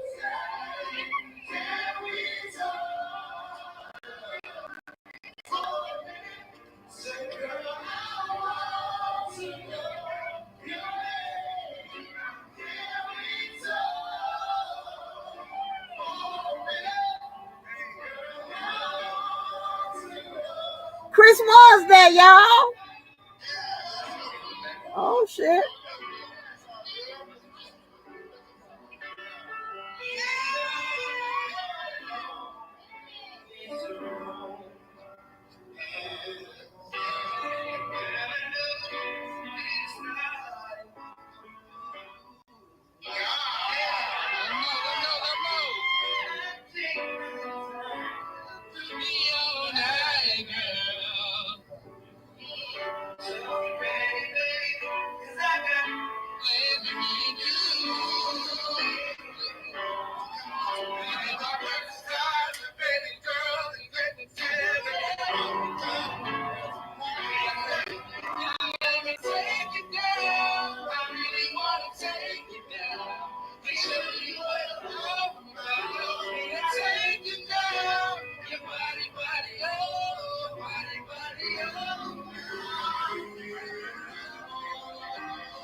Girl, wait a minute. What? How I missed this? Chris Brown. They say Mario, but I don't see no damn Mario. Tank. Oh, that is Mario. I don't know Mario like that. Tank, Chris Brown, Steve Mackey, and it says they at Umar Kamani's birthday. I don't know who the hell that is, but check this out right here, girl. Now listen, Chris, baby, you know I love you, boo boo. You know I love you, sweetie. But baby, don't follow Avery and them. Don't follow Avery and Steve Macken. Don't follow them, boo boo. Get on out of that. Get on out of that. I think you know you might can do something, but Steve, baby, go ahead. I mean, Chris, baby, go ahead on, sit down. Get on with the first time. You should say song, F you back to sleep, boo boo. Don't do that. Don't do that. Know your strength, huh? See your mom got a rule when it comes to competition, baby. I don't get in shit unless I got a goddamn 75% chance of winning. You better take that advice and run with it. your ass down. Yeah, Mario can sing too. Yeah, Mario can sing too. Girl. Oh, for real? Oh, Shaka Khan Tiny Desk. Okay. Yeah, I like Tiny Desk. Girl, you been in all my little spots. Get out my spots, girl. Don't have me bumping to your ass. Girl, all my little spots. But yeah, Crystal, don't do that. We don't do that, boo boo. Well, it's the first time. Now, Kiki tore that song the hell up.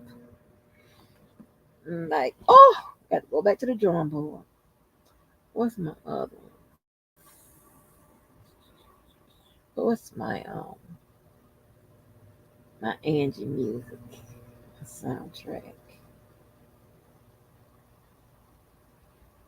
Look at me, amazing. I remember, but you never know. Every day, there's a place I want. Now I see the world over, but I cannot prove. I'm gonna let Christina do it. She didn't do it. I'm gonna let Christina do it.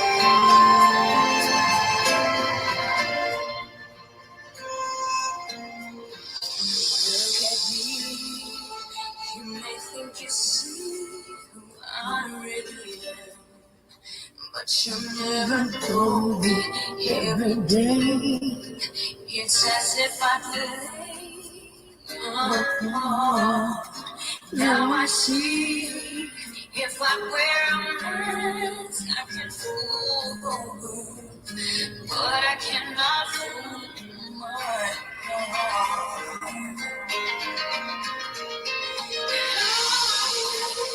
Is that girl I see staring straight back at me? When my reflection shows who I am inside. I am now in a world where I have to hide my heart.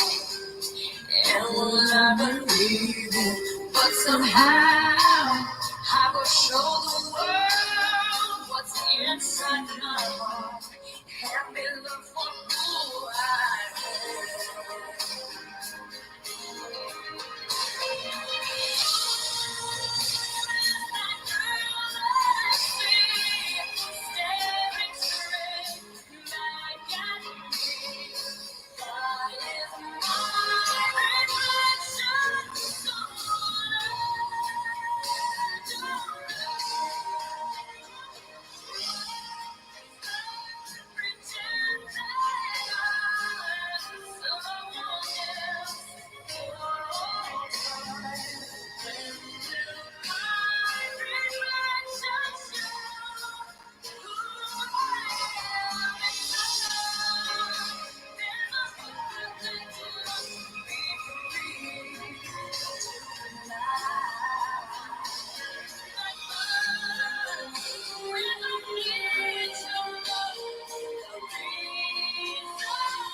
They be doing my little songs. They be doing my little songs proud, honey. They be doing my little songs proud. Yes, honey. You know, I just drank the chaser, not the drink, Judge. I'm a cheap sidekick. I just drank the chaser. Give me the Coke. Give me the Coke. Mm-mm. I cannot um this song that is so rare. I know, they ain't checking for this song. What is it? Pull it up over here.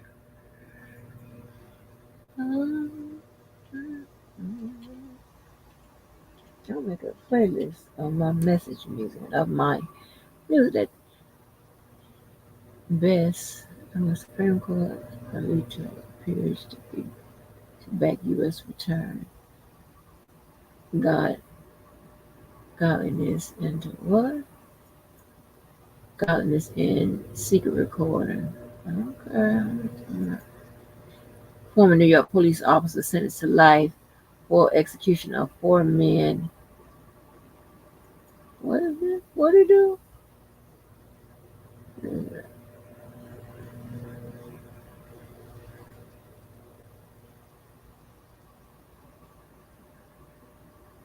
Oh wow. The job of the police officers taking killing folk. That is bad. I never give never give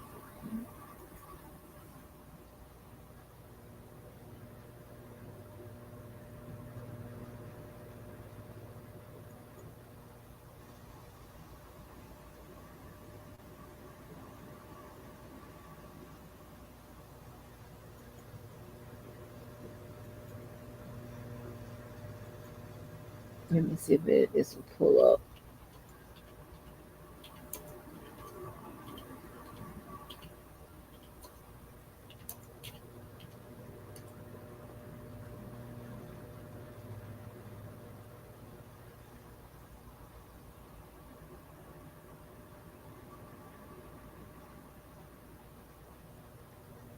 Why that shit ain't coming up?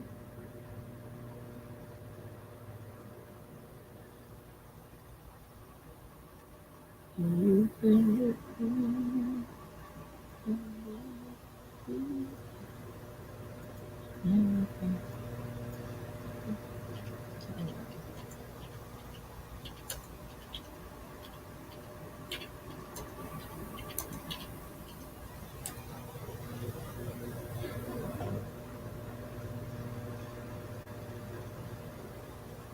Mm-mm. Okay, here it is right here. Okay. I bet you I ain't never heard this one.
my world. You touched every emotion from the start. And when the road gets rough, you have someone you can turn to. I can't put into words the joy you bring my heart. You take my breath away. Please believe me when I say you can depend on me. Look how long we waited. So nothing's gonna change.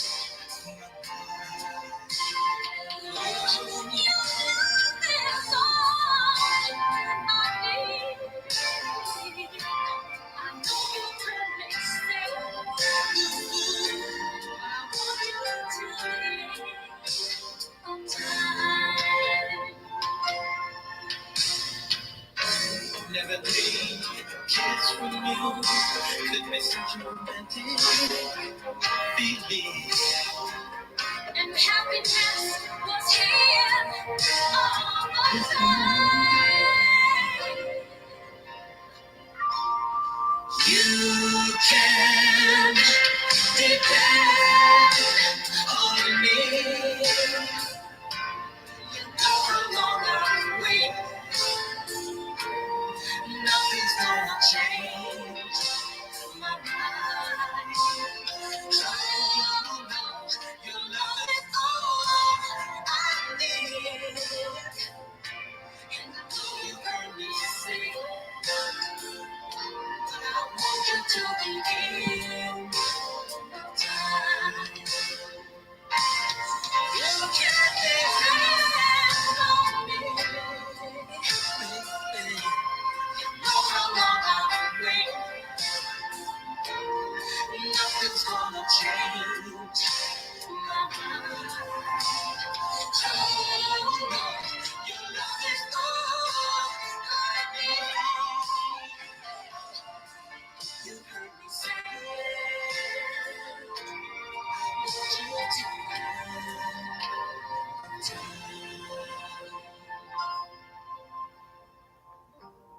what do till the end of time.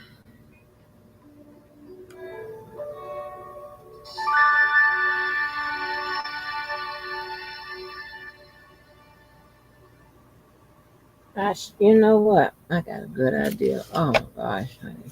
Whew, I am the idea lady. So check this out right here. Let me tell you about that song. Let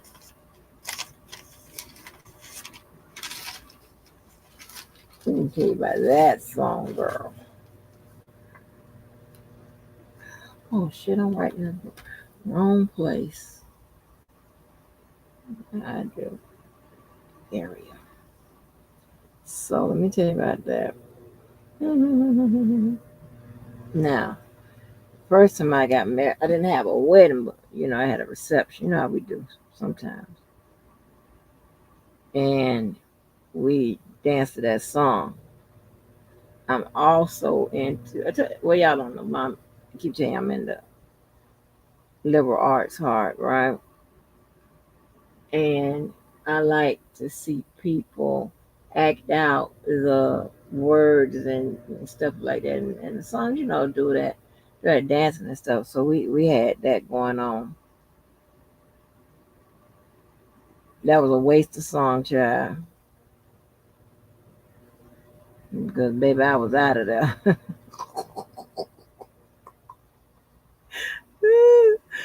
She gone. She gone.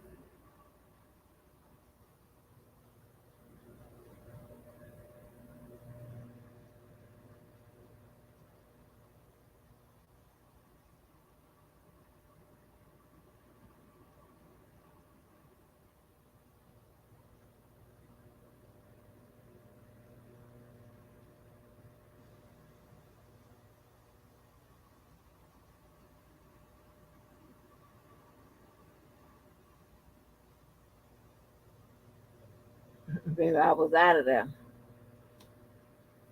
Get my ass about it, baby. See, when they stop messing around with that religion, the sign, I'm gonna be crazy.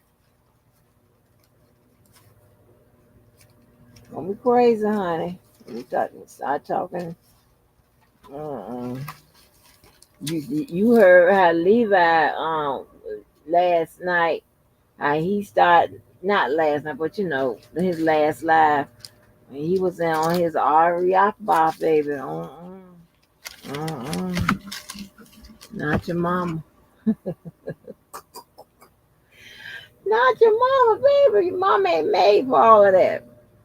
But it was very pretty. And y'all can have that song. Have it. Take it. Take it. I knew the steps that I wanted and everything.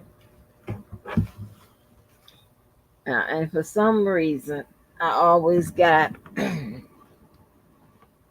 don't know how this happens, but of course, my ass is too old and too whatever to perform any goddamn thing. I'm not doing it, right? But anyway, I'm always in some associated to some kind of performing arts, something. I don't know how this works. Or some people that do that type of stuff. You know. One of the guys I called on that video, I said I'm back, like MJ at 23 or something like that. His wife, for his birthday, she's always into the dance and all of that, crib dancing and stuff. And child, for his birthday, they always surprise him, right? My daughter, everybody always surprise him. And girl, his wife broke out into one of them dances and shit. And baby, she started crying and dancing. I was like, oh Lord. It'd be pretty, but I don't all that touching stuff, whatever.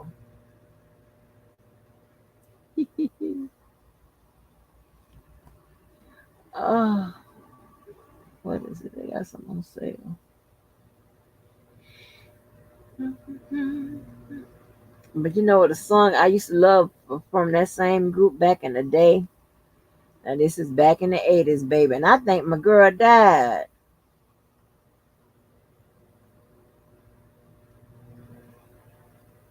I think my girl died. When I tell you, I used to think I could sing this song.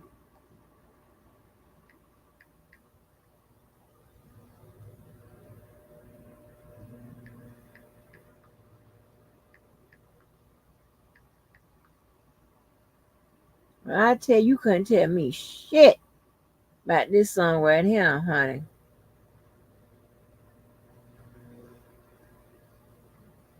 Let me see.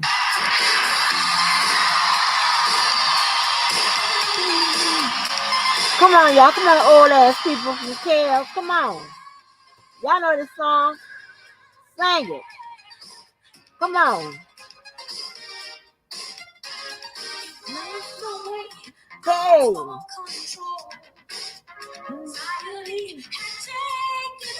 Hey.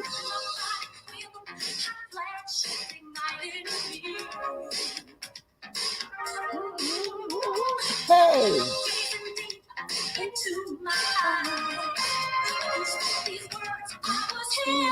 Hey.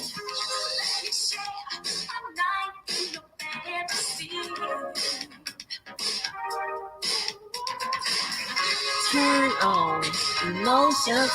I'm put together 80s thing. Hey.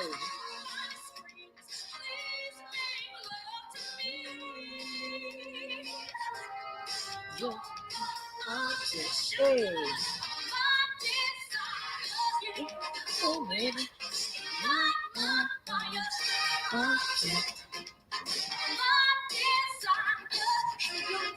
Turn me on.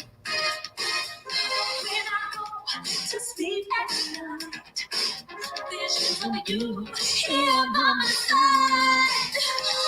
Fireworks explode This is my part right here. Hey!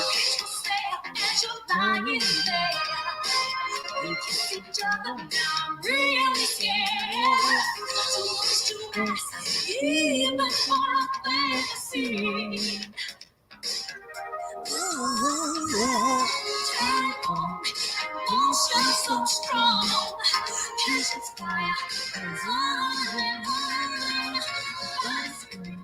please make love to me.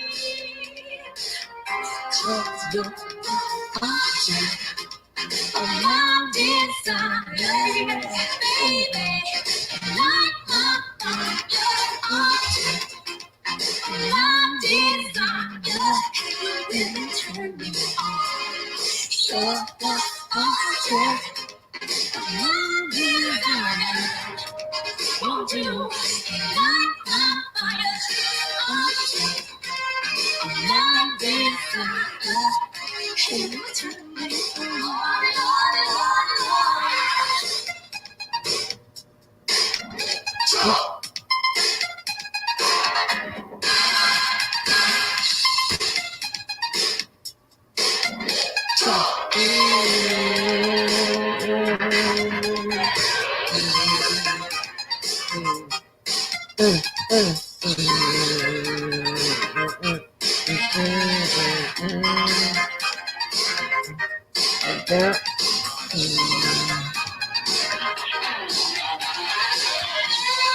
I love me old nasty guitar.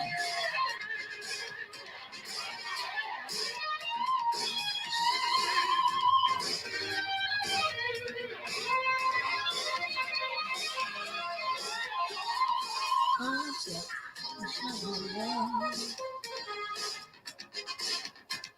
need your love. Come on, baby.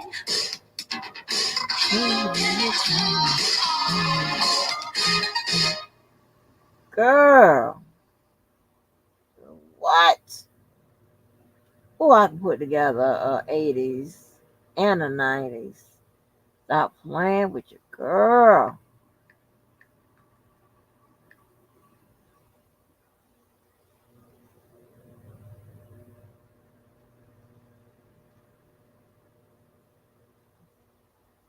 Ooh.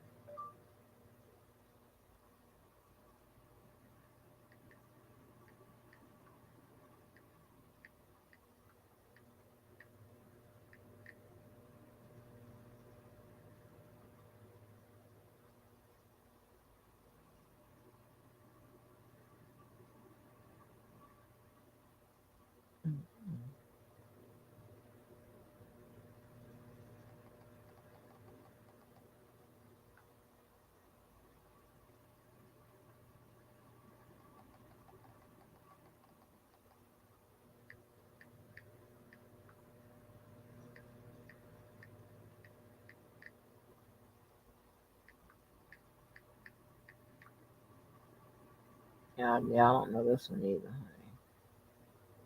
honey. I'm somewhere in the lane by myself. I'm in the lane by myself.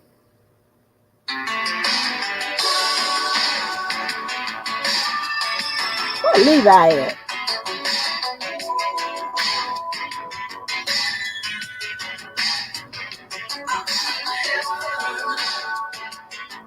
Hey.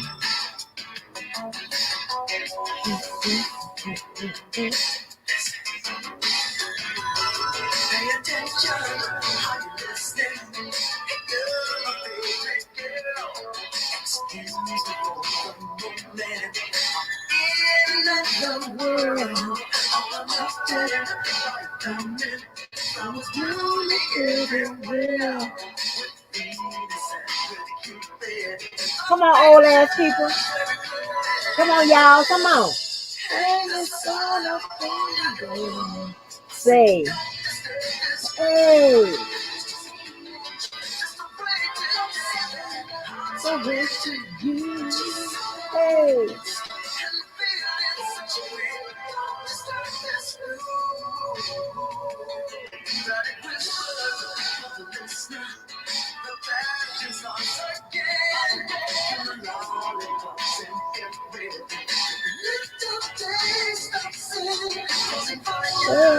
Desire.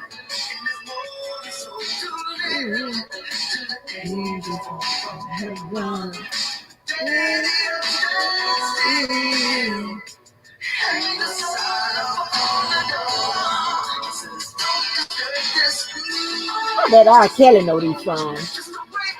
Shit, where his ass at? Hell, come on. Shit.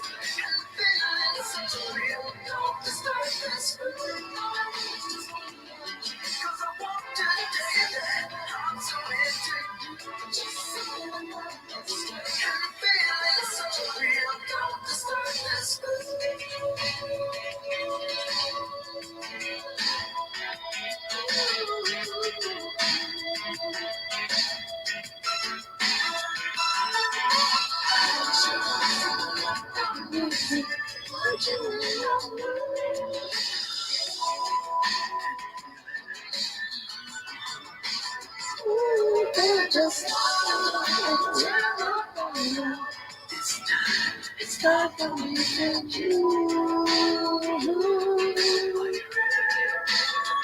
Come on, come on. Hey, hey, hey.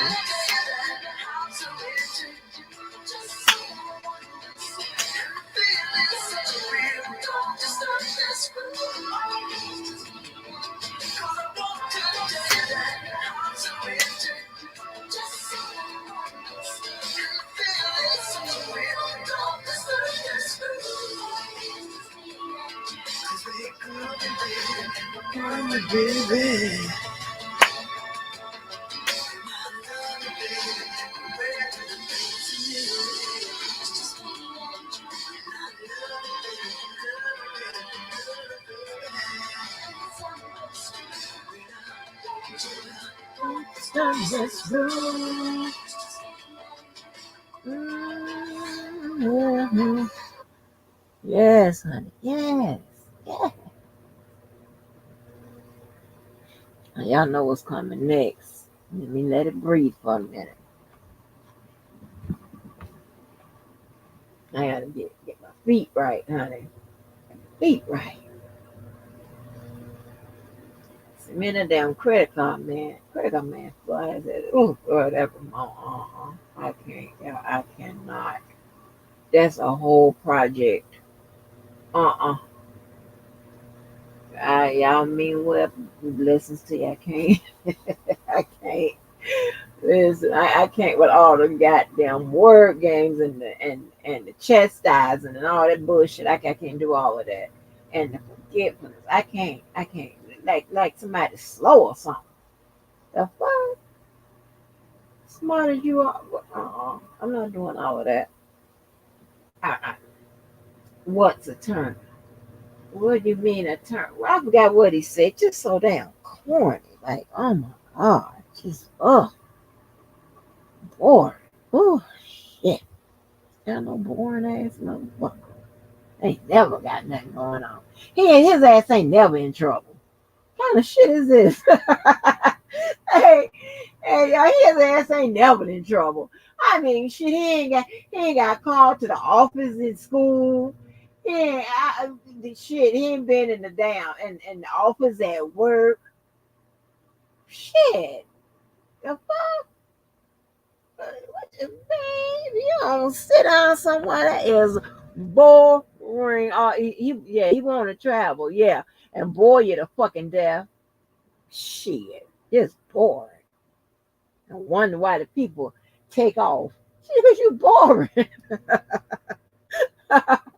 You be playing all these games like you slow or something. I got time for that. I got time for that shit. Y'all got me fucked up. Y'all ain't finna get me all roped up in it. And he got a motorcycle. I ain't got time to be worried about no goddamn body else. I got enough people on my list to be worried about. Trying to kick people off the damn list. Hell. Born ass damn man. Y'all know what's coming next, baby. Hey, come on, come on, come on. I think it's 80s.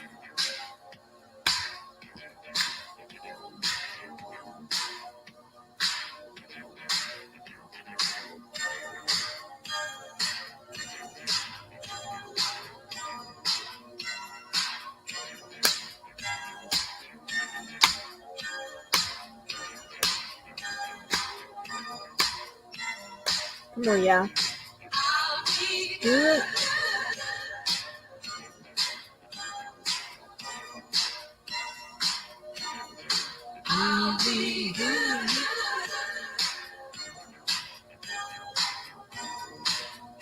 Come on. Passing in the streets, words unspoken, silence unbroken, just by chance. Going through romance, cries of sad, no room to get. Oh.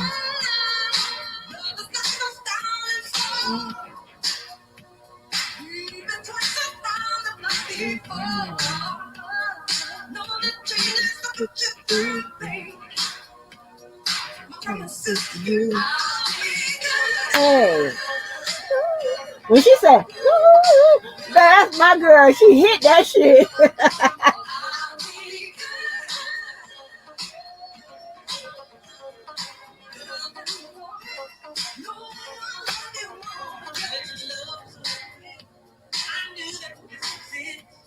So much emotion, so much devotion. When we talk, we never know. Your telephone line is like right to my heart. Love me, babe. Your love is knocking down and she Love me, baby. you may hide and hold your door. Baby, baby. I swear it's true. What you gonna do? I'll be good to you. Don't you wanna be good, baby? You know that I'll be good. So good. So Don't good. you wanna be good, baby? You know I love you. Hey, get it. Don't be afraid to give. Hard to settle down with. Good, I'm bad. I'm bad, I'm bad. Hey! Good. That girl, hit that shit.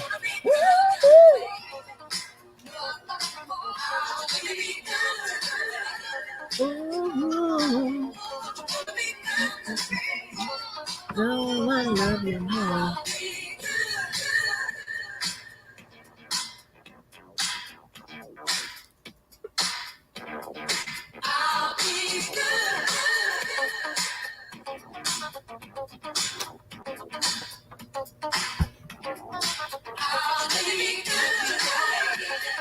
Never stop.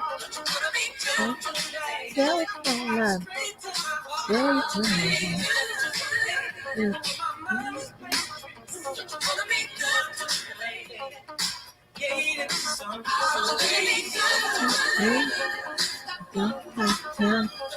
Don't be afraid to give. Hard to settle down. Good, I'm bad. I'm better. Baby, stop playing. Stop playing with us now. Don't play with us now. Don't play with us. Don't play. Don't play. Do not play with the A because it might cost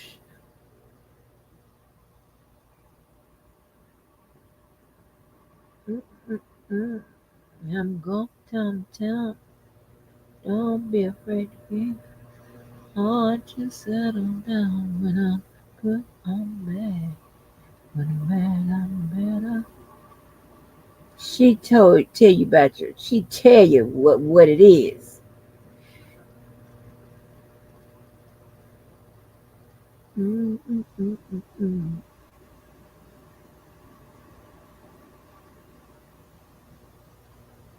Tell them. I wonder if she performed that alone. She said that dude. You know, I be watching the you know, I love music, but I also love the formulation of, you know, I love liberal arts period. Movies, music, whatever, the arts, whatever it is, plays. But I don't go to, I ain't never been to no Tyler Perry play, none of them type plays. I ain't never been to that. But I like to see the formulation of them, and I like to see them act out. I look at the expression on the people's face when they be singing the songs and stuff. I'm like, okay. Because when and that's why I used to love videos. Oh my gosh, I used to love them damn videos. I used to watch the hell out the damn videos. Okay.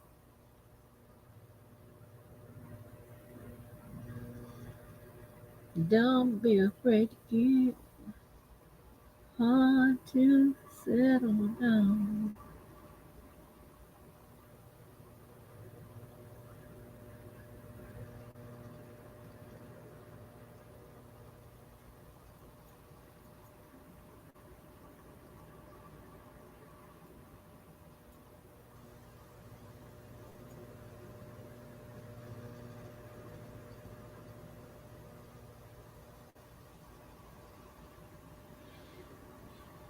Okay, what can I find here?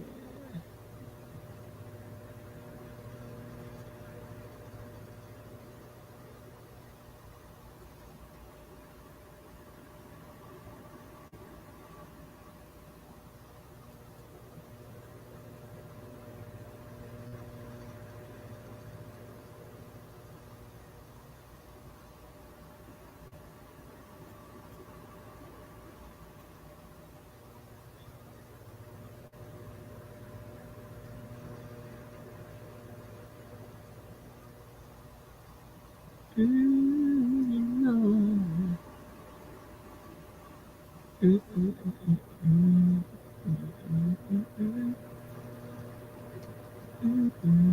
Love, baby. Love you, baby.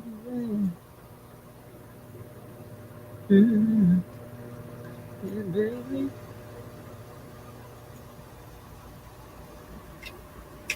What you gonna do?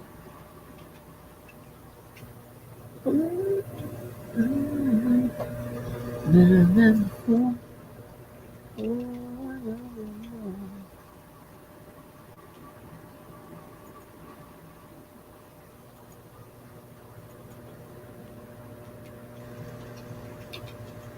Oh man, boy, I wish we had a contest or something. Ooh, give me the 80s,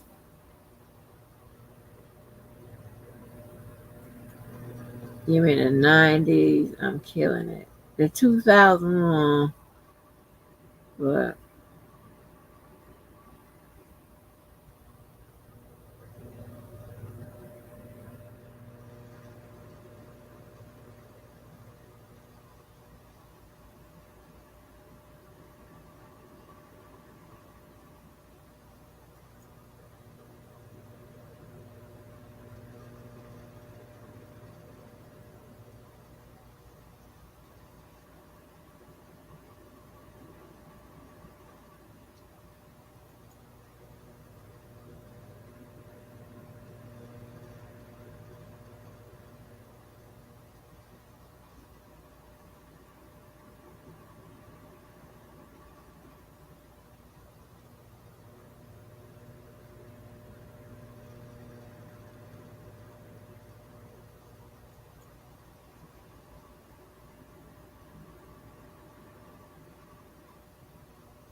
I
got it coming.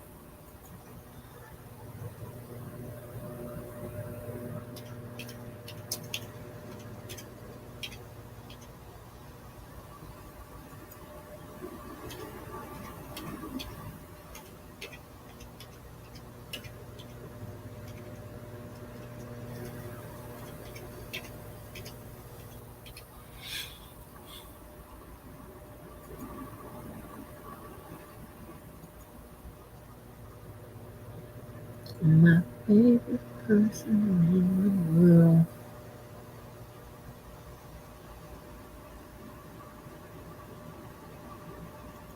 My favorite person in the world.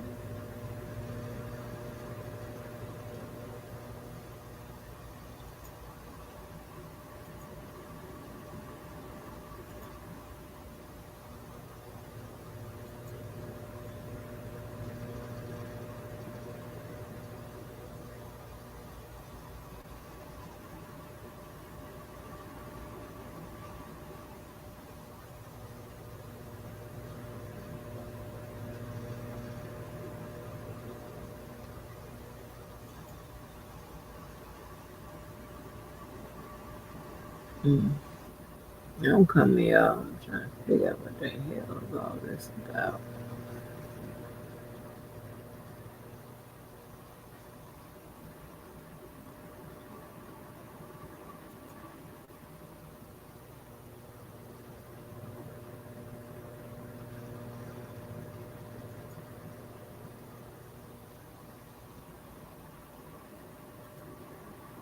Why does it tell me to do all these things? And when I press the button, I don't see what I need to do. Yeah. I don't see what I need.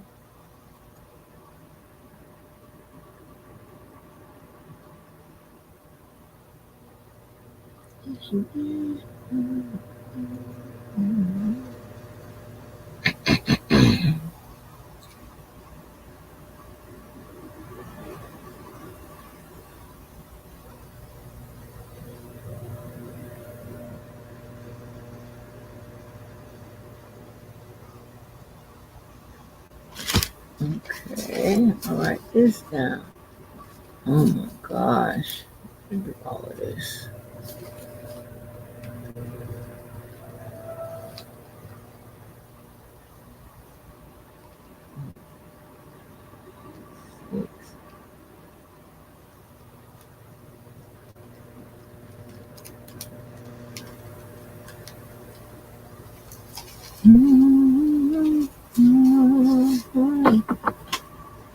Okay, let's see what I got next.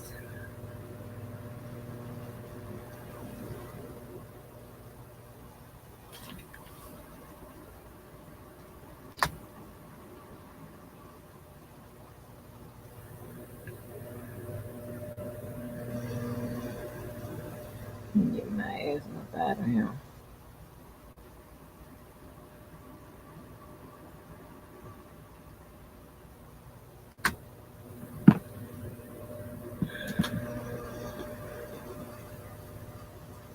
Let me see. I got the hits, honey. I have the hits. Okay, I'm gonna play Billy one more hit. I noticed.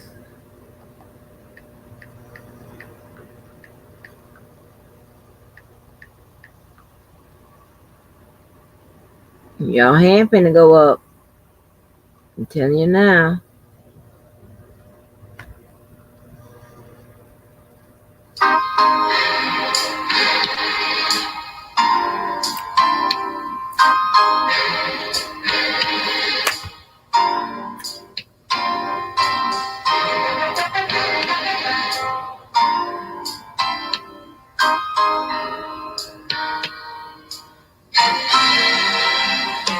It's got to be real.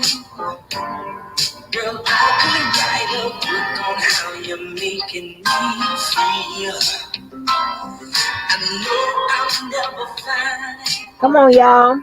another who could match the love you're giving to me. So, Come on, y'all. Get up. Get up. Get up. for the lover in you, this ring means I'll always be true. This is how we'll start loving you this time. I trust you, yes I do. And girl, you're not the kind of I could easily charm. 'Cause the meaning of love is always shown to me when you are wrapped in my arms.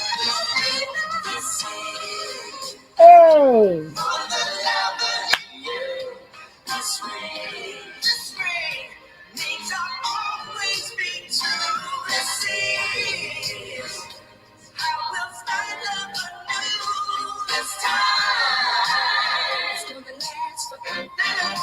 I wanna give you love for the lover in you. I love you this way.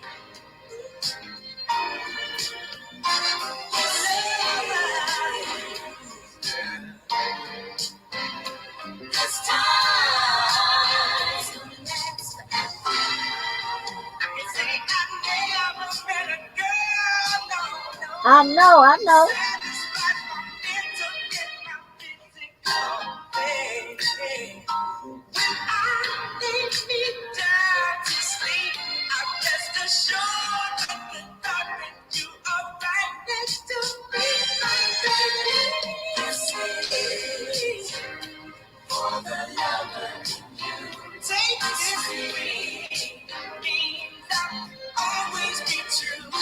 This is how we'll start loving you. This time ain't gonna last forever. This is for the lover in you. This ring. Oh, this is sweet baby. This time gonna be together.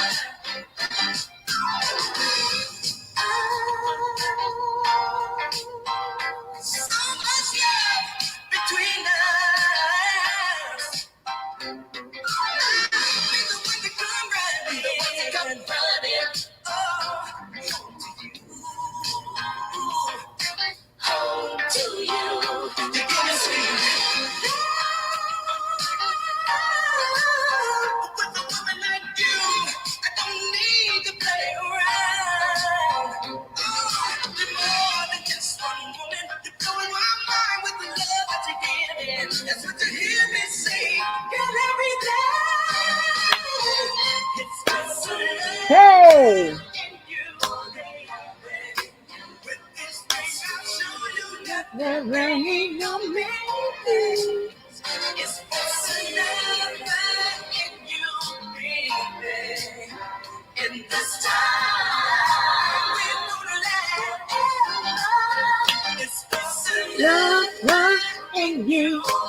Hey.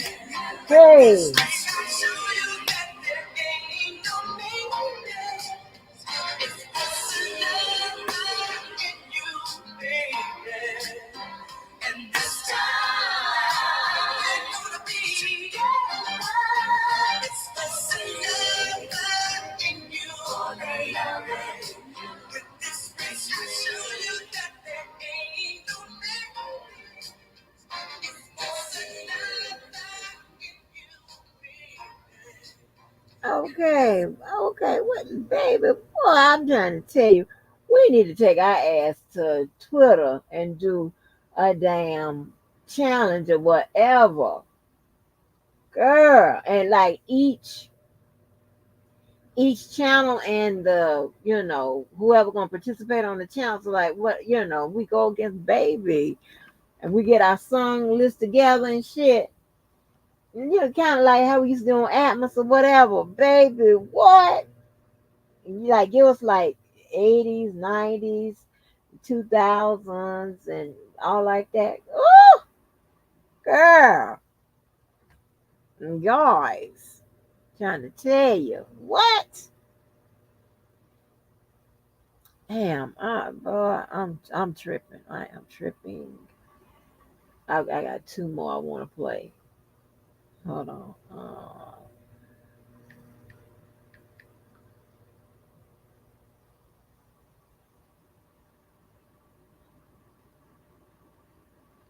Why is it getting stuck?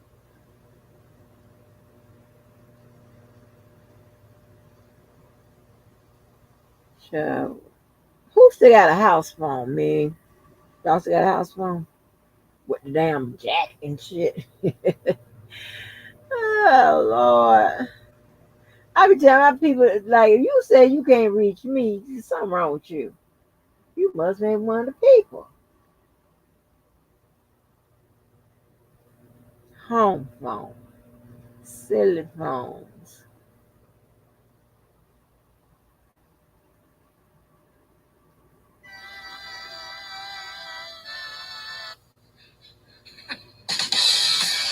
Come on, y'all. Come on, y'all. Come on. Hey.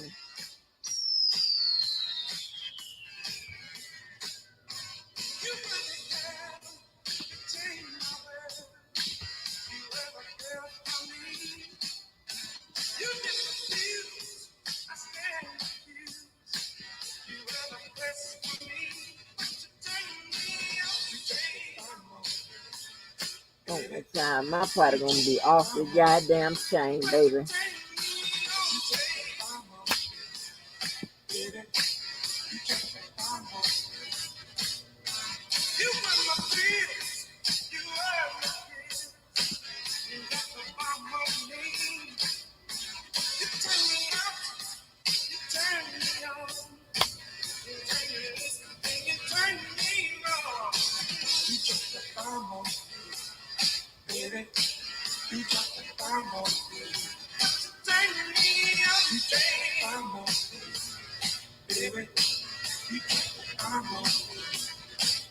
just like I need such a second free. You took me to the sky, I've never been so high.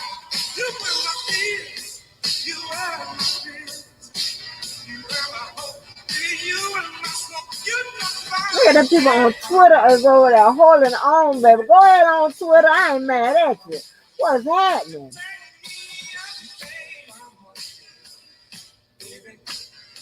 Them people on Twitter want to get it. Damn, boy, I need to go back to Twitter. I need to go live on Twitter and shit.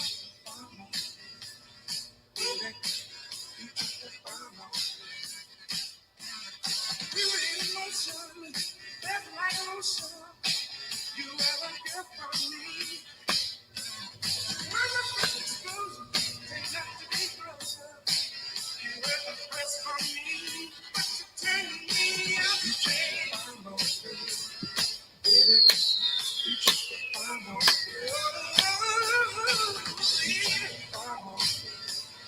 Baby, you just find out. I want You got the bomb on me, baby. Hey. Yeah.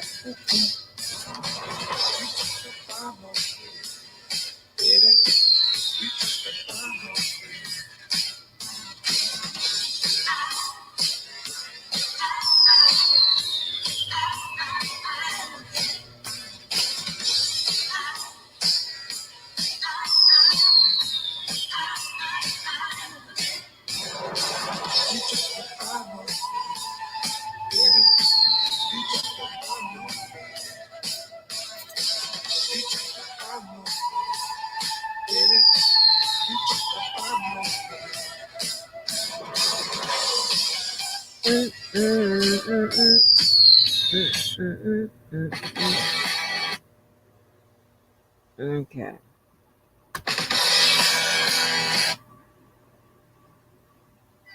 Please don't start up again.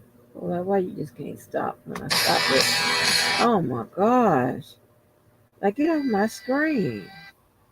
What is keep happening?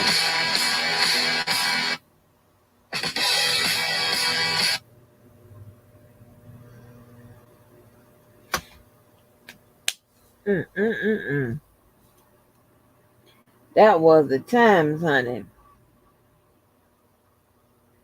Now, we were young, but we were still listening to that shit. Our parents was juking, remember? I think it was juking in the 70s, but they were still juking in the 80s. We was kind of cutting the rug too. What? We had BT, we had MTV. Don't play. I don't know. I forgot when VH1 came along. But I know we was the first one in our neighborhood to get goddamn cable in the hood. Get cable. Surely was. No, I never forget that.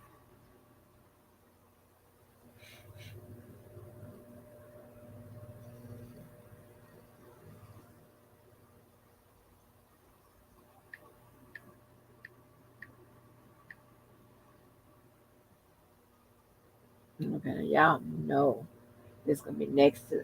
Maybe I should make this the last one so I can get on up out of here.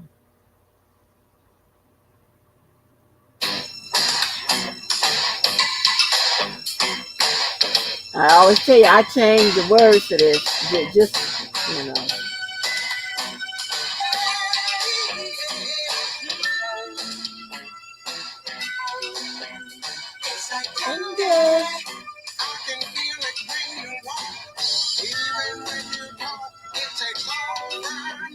It's like anger. Feel it too. Hey. It's starting now. It's the same feeling I always seem to get over.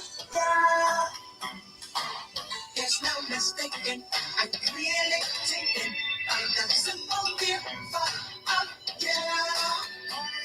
Hey.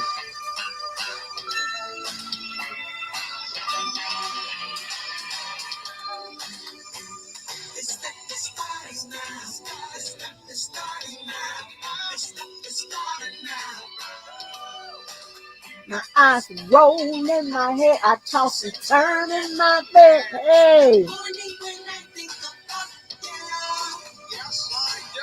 Simply put, you're the reason why. Even though I'm real shy, I have to do my best for you. And babe, I don't. 'Cause you are perfect. Fashion. Hey.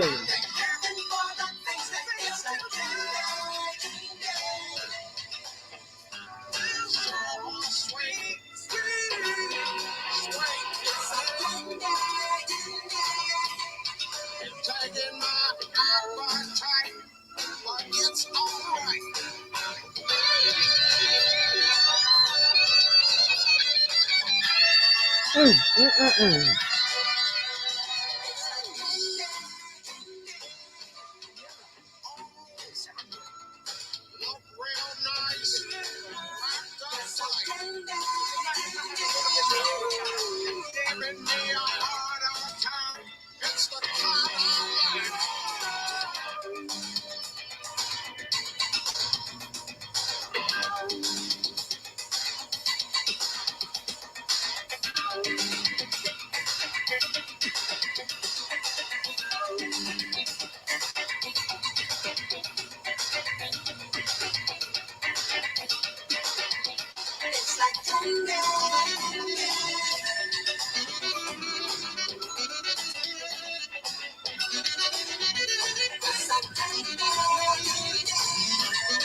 You know.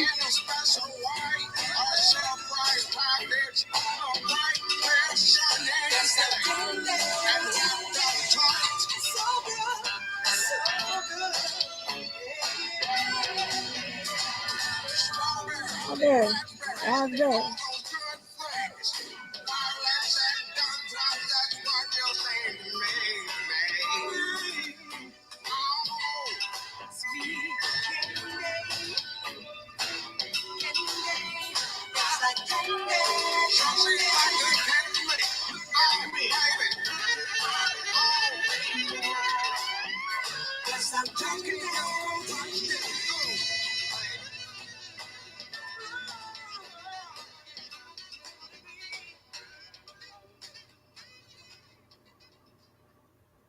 They're so damn silly.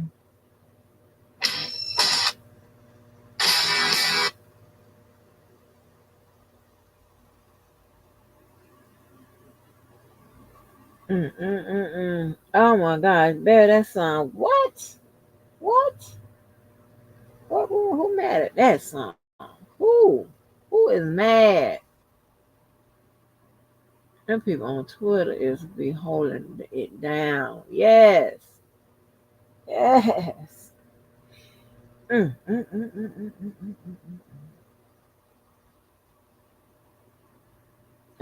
one more, and I'm really going after that.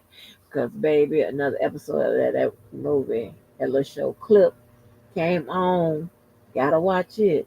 It's about that Donald Sterling child. How that girl, that crazy ass girl, they got her portrayed as she kind of goofy. How she did Mr. Sterling, honey. She recorded his ass and blackmailed his ass. Baby, she was over it.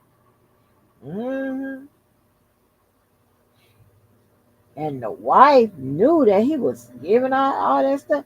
And I think that man, he turned 90, child, this year, last year or something. The fuck? Mr. Sterling? Okay. Listen, okay, this got to be my last one. Here we go.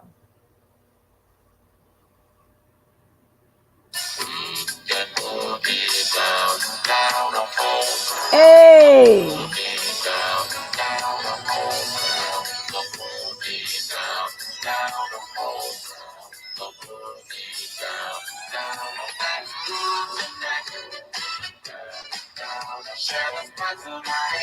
Hey! Hey, come on. Get it, heck. If you don't know nothing about it, ask somebody. Get it.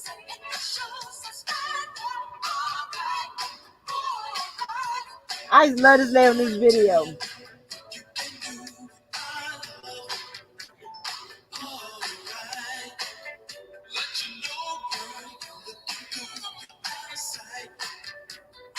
All right, just move yourself. Right, 747. Move yourself. Get it, y'all.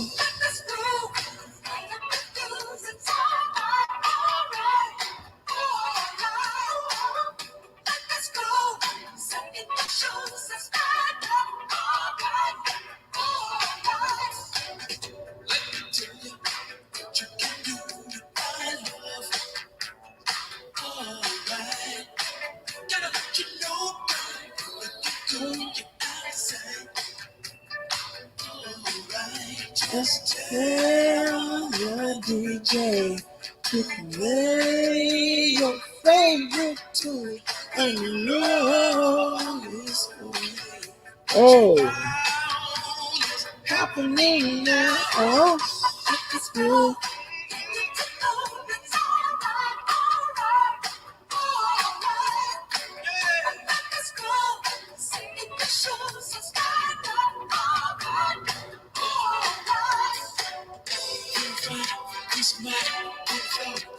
Time. I'll be there after a while. If you want my love, we can boogie. Hey.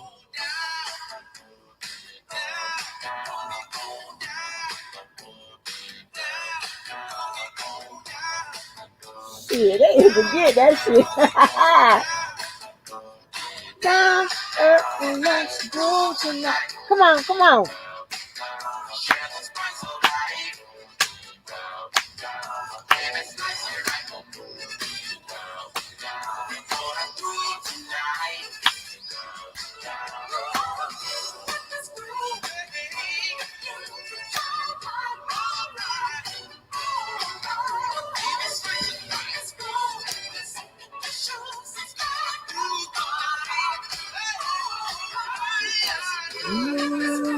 Yourself.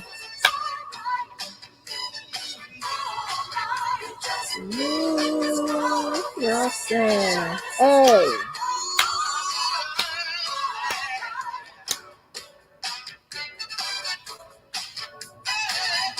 Oh my God. Oh, you two, you're gonna have to stop with that foolishness, that pettiness.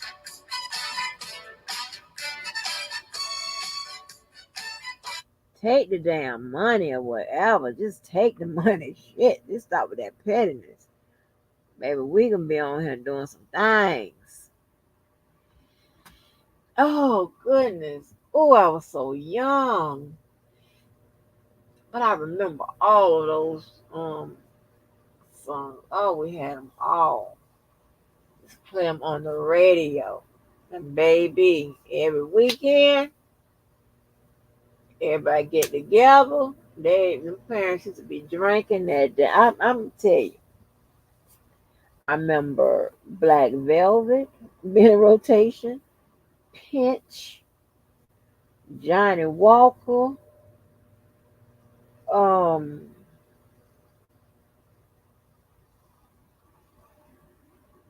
they ain't pull up with that E&J and Bacardi. They ain't pull up with that.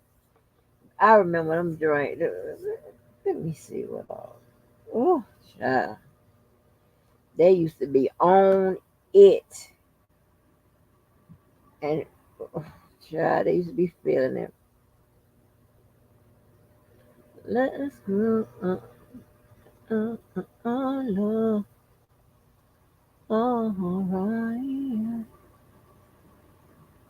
Is any of these liquors still in rotation?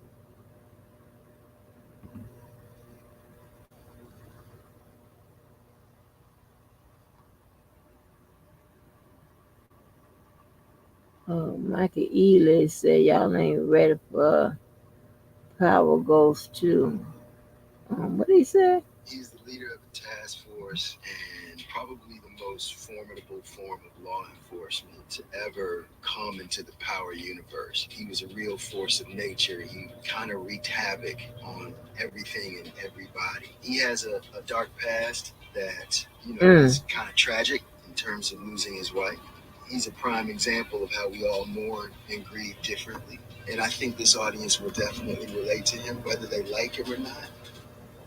I think that's up to them, but it's not my job to be likable. It's my job to bring the pain.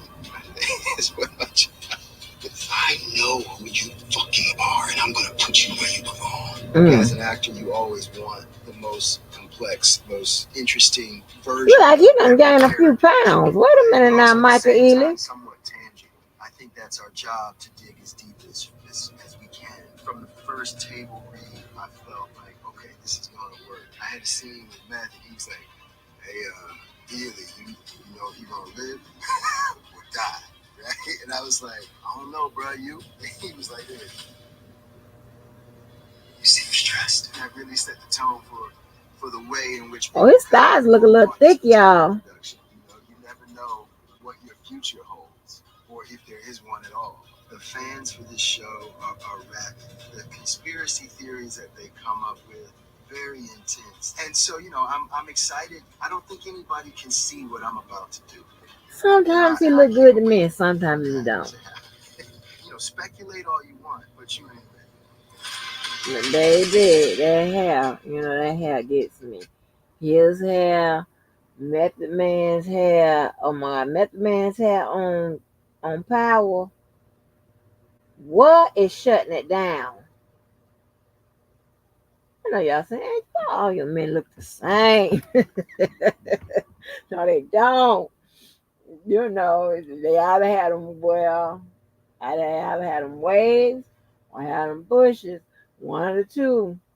But they got something, they ain't got no foot on them things. Don't play that.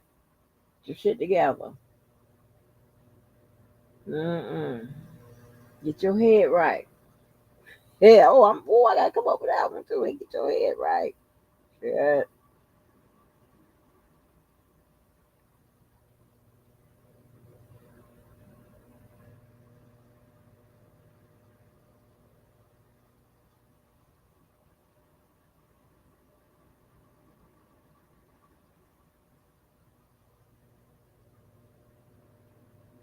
Mm-hmm.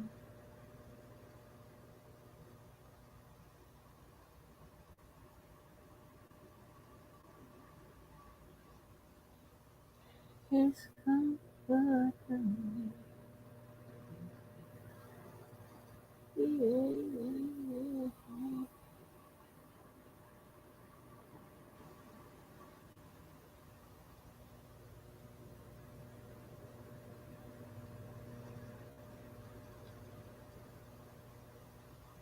What is this?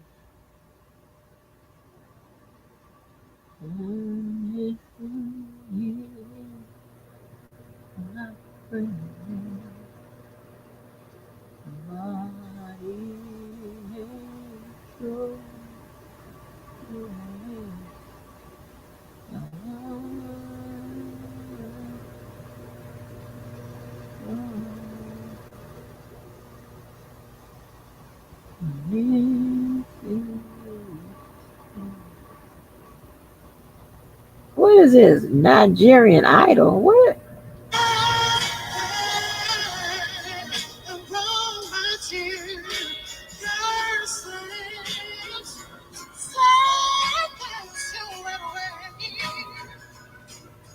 Don't you know I sit around with my head hanging down, and I wonder who's loving you. Girl, they got Nigerian Idol. Why he dressed up like Prince?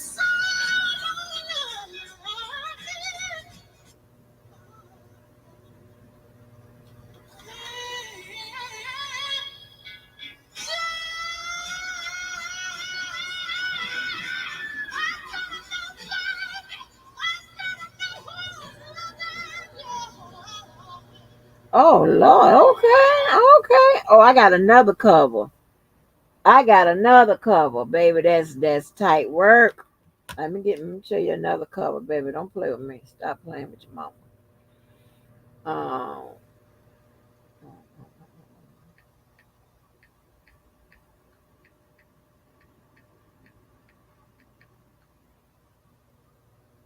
I got another cover that's gonna kill it. That's gonna kill it. Don't play with me. Y'all ain't gonna believe who this is. Don't play with me.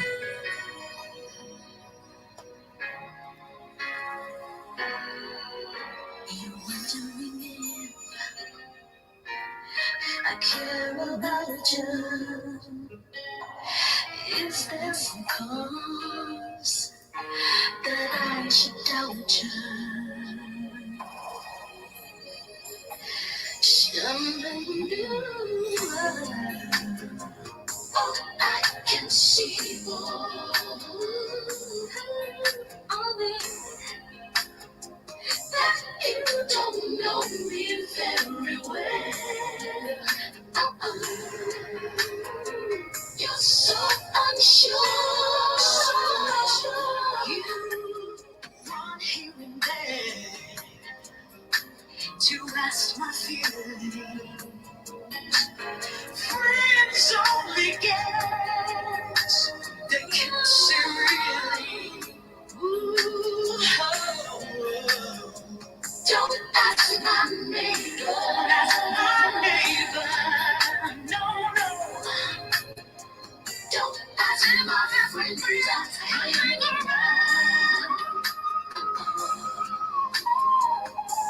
be afraid. Come to me. Don't ask my neighbor. Come to me. Don't be afraid. Baby, won't you come to me? And I want you to come. You ask all my friends if I'm the same boy. You don't understand. You think I'm changing. No. Don't ask my name. Don't ask my name. Don't ask my friends that hang around. Oh, yeah. Don't be afraid. Come to me. Don't ask my name. Really wanna know, just come to me. Come on home. Don't be afraid of what you see. What you see. Find out love. Come to me. Come to me. Don't be afraid. Come to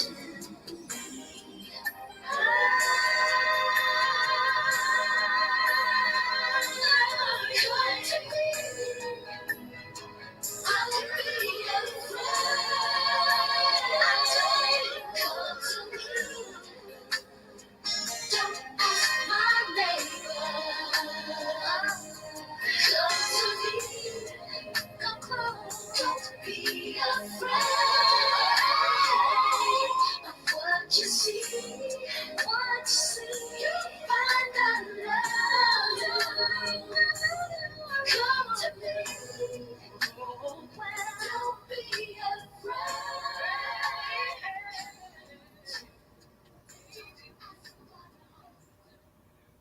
Does anybody know who that was? Does anybody know who that was? Does anybody know who that was? Who that was? Who that was?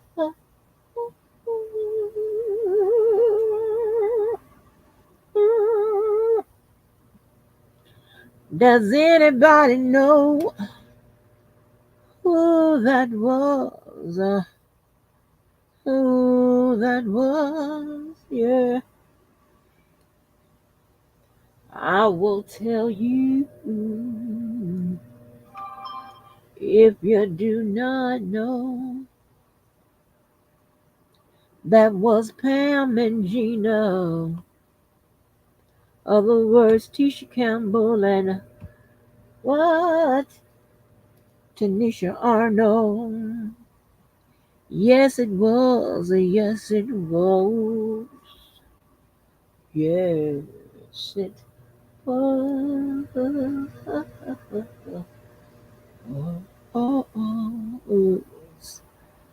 Ray.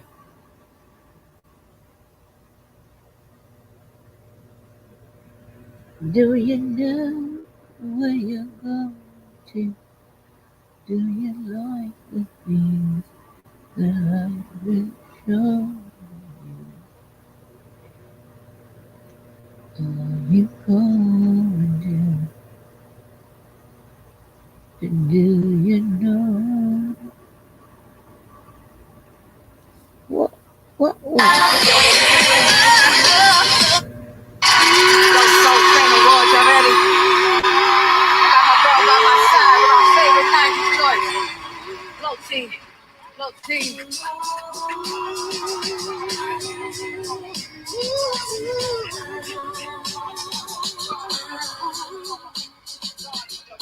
All that I need, I'll be there for you. If you keep it real with me, I'll keep it real with you. On the Soul Train Awards, yeah, we in here, boo. Get them on board, we the goats, me and you. living hard, I'm living like a luxury. You had my back even when you didn't act for me. Glad you did. Now I'm going all out, kid, and I got mad soul to give. Girl, I need to get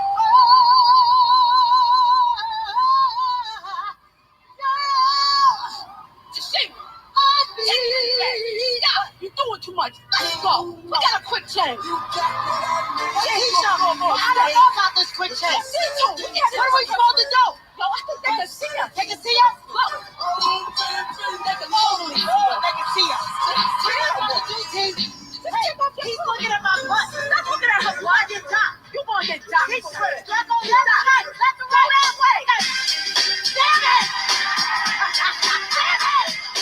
I'm gonna kill you, Debo.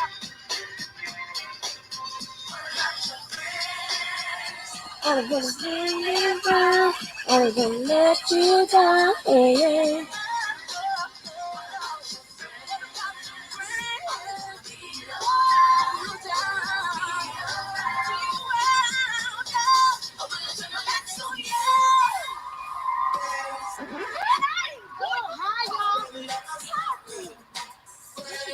Hey, hey.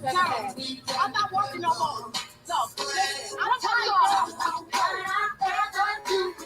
you from the beginning to the end. You'll always be here right beside me. So I'll call you my best friend. Through the good times and the bad ones, whether I lose or if I win. I know one thing that never changes, and that's you and my best friend. When my girls have from the front to back, hey, that, hey, hey, that. Gotta give you soul because we need that. Because we need that.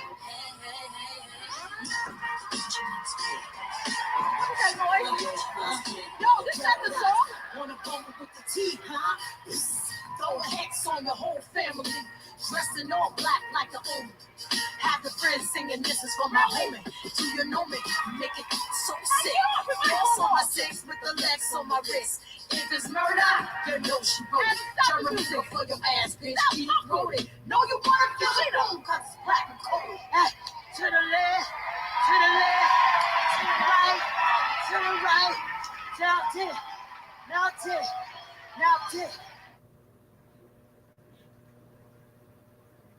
Well, what about your friends? Are they gonna stand your ground? Are they gonna let you down? What about your friends? Oh, they've been best friends for so long.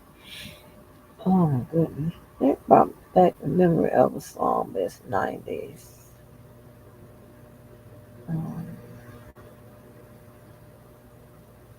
Damn, I should have wrote it down so I'd look for it then.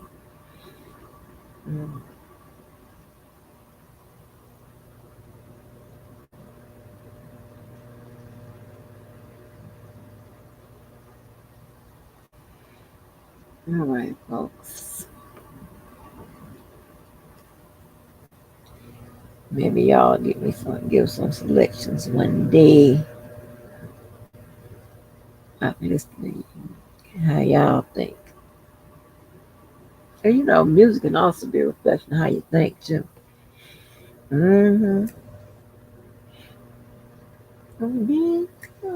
What it gonna stand?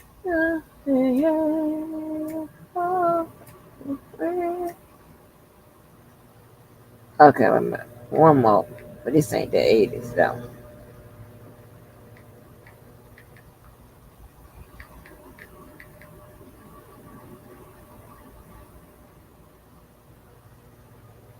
I have to hit this one here.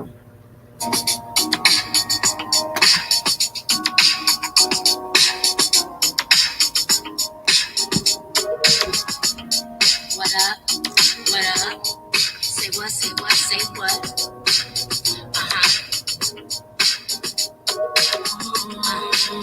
Y'all know he got that beanie on. Hey, come on, come on.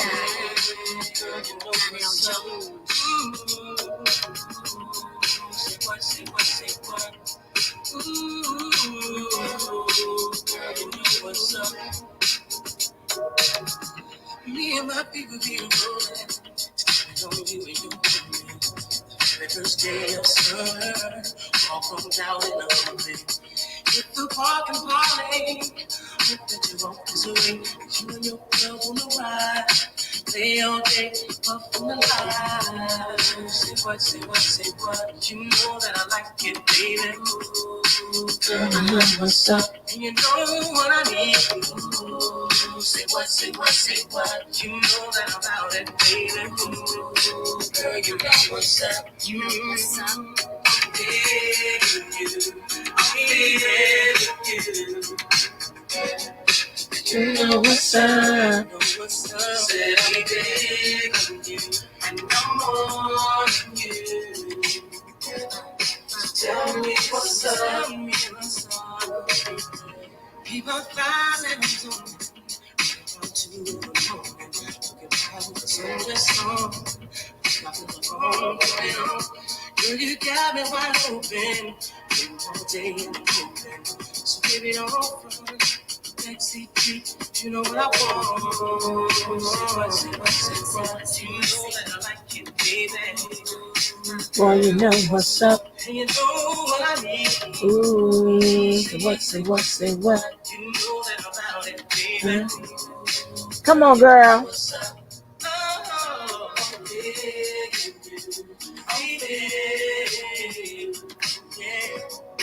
You know what's up. Said I'm digging you and I'm wanting you.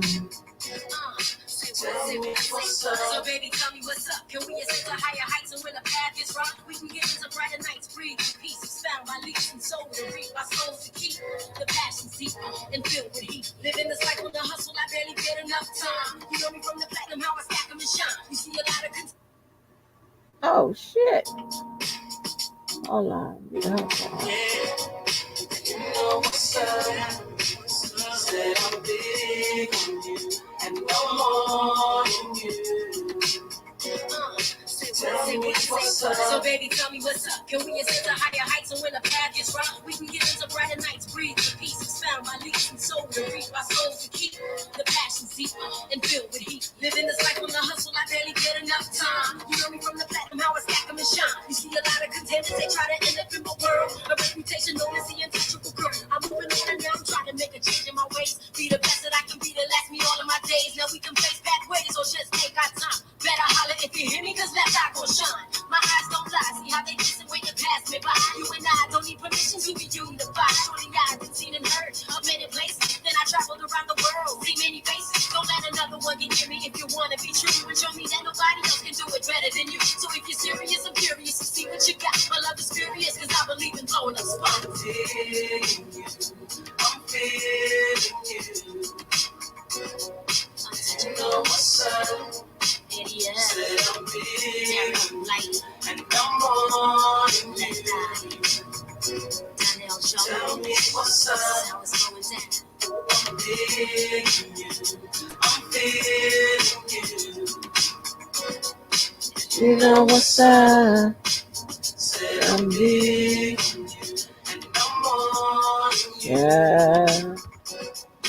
Tell me what's up. Yeah. I think Donnell Jones got an R. Kelly story too. But I know, what's his name? I know he had said,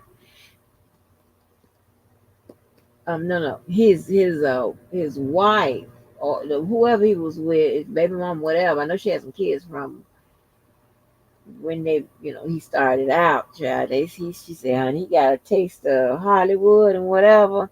She said he changed. I was like, girl, he had that beanie on. That's that credit card man's signature. That goddamn beanie. He got a berluted beanie, baby. Stop playing.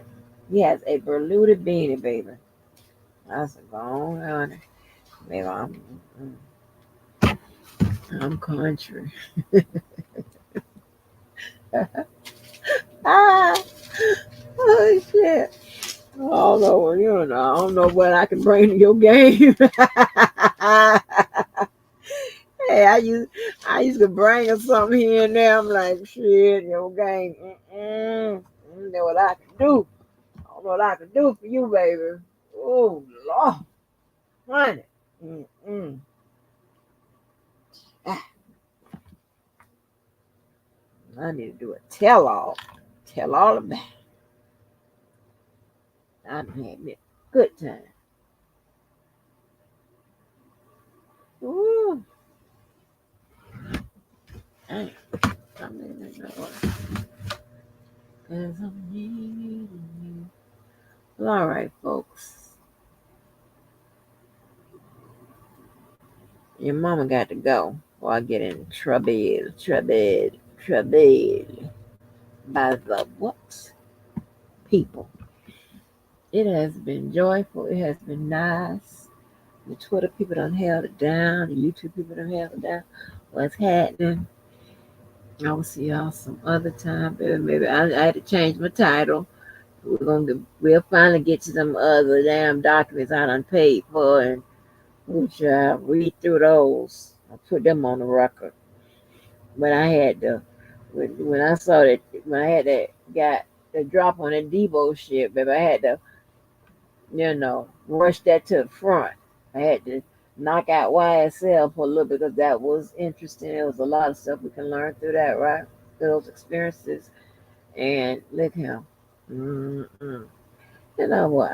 Because Kelly was supposed to do financial literacy one time. And I wish people would do some other type of shit. But I'll go back in my communities that I'll be in. Apparently, I'm going to bump into Just V. That's good. Okay. She can be a people. She can be one of the people. But mama ain't got time for shit. You don't treat me like I treat you. 2 fingers up like a player. Peace out, honey.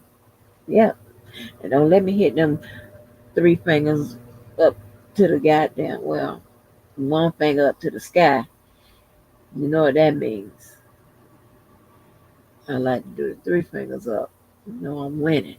Other than that, I'm out. I'm congested. I done been up on the cover for too long. I will see y'all. I appreciate you so much. Love you, smooches. Make sure you do what? Do something good for yourself and somebody else. Until the next time. Until the next time. Until the next time. We see each other again.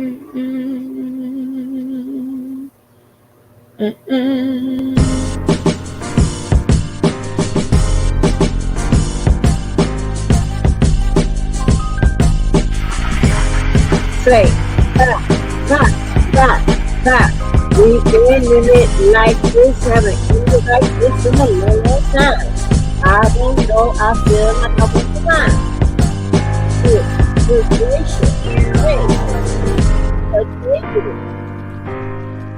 along with me.